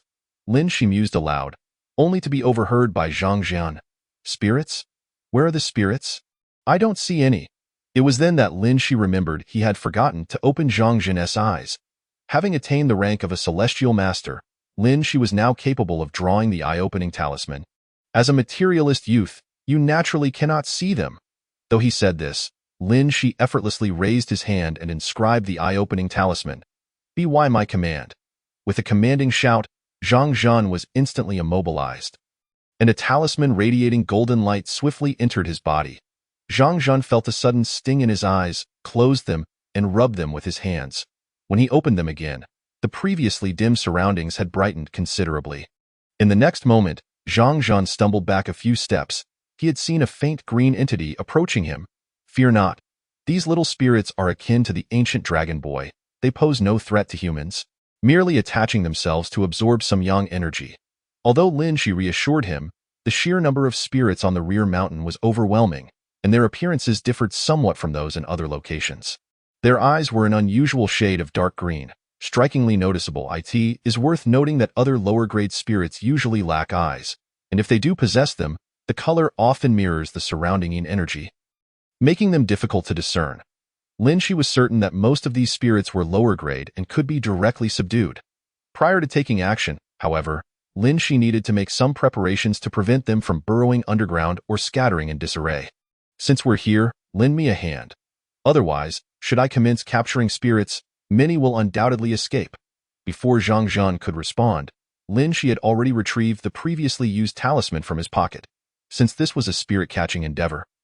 The talisman had become redundant. With a flick of his fingers, the talisman instantly transformed into powder.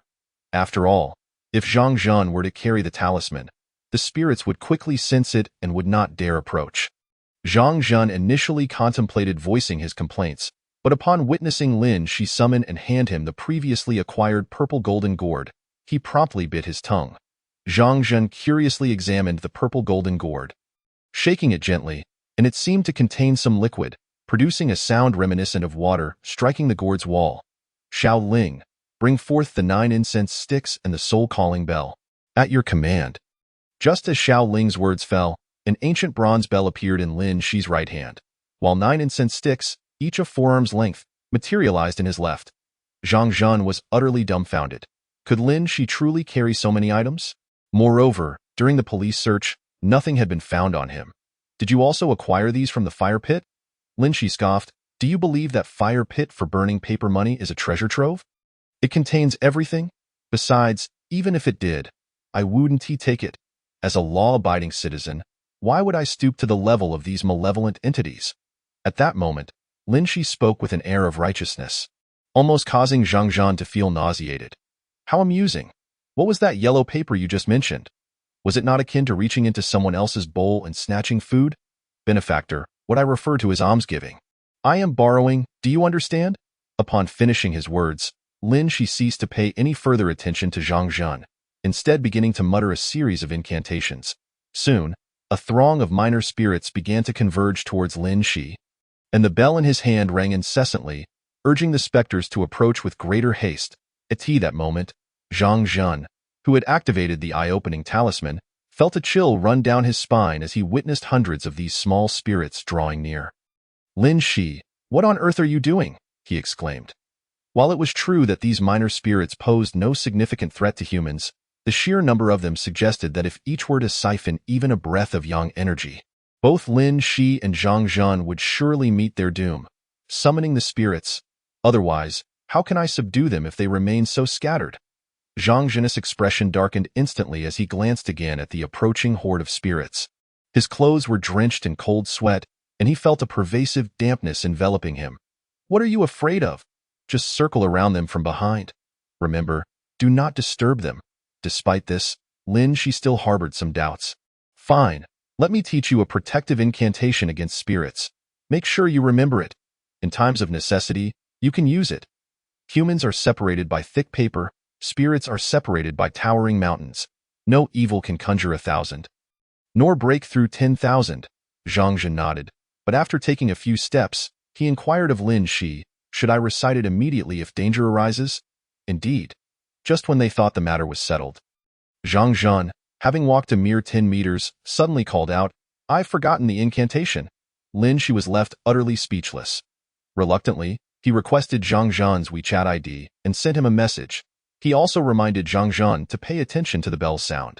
If it grew frantic, he should open the purple gold gourd and begin capturing the spirits. Does the purple gold gourd not require an incantation? I will assist you in capturing the spirits. No incantation is needed. Having arranged everything, Lin Shi stood atop a mound of earth and crossed his legs in a meditative posture. He then drew a triangle in the mud with his finger, inserting 3 incense sticks into the triangle's vertices, each pointing skyward. Afterward, he ignited the incense with his yang fire. In an instant, the fragrant smoke enveloped Lin Xi at that moment. As Lin Shi shook the bell, the minor spirits seemed to rush toward him in a frenzy, vying for the food as they surged forward, one after another, until they were all gathered around the incense. Lin Shi continued to ring the bell, and now nearly 100 spirits had congregated before him. He glanced at Zhang Zhan, who gripped the spirit-refining gourd tightly, and then Lin Shi began to shake the bell vigorously while reciting the incantation for the gourd. Zhang Zhan also removed the gourd stopper, and in an instant, the spirits were sucked in one after another. Seemingly dissatisfied with the pace, Lin Shi quickened the rhythm of the bell and accelerated his incantation. These minor spirits needed to absorb the fragrance of the incense to nourish their souls and were oblivious to Zhang Zhan, who stood behind them, capturing their companions into the gourd one by one.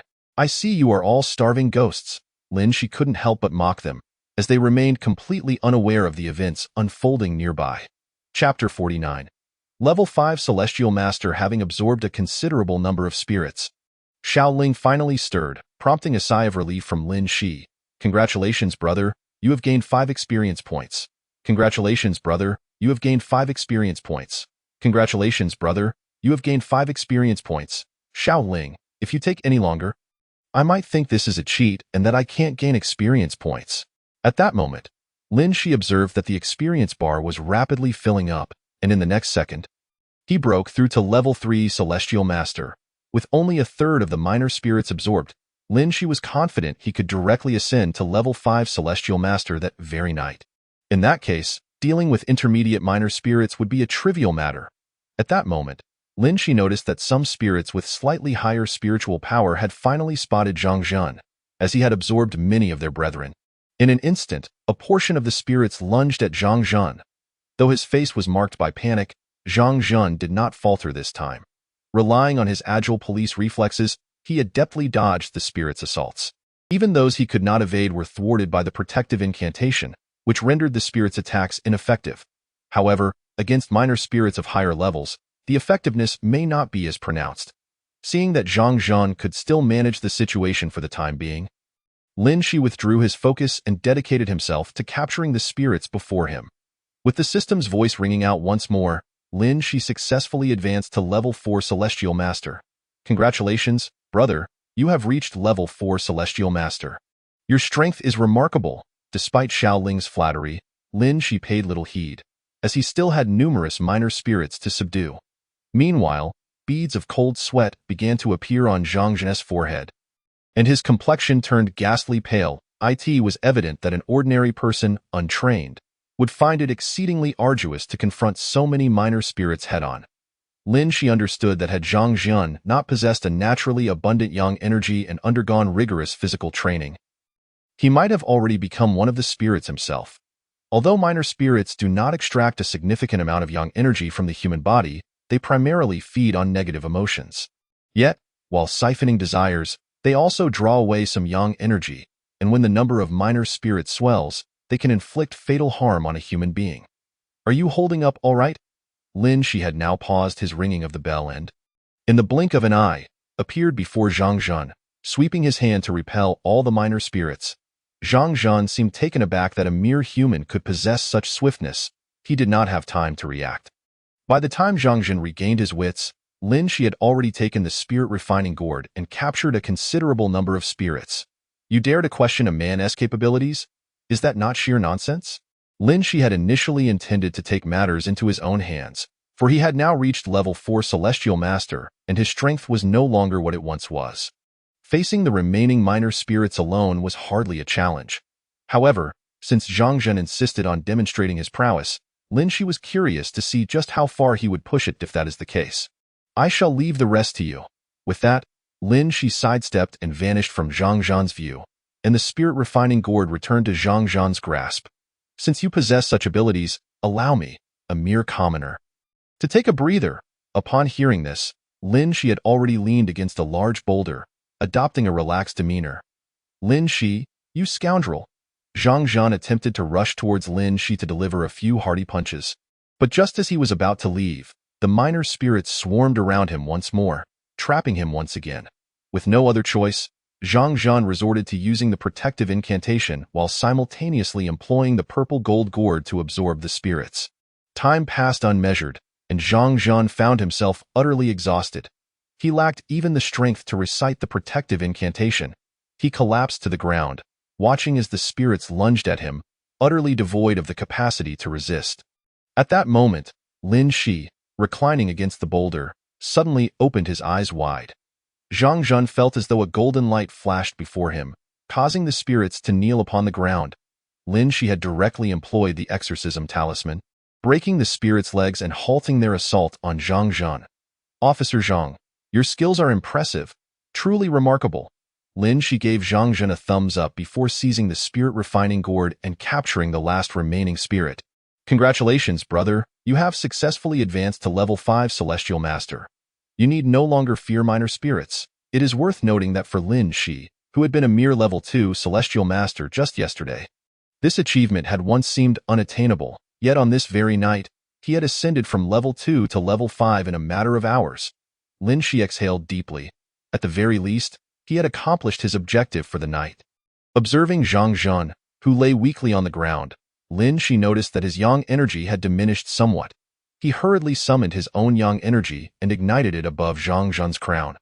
Zhang Zhen frowned slightly, then expelled a breath of stagnant air, the color returning to his face. Officer Zhang, are you all right?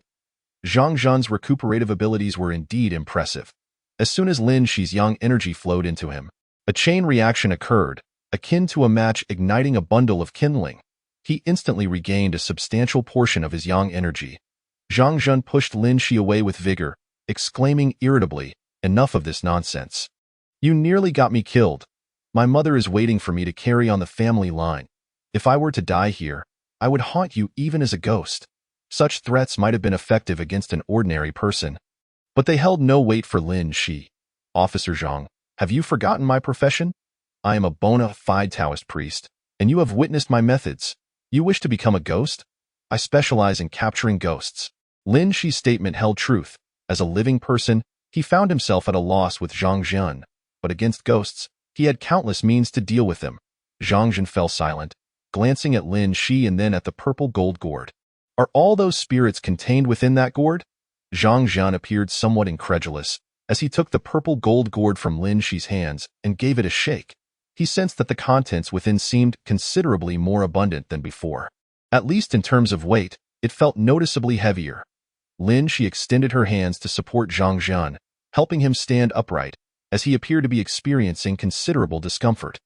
Most of these little spirits were collected by you. Yet you still question me? Tonight's success was largely due to your efforts, Lin Shi asserted, and she was not mistaken. Had it not been for Zhang Zhan, the Chongyang practitioner born on the 9th of September, Lin Shi would have lacked the capability to subdue all the little spirits present tonight. Chapter 50.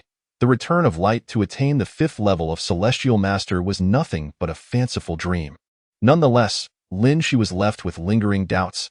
Xiao Ling, these little spirits seem rather peculiar to me, she mused. In the past, the spirits I encountered were either eyeless with hollow gazes, or they blended seamlessly with the surrounding aura, making them difficult to detect. Yet tonight, all the little spirits possess striking emerald green eyes. I find this quite odd. Do you know the reason behind it? Perhaps Lin Shi possessed some relevant knowledge in her mind. But finding the answer within a short span was indeed challenging. She was accustomed to consulting Xiao Ling, for what resided in her mind was also known to him. Brother, this is easily explained. These individuals had their yang energy drained before their demise. It is not the death that caused the dissipation of their yang energy. We commonly refer to such spirits as in-corpse ghosts. These souls cannot reincarnate of their own accord. They require the intervention of a master with remarkable powers to perform a rite, allowing them to enter the underworld. In-corpse ghosts. This was the first time Lin Shi, a Taoist, had encountered such a spirit, one drained of its yang energy prior to death. Such a cruel and monstrous method could typically only be executed by malevolent spirits or wicked masters. Could it be that there was some connection to Lu Sanyuan? For reasons unknown, whenever Lin Shi encountered strange occurrences in this back mountain, her thoughts invariably turned to Lu Sanyuan and that advanced little ghost. Perhaps these two entities were indeed responsible for a great deal of mischief. Zhang Zhan leaned against a nearby wall, silent, yet his eyes betrayed his true feelings. He genuinely wished to confront Lin Shi. Officer Zhang, do temper your anger. After all, by collecting these little spirits from Lu family village, I have prevented them from absorbing human yang energy and causing chaos. You are, after all, half a member of Lu family village. Are you not? Lin Shi realized that she may have taken things a bit too far. With a slight misstep, Zhang Zhan could have easily been overwhelmed by these little spirits. Sensing Zhang Zhan's simmering anger, Lin Shi felt a twinge of guilt. You have been an immense help to me this time. My cultivation level has also seen some improvement, and I will do my utmost to assist with the matter regarding Jin Kai. Suddenly, Lin Shi recalled something of great importance, and after a few turns, she found herself before the 7 peach trees. Indeed, this is the original grave of Lu Sanyuan. Lin Shi closed her eyes tightly, and in the next moment, she slowly opened them to reveal a shimmering golden light emanating from her gaze, one that appeared even more radiant than before. As expected, she could discern the scene within the grave without exhuming it. Before long, Lin Shi located what she sought, a massive natural green stone slab. However, discerning the spiritual entities concealed beneath the stone slab proved somewhat challenging. Based on her current assessment, it seemed to harbor small creatures, such as rabbits, weasels, or birds. Such naturally formed stone slabs are exceptional feng shui sites, as they contain rich earth energy and spiritual essence, easily attracting small animals. Perhaps it was due to this several hundred-pound natural green stone slab that Lu Sanyuan was able to bless Lu family village with prosperity and fortune for decades. Yet, even this auspicious site could easily be exploited by those with ill intent. A divine sparrow locking celestial gate could be established atop the stone slab, enabling it to absorb the earth energy beneath and sustain the formation. Suddenly, Lin Shi pondered a grave question. Could those spirits drained of their yang energy before death be the villagers of Lu family village who perished from organ failure? No, that was impossible. The villagers of Lu family village had only one death per year.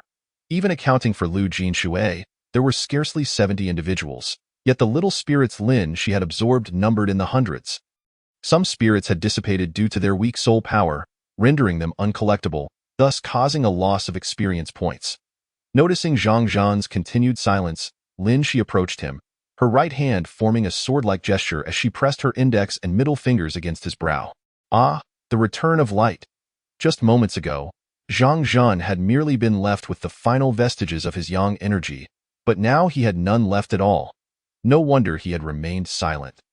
Should this condition persist for an hour, even a Taoist immortal would be unable to save him. That moment, Lin Shi cast aside all other thoughts and, carrying Zhang Zhan, sprinted down the mountain.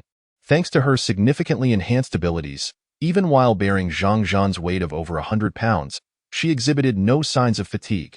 Upon reaching the foot of the mountain, Lin Shi did not pause for a moment. She deposited Zhang Zhan into the passenger seat, lifted his shirt to expose his abdomen, and bit into her fingertip, beginning to draw intricate symbols upon him. Oh dear. I never imagined my brother would become adept without a teacher. He has learned the Gathering Yang Talisman. Xiaoling, do not flatter me. Were it not for the records in the system, would I have any understanding of the Gathering Yang Talisman? However, this was still far from sufficient. To gather yang energy, a source of yang energy was essential. Suddenly, Lin Shi thought of a large rooster. She then drove Zhang Zhan's car, heading to Lu Neng's residence. As she knocked on the door. Accompanied by calls, Lu Neng finally opened it. Upon seeing Lin Shi, he was momentarily taken aback, and after a prolonged gaze, he finally dared to believe. Master Lin, you were able to leave the station so swiftly? I was just about to come and fetch you in a couple of days. Lin Shi paid no heed to Lu Neng's words and urgently inquired, Master Lu, I need a large rooster right now. Can you procure one? Lu Neng, sensing Lin Shi's anxious demeanor, realized the situation might be serious. He rubbed his little mustache, seemingly deep in thought. It's a bit late now. It might be difficult to find one. However, there are still a few households in the village that raise chickens.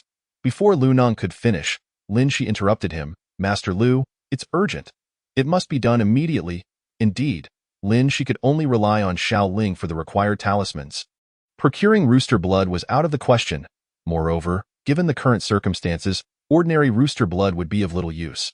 It needed to be fresh and steaming. Lu Neng did not continue his conversation with Lin Shi. Instead, he gestured for her to enter, then took out his phone to make a call. Lin Shi watched as Lu Neng dialed several numbers, and finally, someone answered. She could not tell what Lu Neng was saying, but on the other end of the line, the person kept responding, all right, follow me. Lu Guoxing at the east end of the village has one. Lin Shi urged Lu Neng to drive Zhang Zhan's car. As Zhang Zhan was still unconscious, his body cold and unsuitable for movement. Chapter 51. The rooster that person looked somewhat familiar. Lu Neng started the car and glanced in the rearview mirror. Noticing a young man lying in the back seat, it was Officer Zhang from the Nujiang police station. Lin Shi provided a brief introduction, and Lu Neng seemed to turn his head to take a glance.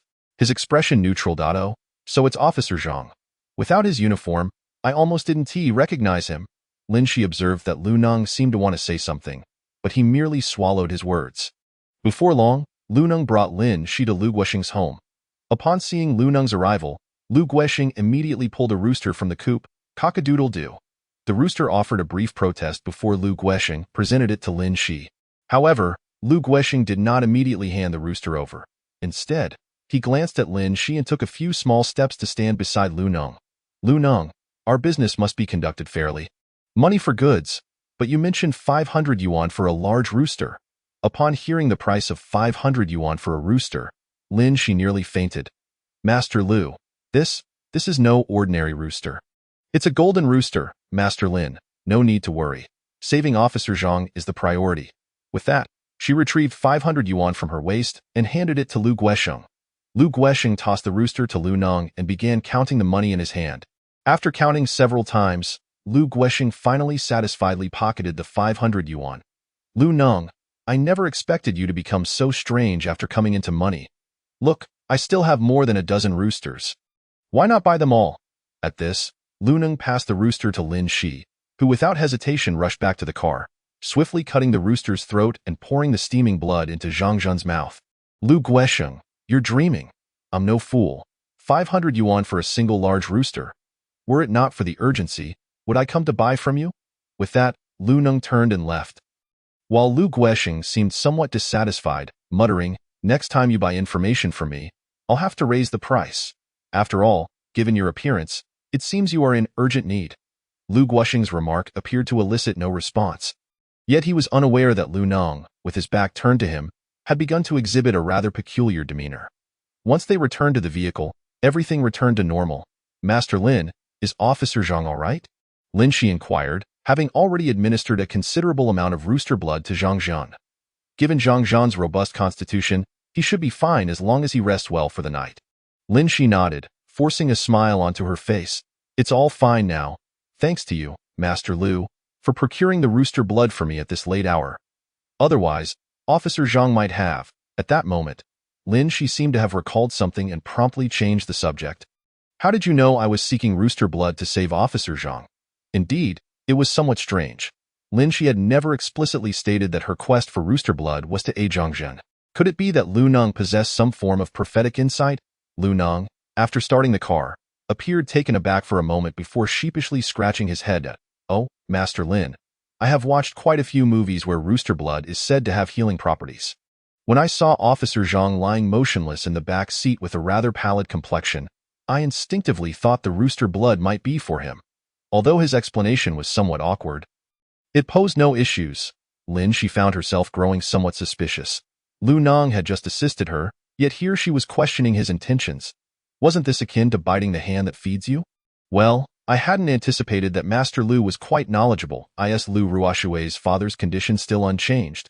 With Zhang Zhan now out of danger and her own abilities significantly enhanced, Lin Shi was determined to accomplish what the blind man had failed to do.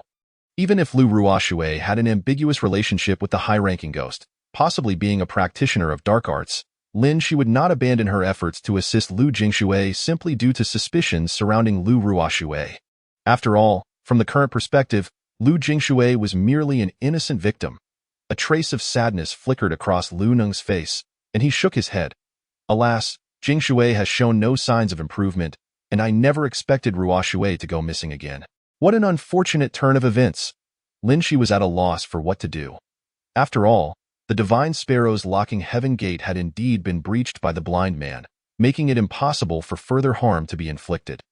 Soon enough, they arrived back at Lu Nong's villa. Lu Nong glanced at Lin Shi and then at the unconscious Zhang Zhan, hesitating before stepping out of the car. Why don't you stay here for the night? After the previous incident, I've tidied up several rooms on the 3rd floor. The last time, Lin Shi recalled that during her previous visit to Lu Nong's villa, he had insisted she occupy his room while he took the sofa. At that time, she had dismissed the offer, but now, considering the vastness of the villa, it was implausible that only a few rooms existed. It turned out the 3rd floor had never been cleaned. Lin Shi initially intended to decline again, but upon seeing the slumbering Zhang Zhan, a pang of guilt surged within her. We cannot let Officer Zhang endure any more discomfort tonight. Well then, I must trouble you. Master Lu, tomorrow, please take me to see the location where the blind man relocated Lu Sanyuan's grave. Perhaps I can uncover some clues to better assist Master Jingshui. Lu Nong had devoted considerable effort over the years to unraveling the mystery surrounding his mother's illness and passing, as well as aiding the Lu Jingshui family. Lin Shi wished to assist him in solving this enigma, as a means of repaying Lu Nong's kindness during these past days. With Lu Nong's assistance, Lin Shi carried Zhang Zhan into the house. It was not that she was incapable of lifting him, but Lu Nong was adamant about helping her in some way, and she did not wish to disappoint his goodwill. Lu Nong arranged for Zhang Zhan and Lin Shi to share the same room, ensuring that Lin Shi could attend to him should he stir during the night. Subsequently, Lu Nong descended to the kitchen, where he busied himself for a while before bringing chicken soup for Lin Shi and Zhang Zhan. Master Lu, this is too generous of you. Lin Shi accepted 2 bowls of chicken soup, her face radiating an unabashed smile. Indeed, it was quite late, and after all her efforts, Lin Shi felt somewhat famished. It's nothing. Although the rooster I bought earlier is devoid of blood, the chicken soup still turned out quite well. I couldn't let it go to waste. Besides, Lu Jingshui should also have something nourishing. I prepared a bit for you too while I was at it. As he spoke, Lu Nong shook the thermos in his hand, clearly indicating that he had prepared a substantial amount of chicken soup for Lu Jingshui as well. Chapter 52. A Ghost Complaint. Master Lu, you are truly kind to Master Jingshui. If he were to regain consciousness, he might not even know how to repay you. As brothers, we don't concern ourselves with matters of repayment. You both should rest well. I'll go check on Lu Jingshui. Lin Shi nodded slightly, lifting the chicken soup to take a sip. Truth be told, the flavor of the soup was quite delightful. She glanced at Zhang Zhan, a hint of helplessness crossing her face. What a pity. You won't have the chance to enjoy this. Allow me to drink this bowl of chicken soup on your behalf. Thus, Lin she downed 2 large bowls of chicken soup before drifting into a peaceful slumber. In the dead of night, Lin she suddenly felt an urgent need to relieve herself and woke up, only to find it was merely 4 in the morning. This is waking up too early. After a brief complaint, the urge returned, prompting her to rush towards the restroom, only to hear some unusual sounds, a woo, a woo, a woo-woo, woo-woo. The sound seemed to emanate from the 2nd floor. It resembled the muffled attempts of a mute trying to speak. Could it be that Master Lu was having a nightmare? Lin she, filled with curiosity akin to a cat, felt compelled to investigate. Stealthily, she made her way to the 2nd floor, following the sound. Before long, her footsteps halted at the door of a room, yet the noise had ceased. Initially intending to push the door open for a look, she reconsidered, deeming it rather impolite. What if Lu Nong was awake? It would be quite awkward for her to intrude upon his room in the dead of night. Wandering through someone else's room at such an hour would undoubtedly raise suspicions. However, Lin she was not one to give up easily. She activated her celestial eye, and now that it was open, peering through a door to glimpse the interior was a mere trifle, brother. There's a ghost in the alchemy gourd from yesterday who wishes to lodge a complaint. Should we receive his memories now? A complaint? What do you take me for? I am not some volunteer worker. Lin she was currently preoccupied. Not now. I'm quite busy. Brother, resolving the ghost complaint might yield a substantial amount of experience. Upon hearing Xiao Ling's words, Lin she hesitated. Presently, she had indeed achieved the status of a level 5 celestial master in a remarkably short span of time. Yet this was far from sufficient. She was still a long way from the maximum level of 100. Experience was undeniably crucial for Lin she. Moreover, if addressing the ghost complaint could grant her experience, it would enable her to level up without ever leaving her home.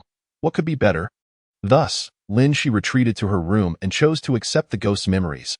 Ghost information, name, Lu Zifan, gender, male, age, 20, date of birth, June 1887. As the memories unfolded, a grand courtyard was filled with tables and numerous guests, seemingly gathered for a wedding celebration. These guests were all casting curious glances at a young man not far away. This young man was none other than Lu Zifan. He felt an odd sensation under their scrutiny, as everyone was aware that he was the one marrying into the family today. As the old saying goes, a son-in-law through the front door. Although the guests praised Lu Zifan, calling him handsome and robust. Indeed a boon for Wang Shoufu, Wang Dachuan was in high spirits, puffing on his cigar while attending to the guest. He called out to Lu Zifan, Xiao Fan, Lingling has arrived. It's been a while since you two met. Right? You young folks must have plenty to talk about. Why don't you go in the back room to chat? Lu Zifan merely shook his head lightly, offering no further comments. With the wedding night approaching, there was little to discuss, and he held no great expectations for Wang Lingling's appearance. After all, they had known each other since childhood. Although girls change significantly as they grow, could her face really transform into that of a beauty? As night fell and the air grew cooler, the courtyard remained alive with chatter, not lacking in those who had indulged a bit too much and were babbling incoherently, including Lu Zifan himself. He sat alone at a table, barely touching the dishes, instead guzzling beer. He was not accustomed to drinking, and soon a rosy flush crept across his cheeks, accompanied by a few bloodshot veins in his eyes. Xiaofan, take it easy. Lingling is still waiting for you in the back room. It was Wang Dachuan who spoke. Lu Zifan smiled faintly and then stood up to head toward the back room. At this moment, Lu Zifan ought to have been attending university in the city, yet in just a few days, he had found himself transformed into a son-in-law marrying into the family. This turn of events dated back 3 days prior. What? Are you saying my grandfather has been in a coma since yesterday? Outside Huaqing University, Lu Zifan's right hand trembled incessantly as a shadow of despair clouded his face. Yes, your grandfather is currently at the townspeople's hospital. If his condition continues to deteriorate, you must return immediately. Deteriorate. Lu Zifan understood the implications of the situation. His grandfather, at the venerable age of 75, had always maintained good health. Therefore, even during long holidays such as Labor Day or National Day, Lu Zifan seldom returned home. After all, it had been no small feat for his grandfather to support him through university. Lu Zifan had to take on side jobs to earn a little living expense amidst his studies. It was now June, and the blazing sun hung high above, casting its relentless rays upon the bustling and monotonous throngs of people below. Arriving at Lonko Town Station, passengers disembarking, please prepare in advance. Upon hearing the melodious and crisp voice of the announcer, Lu Zifan swiftly grabbed his backpack and made his way to the door. Finally, he had arrived. Lu Zifan murmured to himself, reflecting on the 8 grueling hours he had spent on the long-distance bus, truly the most arduous 8 hours of his life. He could scarcely bear to imagine a day without his grandfather. As the long-distance bus rolled into Lonko Town's bus station, a frenzy erupted among the passengers, all desperately pushing to disembark. Lu Zifan, who had been standing at the door, was unceremoniously shoved aside. He understood their urgency. The sun blazed overhead, and the bus's interior was stifling without air conditioning. Damn it, it's sweltering. How can there still be long-distance buses without air conditioning? One passenger whispered to another, and look at that fool over there in a down jacket. Lu Zifan finally noticed an elderly man wearing a bozzeting down jacket, an absurd sight in the height of summer. With a mask covering his face, one couldn't help but wonder if the old man was truly out of his wits. Yet, even if he were, what concern was it of Lu Zifan's? He merely cast a glance at the peculiarly dressed man before attempting to exit, only to have his wrist seized firmly by the old man. Young man, care to have your fortune told? No charge if it's inaccurate. The old man's insistence felt like a tired clutch, yet he clung to Lu Zifan with surprising strength. It baffled Lu Zifan that as a 20-year-old, he couldn't shake off a man who appeared to be in his 60s. Reluctantly, he acquiesced to the fortune-telling. Will I ever become wealthy? Wealth, a notion Lu Zifan scarcely dared to entertain. Orphaned at a young age, all he had was his grandfather's unwavering companionship, or else he would have surely perished in solitude. With nothing but empty walls around him and devoid of any talent, how could he ever hope to attain riches? Was he to rely on a lottery win? Chapter 53. Wang Dachuan, Part 1. As memories flickered through Lin Shi's mind like scenes from a film, she found herself unexpectedly drawn to the ghostly figure of Lu Zifan, for they shared a common bond of having relied on their grandfathers. Now, with Lu Zifan's grandfather gravely ill and in need of treatment, Lin Shi would have undoubtedly extended her assistance had she been present. However, these events transpired in 2007, when Lin Shi was merely 10 years old, still in the innocent days of playing in the mud. Wealth? Xiaofan, you can become wealthy at any moment, the old man said, removing his somewhat luminous mask. In an instant, they found themselves at the People's Hospital of Lonko Town. Wang Shu, I never expected it to be you. Lu Zifan exclaimed, recognition dawning upon him as he gazed at the elderly man in the down jacket. With sunglasses and a mask obscuring his features, it had been nearly impossible to identify him at first. This Wang Shu was none other than Wang Dachuan, the wealthiest man in Lonko Town, who had once been Lu Zifan's neighbor. Lu Zifan had heard that Wang Dachuan had made a fortune elsewhere and moved to the town center. Yet he was puzzled as to why he had returned so suddenly. Xiao Ling, I believe Wang Dachuan is not a mere ordinary man. Indeed, though this was merely a recollection, Lin Shi's intuition suggested that Wang Dachuan possessed some degree of cunning. He was likely a practitioner of some sort, although the specifics remained unclear unless he revealed himself. Xiaofan, I hurried back upon hearing of your grandfather's illness. After all, we were once neighbors, and your grandfather was a robust man. I had always thought he could live to 100. How did he fall ill? Wang Dachuan's words touched Lu Zifan. I in this small town, a frail old man and a penniless youth were often looked down upon, and Lu Zifan had endured bullying throughout his childhood. Yet here was the town's wealthiest man, an old neighbor, who had abandoned his business to visit Lu Zifan's ailing grandfather. Such kindness was more than enough. However, Lu Zifan remained unaware of the reasons behind his grandfather's condition and could only shake his head in confusion. Tio, understand why my grandfather lies unconscious. I must inquire with Lin Shang. Please proceed to the front desk to settle the patient's fees. A nurse's melodious voice rang out, tightening Lu Zifan's chest. Money was what he needed most at that moment. His part-time wages would not be dispersed until the end of the month, and he had only a few hundred yuan left for meals. As Lu Zifan prepared to rise and pay the fees, Wang Dachuan swiftly moved ahead of him, accompanying the nurse out of the ward. Lu Zifan understood that Wang Dachuan was taking care of the medical expenses, and a wave of gratitude mixed with a profound bitterness washed over him. Once upon a time, Lu Zifan had aspired to earn a fortune to provide for his grandfather. Yet now, he couldn't even afford his grandfather's medical bills. By evening, Wang Dachuan remained in the ward. Wang Shu, perhaps you should return home to rest. Wang Dachuan, however, shook his head, letting out a gentle sigh. Time is relentless. What will become of my daughter, who has just turned 24, if I were to fall ill? Lu Zifan had a faint recollection of Wang Dachuan's daughter, as they had once been neighbors. However, truth be told, she was not particularly attractive, having been quite plump since childhood, her features somewhat distorted. Lu Zifan was at a loss for words and remained silent. Moments later, Wang Dachuan spoke again. In truth, I left my construction projects and even avoided the gaze of my partners to secretly return by bus. Not solely to visit your grandfather, but also concerning my daughter's marriage. She is not getting any younger, and I wish for her to find a suitable match. I cannot entrust her to the young men in the city, who squander their days in debauchery. Gone was the boisterous demeanor Wang Dachuan usually exhibited. His tone was now hesitant, creating a rather awkward atmosphere. Before I came, I had not made up my mind. But after meeting you, I have decided to entrust Lingling to you. Upon hearing this, Lu Zifan could no longer contain himself. Wang Shu, what did you just say? You want to give Lingling to me? This was utterly unprecedented. Wang Dachuan nodded without hesitation.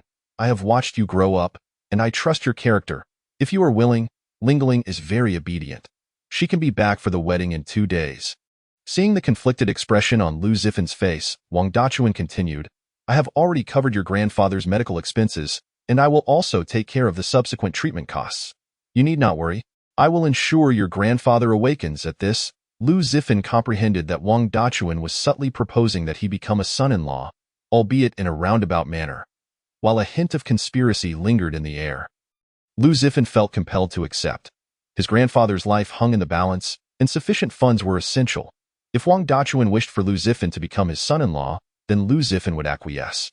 Despite Wang Dachuan's daughter, Wang Lingling, being less than attractive, as long as his grandfather recovered, Lu Zifan could commit to a lifetime with her. I fear I may not be worthy of Lingling. After a long pause, Lu Zifan finally managed to utter this phrase.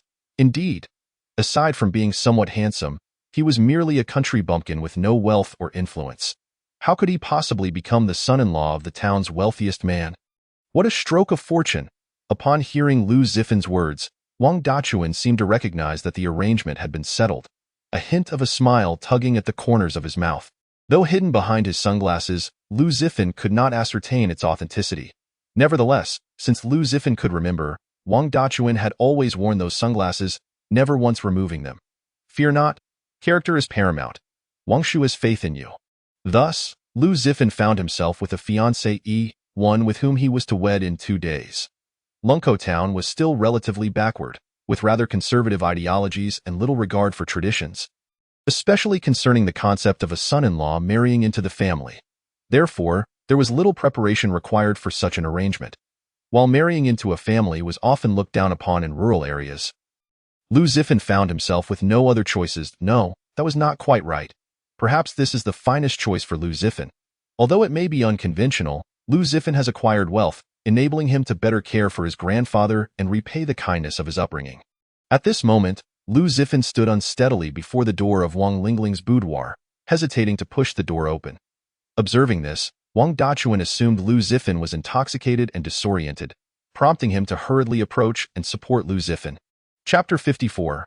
Wang Dachuan, Part 2. While it was described as support, in reality, Lu Zifan was propelled into the wedding chamber by Wang Dachuan. The decor of this chamber was remarkably vintage, with furniture primarily crafted from mahogany, making it akin to a mansion in Lunko Town. In this locale, Western-style weddings were not customary. Thus, the woman seated upon the bed was adorned in a crimson qipao, her head draped with a veiled eye. In the dim light, Lu Zifan found Wang Lingling to be quite beautiful, certainly not the plump and cumbersome figure he remembered from their childhood. The exposed parts of her body glowed with a delicate fairness, particularly her long, slender legs, which appeared even more alluring beneath the sheer stockings. Lu Zifan admired Wang Lingling. An unusual sound echoed from outside the door. Mysterious locks, spirits of heaven and earth, divine forces from all directions awakened desire. With a resounding clap, it seemed someone struck the door, yet they remained outside. Lu Zifan, however, paid little heed to this detail. After all, eavesdropping was a common habit in rural areas, now regarded as a bad custom. Oddly enough, upon entering this room, Lu Zifan felt an overwhelming heat coursing through him, clearly not a mere result of excessive drinking. This heat was potent enough to incite a desire to utterly conquer the woman before him. As this thought crossed his mind, Lu Zifan was taken aback. Although the room was imbued with a unique feminine fragrance, it hardly warranted such impatience. Just then, a soft voice emerged from beneath the red veil. In childhood, I failed to recognize it, but now it is clear. You, like those men, are all scoundrels. Those men? Lu Zifan felt a pang in his heart. This woman before him was his bride. Could she have other men? But then again, it was not entirely surprising, considering she was already 24 years old. It's improbable in this era to have gone through life without a few profound relationships. Before Lu Zifan could speak, the woman's cold voice pierced the air again. My father has passed away? This aloof, haughty tone left Lu Zifan feeling somewhat discontented. Yes, it should be so. It should be so. It appears you are dissatisfied with me. How fortunate, for I am equally discontented with you. As she spoke, the woman who had been seated on the bed removed her veil, revealing a face of unparalleled beauty. However, her stunning visage, paired with her cold, piercing gaze, made Lu Zifan feel uneasy, as he discerned a hint of disdain and contempt in her eyes, akin to the looks from the relatives attending the wedding. Rising to her feet, her voluptuous figure and long, graceful legs, along with her slender waist and the suggestive contours straining against her attire, exuded an irresistible allure. Such extreme temptation was enough to stir the conquest instinct within any man. Noticing Lu Zifan's fervent gaze, Wang Lingling smiled, her laughter enchanting yet disarming. What are you laughing at?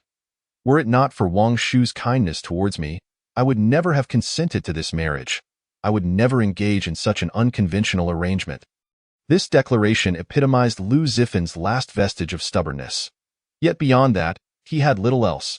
He had long prepared himself for ridicule and disdain, as long as his grandfather remained safe. Upon hearing his words, Wang Lingling's demeanor shifted. The corners of her lips curled into a smirk, revealing her pearly white teeth as she coldly retorted, Were it not for my father's coercion, I would never marry a spineless coward like you. The term spineless coward was indeed an apt description for Lu Zifan, yet a man's pride must not be trampled upon. Nevertheless, when he thought of Wang Dachuan, Lu Zifan swallowed his indignation, redirecting the conversation. I do not seek a single penny from your family. As long as you heal my grandfather, I can fend for myself. Ha! Who isn't self-reliant in this world? Who can truly assist another? This exchange took a turn, and Lu Zifan began to worry that he might lose his composure. Just then, a voice from outside called, Lingling, Xiaofan, it's getting late. You should rest early. Wang Dachuan's voice seemed to cast a spell over Wang Lingling, quickly softening the iciness in her gaze. At this moment, Lu Zifan could no longer contain himself. An inexplicable heat began to rise within him, exacerbated by the striking beauty before him. Come here. Wang Lingling sat back down, shedding her qipao to reveal a low-cut tank top and impossibly short shorts. Lu Zifan slowly approached the enticing wedding bed, yearning to leap forward, yet his pride restrained him. After all, this was a woman who held him in contempt. Finally reaching the bed, the woman appeared to rummage beneath the pillow, retrieving a small white pill which she handed to him. Take this. As Lu Zifan gazed at the pill, his face flushed crimson with embarrassment and anger. He was left wondering how this woman viewed him. Was he merely a pawn in her game? On their wedding night, must he first ingest a pill before consummation? Was she truly concerned about his capabilities? Though Lu Zifan was only 20, he was a fully developed and normal man. He knew he would have no use for such a thing. While Lu Zifan remained lost in thought, Wang Lingling's impatient voice cut through. Are you going to take it or not? If not, you might as well leave the Wang family. I doubt you wish to make this situation more embarrassing for yourself. Without a second thought, Lu Zifan accepted the pill from Wang Lingling's hand and swallowed it. He understood that if Wang Lingling truly expelled him from the bridal chamber, Wang Dachuan would undoubtedly side with his daughter. Believing Lu Zifan had wronged her in that scenario, his grandfather's medical expenses would go unresolved. After swallowing the pill, Lu Zifan ceased to conceal his desires and began to undress. Since Wang Lingling craved stimulation, he would oblige her. After all, he had nothing to lose. However, just as he was about to remove his shorts, Wang Lingling's delicate hand halted him. Her touch was icy, a stark contrast to the heat radiating from Lu Zifan's body. "What are you doing? Seriously?" Lu Zifan was at a loss for words. Wasn't it Wang Lingling who undressed first, and she had given him the pill? Wasn't undressing a prerequisite for such activities?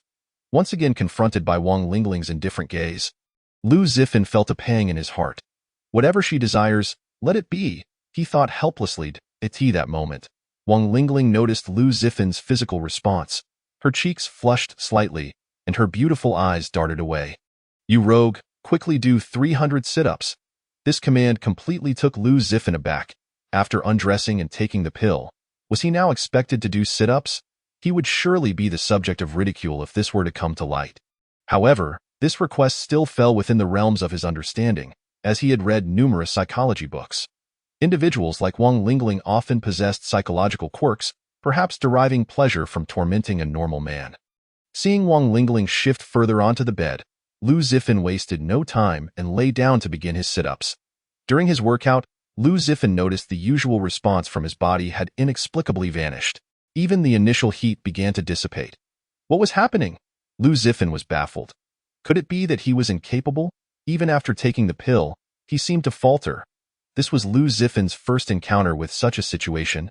Having been single for 20 years without a girlfriend, how would he have had the opportunity to discover his own shortcomings? After completing the 300 sit-ups, utterly exhausted, Lu Zifan collapsed onto the bed and fell into a deep slumber. Chapter 55.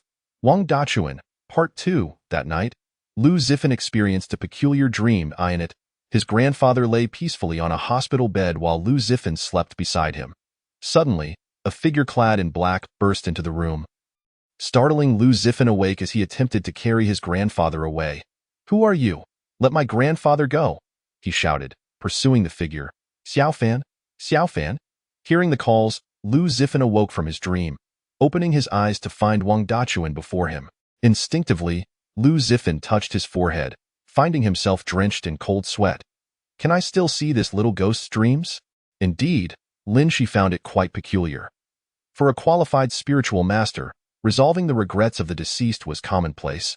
Yet this particular ghost was extraordinary. Not only could Lin Shi perceive his past life, but he could also witness his dreams.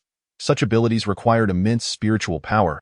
At the very least, it necessitated a high-level ghost to achieve. Lin Shi had easily captured this ghost, making it impossible for it to be a high-level spirit. It is highly likely that this little ghost possessed a spiritual affinity during its lifetime. After its demise, its spiritual power surpasses that of other spirits significantly. However, due to its insufficient cultivation, it is unable to harness this power effectively, resulting in a lack of strength. This explanation seems to be the most plausible at present. It is well known that those capable of communicating with spirits possess a greater spiritual energy than ordinary individuals, and naturally, in death, they are also more formidable than typical wandering spirits. Quite intriguing. Lin Shi felt a surge of interest and continued to delve into the memories of the little ghost. Beginning to unearth its past, this ghost had been captured by Lin Shi from the back mountain. Perhaps understanding its history would yield some insights regarding Lu Family Village. After all, Lin Shi had become thoroughly entangled in the affairs of Lu Family Village, making a complete withdrawal exceedingly challenging. Lin Shi even contemplated seeking assistance from the medium Mo Fan whom he had encountered previously, for it was evident that Mo Fan's abilities still surpassed his own. Finding some leads was not out of the question, however. Due to a multitude of events, Lin Shi had yet to find an opportunity to contact Mo Fan, nor had Mo Fan reached out to Lin Shi. "Xiao Fan, what seems to be the matter?" Wang Dachuan set down his bowl and chopsticks, gently stroking Lu Zifan's forehead. Lu Zifan swallowed, realizing he was quite parched. He attempted to rise to pour himself a glass of water, only to be preempted by Wang Dachuan. "Xiao Fan, you worked hard last night. Here, have some chicken soup. I've been simmering it all night." Wang Dachuan still wore his sunglasses, concealing his eyes, yet Lu Zifan could envision their benevolent nature. A steaming bowl of chicken soup was presented before him, and without hesitation, Lu Zifan accepted it and drank it down in one go. Upon consuming the soup, he felt instantly invigorated and, glancing around. Noticed the absence of Wang Lingling. Uncle Wang, where is Lingling?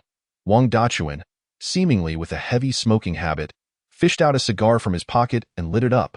After taking a deep drag, he chuckled. Lingling is also a pitiful child. She lost her mother at the tender age of 3. She got married yesterday and went to pay respects early this morning. We shall be going as well. Indeed, Lu Zifan recalled only Wang Dachuan and Wang Lingling. He had never encountered Wang Lingling's mother, who had evidently passed away long ago. Although Lu Zifan had done nothing the previous night, he was now nominally Wang Lingling's husband. Thus it was his duty to honor his mother-in-law at her grave. It was only right. Seeing Lu Zifan acquiesce, Wang Dachuan nodded in satisfaction, eyeing an unnamed cemetery on the outskirts of Lunko town. A graceful young woman knelt before a tombstone, quietly sobbing, as if expressing her grievances. Right here, spoke Wang Dachuan. Upon hearing his voice, the woman immediately ceased her weeping, her expression shifting to one of icy coldness. Father, what are you doing here? It turned out that the weeping woman was none other than Wang Lingling. Wang Dachuan seemed to sense something amiss, his countenance reflecting displeasure. Xiao Fan is now part of our family. Your mother is also his mother. It is only natural that we come to pay our respects today. He then turned to Lu Zifan. Xiao Fan, please take out the yellow paper we brought. Lu Zifan, whose family had long been involved in funerary practices, understood immediately. He retrieved a stack of yellow paper and 3 incense sticks, approaching the tombstone where Wang Lingling had previously knelt at that moment. Lu Zifan noticed that the tombstone bore no inscription, no. To be precise, it had once been inscribed but had subsequently been manually erased. Though this seemed rather eerie, it was undoubtedly the grave of his mother-in-law. Given that Wang Lingling had just knelt here, Lu Zifan lit the 3 incense sticks and placed them in the incense holder before the tombstone. He then took the yellow paper and ignited it with a match. Watching as it swiftly burned to ashes, in the underworld, paper symbolizes currency, so burning yellow paper translates to sending money to the netherworld. Ordinarily, he would utter certain phrases during this ritual, yet at this moment, Lu Zifan's mind was blank, unsure of what to say. According to custom, one should express sentiments of caring for Lingling, yet judging by her demeanor the previous night, she had hardly regarded Lu Zifan as her husband. And this marriage might soon reach its conclusion, let alone speak of care. Wang Lingling's expression remained indifferent, mirroring her demeanor from the previous evening, which left Lu Zifan feeling disenchanted. Who wouldn't desire a virtuous and nurturing spouse? Unbeknownst to Lu Zifan, Wang Dachuan was secretly clenching his fists, his face etched with unwillingness and indignation. Yet this ire was not directed at Lu Zifan. On the contrary, Lu Zifan sensed that Wang Dachuan genuinely cared for him. His attitude remaining cordial, a sudden crack, the sound of a twig snapping, interrupted the tranquility of the cemetery. All 3 turned towards the source of the noise, spotting 2 figures, an elderly man and a young girl. Hastily approaching, the elder donned a deep crimson tang suit, exuding an air of distinction. However, upon closer inspection, his abdomen was stained with blood, clearly indicating an injury. Beside him was a young girl clad in a floral dress.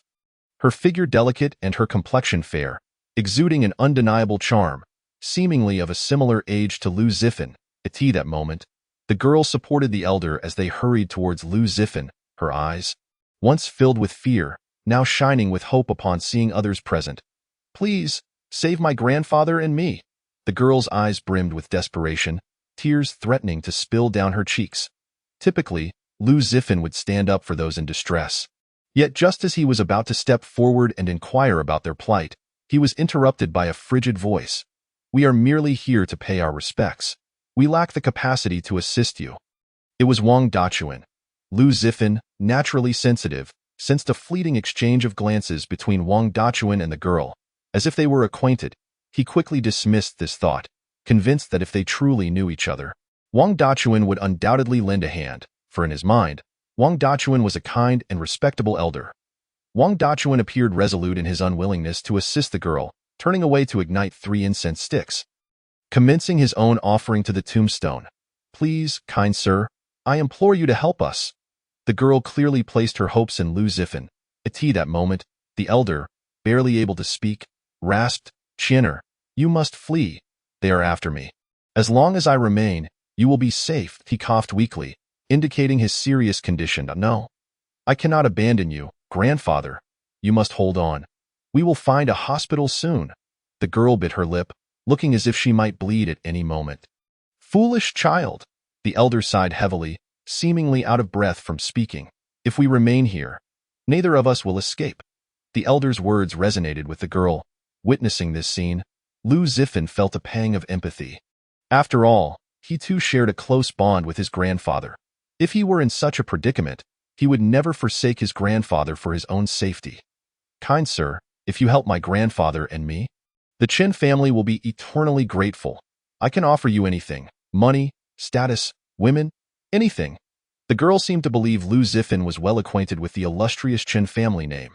In this predicament, Lu Zifan found himself at a loss, desiring to aid the girl yet uncertain how to proceed. Moreover, Wang Dachuan's stance was unmistakably clear. He was unwilling to assist this young girl. If Lu Zifan acted independently, stop your incessant wailing.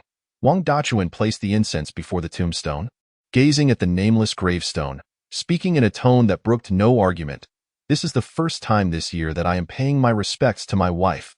I would appreciate it if you both would leave and not disturb my conversation with her. Wang Dachuan's voice was resolute, as if he wished to expel the two from his presence immediately, a side of him Lu Zifan had never witnessed before. Just as the girl was about to speak again, an unsettling rustle echoed from outside, followed by the sound of heavy footsteps. To their astonishment, over a dozen burly men stormed through the cemetery gates, their menacing presence palpable as they brandished machetes. Surrounding the elder and the girl, these men exuded a murderous aura, indicating they were no ordinary thugs. Lu Zifan was taken aback by the scene. This was a situation far beyond what a mere university student could handle. Old Chun, cease your fleeing, comply, and we shall grant you a swift end.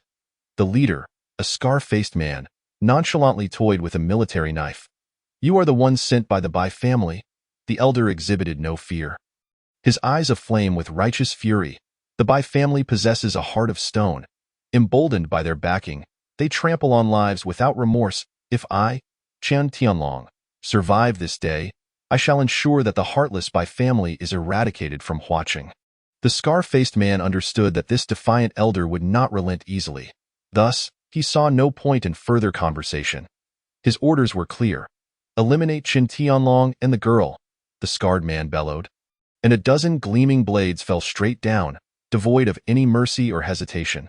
The young girl turned pale with fright, while the elderly man closed his eyes, seemingly awaiting the impending death. Clearly, this was a slaughter without suspense. Stop! At this critical moment, Wang Dachuan's voice rang out once more. This truly astonished Lu Zifan and Wang Lingling. What could Wang Dachuan possibly do against these burly men? However, the scarred man dismissed Wang Dachuan's words, merely casting a glance and muttering, "Deal with these three as well, lest we have complications." The men surrounding the scarred man nodded in agreement and charged towards Lu Zifan and his companions. But just as they approached Lu Zifan, a yellow talisman appeared in Wang Dachuan's hand. He then silently chanted a spell and cast it forth. The techniques of Maoshan. This Wang Dachuan is actually from Maoshan. It is known that among all Taoist sects, Maoshan is renowned for its scarcity of talented disciples, and judging by Wang Dachuan's abilities, he was certainly formidable. My brother was right. Wang Dachuan must have some connection with Maoshan. This is the authentic art of talisman drawing, which requires years of cultivation and practice to be effective. In Lin Shi's mind, the several men before Lu Zifan were instantly blown away by a moderate explosion, landing several meters away, unconscious. What? The scarred man exclaimed in shock. Seemingly caught completely off guard by this sudden turn of events, the expressions of those standing beside him changed dramatically. This old man could actually ignite a talisman. Not only the scarred man and his entourage were astonished, but so was Lu Zifan, who never imagined there could be someone capable of using talismans to attack in this world. Such scenes were reserved for novels and television, yet the most astonished was Wang Lingling, who could hardly believe that her father, who only knew how to manage projects and smoke opium, possessed such a skill. She had never witnessed anything like it before. The first to regain composure was the scarred man. Realizing he had encountered a tough opponent, "Brothers, do not be afraid. Let us all attack together and take down that old man first." As he spoke, the remaining 8 men charged at Wang Dachuan. Wang Dachuan raised his hand once more, and 2 yellow talismans flew forth, colliding with the figures of these men. Boom! With a crisp sound, all the men were sent flying, and several of their blades were shattered by the explosion. Both the elderly man and the girl were left dumbfounded. This seemingly unremarkable man wearing sunglasses was astonishingly powerful. At that moment, Wang Dachuan knelt once again before the tombstone, murmuring softly, "Shaoli, it is my fault for not dealing with these ruffians sooner." Disturbing your tranquility. Chapter 56. Seeking trouble. Wang Dachuan's thunderous intervention utterly stunned everyone present. Yet it was the elderly man who first reacted. "Thank you, Senior, for your assistance. I am Chen Tianlong of the Chen family. Your skill appears to stem from Mao Shan, which has a deep connection with our Chen family's ghost cry technique." Wang Dachuan, who had previously been taciturn, showed a flicker of interest upon hearing about the Chen family's technique. "Had I known you were a practitioner of the Chen family's ghost cry technique, I would not have intervened. Associating with the sinister arts is surely a deviation from the righteous path. Shaoling, what does this ghost cry technique entail? I have never heard of it before." Lin Shi was still unclear on how to address the profession of Taoism, and he was equally confused about the divisions among the contemporary sections. The ghost cry technique allows one to control spirits weaker than oneself or of equal strength to enhance their own abilities and become more powerful. It is essentially leveraging the power of malevolent spirits to bolster one's combat efficacy. Maoshan Taoists are known for their righteous disdain for evil, so naturally, Wang Dachuan would regard the ghost cry technique as an unorthodox practice. Chen Tianlong seemed eager to say more, but Wang Dachuan interrupted. "Since everything is settled now, you should leave at once." Seeing that Wang Dachuan was ungrateful, Chen Tianlong's expression darkened. "Grandfather, we should head to the hospital." Chen Tianlong was in no condition to remain, as he bore injuries all over. Before departing, he left a business card for Lu Zifan, inviting him to visit the Chen group in Huaqing if he ever faced difficulties. Lu Zifan, always eager to assist others, felt a strong desire to help, particularly given that Chen Tianlong was of a similar age to his grandfather. Wang Dachuan did not speak again, and the three returned to the Wang family estate. "Brother, I don't know if you've noticed, but that young girl beside Chen Tianlong possesses formidable spiritual energy. She may even be more powerful than Chen Tianlong." Upon hearing Shaoling's words, Lin Shi shook his head. To be honest, he had been engrossed in the storyline, paying little attention to the characters. After all, the ghost was Lu Zifan, and he only needed to focus on the main protagonist. Didn't he notice? She was merely a supporting character. Lu Zifan probably wouldn't have anything to do with her. After all, it seemed that Chen Tianlong had a powerful group backing him, while Lu Zifan was just an ordinary person, so their chances of interaction were minimal. Upon returning to the Wang family estate, Wang Dachuan continued to cook for Lu Zifan, which filled him with a sense of guilt. After all, Wang Dachuan was a person of some standing, and Lu Zifan felt he should not be relegated to the role of a mere cook. Thus, more often than not, Lu Zifan assisted Wang Dachuan in the kitchen. One day, while preparing a meal, Lu Zifan mentioned he had a stomach ache and rushed to the restroom. However, upon entering, he discovered there was no toilet paper left, so he had to dash out to retrieve some from the bedroom. Though reached the bedroom, he had to pass through the kitchen, and as he inadvertently glanced inside, he was taken aback to see Wang Dachuan pouring a powdered substance into the food. Lu Zifan intended to go in and inquire, but the pain in his stomach urged him to hurry to the bedroom for the paper. When the three sat down at the dining table, Lu Zifan stared at the dishes before him, unable to pick up his chopsticks. "Xiao Fan, what's wrong? Are you feeling unwell today?"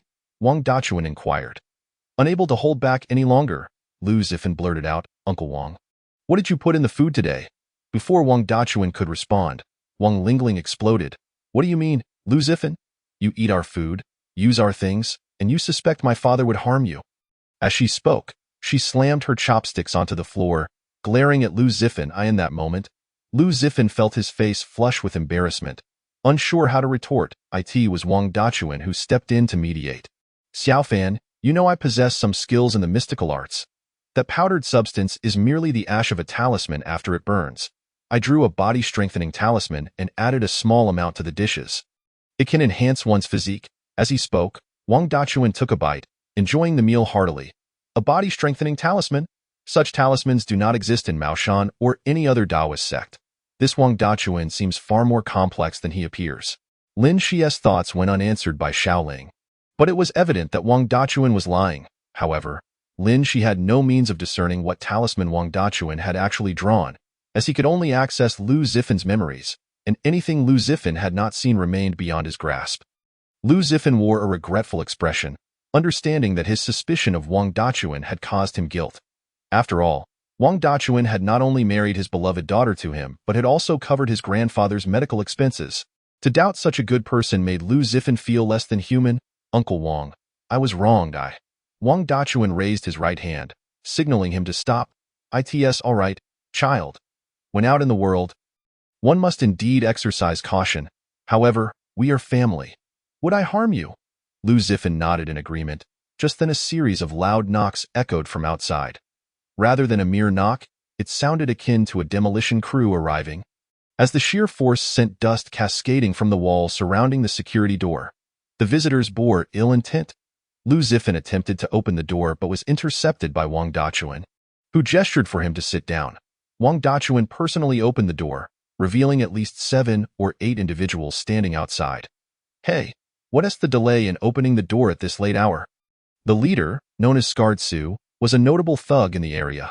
Typically, they had no dealings with each other, especially since Wang Dachuan's reputation was formidable, far beyond Scarred Su's capacity to provoke. Upon seeing Scarred Su, Wang Dachuan's expression darkened. Su, do you wish to die with such a ruckus? Wang Dachuan's gaze shifted to the men behind Scarred Su, whose imposing stature clearly indicated they were not from the small town of Lonko. You are not from Lonko. Upon the utterance of Wang Dachuan's words, the other henchmen behind him displayed faint smirks of satisfaction. Huh? That old fool dared to impede the Bai family's affairs a few days ago. Today, we have come to teach you a lesson. Upon hearing this, Lu Zifin, without a moment's hesitation, approached Wang Dachuan's side. Observing the imposing figures of those men, exuding an unspoken aura of menace, Lu Zifin realized that he was no match for them. A single blow from them might very well leave him incapacitated. Scar-faced Su revealed a sinister grin before shoving Lu Zifin, who, caught off guard, stumbled back several steps and ultimately fell onto the ground. Wang Dachuan, though I am unaware of the origins of your wealth, you dare offend the Bai family? You are courting death. You have always looked down upon me. Today, I shall ensure you witness the consequences of your arrogance. Scar-faced Su, emboldened by the support of the Bai family, who usually bowed and scraped before Wang Dachuan, now spoke with newfound bravado. What Bai family? I have never heard of them. You have pushed my son-in-law? If you kneel and bow your head until nightfall, perhaps I might spare you. Otherwise, you may imagine the consequences. Unfamiliar with the Bai family? The Huasiti Bai family is one of the 5 major conglomerates. What is a small fry like you, Wang Dachuan, worth? Just as Scar-faced Su was about to assert his dominance further, intending to kick Lu Zifin, a startling sight met the eyes of the onlookers. Scar-faced Su was sent flying backwards with a cry of agony echoing throughout the building. Clearly subdued by a single strike. Old man, I didn't expect you to dare fight back. 2 burly men behind Scar-faced Su brandished baseball bats and charged towards Wang Dachuan. However, Wang Dachuan merely cast a disdainful glance at them before his body transformed into a mere flicker of shadow. Lu Zifin, astonished by Wang Dachuan's unexpected prowess, was not alone in his surprise. Even Wang Dachuan's daughter, Wang Lingling, had never witnessed her father display such skills. In a flurry of motion, the remaining 6 men began to collapse. Howling in pain, their once fearsome faces contorted in agony. Xiaofan, are you all right? Wang Dachuan squatted down to assist Lu Zifin, who appeared momentarily stunned. Uncle Wang, this? Lu Zifin gazed at the fallen ruffians, uncertain of what to say. Xiaofan, do not ask questions. The situation is as it is. Wang Dachuan then looked up towards Scar-faced Su, who was evidently shaken. What's this? Wang Dachuan seemed to have noticed something. Scar-faced Su had been afflicted with a malevolent spirit, soon to be consumed and turned into sustenance for the malevolence. His bulging veins and reddened eyes served as undeniable proof. The spirit-possessing technique of the Bai family, a sect that venerates the sinister as divine, is, in my view, merely employing even more despicable tactics. Now, they have the audacity to implant malevolent spirits in the living to augment their power. Truly vile. Scar-faced Su, facing imminent doom, still dared to act with bravado before me. The Bai family has planted a malevolent spirit within you. Wang Dachuan adjusted his sunglasses, producing a pale yellow talisman from his pocket. It is a ghost-repelling talisman. Naturally, Lin Shi recognized the talisman immediately, understanding that the Maoshan technique was intricately linked to the Tianshi Dao, and she could also draw such talismans. Scar-faced Su, skeptical of Wang Dachuan, felt a twinge of fear upon witnessing his formidable abilities. You lie. This is a miraculous medication gifted by the Bai family, which guarantees immense strength. With that, Scar-faced Su unleashed a powerful punch against the iron gate of the Wang family, creating a gaping hole. Dad, we shouldn't engage him. We cannot match his strength. Wang Lingling, concerned for her father's safety, did not believe Wang Dachuan stood a chance against such a monster. Lu Zifan, now at Wang Dachuan's side, suggested, Uncle Wang. I'm fine. Perhaps we should let this matter go. Their pleas were overheard by Scar-faced Su, whose face twisted into a strange, sinister grin. Now you know fear? It's too late for that. He advanced a few steps and hurled a punch at Wang Dachuan, who sidestepped effortlessly, placing the ghost-repelling talisman against the area of Scar-faced Su's neck, shrouded in dark energy. Looking up at the azure sky, with my master before me, I summon the spirits in their varied forms. If any evil practitioner dares to invoke their wickedness, may they suffer dire consequences. Be why the decree of the Southern Dipper and Northern Dipper. I beseech the Supreme Laozi to act swiftly. With a resounding command, Wang Dachuan watched as the yellow talisman ignited, eliciting agonizing screams from Scar-faced Su. Soon, dark energy erupted from Scar-faced Su's mouth, and Wang Dachuan leapt forward, trapping the dark essence within his palm. The spirit summoning technique is merely this, he concluded, shattering the dark energy with a swift motion. In the next moment, he seized a wooden stick from the ground and approached Scar-faced Xu. As Scar-faced Su attempted to speak, Wang Dachuan silenced him with a gesture. Crack! The sound of breaking bones resonated as the stick struck Scar-faced Su's leg, causing him to kneel in stunned silence. Scar-faced Su's countenance was a tumult of emotions. Half smiling, half crying, he whimpered at Wang Dachuan. Wang Dachuan, you seek death. Wang Dachuan, unfazed by his words, retorted, utter another discordant sound, and I shall remove your tongue. Do you understand? The residual dark energy from the malevolent spirit lingers upon your legs. If I do not sever its flow, you shall soon become a living corpse. He then turned to the others sprawled on the ground. Return and inform your Bai family not to disrupt my household again. Otherwise, I, Wang Dachuan, shall pay them a visit. Receiving no response, Wang Dachuan kicked one of the nearby thugs, eliciting the sound of dislocated bones. Did you hear that? At that moment, the thugs realized they were in the presence of a formidable character. All right, we understand, big brother. They rose to leave, only to be halted by Wang Dachuan's voice. Leaving so soon? The thugs froze, fearing Wang Dachuan intended to pursue them further. Take this man with you. I am not a garbage disposal. He pointed at Scar-faced Su, who had now lost the ability to walk for the rest of his life. The thugs quickly understood and hoisted Scar-faced Su away, vanishing from Wang Dachuan's sight. Chapter 57. The Moth to the Flame Brother. I forgot to remind you, you are now a level 5 Tianshi. For malevolent spirits with desires, you can directly access their memories. Lin Shi was left speechless. While she had been rapidly reading Lu Zifan's memories, it consumed considerable time. If she could directly ascertain the cause and effect, why waste so much time? Xiaoling, please inform me of simpler methods in the future, brother. I simply haven't watched a drama in ages. Knowing the ending and the process all at once loses its charm. Xiaoling, this intelligent system, was curiously human-like. Knowing everything up front is akin to spoiling the plot, deprived of anticipation and satisfaction. Lin Shi refrained from further commentary and began retrieving the events surrounding Lu Zifan. In merely a few minutes, she comprehended the reasons for Lu Zifan's resentment, which had kept him wandering the mortal realm. This Lu Zifan can see the malevolent spirits nurtured by Wang Dachuan. It seems he possesses some spiritual sensitivity. Even ordinary individuals can perceive things invisible to the common eye due to their innate spiritual energy. This energy varies in strength, but for most, it has dwindled to a mere sixth sense, devoid of practical use. Lu Zifan had perished at the hands of Wang Dachuan, which explained his lingering grievances. Yet, Wang Dachuan did not take Lu Zifan's soul but merely his body. What could be his intentions? Does he plan to use the corpse for some ulterior motive? Lin Shi found herself perplexed, and at present, She had no time to investigate Lonko Town in Hua City, so she set that thought aside. Wang Dachuan informed Wang Lingling that Lu Zifan had died in an accident. Given the timeline, it would not be difficult to locate them. For now, she needed to address the issues in Lu family village, one matter at a time. Lin Shi spoke this to Lu Zifan's spirit, but he seemed reluctant to return to the spirit-refining gourd. If you won't go back willingly, I shall send you back myself. Lin Shi directly activated the demon-refining gourd, retrieving Lu Zifan's soul back into the vessel. The moment Lin Shi regained his consciousness and opened his eyes, he sensed a shadow looming before him. Who goes there? Lin Shi called out sharply.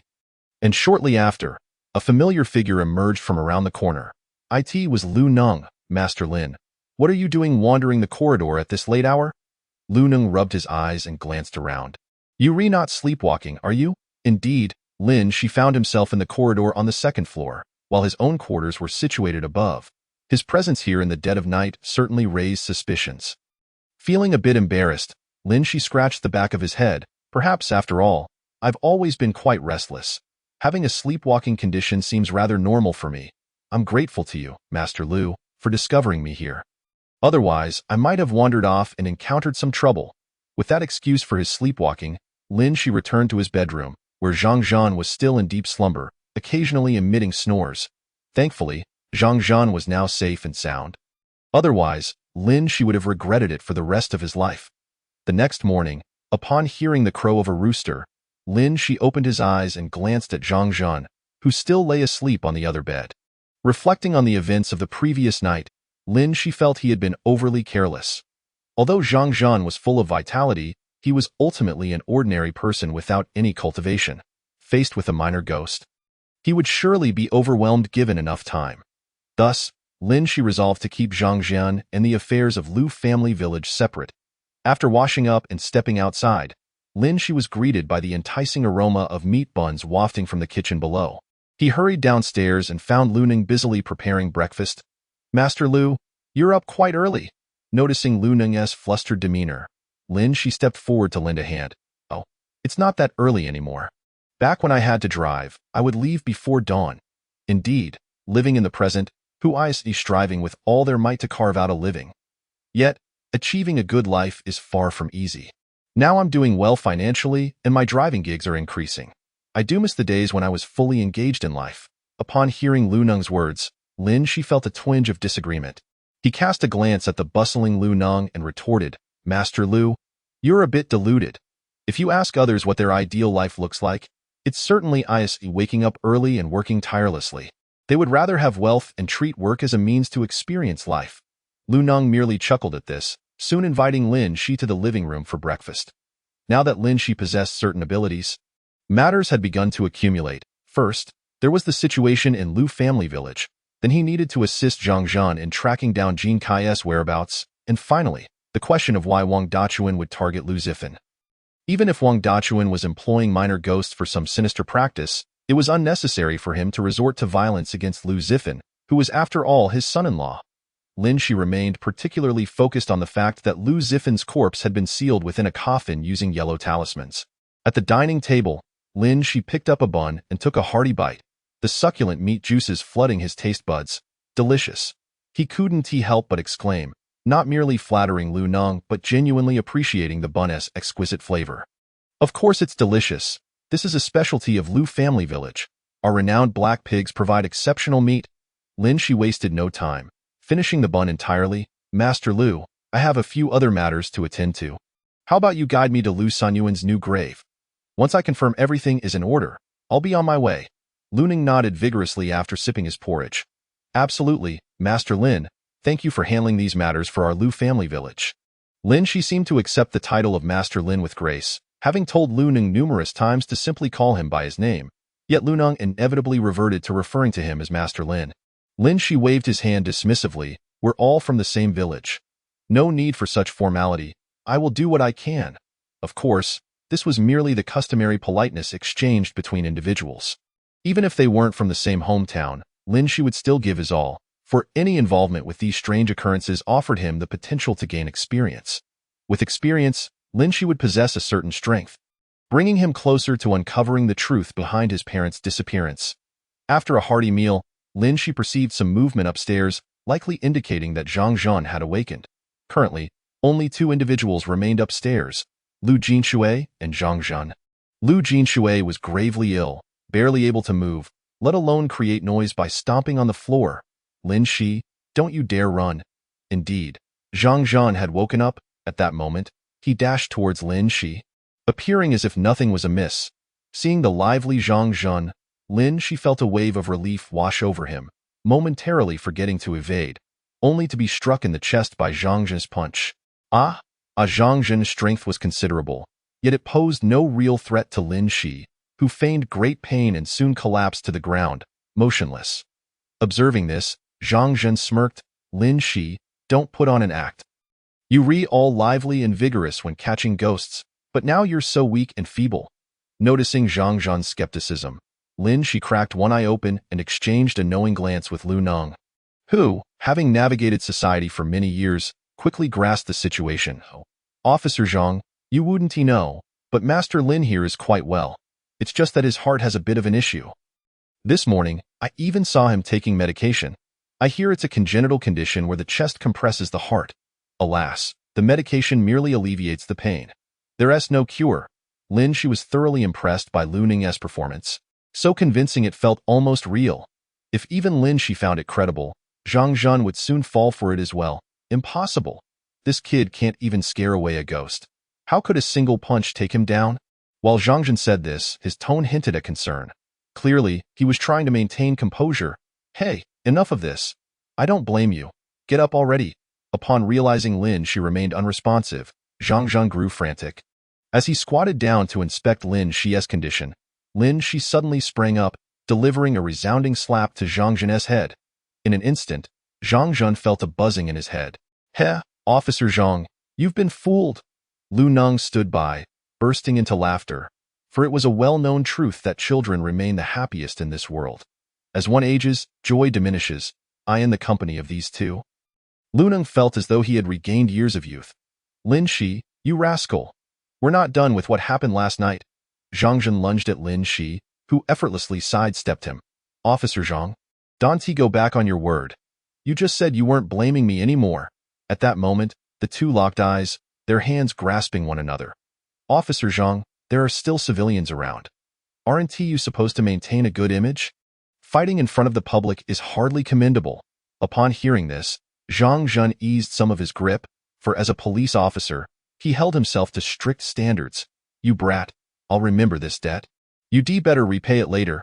After exchanging a few more words, they finally released their hold. Master Lu, let us head to Lu Sanyuan's new grave. If everything checks out, I'll be leaving today. Lu Nong stood by, initially expecting more drama, only to find these two young men changing moods quicker than a woman's whims, fighting one moment and making amends the next. Lu Ning's face reflected a hint of disappointment, quickly replaced by a smile. All right, no problem. Lin Shi glanced at Zhang Zhan, a glint of mockery in his eyes. Are you still coming along? Feeling belittled, Zhang Zhan cleared his throat and stated solemnly, there are many cases in Lu family village. If there's even a hint of suspicion regarding Lu Sanyuan, I must personally investigate. At this, Lin Shi leaned closer, nudging Zhang Zhan with his shoulder, whispering in his ear, if we encounter what happened last night again, won't you just blame me? I want to take you along. If you go, I want to say a word. After hearing Lin Shi's words, Zhang Zhan found himself conflicted. If the events in Lu family village were not viewed from a scientific perspective, they undoubtedly bore connection to Lu Sanyuan. Currently, the only person beside Zhang Zhan knowledgeable in the arts of divination and metaphysics was Lin Shi. If Lin Shi refused to guide him, Zhang Zhan's visit would be utterly futile. Lin Shi, my brother. We've been through thick and thin together, facing life and death. I still need your guidance on the overall direction of this matter. Zhang Zhan's ability to flatter was quite commendable, and Lin Shi couldn't help but chuckle at the rapid change of expression on Officer Zhang's face. Indeed, in this world, it seems that regardless of who one is, a useful ally is akin to a brother who shares life and death, whereas in times of unusefulness, one is met with threats of retribution. Very well then, I, Lin Shi, consider myself a person of enlightenment and shall not stoop to the level of a petty individual like you. You may accompany us. At that moment, Lu Nong had already walked about 10 meters ahead, and seeing this, Lin Shi followed suit. Zhang Jin trailed closely behind Lin Shi, and the trio once again ascended the back mountain. Master Lu, is Lu Sanyuan's new grave also located on the back mountain? Although Lu Neng had mentioned it to Lin Shi before, she was astonished to find it was indeed true. If Lu Sanyuan was of a sinister nature, relocating his grave nearby would yield far less effective results than burying him elsewhere. Surely, this blind man would not make such a grave mistake. As this is merely common knowledge regarding feng shui, far inferior to the intricacies of the Big Dipper formation. The blind man even claimed this was a rare and exceptional grave. What was it called again? Moth sticking to the wall. Yes, it is indeed referred to as moth sticking to the wall. Upon hearing those 4 words, even Lin Shi hesitated for a moment, for moth sticking to the wall is an exceptionally rare feng shui arrangement. Moreover, in many instances, acquiring a moth sticking to the wall, grave, requires the creation of certain conditions, although the specifics must be assessed on a case-by-case basis. Noticing Lin Shi's contemplative expression, Lu Neng inquired, Master Lin, judging by your expression, is there truly such a feng shui site as moth sticking to the wall? Initially, I thought the blind man was attempting to swindle me out of my money by fabricating a fictitious feng shui arrangement. Primarily the moth sticking to the wall, which I had never heard of before. Chapter 58. Numerous doubts. Lin Shi nodded, affirming that moth sticking to the wall indeed exists as a feng shui arrangement. However, feng shui formations are not immutable, so what exactly adheres to the principle must be determined by the conditions of the burial site. Good feng shui is a rarity, and it is categorized into popular and obscure types. This moth sticking to the wall is considered quite obscure among good feng shui, rendering it nearly impossible for us to find any relevant information online. As soon as Lin Shi finished speaking, Lu Neng grew increasingly agitated. Yes, the blind man mentioned moth sticking to the wall, so I began searching the internet, but to no avail. In this age of rapid internet development, 99 of things can be found online. Yet this moth sticking to the wall yields no results whatsoever. Lu Neng sighed heavily, feeling quite frustrated. I had hoped to find some information online to print out for the villagers of Lu Family Village, to help ease their worries, but alas, there is nothing to be found. Words alone are insufficient. After all, it was I who insisted the blind man relocate Lu Sanyuan's grave, and since then, the fortunes of everyone in Lu Family Village have significantly declined. Lin Shi understood that Lu Neng was filled with regret. Had he not been so insistent on believing the blind man, perhaps Lu Family Village would have continued to prosper as before. At least not adversely affecting Lu Neng himself. The 3 continued deeper into the mountains, with Lu Neng clearly struggling with fatigue, prompting him to pause. Gazing ahead, he remarked, there should be no path for several hundred meters ahead, right? Master Lu, this grave isn't actually situated on a sheer cliff, is it? Lin Shi's words were intended as a jest, yet to his surprise, he received a definitive response from Lu Neng. If we proceed a bit further, we will indeed see a fault line. This statement left even Zhang Jun perplexed, for it was the first time he had heard that a sheer cliff could constitute a favorable feng shui arrangement. Not only Zhang Jun, but Lin Shi too found it hard to believe. Moth sticking to the wall. Suddenly, Lin Shi had an epiphany, abandoning Zhang Zhan and Lu Neng, hastening towards the cliff. Observing Lin Shi's nimble figure, Lu Neng self-deprecatingly remarked, youth truly is a blessing. Alas, I am aging. My vitality is waning. Though Zhang Jin also felt a hint of fatigue, he was not so exhausted as to be unable to move. Seeing Lin Shi continue forward, he promptly followed suit. Master Lu, I shall accompany Lin Shi to investigate. After uttering this, the 2 figures dashed towards the cliff. Upon reaching Lin Shi's side, Zhang Jun discovered Lin Shi was half kneeling before a fissure approximately 10 meters wide. Lin Shi, do be cautious. Should you fall, even with your knowledge of certain esoteric arts, you would certainly meet an untimely demise. Zhang Zhan's words were undoubtedly prudent. Although Lin Shi possessed some skills, he was no immortal. And the height was at least several dozen meters. A moment's negligence would surely result in fatality. The terrain was indeed extraordinary. I never anticipated the back mountain of Lu Family Village would reveal such a spectacle. Look at this chasm. It is at least 10 meters wide, and its length stretches beyond the horizon. It truly merits the title of sheer cliff. Indeed, the emergence of this fissure has transformed what was once flat land into a precipice. Though the vertical drop is merely around 20 meters, It is not something an ordinary person could traverse with ease. From this angle, it appears as if the once level ground has suddenly caved in. Standing upright, Zhang Zhan surveyed the surroundings, noting that the other geographical features resembled those of ordinary peaks. The chasm's presence struck a stark contrast. I must take a look across the chasm. Lin Shi's gaze fixated on a wooden plank bridge, evidently constructed for ease of passage. Even in such a precarious location, the nearby villagers had erected a rudimentary bridge. Chinger, I require a compass. Indeed, to explore further, the compass would be indispensable. Understood, brother. In the next moment, a compass materialized in Lin Shi's right hand, astonishing Zhang Zhan. You rascal! You are no mere Taoist. You must be a magician. Naturally, Zhang Zhan refrained from probing further into the compass's sudden appearance. All that remained was to witness Lin Shi's performance. Lin Shi held the compass, measuring diligently, running back and forth, and with the exertion from earlier climbing, beads of sweat began to form on his forehead. At this juncture, Lu Neng reached the mountain's peak and observed Lin Shi tirelessly laboring alone, feeling a twinge of discomfort in his heart. After all, these matters were instigated by Lu Neng, and Lin Shi bore no obligation, yet he remained so dedicated.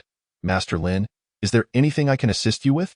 Lin Shi did not respond to Lu Neng, his focus unwavering on the spinning compass. Brother, you are not a celestial master but rather resemble a feng shui practitioner. Upon hearing this, Lin Shi merely chuckled. Being able to interpret feng shui is a skill in itself. Perhaps if I master this craft, I could advise my children on homes and tend to my own grave without incurring any expenses. Seeing that they could offer no assistance, Lu Neng and Zhang Zhan decided it better to enjoy the moment. They settled by the grave, shared a cigarette, and engaged in light conversation, soon littering the ground with cigarette butts. After more than an hour, Lin Shi, panting heavily, wiped the sweat from his brow and approached the two. Master Lin, quite the professional you are, measuring for such a long time. Zhang Zhan's tone was clearly teasing. But Lu Neng's sentiment differed. Lin Shi's current efforts were a direct consequence of Lu Neng's actions. Lu Neng rose and gestured for Lin Shi to sit on the stone stool he had previously occupied. Lin Shi licked his lips, looking at Lu Neng. I have but one question for you, Master Lu. When Lu Sanyuan's coffin was buried, was it oriented exactly as this gravestone is now? Uncertain of the blind man's intentions, Lin Shi deemed it unwise to hastily disturb the grave. Lu Neng paused for a moment before affirmatively stating, "No." Lin Shi gestured, ultimately mimicking the action of wielding an axe to split mountains and rescue mothers. Continuing, is the direction of this coffin aligned with that of the chasm? At this moment, Lin Shi and the others stood before the grave, with the gravestone's orientation perpendicular to the chasm's direction, evoking an inexplicable sensation. Upon hearing Lin Shi's words, Lu Neng appeared somewhat astonished, quickly nodding. Ah, indeed. These were all arranged by the blind man. The direction of the coffin does align with that of the chasm. Lin Shi furrowed his brow, casting another glance at Lu Sanyuan's new grave. Well, this feng shui arrangement is indeed moth sticking to the wall. The blind man did not deceive you. I have confirmed this. However, this moth sticking to the wall bears no relation to the cliff. I am simply curious as to why this location was specifically chosen. This was not due to Lin Shi's lack of expertise. Some feng shui masters, well versed in the art, do not merely choose feng shui sites based on simplicity but rather combine two feng shui principles.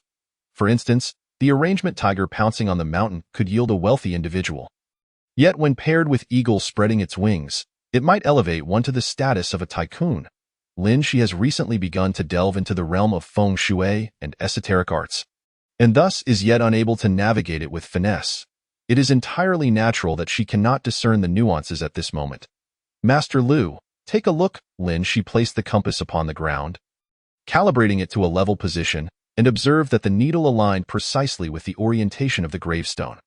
What does this signify? Lu Neng squinted, seemingly unable to grasp Lin Shi's intent. At that moment, Zhang Zhan approached, eager to join the discussion, exclaiming, "Oh, what's so difficult about this? There's an marking above, and the needle is perpendicular to it. It clearly indicates that the orientation of this ravine is east-west." Upon hearing Zhang Zhan's words, Lin Shi nodded in satisfaction. Officer Zhang is correct. The east-west alignment of this ravine and the gravestone is referred to in feng shui as Mao Yu direction, which is a significant taboo for burial. Lu Neng appeared to have an epiphany, recalling that rural traditions once placed great importance on such matters. Master Lu, had you not pointed it out, I would have overlooked it. This is indeed maldirection, and my grandmother warned me that this is a grave taboo. One must not bury in this manner. However, if even an outsider such as myself is aware that maldirection is a burial taboo, how could the blind man be ignorant of it? If he knows, why would he choose this orientation? Lu Neng's mind was filled with increasing uncertainty, shrouding the blind man in an additional layer of mystery. Zhang Zhun, possessing an insatiable curiosity, questioned, Lin Shi, what exactly is this maldirection? What is the reasoning behind its prohibition for burial? Surely, this cannot be mere superstitious nonsense fabricated by you. Lin Shi cast a sidelong glance at Zhang Zhun, clearly displeased. Have I struck a nerve in your realm of knowledge?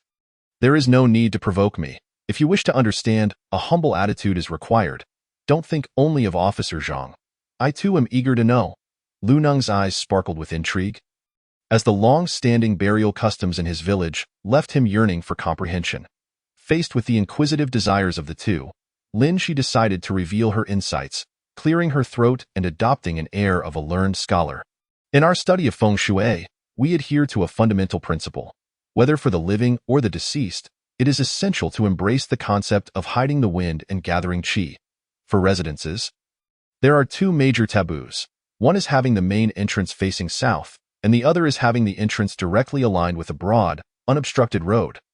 Furthermore, if someone were to construct a house that inadvertently embodies both of these taboos, those who inhabit it, especially those with frail health, will quickly fall ill, and over time, even the healthiest individuals will succumb to ailments. Now, let us reframe our perspective. Consider Lu Sanyuan's grave as a house. As the esteemed 18th ancestor of Lu family village, his resting place will undoubtedly have repercussions for the entire community. Upon hearing this, Lu Neng's complexion drained of color. No wonder the villagers of Lu family village have not had a single lottery winner in ages. Some outsiders claim we have exhausted our fortune. I never anticipated that I would heed the blind man's words, leading to such dire consequences. The villagers cannot fault me. Lu Neng collapsed onto the ground, pounding his chest in self-reproach. After a moment of turmoil, his gaze fell back upon Lin Xi in an instant. He clutched Lin Shi's leg, pleading, Master Lin, you must truly assist me. Otherwise, the bright futures of the villagers will be tarnished by my actions, and I shall bear this guilt for a lifetime. Yet Lin Shi was still grappling with certain aspects and had not been fully attentive to Lu Neng's lamentations. Master Lu, do not rush to ponder other matters. For there is another critical question. Why was this particular location chosen? The moth against the wall indeed represents excellent feng shui, but there is no necessity to select this specific site. My concern is that the blind man sought this area due to the presence of a cliff, fortuitously discovering a moth against the wall spot and employing it. Lin Shi's words were laced with uncertainty. Zhang Zhan interjected, if we were to categorize feng shui arrangements by quality, could moth against the wall be considered top tier? Given its name and the apparent rarity of such a configuration, it must be quite exceptional. Regarding the classification of quality, Lin Shi lacked a definitive answer. Feng shui's merits do not necessarily correlate with rarity. Moth against the wall can be considered a decent arrangement.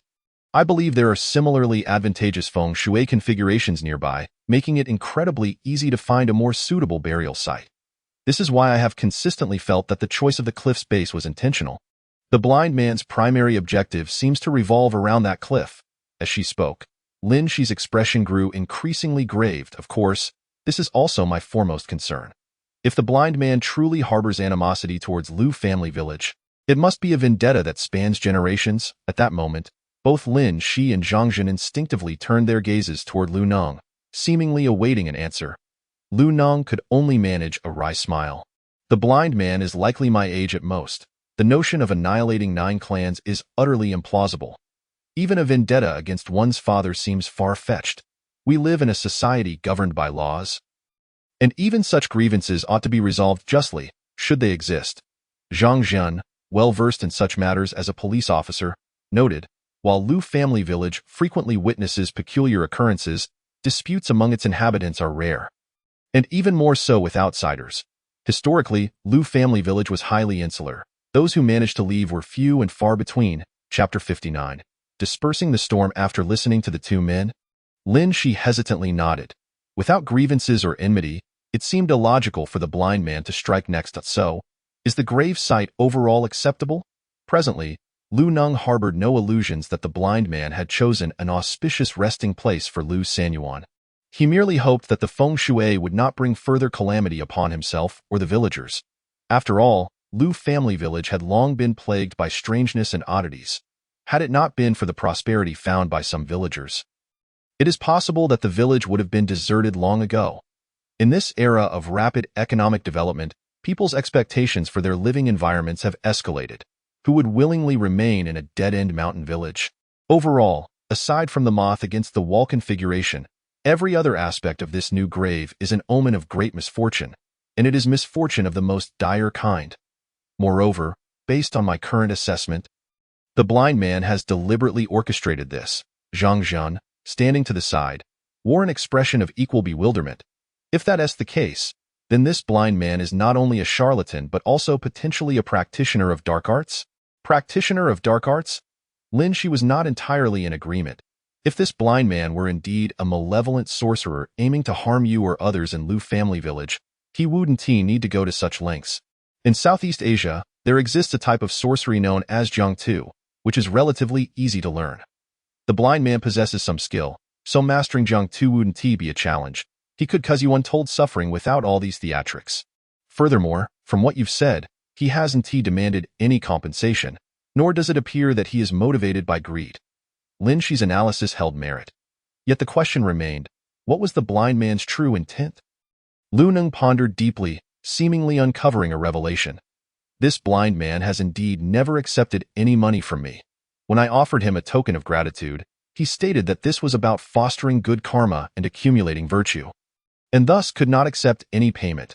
Master Lin, could it be possible that, as I have seen on television, the blind man has long been fixated on Lu family village, recognizing its favorable fortune and the frequent windfalls of its villagers?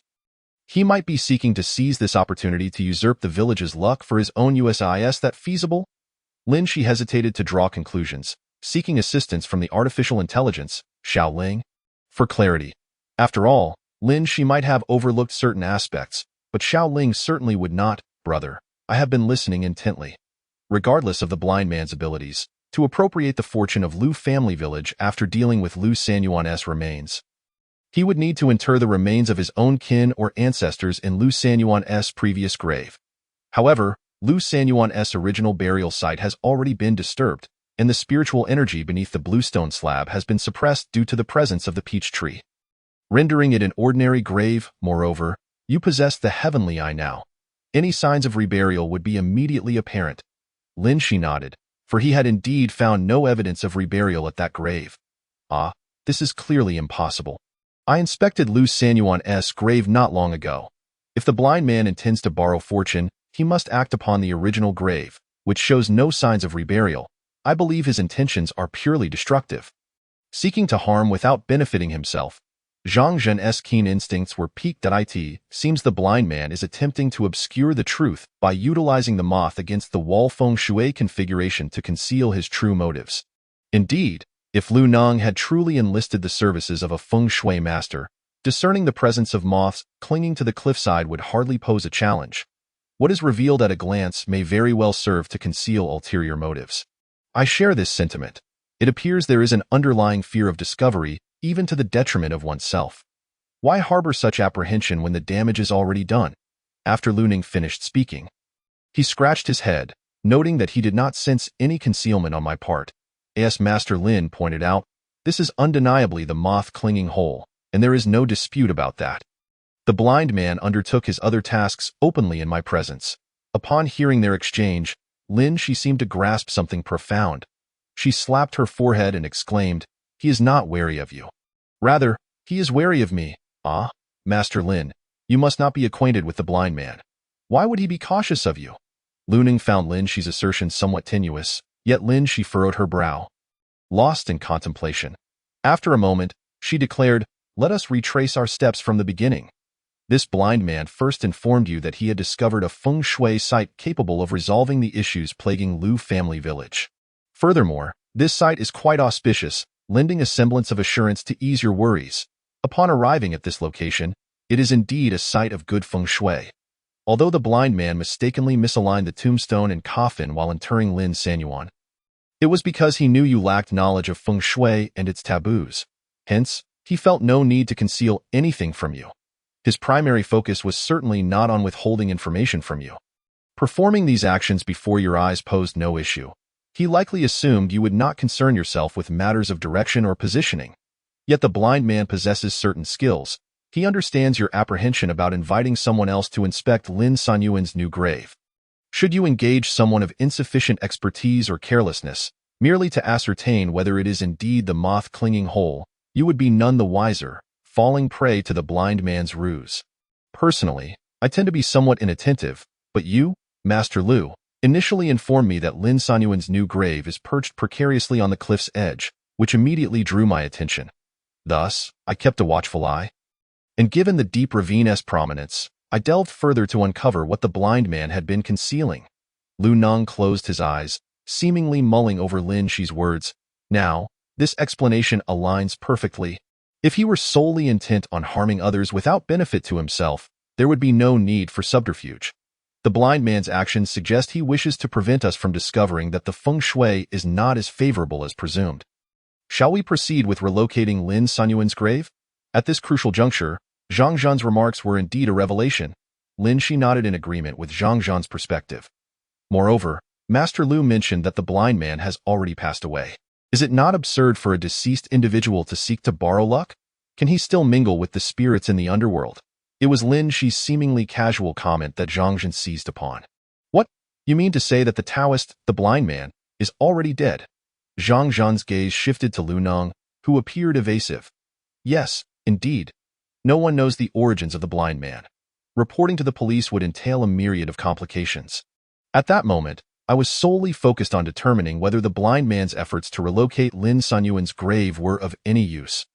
Therefore, upon discovering the blind man's lifeless body, cold and without breath, in the dilapidated temple, I buried him beside it. Upon hearing Lu Neng's account, Zhang Zhan slapped his thigh, visibly agitated. Master Lu, you are far too dismissive of human life, let alone the blind man, even if a mere vagrant were to meet with misfortune. If someone were to notify the police, they would assist in investigating his identity and family. Should no one come forward, our police would ensure a proper burial for him, by casually burying him as you have. What if his family is still searching for him? The blind man would never return to his family's side, nor to his homeland. Sensing Zhang Zhan's heightened emotions, Lin Shi placed a reassuring hand on his shoulder, indicating he should remain composed. The blind man is indeed a person of interest. We may yet need to locate his remains for further investigation. The police can also assist in finding his family. It has only been a few days, so there should not be significant decomposition. The foremost concern remains clarifying the issue surrounding this new grave. Once we resolve this dilemma, we can proceed to seek the blind man's remains. Lin Shi's words seemed to resonate with Zhang Zhan, who quickly regained his composure. Alas, all these troubles stem from my negligence. Had it not been for me, the villagers of Lu Family Village might still be enjoying an unceasing flow of prosperity. It is I who have deprived them of this opportunity. Officer Zhang, once we address the matters here, I shall accompany you down the mountain to locate the blind man's remains and assist you in bringing them back. Lu Neng was under immense strain. Initially, he sought only to uncover the true cause of his mother's death and to aid Lu Jinsui in regaining his health. He never anticipated that it would result in the entire village losing their fortune, nor that Lu Jinsui's condition would remain unhealed. This was indeed a significant blow. Lin Shi, wishing to assist this honest and earnest middle-aged man, resolved to continue searching for the secrets concealed within this burial site. This time, Lin Shi invoked the celestial eye, a gentle golden light emanating from his being. He needed to examine the situation with utmost care. The other two were astute enough not to disturb Lin Shi. Fortunately, it was daylight. Otherwise, being on this desolate cliffside grave in the dead of night would be rather unnerving. Moreover, Lu Family Village frequently encountered phenomena that defy scientific explanation, and lingering near the abandoned graves was hardly a prudent choice. Lin Shi's movements were markedly swifter than before, and upon returning to his companions, he appeared to have made another discovery. Master Lin, have you uncovered any other issues this time? Lu Neng, the most anxious among them, felt the pressing need to provide the villagers with an explanation. Regardless of whether it bore good or ill tidings, I have a hypothesis, though there are still aspects that elude explanation. Zhang Zhan shot Lin Shi a sidelong glance and retorted, "You being overly tedious, just spit it out. Let us see what is amiss. Actually, it is rather straightforward. Earlier, when we were on the cliff, we noted that the surrounding area was particularly flat and expansive. Correct? If the blind man intended to harm others by crafting poor feng shui, that would be the ideal location. Given the blind man's level of expertise, he must have been aware of this, deliberately selecting this spot. The arrangement of the coffin serves a specific purpose, to disperse the accumulated malevolent energy, whether it be good or bad. As I previously mentioned, feng shui concerns the balance of wind and energy. This burial site is entirely contrary to that principle. To illustrate, let us liken wind to water. On that flat, expansive terrain above, should it be filled with something, it would remain remarkably stable, akin to water in a cup.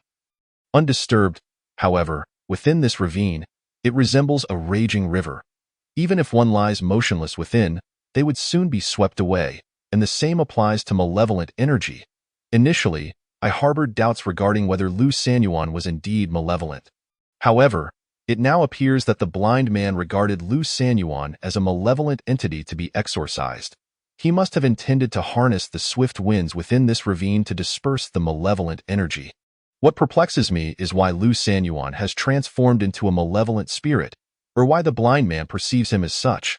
At this moment, Lin Shi recalled the words he had overheard at the Hao Kalai restaurant. It seemed the blind man was originally affiliated with higher-level spirits, but for reasons unknown, he chose to part ways with them. The blind man must know why Lu Sanyuan has become malevolent. Ah, this blind man truly is a conundrum. By treating Lu Sanyuan as a malevolent entity and interring him atop this cliff, what implications does that hold for Lu family village? Or are there any adverse effects? Lin Shi glanced at Zhang Zhan and then shook his head. There should be no adverse effects. However, both good and bad energies will be dispersed by the mountain winds. Lu Neng grew increasingly anxious. What do you mean by that? Does it imply that the villagers of Lu family village are experiencing a downturn in fortune? It is all my fault.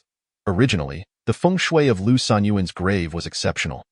Even top-notch, with the blue stone accumulating energy, the phoenix trees bringing wealth, an expansive entrance, and multiple favorable feng shui elements compounding, which is why the village thrived.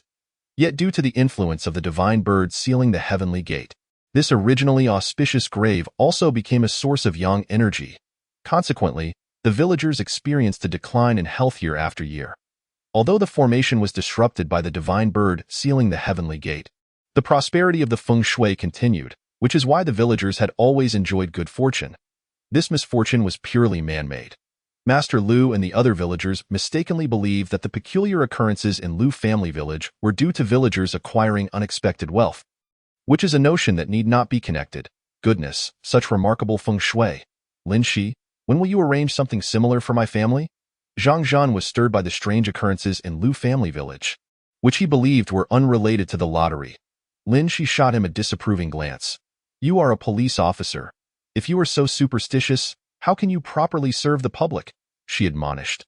There are many charlatans out there, and such beliefs may lead more common folk to be deceived. Who says police cannot prosper? I merely wish to alter my own fortune, not encourage everyone to dabble in such futile superstitions. Chapter 60. The search for the corpse if there are no side effects. Why has the wealth of everyone in Lu family village vanished? Lin Shi pondered. Could it be that Lu Sanyuan's original burial site had excessively favorable feng shui, rendering futile any attempts to ward off misfortune? Lu Neng, being a perceptive individual, found this analysis quite astute.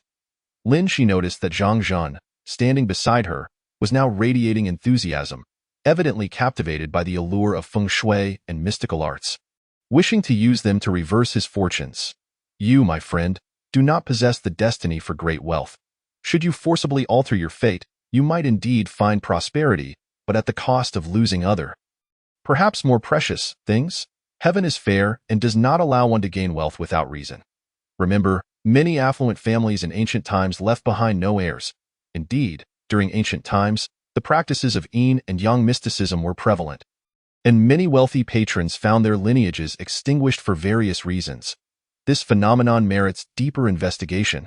Perhaps, In their most desperate times, they chose to defy the heavens and alter their fates, paying a grievous price in return. To cherish what we currently possess is what we ought to do. Although Lin Shi did not address the two directly, both Lu Neng and Zhang Zhan understood her implication. However, your current professional setbacks stem from the issues within your apartment's environment and layout. There is no need to search for a phoenix tree elsewhere. A tree once stood before Lu Sanyuan's grave, albeit uprooted. It may still retain some residual spiritual energy from the bluestone slab. Sufficient, albeit not for 30 years, to alleviate your misfortunes. Upon hearing Lin Shi's words, Zhang Zhan's interest was piqued. Excellent. Let us hasten to investigate. Having examined the burial site, they concluded that no apparent issues existed. However, it remained perplexing why the blind man would treat Lu Sanyuan as a malevolent spirit. Although Lu Sanyuan's corpse had remarkably preserved its appearance, it had not transformed into a zombie. Brother, do not dwell on it. Perhaps the divine sparrow locking the celestial gate has some adverse effects that rendered Lu Sanyuan a malevolent spirit. Indeed, that is the only explanation at present. Yet the records regarding the divine sparrow locking the celestial gate only mention its efficacy, without detailing any impact on the corpse. These uncertainties might remain unresolved for the time being. It was now highly probable that Lu Sanyuan had, to some extent, indeed transformed into a malevolent spirit. Thus, the blind man had gone to great lengths to utilize the valley's terrain to dispel the evil energy. Master Lu, it is entirely normal for the villagers to experience a decline in fortune. Given that the blind man disrupted the feng shui of Lu Sanyuan's original burial site and relocated the grave. Although the bones have been cremated, the essence of flesh and blood can nurture energy, whether malevolent or spiritual. Relocating the grave is akin to constructing a high-rise from a flat foundation. There is a foundational process involved, resulting in the temporary loss of the villagers' fortunes. Moreover, the effects of the feng shui of Ain tomb are inherently gradual. The notion that tiger burial yields rabbit prosperity is, in reality, impossible. If anyone claims that immediate burial at a site of good feng shui will produce miraculous results, they are likely a charlatan or a malevolent practitioner. Incurring a heavy price in the process, the three of them began their descent down the mountain, and as they left the deep ravine, they all felt the heat of the midday sun. Indeed, it is quite warm at this hour. Yet, curiously, there is no heat felt near Lu Sanyuan's grave. Sometimes, a brisk mountain breeze even brings a refreshing coolness. What shall we do now? Master Lin, you must devise a plan for me. Should I inform the villagers that the inexplicable illnesses and deaths have been resolved, but that their fortunes will take some time to restore? Lu Neng's pace slowed, revealing his concern over the villagers' opinions of him. Lin Shi had no solution to offer regarding this matter. A delay is necessary. It may take a considerable time for fortunes to return. The intricacies of feng shui are difficult to control, and the geographical conditions may shift over time. It is challenging to specify a timeline. Perhaps a year, or even several years. We can tell the villagers that their fortunes will recover in due course. But what if that recovery does not occur? Would the situation worsen? Upon hearing Lin Shi's words, Lu Neng's head drooped in despair, as though hope had eluded him. However, there is indeed a solution. Lin Shi contemplated intently and suddenly recalled a crucial point. If we can present some evidence, many villagers will still choose to believe us. Lin Shi's assertion piqued even Zhang Zhan's interest. Evidence? Shall we summon Lu Sanyuan's spirit to speak with his descendants? That is a viable approach, but can you capture a spirit? Lin Shi scoffed, glancing at Zhang Zhan, who promptly fell silent. Finding Lu Sanyuan's spirit was impossible. It had been too long since his passing. And even if he had not reincarnated, he would have likely dissipated into nothingness. What I propose is this. Since we cannot prove how their fortunes vanished, we might as well prove that the inexplicable deaths in Lu family village have been resolved. After all, money pales in comparison to life. Proving that the mysterious deaths in the village have ceased is indeed a worthwhile endeavor.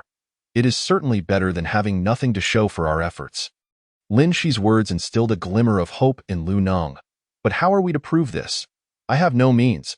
Since Lin Shi had suggested this, he too thought of a promising idea. Was it Lu Jinshui who fell ill this year? By all logical reasoning, he should succumb to organ failure and suffer excruciating pain within a month. If he recovers, wouldn't that affirm that the peculiar curse has ended?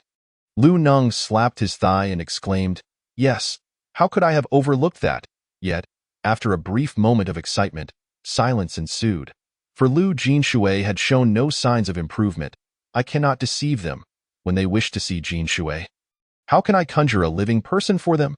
Lin Shi approached Lu Neng, placing a reassuring hand on his shoulder.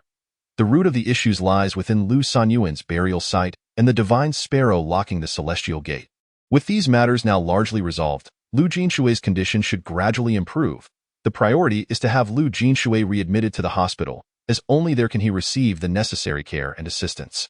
After all, organ failure is no trivial matter. Even if it has ceased, recovery requires considerable time.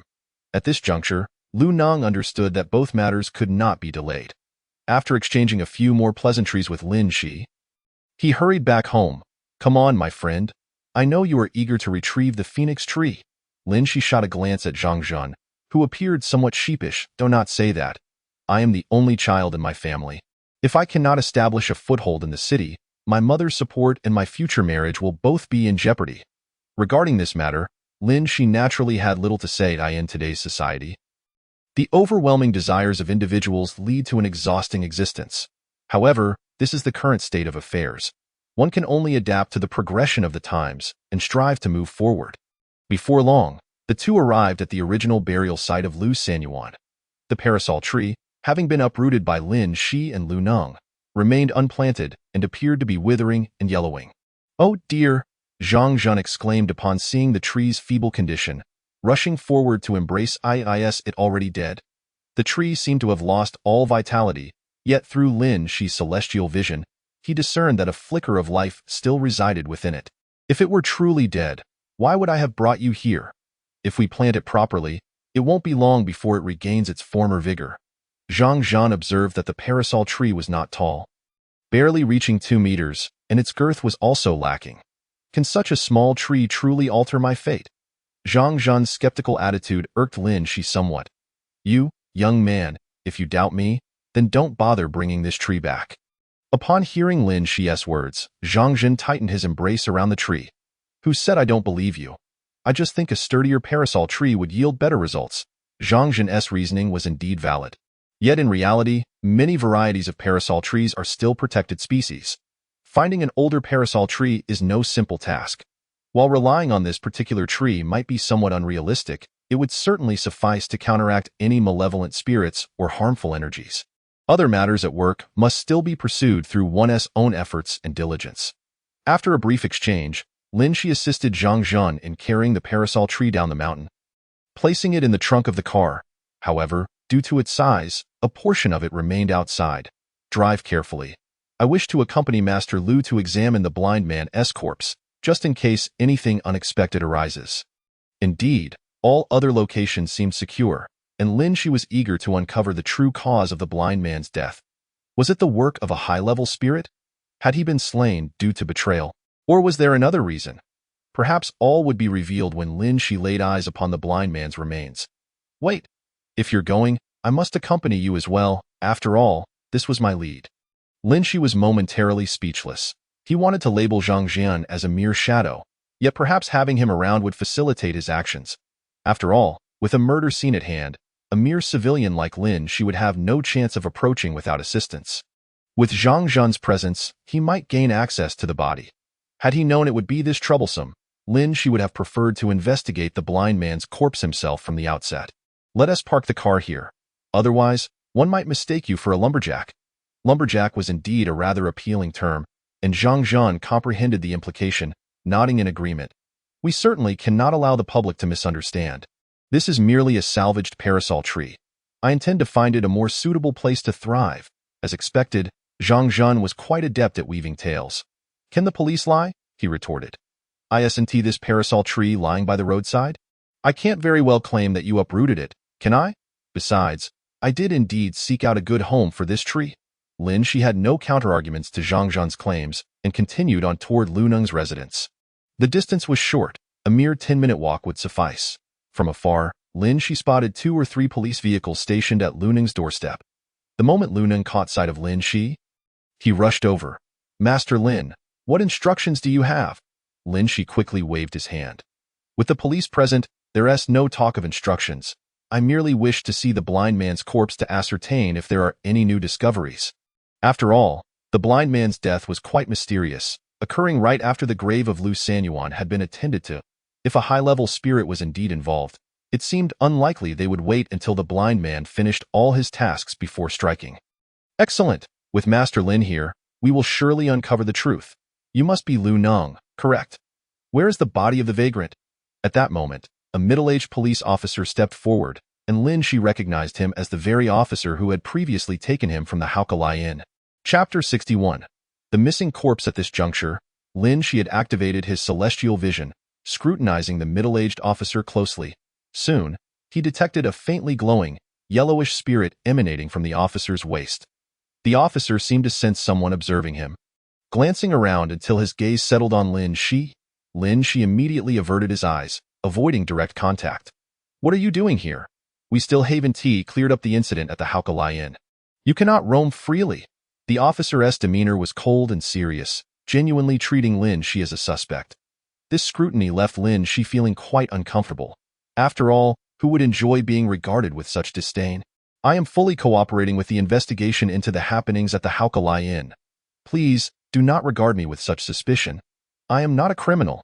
At that moment, the officer approached Lin Shi, and Lin Shi noted that in addition to the spirit at his waist, there was also a dark, smoky wound on the officer's right elbow. Is that a zombie wound? Indeed, the officer's injury likely stemmed from a zombie, but Lin Shi could not be certain, as this was his first encounter with a zombie-inflicted wound. The wound was a deep red with black streaks, exceedingly viscous, certainly the work of a zombie. With this confirmation from Xiao Ling, Lin Shi narrowed his eyes, fixating on the officer's elbow. The middle-aged officer now produced handcuffs, intending to restrain Lin Shi. Just then, a figure stepped between Lin Shi and the officer. Oldly, this is Lin Shi. I released him. He is the sole survivor, and I believe working with him will facilitate the investigation. Moreover, given the current evidence, it is clear that Lin Shi cannot be the perpetrator. It would be wholly unreasonable for us to place handcuffs on him. Zhang Zhan stood firmly beside Lin Shi, for Lin Shi's demonstrated abilities truly warranted the description of being extraordinary. If Lin Shi wished to elude the attention of the crowd, it would be effortless, yet he refrained from doing so. This was Zhang Zhan's primary reason for trusting Lin Shi. Xiao Zhang, you are still too young. A proficient hunter often appears as prey. It is better to mistakenly apprehend 1,000 than to let one slip away, boldly asserted, pushing Zhang Zhan aside in an attempt to restrain Lin Shi. In that moment, Lin Shi remained unperturbed, murmuring, recently at night, you've been sweating cold, and it's not just any ordinary cold sweat.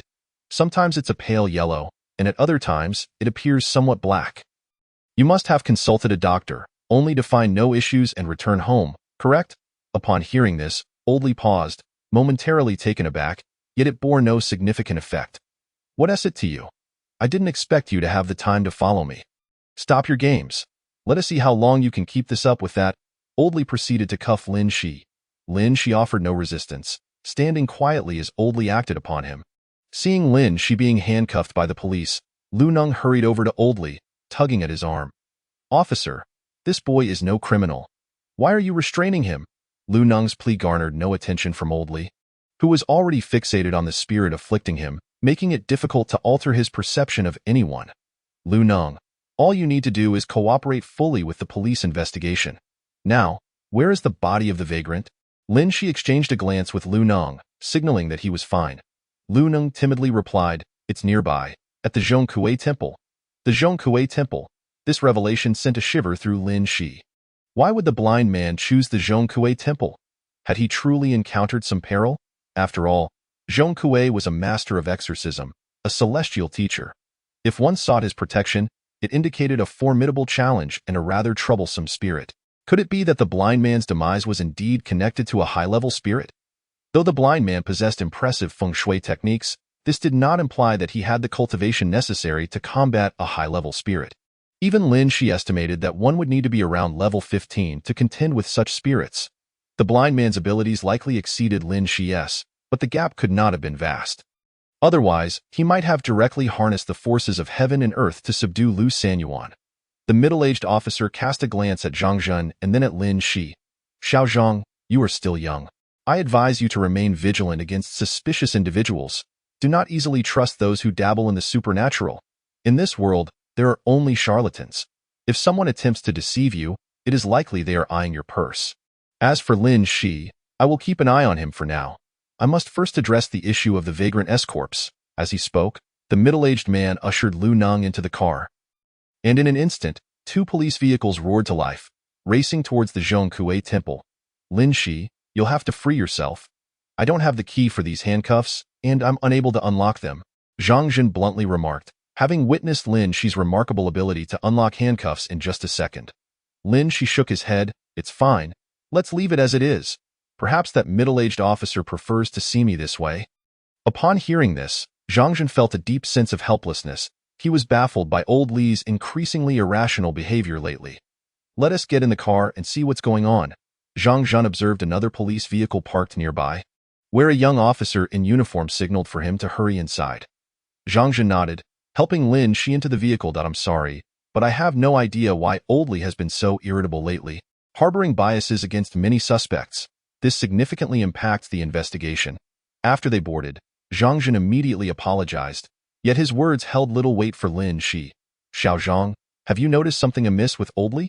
The young officer in the front seat gazed eagerly at Zhang Jin through the rearview mirror, seemingly in search of an answer.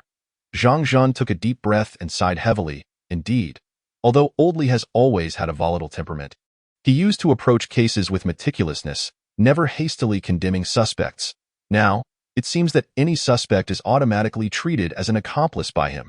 As Zhang Jin spoke, he glanced sympathetically at poor Lin Shi, who was among the unfortunate ones. Indeed, the incident from this morning was no different. Old Li indiscriminately handcuffed bystanders and brought them to the station for questioning, leading to numerous complaints from citizens. Nevertheless, Old Li still possessed a strong sense of justice. Just a few days ago, at 102 Wenchuan Road, there had been a brawl, and without a word, Old Li had confronted and disciplined 9 assailants on the scene, injuring his elbow in the process. The chief had reprimanded him for being overly impulsive. This incident had resulted in footage of the police assaulting individuals circulating among the public, tarnishing the department's reputation. Intrigued by the unfolding events, Lin Shi perked up. Oh? Was Officer Li injured at 102 Wenchuan Road? Observing Lin Shi's newfound interest, Zhang Jin assumed he was preparing to mock Old Li behind his back. So he began to defend him.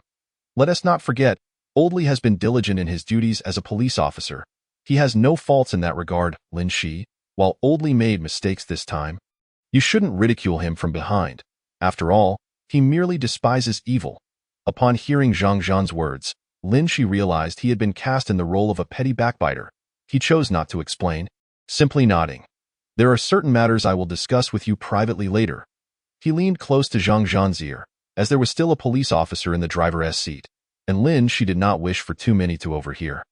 If he were to mention that Old Li's injury was inflicted by a zombie, the young officer might very well deem him insane.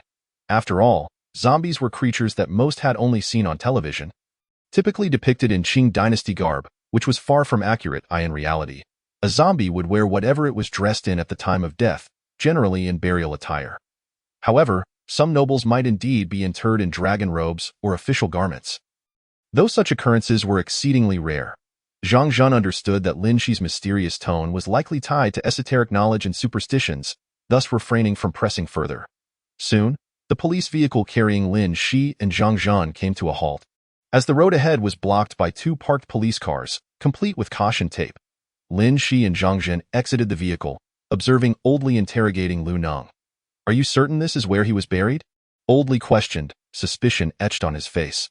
Lu Neng appeared increasingly anxious, his voice trembling. Yes, it was definitely here, and it wasn't buried deeply. You could uncover it with just a few dozen centimeters of digging. Despite Lu Neng's insistence, Old Li's gaze remained fixed on the approximately 1-meter deep pit, his skepticism unabated. My team has already excavated nearly a meter. Not a corpse, nor even a scrap of fabric or a bone has been found. Are you hiding something? Old Li's demeanor underwent a complete transformation, leaving Lu Neng even more bewildered. Lin Shi, witnessing the unfolding situation, furrowed his brow. The disappearance of a corpse could arise from 3 scenarios. Either someone had stolen the blind man's body, or due to shallow burial, a wild animal had detected the scent and unearthed the remains to consume them. Lin Shi hesitated to mention the third possibility, which made Zhang Jin anxious. Lin Shi? Don't keep us in suspense. Just say it. Indeed, the youth was impatient. What else with the impatience? Are you some descendant of a gorilla? The third possibility is that the blind man turned into a zombie. Logically speaking, the likelihood of a blind man transforming into a zombie was far less than the previous two hypotheses. After all, becoming a zombie was not something one could simply wish into existence. If it were that easy, half the deceased in this world would have become zombies. Upon Lin Shi's declaration, Zhang Zhun instinctively placed his hand at his waist, where his service weapon lay concealed. Noticing Zhang Zhun's reaction and his tense demeanor, Lin Shi couldn't help but chuckle. Zhang Zhun, are you out of your mind? If the blind man had truly turned into a zombie with such a lively atmosphere, he would have appeared by now. Even if he were a zombie, it's highly likely he is nowhere near this vicinity. However, at that moment, Lin Shi instinctively connected the zombie that had injured Old Li with the blind man. If Old Li's injury had indeed been inflicted by the blind man, a specific condition must be satisfied. Ignoring Zhang Zhan's protests, Lin Shi approached Lu Nong and inquired, Master Lu, when did you bury the blind man? Lu Nong, caught off guard by the question, began counting on his fingers before revealing the date to Lin Shi.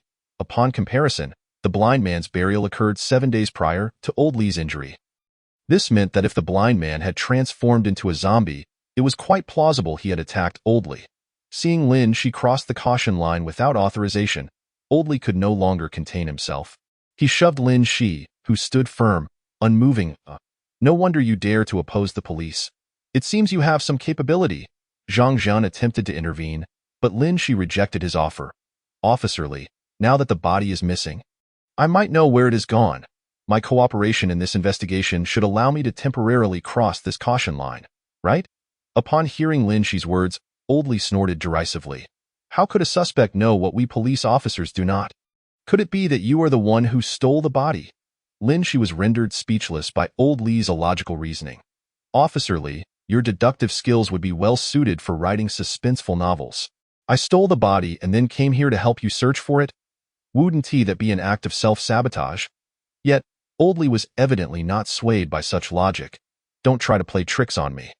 Your words are merely an attempt to exonerate yourself. The most dangerous place is often the safest. Is it rare for thieves to cry out about their own thefts? Just the other day, I apprehended a criminal whose mother he had murdered, yet he fabricated an alibi, presenting himself as the first to discover the scene and call for help. After hearing Officer Li's account, Lin Shi felt an uncanny resemblance to a body snatcher. After all, such reverse reasoning was quite common. Even if I were to steal a body, I would at least seek out a young and beautiful one. Why would I steal an old blind man? Do I have a screw loose? Lin Shi's words were spoken lightly, yet they were seized upon by Officer Li Dea. Nowadays, some young people do have particular tastes. It's not unusual to encounter those with a penchant for the unconventional. This remark left Lin Shi utterly speechless. He realized that this seemingly brutish, not so quick-witted Officer Li possessed a keen insight. His case summaries were nothing short of exemplary within the police force. Chapter 62. Zhongkue Temple Old Li. Lin Shi has been with me this entire time. He had no opportunity to commit any crime. If you don't trust Lin Shi, can't you trust me? Zhang Zhan, though wearing a serious expression, could not hide the twitch at the corner of his mouth, clearly struggling to suppress a smile. At that moment, Old Li shot Zhang Zhan a glance. You're still too young. There are bound to be some oversights in your work. Even a tiger may doze off. Are you immune to lapses in judgment? Besides, I find this kid to have a sly demeanor, as if he harbors ulterior motives. Despite his words, Old Li's tone had softened considerably, as he still held a measure of trust in Zhang Zhan. As the pit grew deeper with each passing moment, the body of the blind man remained conspicuously absent. Lin Shi, having been thwarted by the police cordon, could only wander aimlessly, unable to discern the situation within. The land surrounding the Zhongkue Temple lay largely abandoned, overrun by weeds, with the occasional sound of cicadas adding an eerie ambience. After surveying the area and finding nothing amiss, Lin Shi decided to focus on the temple itself. She circled around, entering through the rear hall of the temple. The term sneak in was apt, for the Zhongkue Temple had been neglected for many years. Its doorframe severely eroded and damaged, allowing only a narrow passage for entry. Upon stepping inside, Lin Shi immediately sensed an extraordinary spiritual energy, which intensified as she ventured further into the temple. Could there be an adept hidden within these walls?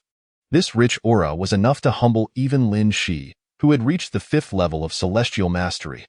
The temple, though modest in size, soon led her to the main hall. There stood a grotesque statue of a humanoid figure, unarmed and upright. The statue was undeniably hideous, with its leopard-like head, bulging eyes, and iron-like facial features, making for a most peculiar visage. Indeed, among all the deities, only the Master Zhong Kuei dared to assume such a form. It was evident that this temple, being named after Zhong Kuei, was dedicated to him. The potent spiritual energy emanated from the clay effigy of Zhong Kuei. Astonishingly, it seemed that a master had consecrated this statue. In her astonishment, Lin Shi glanced downward and discovered a massive talisman drawn in red cinnabar upon the ground. An incantation from the Miao Shan's secret arts, the soul return spell. Without the assistance of her system, she would never have recognized such a profound technique. The casting of the soul return spell required not only a practitioner with formidable abilities, but also a deep understanding of the art itself. To master the soul return spell, one must possess at least a dual-phase cultivation level, right? Naturally, Lin Shi intended to consult Xiao Ling regarding this matter, as she was aware of the spell's potency. Yet the specific requirements for its execution remained elusive to her. Brother, the soul return spell indeed demands substantial spiritual power and places high demands on the practitioner. Generally, a beginner at the initial dual-phase level of a yin-yang master could achieve it. The mention of the initial dual-phase level astonished Lin Shi, considering the current scarcity of spiritual energy on Blue Star. Reaching such a level seemed utterly unattainable. To think that a master of dual-phase cultivation could have recently graced the humble Lu family village. Amid her amazement, Lin Shi also noticed fragments of wood scattered across the floor. Leaning down to pick up a small piece, she brought it to her nose and inhaled the fragrant aroma of peach wood. This was unmistakably from a peachwood sword. Lin Shi was certain of this because, although the sword's blade had crumbled to dust, the hilt lay not far off. Upon retrieving the hilt, she discovered it was no ordinary piece. It was a 7-star sword crafted from peach wood. Known as the ghost-slaying sword, the 7-star sword possessed significantly greater power than an ordinary peachwood sword. To reduce a 7-star sword made of peach wood to dust indicated that its wielder must have possessed unfathomable strength. The seemingly unremarkable Lu family village might harbor numerous secrets, brother. This sword could very well be the one held by the statue of Master Zhong Kuei. Upon hearing Xiao Ling's reminder, Lin Shi turned her gaze toward the effigy. Noticing that Zhong Kuei's hands were empty, indeed appearing to lack something, it must have been that very sword. The villagers of Lu family village were quite observant, recognizing Zhong Kuei as a master of ghost catching, and had crafted a peachwood 7-star sword for him. However, given the state of disrepair of the Zhong Kuei temple, it was evident that the villagers had not reaped any benefits from their efforts. At this moment, Lin Shi activated her celestial sight, meticulously scanning her surroundings, only to find that the temple harbored no more than a few remnants of spiritual energy. There were no signs of ghostly presences. Perhaps they had long since departed. What left Lin Shi most astonished were the seals of the soul return spell. How could such a master appear in Lu family village? Could it be the blind man? But wasn't he already dead? Could he possibly rise again and continue to cast spells? Even if the master himself were present, such a phenomenon would be exceedingly bizarre. With a tinge of curiosity, Lin Shi continued to explore the temple but found nothing else of note. Just as she was about to exit, a cacophony of footsteps resonated from the front entrance. Moments later, a group of individuals clad in police uniforms pushed through the doors, led by none other than Old Li. Upon spotting Lin Shi, Old Li's eyes widened in surprise before narrowing suspiciously, clearly harboring deeper doubts about her presence. Lin Shi's heart sank at the realization. She observed the pale yellow specter continuously absorbing the energy radiating from Old Li, a phenomenon exacerbated by his growing prejudice against Lin Shi. What are you doing sneaking around this Zhong Kuei temple? Are you attempting to destroy evidence? Such a predicament was not insurmountable for Lin Shi. After all, temples held a peculiar reverence for the citizens of this ancient nation, making it quite normal for them to exhibit an inexplicable awe. I merely noticed this temple and, having great respect for deities, could not resist the urge to pay my respects. This excuse sufficed, allowing Lin Shi to evade further scrutiny from Old Li, who gestured for his officers to begin searching the temple. You better not have any issues, or I'll throw you in jail. Lin Shi, unaffected by old Li's threats, remained calm, for she harbored no secrets. Even she was eager to uncover the truth behind the blind man and the events within the Zhongkui temple. However, in the next moment, old Li collapsed, his body convulsing, drool spilling from his lips. This is bad. Lin Shi turned to the Zhongkui statue, noticing that its eyes had been marked with cinnabar. At that moment, Zhang Zhan had sprinted to old Li's side but was at a loss, unable to determine how to assist. Lin Shi, what's wrong with old Li? Without a word, Lin Shi swiftly shed her outer coat, leaping onto the offering table and covering Zhongkui's head with it. Instantly, old Li ceased his convulsions. Lin Shi approached old Li, seemingly grasping something in her hand before turning to exit the Zhongkui temple. The other officers gathered around, with Zhang Zhan handing old Li over to his colleagues while pursuing Lin Shi outside. Outside, the area was sparsely populated, yet Lin Shi did not pause, instead heading directly to a shaded spot where she summoned the demon refining gourd. Come in. Reciting the incantation, she activated the gourd to capture the specter. Zhang Zhan, panting heavily, caught up to Lin Shi. Why were you running so fast? I thought you were about to burst. Gazing at the demon refining gourd in Lin Shi's hand, Zhang Zhan began to piece things together. Was it that thing causing the trouble earlier? Lin Shi did not conceal the truth, nodding in affirmation. She felt no need to hide anything from Zhang Zhan at this moment. There were simply too many people in the Zhongkui temple. If they saw this tangible gourd, I would have faced endless inquiries. I found it troublesome, so I captured the little ghost and came out. Zhang Zhan understood Lin Shi's concerns but still wore a mischievous grin. Does that mean I'm not a police officer anymore? I'd like to get to the bottom of your little magic tricks. Get to the bottom of it? Should I confess that I possess a celestial system? Even if I did, it wouldn't change anything. Lin Shi thought, don't joke with me. Such methods should not be disclosed. If you want to learn, I'll find a true master and invite him to teach you when I encounter one. I'm taking shortcuts, which isn't good for my health. Zhang Zhan clearly expressed his dissatisfaction with Lin Shi's secrecy. Not good for your health? How bad could it be? If I could learn to catch ghosts and read fortunes, I'd gladly sacrifice a few years of my life. Seeing Zhang Zhan's relentless persistence, Lin Shi approached him, leaning in to whisper something that left Zhang Zhan astounded. He then gave Lin Shi a thumbs up. Lin Shi, I never imagined you to be such a selfless person, sacrificing your own happiness for the sake of others. In response to Zhang Zhan's remark, Lin Shi chose not to engage directly, which only deepened Zhang Zhan's admiration for her. Enough of this. Old Li's situation remains unresolved, and more complications are likely to arise. Lin Shi retraced her steps and noticed Lu Neng squatting silently nearby, lost in thought. Master Lu, why not take a look inside? Lin Shi approached Lu Neng, squatting beside him as she spoke. Initially, Zhang Zhan intended to inquire about why old Li's case was not yet resolved and whether other spirits were targeting him. But seeing Lu Neng nearby, he chose to remain silent. Lu Neng's expression was troubled, his reaction sluggish. It took him a moment to realize that Lin Shi was beside him. Master Lin, I assure you, I am not lying. The blind man is indeed buried here, and I cannot fathom why his corpse has vanished. Do you think it possible that his hasty burial has angered him, causing him to haunt me? Lu Neng gestured simply, mimicking the stiff posture of a zombie with outstretched arms. Lin Shi was equally perplexed about the blind man's situation. It is not entirely implausible for him to have transformed into a zombie.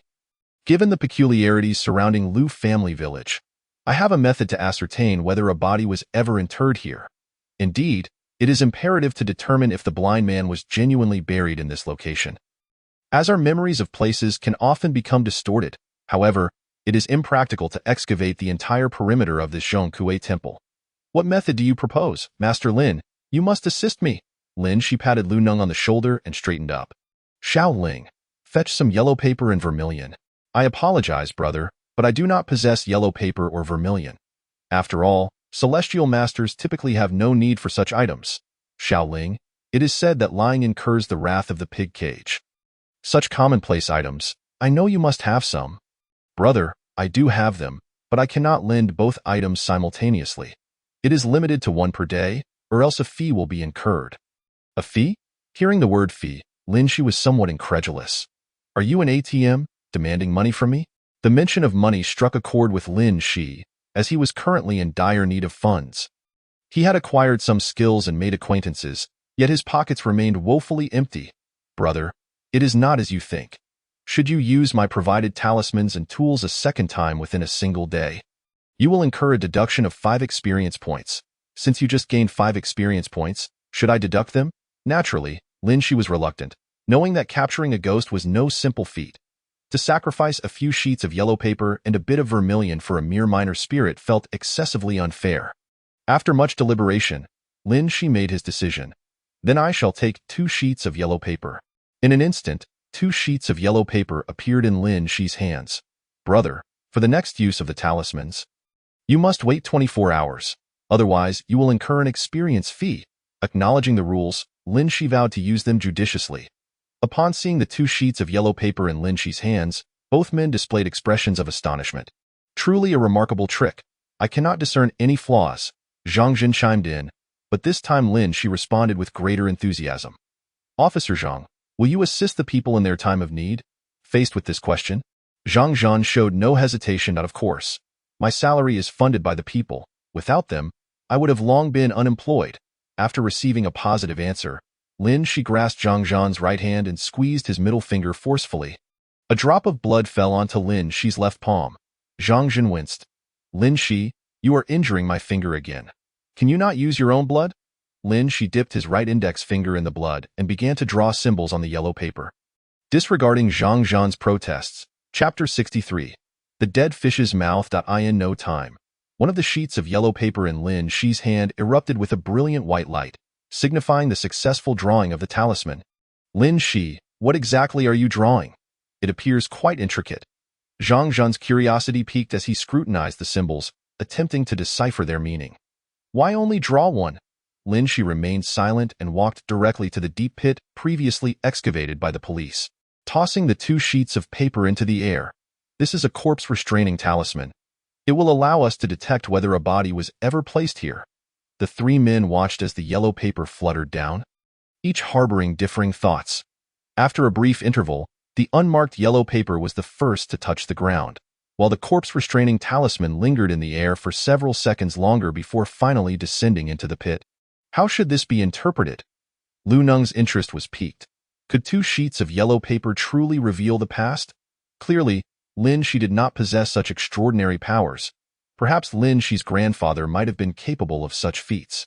The so-called celestial beings are said to know the past and foresee the future, a mere basic skill. Contemplating this, Lin Shi felt a longing to see his grandfather once more, to ascertain what his own future might hold. Whether he could become a fully realized celestial master. Yet, certain contradictions lingered. If Lin Lao Lu could truly foresee the future of Blue Star, would he not also know whether Lin Shi would find his parents? Now, it seems that the future of Blue Star is beyond Lin Lao Lu's control. The corpse-restraining talisman is a rather rudimentary charm, of minimal efficacy. Sometimes, individuals who die tragically harbor great resentment, leading their families to worry about potential transformations into malevolent spirits. Thus, during rituals, they may request several corpse-restraining talismans to cover the body, preventing typical corpse transformations. But now that there is no corpse, what is the point of this? Alas, I have wasted a few drops of blood. Zhang Zhan seemed to grumble, though his intent was to provoke Lin Shi to elaborate further. In the face of their skepticism, Lin Shi remained forthright. There has been no waste. Master Lu was correct. This place indeed harbors the remnants of a buried body. Moreover, the body was disturbed recently. Words alone are insufficient. Zhang Zhan was keen on evidence, as a police officer must prioritize substantiated proof over emotional appeals. You believe you can ascertain this with just 2 sheets of yellow paper? This society values evidence. Had I not known you for several days, I might have thought you were merely a fortune teller. In response to Zhang Zhan's skepticism, Lin Shi simply shook his head. The corpse-restraining talisman is commonly utilized on corpses and coffins. The reason for selecting it to suppress corpse transformations is not due to its superior effectiveness, but rather its lasting impact, as it possesses an absorptive quality for corpse energy. If there were no corpse energy present, the talisman would not exhibit such a conspicuously slower descent than ordinary yellow paper. The markedly slower fall of the corpse-restraining talisman already indicates the presence of substantial corpse energy in this area. Upon hearing Lin Shi's explanation, the other 2 nodded, albeit with some lingering doubt. Master Lin, If your theory holds true, where could the body have gone? Where could the body have vanished? Lin Shi found himself unable to provide an answer at that moment. However, it is highly likely that the blind man is not dead. He may have transformed into a zombie or resurrected through the power of a soul-recalling spell. Lin Shi shook his head, indicating his uncertainty regarding the body's whereabouts. Zhang Zhen, the wound on old Li's right elbow is not consistent with ordinary injuries. In my opinion, it must have been inflicted by a zombie. Upon hearing the word zombie, both Zhang Zhen and Lu Neng's faces reflected sheer astonishment. A zombie? Master Lin, you cannot be jesting. Are there truly zombies in this day and age? Indeed, the term zombie is something we have only encountered through television. We have never witnessed one firsthand. Yes, Lin Shi, the behavior of zombies should differ significantly from that of humans. If Oldly were injured by a zombie, those nearby would undoubtedly have raised questions about his condition, such as whether his demeanor and actions were consistent with a normal person. In the face of their persistent inquiries, Lin Shi remained unperturbed. Instead, he stifled a yawn.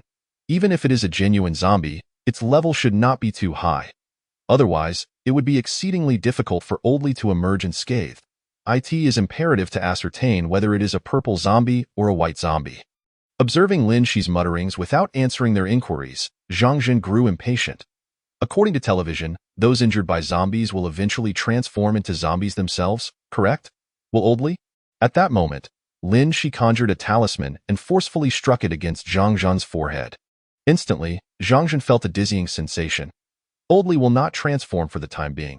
It largely depends on the level of the zombie that harmed him. If it is a white or purple zombie, a mere scratch would primarily result in an attack on the psyche. This is an eye-opening talisman. With it, you will be able to see the black energy emanating from Old Li's elbow. Zhang Zhen, having used such a talisman before, held no doubts about Lin Shi's words. However, Lu Neng, witnessing Lin Shi's display of skill, was at a loss for words to describe his expression. Master Lin, may I also open my eyes? At my age, I wish to witness the black energy of zombies.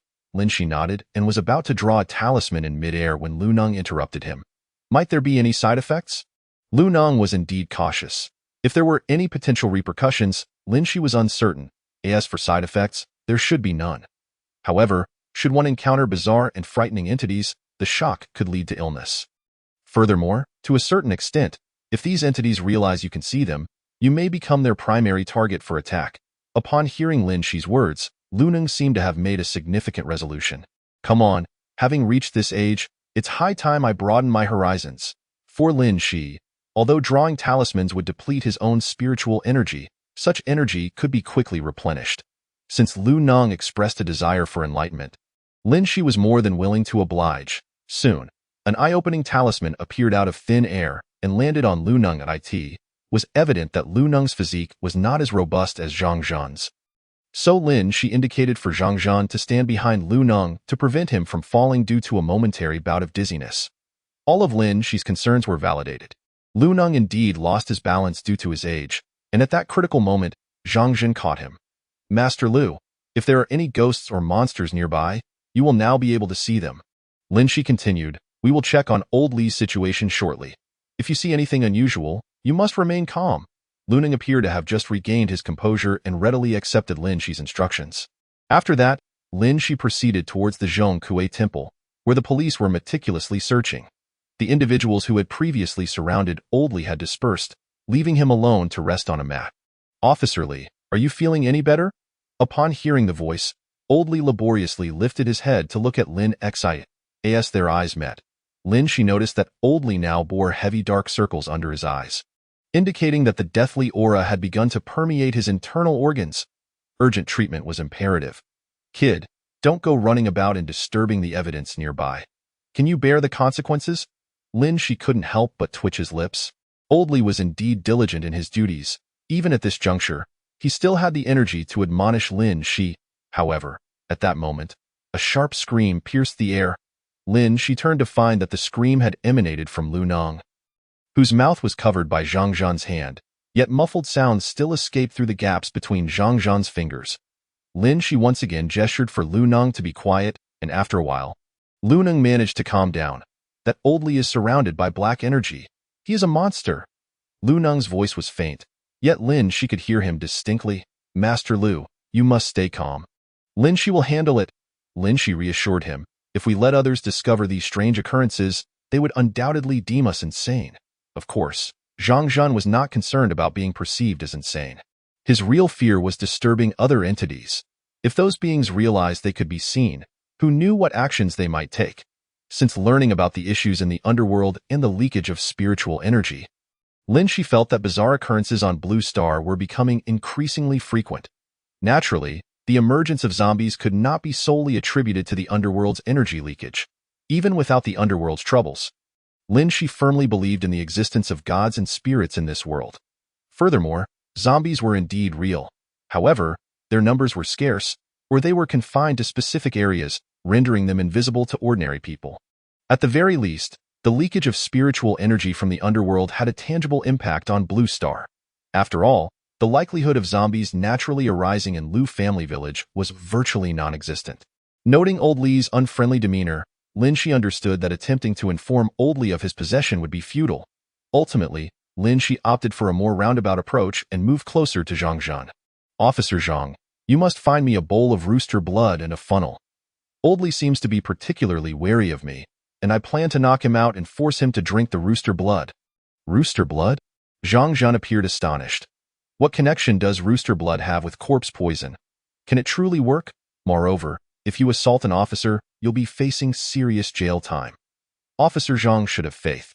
That day you were unconscious. It was Master Lin who had me procure rooster blood for you, and you recovered the next day. With Lu Neng's endorsement, Zhang Zhan still looked apprehensive. If you assault an officer and someone witnesses it, do you understand how dire the situation could become? They won't care whether you were saving someone. They'll just slap handcuffs on you and take you away. Zhang Zhan was indeed being rather hesitant. Never mind that. Saving lives is paramount. Even if we end up at the police station, you can speak on my behalf, Lin Shi insisted. The corpse poison has already begun to spread. Hurry and prepare. Lin Shi's argument seemed reasonable, and Zhang Zhan nodded before heading outside. Master Lin, Officer Zhang is unfamiliar with this area. I should accompany him to enhance efficiency. Lin Shi nodded, realizing he had not anticipated the rapid spread of the corpse poison. The police were still busying themselves, and Lin Shi could offer no assistance, as there was truly no other useful information left in the temple. Beyond the soul-retrieving spell and the shattered seven-star sword, there was nothing else out of course. There was also the consecrated Zhong Kue, whose eyes had been marked with red cinnabar. Wait, Zhong Kue? Lin Shi suddenly pondered a significant question. The methods employed by the blind man were evidently those of a Maoshan disciple. Many Maoshan disciples could summon spirits and borrow power. Summoning a spirit is quite comprehensible. For instance, when encountering a formidable evil, one could invoke the likes of the great sage equal to Heaven or Erlang Shan. Although the strength retained would be minimal, it would suffice to deal with most high-level evils. As for borrowing power, it was generally used among Maoshan practitioners for breakthroughs or the execution of certain supernatural abilities when their own cultivation was insufficient. The fact that this Zhong Kue had been consecrated with red cinnabar clearly indicated that a Taoist had manually blessed him. Following this consecration, he had been successfully empowered, completing a specific formation. However, no traces of other formations remained within Zhong Kue Temple, only the soul-retrieving spell. Could it be that the practitioner's cultivation had not reached the level of the three phases, and they had merely managed to complete the soul-retrieving spell by leveraging the power of Master Zhong Kue? Yet, a soul-retrieving spell accomplished in such a manner would inherently carry certain drawbacks.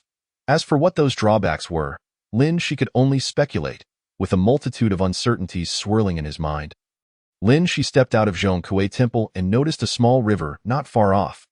Hearing voices nearby piqued his curiosity, prompting him to approach. You mustn't take that fish. As Lin Shi drew closer, he overheard two middle-aged men engaged in a heated argument. Why not? If the fish bit the hook, it must have been alive. It must have died when it got caught. How is that not fresh? I intended to kill the fish myself to eat it. Now, it saves me a lot of trouble since it won't even flop around when I do. Eating a dead fish is one thing, but a fish that bit the hook while it was still alive is a bad omen. You don't understand. This fish is unlucky. Stepping in a bit closer, Lin Shi noticed that both middle-aged men were dressed quite plainly, leading him to surmise that they were likely villagers from Lu family village. A dead fish caught on the hook is bad luck. Reel it in and leave. Having heard their conversation, Lin Shi casually recited a catchy phrase. Chapter 64. Old Li is robbed. The man who had been advising against fishing immediately expressed agreement with Lin Shi's words. Who would have thought that a young lad like you would know such an old saying? An old saying? Lin Shi didn't quite agree. Perhaps the notion of a dead fish being unlucky held other interpretations. Not dwelling on it, Lin Shi activated his heavenly eye once more. In a way, at that moment, Lin Shi discovered a layer of black energy coalescing beneath the surface of the river, seemingly obscuring the deepest parts of the water. This black energy appeared to have a flowing direction, and following its source left Lin Shi utterly astonished. The origin of this black energy emanated from the ominous fog enveloping Lu family village. Naturally, this fog was invisible to ordinary people. Otherwise, Lu family village would have already been the subject of numerous reports. If one were to retract the heavenly eye and view the sky through ordinary eyes, they would see nothing but a vague blur with no other peculiarities. Water embodies Yin. It is not surprising if one wishes to employ water to invoke some malevolent sorcery. Brother, be cautious. Although I don't know what this black fog is, I sense an unprecedented pressure. You must remain vigilant. With our current strength, we might not even qualify as cannon fodder. Lin Shi was not foolish and certainly wouldn't act recklessly. These two gentlemen, you should leave quickly. The fish in this water are likely no longer edible.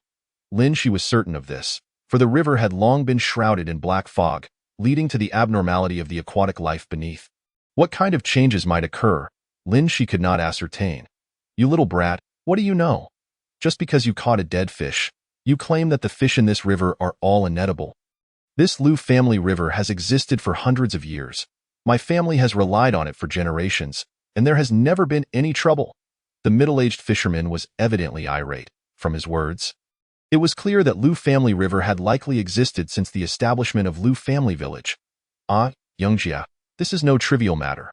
My grandmother used to tell me that if a dead fish is caught, it certainly means there's a water monkey lurking beneath.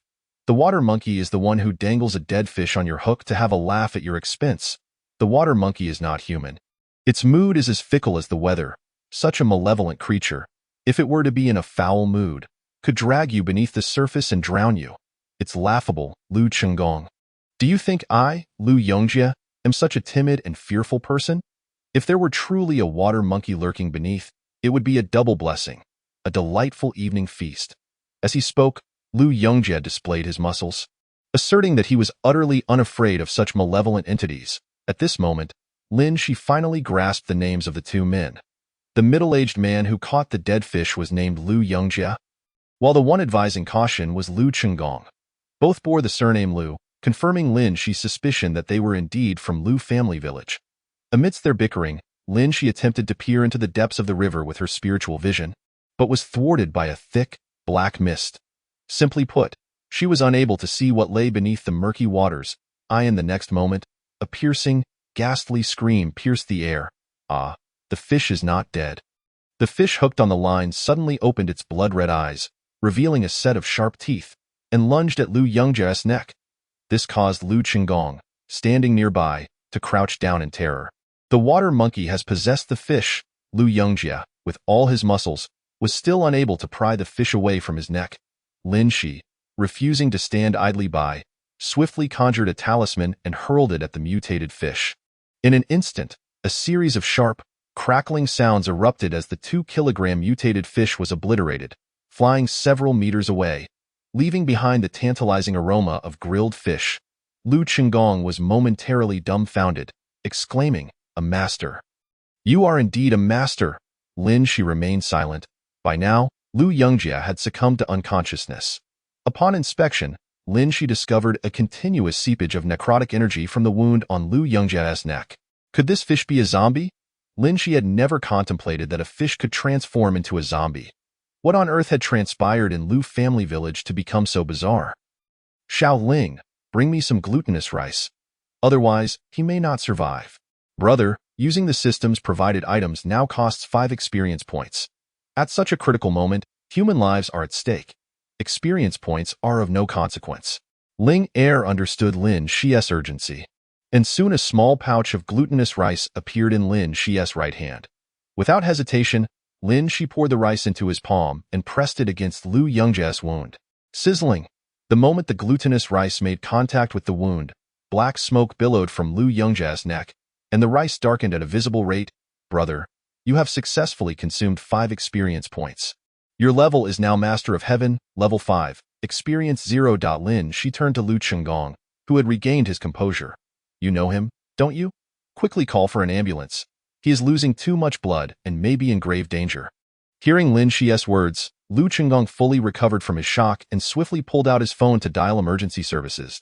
At that moment, Lin Shi heard Zhang Zhen calling out to him.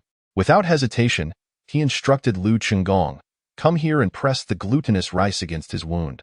Do not let go until we reach the hospital, or the necrotic energy will surge back, with disastrous consequences. Lu Chenggong, still somewhat dazed, moved closer to Lin Shi, who seized his right hand and pressed it against the glutinous rice. Remember, no matter what the doctors say on the way, you must not release this rice, or the repercussions will be severe. Lin Shi was uncertain if Lu Chenggong had truly absorbed his words. After all, he was an ordinary person. Witnessing such a ferocious fish attack had already instilled enough fear in him without the added horror of a near-death experience. With that, Lin Shi stood and approached the dead fish. Upon reaching its side, he caught a whiff of a delightful grilled fish aroma. The scent was indeed enticing. Upon closer inspection, Lin Shi noted that it was a grass carp.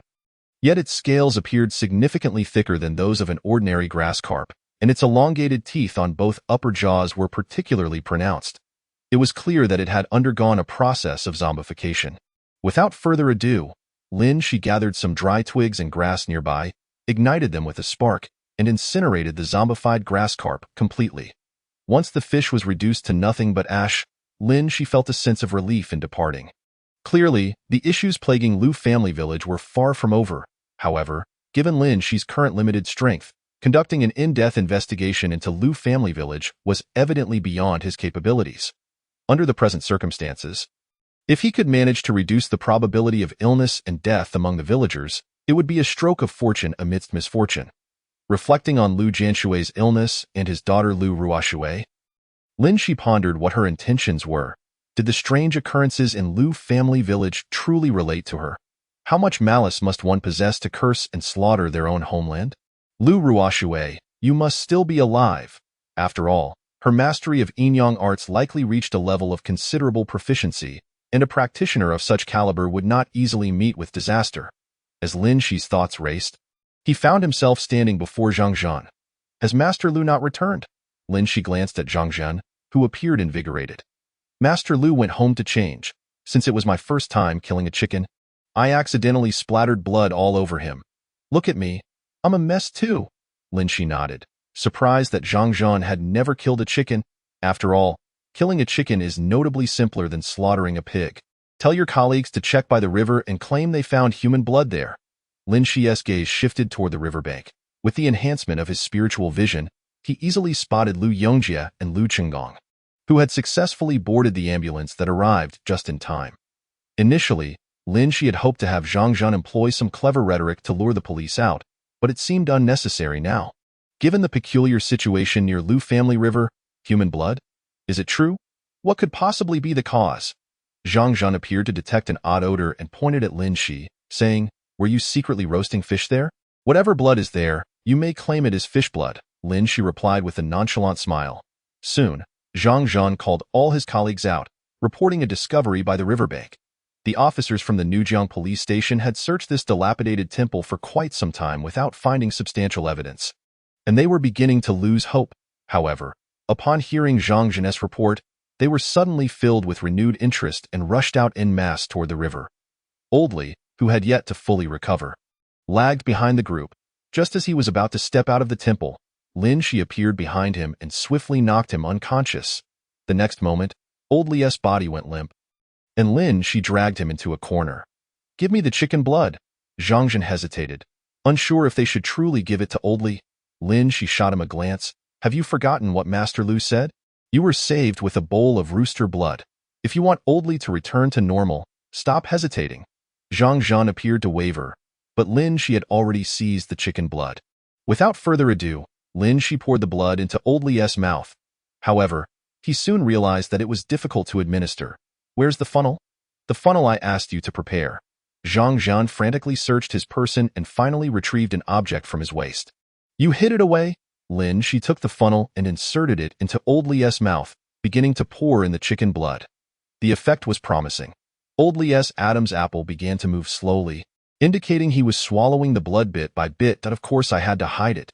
If my colleagues saw me bringing a funnel while on duty, wouldn't I be the subject of their ridicule? In response to Zhang Jian's comments, Lin, she said nothing further. It was only natural.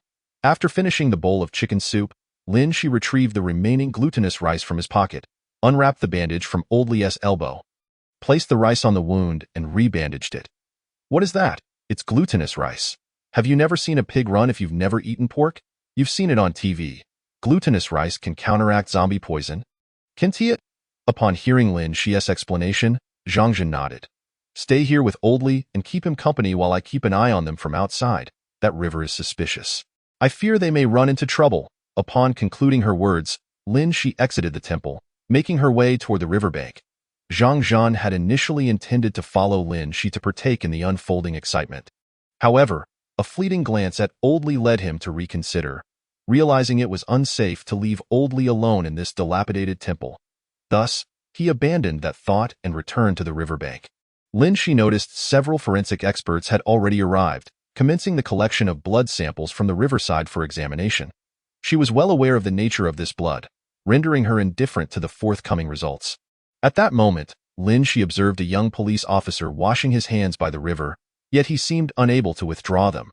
Peering closer, she discerned that the officer's vital energy was seeping away through his hands as they came into contact with the river water. What on earth was happening? Lin Xi swiftly approached the young officer, attempting to pull his hands from the water, yet her efforts proved futile. In the next instant, a talisman materialized in her palm, and she hurled it toward the river's surface. The water rippled violently, and seizing the opportunity, Lin Xi exerted herself once more, finally extracting the officer's hands from the water. Upon his withdrawal from the river, the officer's eyes regained their vitality, yet his pallid lips seemed to testify to the ordeal he had just endured. Lin Xi then noticed that the young officer's hands appeared significantly emaciated compared to the rest of his body. Clearly, the river harbored some sinister secret. After a brief pause, the young officer expressed his gratitude, saying, "Thank you." Lin Xi was tempted to test the waters further, but the risk of him succumbing to the malevolent mist within the river, with no one able to rescue him, made her hesitate. Instead, she inquired about his experience. What happened just now? The officer's speech was somewhat slurred, possibly due to dehydration, lending him a raspy tone. I'm not sure what happened. I intended to wash my hands in the river, but the moment I touched the water, I felt utterly drained of strength, and when I tried to pull my hands away, I found myself unable to do so. Soon, I even lost the strength to speak. Lin Xi nodded, acknowledging that such a sensation could indeed occur after losing a significant amount of vital energy. This was a phenomenon she had never encountered before. Her gaze drifted once more to the horizon where the river met the sky, the ominous mist continuing to seep into the water. If the river had exhibited abnormalities days prior, numerous villagers would have likely encountered misfortune by now. The most plausible explanation was that the river had absorbed a substantial quantity of the dark mist, leading to a form of evolution that allowed it to mutate fish and drain vital energy. Perhaps investigating the river's source would yield valuable insights. Just as Lin Xi contemplated her next steps, Zhang Jian rushed over in a frenzy. What's wrong? Lin Xi asked. Old Li, he's been taken away by a mysterious person. Upon hearing this, Lin Xi was taken aback. What? She could hardly believe that someone would dare to seize Old Li's body at such a moment. What purpose did Old Li serve beyond being a police officer? Is there a layer of dark mist beneath the river? That's normal. I'm trying to uncover the reason behind it, but most people can't see it. If it weren't for your eye-opening talisman, you wouldn't be able to see it either, but the talisman's effect only lasts for 2 hours, and soon you won't be able to see it anymore. Chapter 65. The Art of Concealment. Did you catch a glimpse of that person's appearance? Now that Old Li was missing, it indicated that someone had been covertly observing Lin Xi and her companions. Otherwise, it wouldn't have been so coincidental for that person to strike when Lin Xi had stepped away from Zhang Jian and Old Li. Upon Lin Xi's inquiry, Zhang Jian appeared somewhat embarrassed. I really didn't see the person. I just felt someone tugging at me, and before I knew it, I lost my footing and fell in the next instant. Oldly vanished right before my eyes, vanished in an instant? How eerie. Could it be the work of a ghost? This thought briefly crossed Lin Shi's mind, but she quickly dismissed it. After all, Zhang Zhan had already utilized the eye-opening talisman and could see the dark mist in the river. There was no reason he wouldn't be able to see a ghost. The only possibility now was that the one who took Oldly was a living person. Zhang Zhan, take me to see where it happened. No, I'll go myself. You inform your colleagues that there is something amiss with this river. Use whatever means necessary to convince them. It seemed an arduous task to persuade a group of police officers to believe in superstitions. Yet, with some ingenuity, it was not impossible. Zhang Zhan nodded, his eyes still fixed on the dark mist in the river. Remember, you must tell your colleagues to seal off the river immediately. Otherwise, we may not know how many lives could be lost. As she spoke, Lin Shi gestured towards a young officer resting under the shade of a tree. His eyes closed. He had already lost a considerable amount of vital energy, and they must not approach the river. Vital energy? Although Zhang Zhan was unaware of the situation's intricacies, he could see that the officer's complexion was indeed poor. After reiterating her warning, Lin Shi did not hesitate any longer. She enveloped herself in a golden aura and, in an instant, arrived at the Zhongkue Temple. The temple was eerily silent, as if no one had ever set foot there. Lin Shi made her way directly to the wooden platform where Oldly had been lying, meticulously investigating the area. Regardless of whether she utilized the eye-opening talisman, the view remained unchanged. If something sinister had recently occurred here, traces of ghostly energy would surely linger, yet the entire temple revealed no signs of abnormality. It was indeed the work of a human. Zhang Zhan had stated that Oldly vanished right beneath his nose. Could it be the art of yin and yang? Lin Shi had grown accustomed to this terminology. As all forms of Taoist arts ultimately converged upon the principles of yin and yang, making the term yin-yang art entirely appropriate. Lin Shi circled the wooden platform but found no evidence of burned talismans. Even if it were indeed the art of yin and yang, achieving invisibility without talismans would be exceedingly challenging. Moreover, to render another person invisible alongside oneself would be even more complex.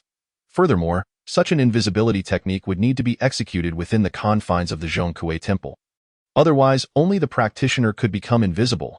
Brother, even if it were the art of yin and yang, these invisibility techniques are merely illusions. They wouldn't provide true invisibility. With this reminder from Shaoling, Lin Shi grasped that even the most adept practitioners could not achieve true invisibility. Thus, there were only two methods to attain invisibility, the first being to reach a celestial level like Lin Shi's grandfather through cultivation, or the second, to employ auxiliary tools that render one unseen. Lin Shi began to search for any clues on the ground and soon discovered a layer of a white, powdery substance. At first glance, one might mistake it for white powder from the surrounding walls, but upon closer inspection, the powder was far too fine to be mere construction debris. It was a form of medicinal powder, though its specific nature required further investigation through scent. Brother, this is belladonna, a plant known for its potent hypnotic and hallucinogenic properties, though it is quite rare in Huaxia and primarily cultivated in the islands. At this point, it could be concluded that this individual had employed the art of concealment. The belladonna was likely added to enhance the efficacy of the technique. The art of concealment? The execution of this art is quite cumbersome, necessitating precise steps and incantations, with each step corresponding to specific mantras, along with the use of particular herbs. Because it is not true invisibility, but rather an illusion cast upon one or a select few. Brother, this is not the time for analysis. Since this person chose not to confront you directly, it implies they believe their abilities do not match yours. If we pursue now, we may still have a chance. Shaoling's advice was sound. Now that Lin Shi was aware that the individual who abducted Oldly had employed a special herb, as a 5th-level celestial master, her sense of smell was significantly sharper than the average person's. Not much time had passed, so there was indeed still an opportunity. With that, Lin Shi inhaled deeply, taking in the scent of the belladonna powder. She had to admit, it did induce a rather drowsy sensation. Brother, you're only at the 5th level. You're not immune to all poisons. If you inhale too much, you'll surely faint or experience hallucinations. I have no choice. I merely wish to memorize this scent, as I've never encountered it before. Indeed, Lin Shi had scarcely come across belladonna or other medicinal powders. In this 21st century, ordinary people had long forgotten such things. opting instead for hospital visits for 4 drips. Recovering in mere hours, the ancient practices of their ancestors were on the verge of being forgotten. In recent years, discussions comparing traditional and Western medicine had often placed traditional practices at a disadvantage. As Western medicine had become ubiquitous in people's lives, having memorized the scent of the belladonna, she promptly set off in pursuit. The trail was now faint, making tracking somewhat challenging, yet she had her methods. Can we track the corpse's aura? The aura of a corpse was indeed unnatural and easier to detect than the scent of herbs. Brother, you're clever. Oldley carries the aura of a corpse. We can follow that directly, and we'll soon locate him. Generally speaking, when it comes to locating mischievous spirits and zombies, one merely needs to utilize a compass. However, since Oldley has not yet completely transformed into a zombie, employing a compass proves futile. So, how should one track the essence of the corpse? Brother, all you need to do is lend me 2 sheets of yellow paper, cut them into paper figures, and send them out to search for the unhelped. Linger has a point. If I were to search by myself, I would undoubtedly become overwhelmed. Moreover, Shi's current abilities are not particularly remarkable. Should he encounter danger, he might find himself in dire straits. Thus, Shi ultimately resolves to employ the paper figures to scout the way. But where can one procure yellow paper? Xiao Ling, bring me 2 sheets of yellow paper. Yet, brother, the price is 5 experience points. Linger, saving lives is paramount. If you deduct 5 experience points from me, wouldn't I be reduced to a level 4 celestial master? When that time comes, facing danger, how would I safeguard myself with such diminished power? Indeed. Although Shi is currently a level 5 celestial master, his experience points stand at 0. Brother, how about this? You directly grant me 5 experience points, and I shall provide you with 2 paper figures. Saving us both the hassle. Engaging in this dialogue with Xiao Ling, Shi feels as though he is haggling in a bustling market. These 5 experience points are absolutely non-negotiable. At the very least, he cannot afford to lose even one, as it is essential to maintain his status as a level 5 celestial master. Xiao Ling, how about this? You lend me the paper figures first, and I will return the experience points to you within 2 days. Does that sound agreeable? Had Lu Neng been present, Shi would never have compromised with Xiao Ling, for in Lujia village, while other shops might be dispensable, a shop selling incense and paper offerings is indispensable. If Shi were to search for them himself, he would find it too bothersome. Xiao Ling remained silent for a considerable time, leading Shi to believe that she had grown weary of his inquiries. Just as Shi was about to speak again, 2 palm-sized paper figures materialized in his hands. The host has successfully deducted 5 experience points. Your current level is that of a level 5 celestial master, with experience points now at -5. Alas, I had no idea one could play like this. Xiao Ling, you should have mentioned it sooner. I wouldn't have needed to waste my breath. Brother, if you do not promptly replenish your missing experience points, within 2 days, you will regress to a level 4 celestial master. Shi remains confident in this regard. Should he truly face the prospect of demotion, he could simply venture to the mass graveyard and capture a few mischievous spirits. Soon, Shi begins to chant incantations, igniting the powder of belladonna, allowing its scent to cling to the paper figures, ensuring they remember this aroma. This course of action serves 2 purposes. First, to seek out Oldley. One must have a strand of his hair or a personal belonging, which Shi currently lacks. Second, if he were to utilize the essence of the corpse for tracking, Shi has no idea where to find it. At present, all Shi possesses is belladonna powder. Since it is rare, should the paper figures detect a similar scent, it is highly likely they will uncover the identity of the kidnapper who has taken Oldley. Watching the 2 paper figures swiftly depart, Shi finally breathes a sigh of relief. Not far off, a figure ambles towards Shi at a leisurely pace. Upon closer inspection, it is Lu Neng. Master Lu? Hearing Shi's voice, the figure seems to quicken his steps, arriving at Shi's side. Oh dear, Master Lin, your eyesight is truly remarkable. Even from such a distance, you can discern my presence? Presently, Shi's vision is no jest. It is at least several times sharper than that of an average person, let alone Lu Neng, a middle-aged man. Master Lu, why did it take you so long to arrive? Indeed, under normal circumstances, changing into a new outfit should not require such an extensive duration. Lu Neng took a full hour to return to the Zhongkue Temple. In response to Shi's inquiry, Lu Neng's expression remains unchanged, simply offering a faint smile. I had to cooperate with the police. And thus I was unable to promptly take Jean Shui to the hospital. As soon as I returned home, I immediately called for an ambulance to take Jean Shui to the hospital. Once Jean Shui left, I hurried over. So you were taking Jean Shui to the hospital? Lin Shi realizes he was overly suspicious, doubting the honesty of a straightforward taxi driver.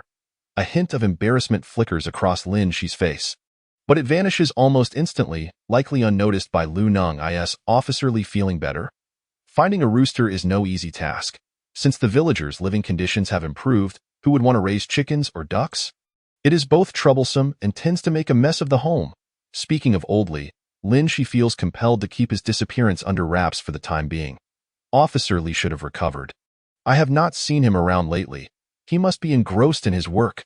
Our police officers in Huaxia are diligent and meticulous, often to the point of risking their lives. You know this? Master Lu. At this point, Lin Shi forgets to inform Zhang Zhan not to disclose Old Li's disappearance to other colleagues. After all, the individual who abducted Old Li is likely a skilled yin-yang master. If ordinary police officers get involved, it might lead to unnecessary casualties. Lu Ning nods with a sense of pride. Indeed, it is thanks to these police officers that we enjoy such safety and happiness. Lu Ning then gazes towards Lujia River. What is happening over there? Why are there so many police officers? Something peculiar seems to be occurring by the river. Just moments ago, someone fishing was bitten by a fish. I took a glance, and that fish appeared to be mutated. By the way, Master Lu, has anything strange been happening in this river recently? Since this is Lujia River, it signifies that the river holds great importance for Lujia village. The villagers must have interactions with its waters on a daily basis. Strange occurrences? None that I've heard. It is said that Lujia River has nurtured our Lujia village for generations. It has existed for several hundred years. In the past, when everyone was less fortunate, they would fish in the river for sustenance, and no one noticed any issues with the water quality, let alone any fish mutations. Master Lin, could it be that you misinterpreted the situation? Perhaps that fish had teeth all along, and someone simply failed to notice, hence getting bitten. Species invasion is quite severe these days, and one wonders where such a fish might have swum into Lujia River from. While Lin Shi is uncertain about other matters, he is quite certain about the fish mutation. After all, if it were an invasive species capable of inflicting harm, it would be considered normal. However, if it could bite a person and still leave behind the essence of the corpse, that is where the issue lies. Lin Shi shakes his head and also turns his gaze towards Lujia River, where he notices Zhang Zhan seemingly in an argument with other police officers. While the officer who had previously lost a significant amount of yang energy stands behind Zhang Zhan, I will go take a look. Lin Shi casually declares this, and Lu Neng naturally follows in his wake. At this moment, Lin Shi observes that Lu Neng walks with such lightness that even on a gravel path, there is not the slightest sound. One must understand that a normal person would create a cacophony on such a path. You must believe me. There is definitely something wrong with this river. We must report it to the Bureau and cordon it off for the time being. Chapter 66.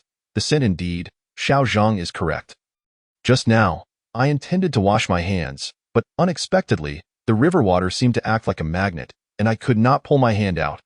The person speaking on behalf of Zhang Zhan is the individual who was previously drained of yang energy by the river. Xiao Wang, I suspect you may be anemic. Your lips are pale, likely due to squatting down to wash your hands, resulting in low blood pressure and weakness. Blaming the river for its strangeness is unwarranted. Look at me, I'm perfectly fine. The officer speaking then removes his shoes and walks back and forth between the river water and the shore without incident. This leaves Lin Shi feeling quite perplexed. Could it be that the river water is selective in its absorption? Surely it cannot possess such intelligence. Lin Shi activates his celestial vision, eager to investigate further. Deep within the river, there still gathers a dark mist. Why is it that this officer remains unaffected? Lin Shi mumbles a few words from a distance, only to be overheard by Lu Neng behind him. What dark mist? As he speaks, Lu Neng gazes towards Lujia River. Given the proximity, Lu Neng must be able to see that something is amiss with the river. After all, Lin Shi had also used the eye-opening talisman on him. Little did he expect that the moment Lu Neng turned his gaze towards the water, he would be rendered speechless, taking 3 steps and 2 strides to reach the riverbank. Oh dear, oh dear. How has our Lujia River transformed into this state? This revelation leaves the gathered crowd dumbfounded.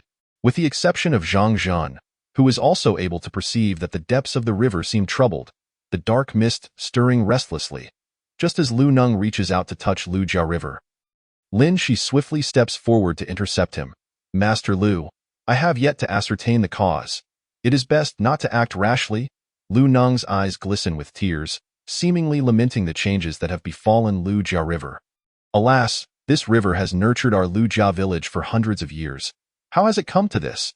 The officers standing aside are all taken aback, as they perceive Lu Jia River to be clear and pristine, with water quality beyond reproach. Lin Shi, undeterred by Lu Neng's distress, approaches Zhang Jian. Gentlemen, this river indeed harbors issues. However, words alone are insufficient. You may wish to summon a testing team. For now, let's cordon it off to prevent any unnecessary casualties. After all, there are foreign species present within the river. I personally witnessed a creature resembling a grass carp bite a villager, leaving him bleeding profusely. Whether my account holds truth, you may verify at the hospital. Lin Shi's words were evidently more reasonable than those of Zhang Jian. At that moment, 8 or 9 police officers were engaged in animated discussions, seemingly deliberating over some matter. The officer who had previously removed his shoes and waded through the river now donned his shoes and approached Lin Shi, scrutinizing him from head to toe. You look quite familiar. Are you often brought into the station? Given such a condescending gaze, Lin Shi was naturally disinclined to engage. However, the presence of such a bold individual was, in a way, beneficial. After all, if this troublemaker could be dealt with, wouldn't he the others fall in line? Master Lin, you must think of a way to assist the villagers of Lu Family Village. To aid the mother river of Lu Family Village, Lu Neng, disregarding his image, scrambled over to Lin Shi's side. This was precisely the scenario Lin Shi found most intolerable. He bent down to help the weeping Lu Neng to his feet, brushing off the dust from him. Master Lu, I will certainly do my utmost regarding this matter, but I currently lack a direction for investigation, so we must proceed slowly, I assure you. I will exert every effort for the affairs of Lu Family Village. Lin Shi's assistance to Lu Family Village was not merely an act of charity toward the afflicted villagers, but rather, it was also for his own sake. Ever since he set foot in Lu Family Village, Lin Shi had an intuition that everything occurring here was somehow orchestrated for him. To validate this premonition, Lin Shi was determined to see the matters of Lu Family Village through to the end. Uncle, if you have any issues, just ask us police for help. This kind of kid, I can tell at a glance, is no good. Be careful not to be conned out of your money. Just the other day, we received numerous reports of elderly individuals being scammed into buying health products. The speaker was, of course, the officer who had previously waded through the river barefoot, but he had not taken more than a few steps before bursting into laughter. Ha ha ha! The crowd was taken aback, rushing forward to inquire what had transpired. Old Yang, what is wrong with you? Why are you laughing?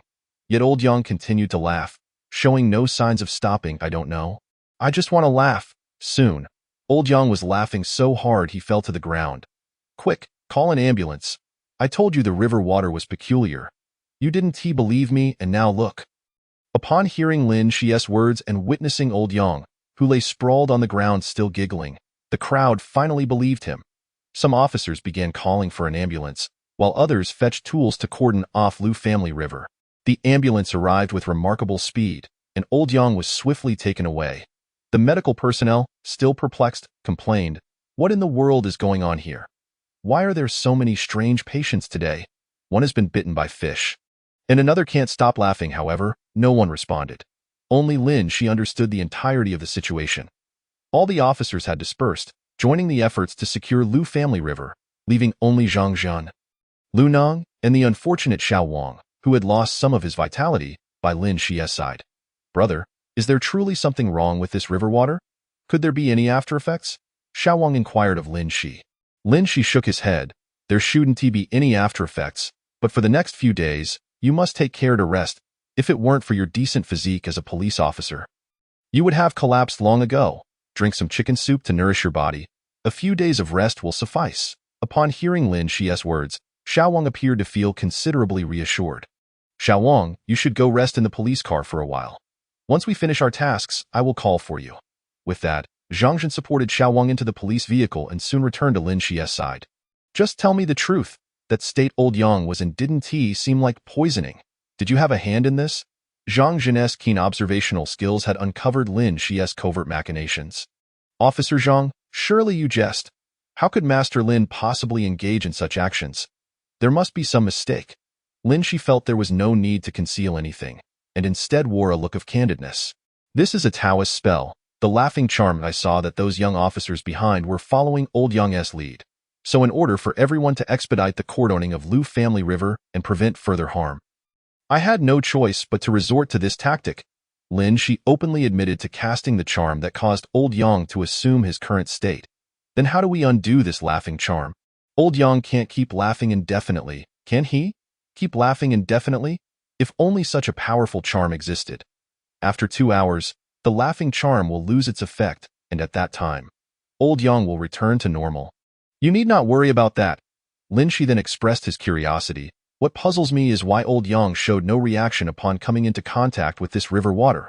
As he spoke, Lin Shi conjured a talisman from thin air and cast it toward the river's surface. Instantly, a vortex appeared on the water, followed by the emergence of a few wisps of black smoke.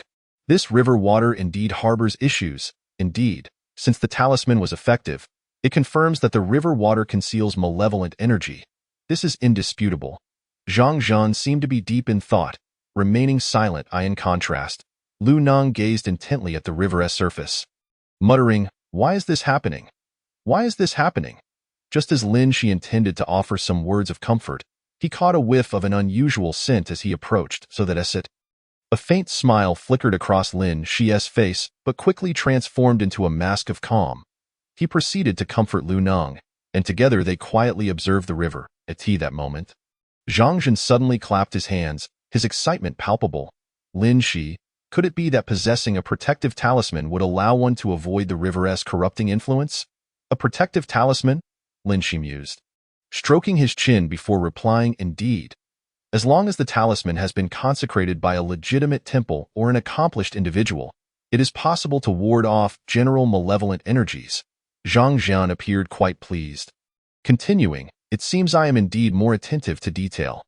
Old Yang often boasted about that jade bodhisattva he wears around his neck, claiming it was a family heirloom gifted to his grandfather by a renowned figure." Oh, a renowned figure. Just how esteemed, I cannot say. But if that jade bodhisattva is indeed the reason the malevolent energy of the river could not penetrate Old Yang's body, then this individual must be genuinely remarkable. It is highly plausible, for a regular person would undoubtedly be affected by malevolent energy to some degree.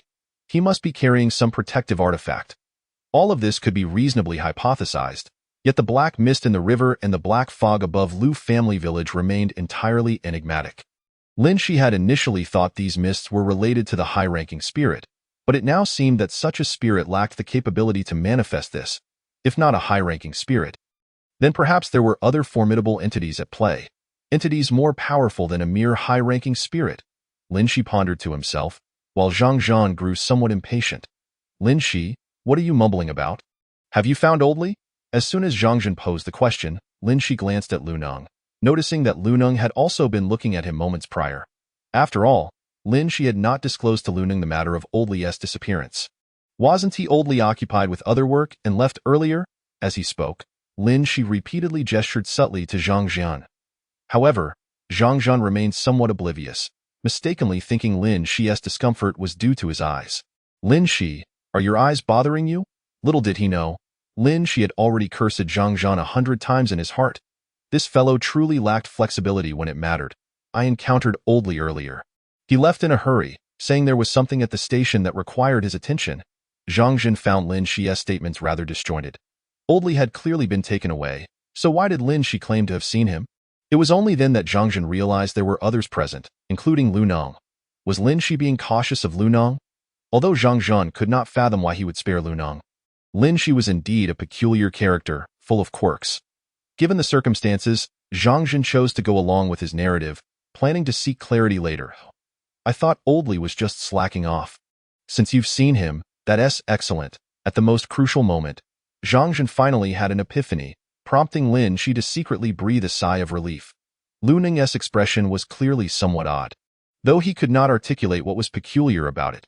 "Officer Zhang, Master Lin, since everything is resolved, I shall head to the hospital to check on Jin Shui.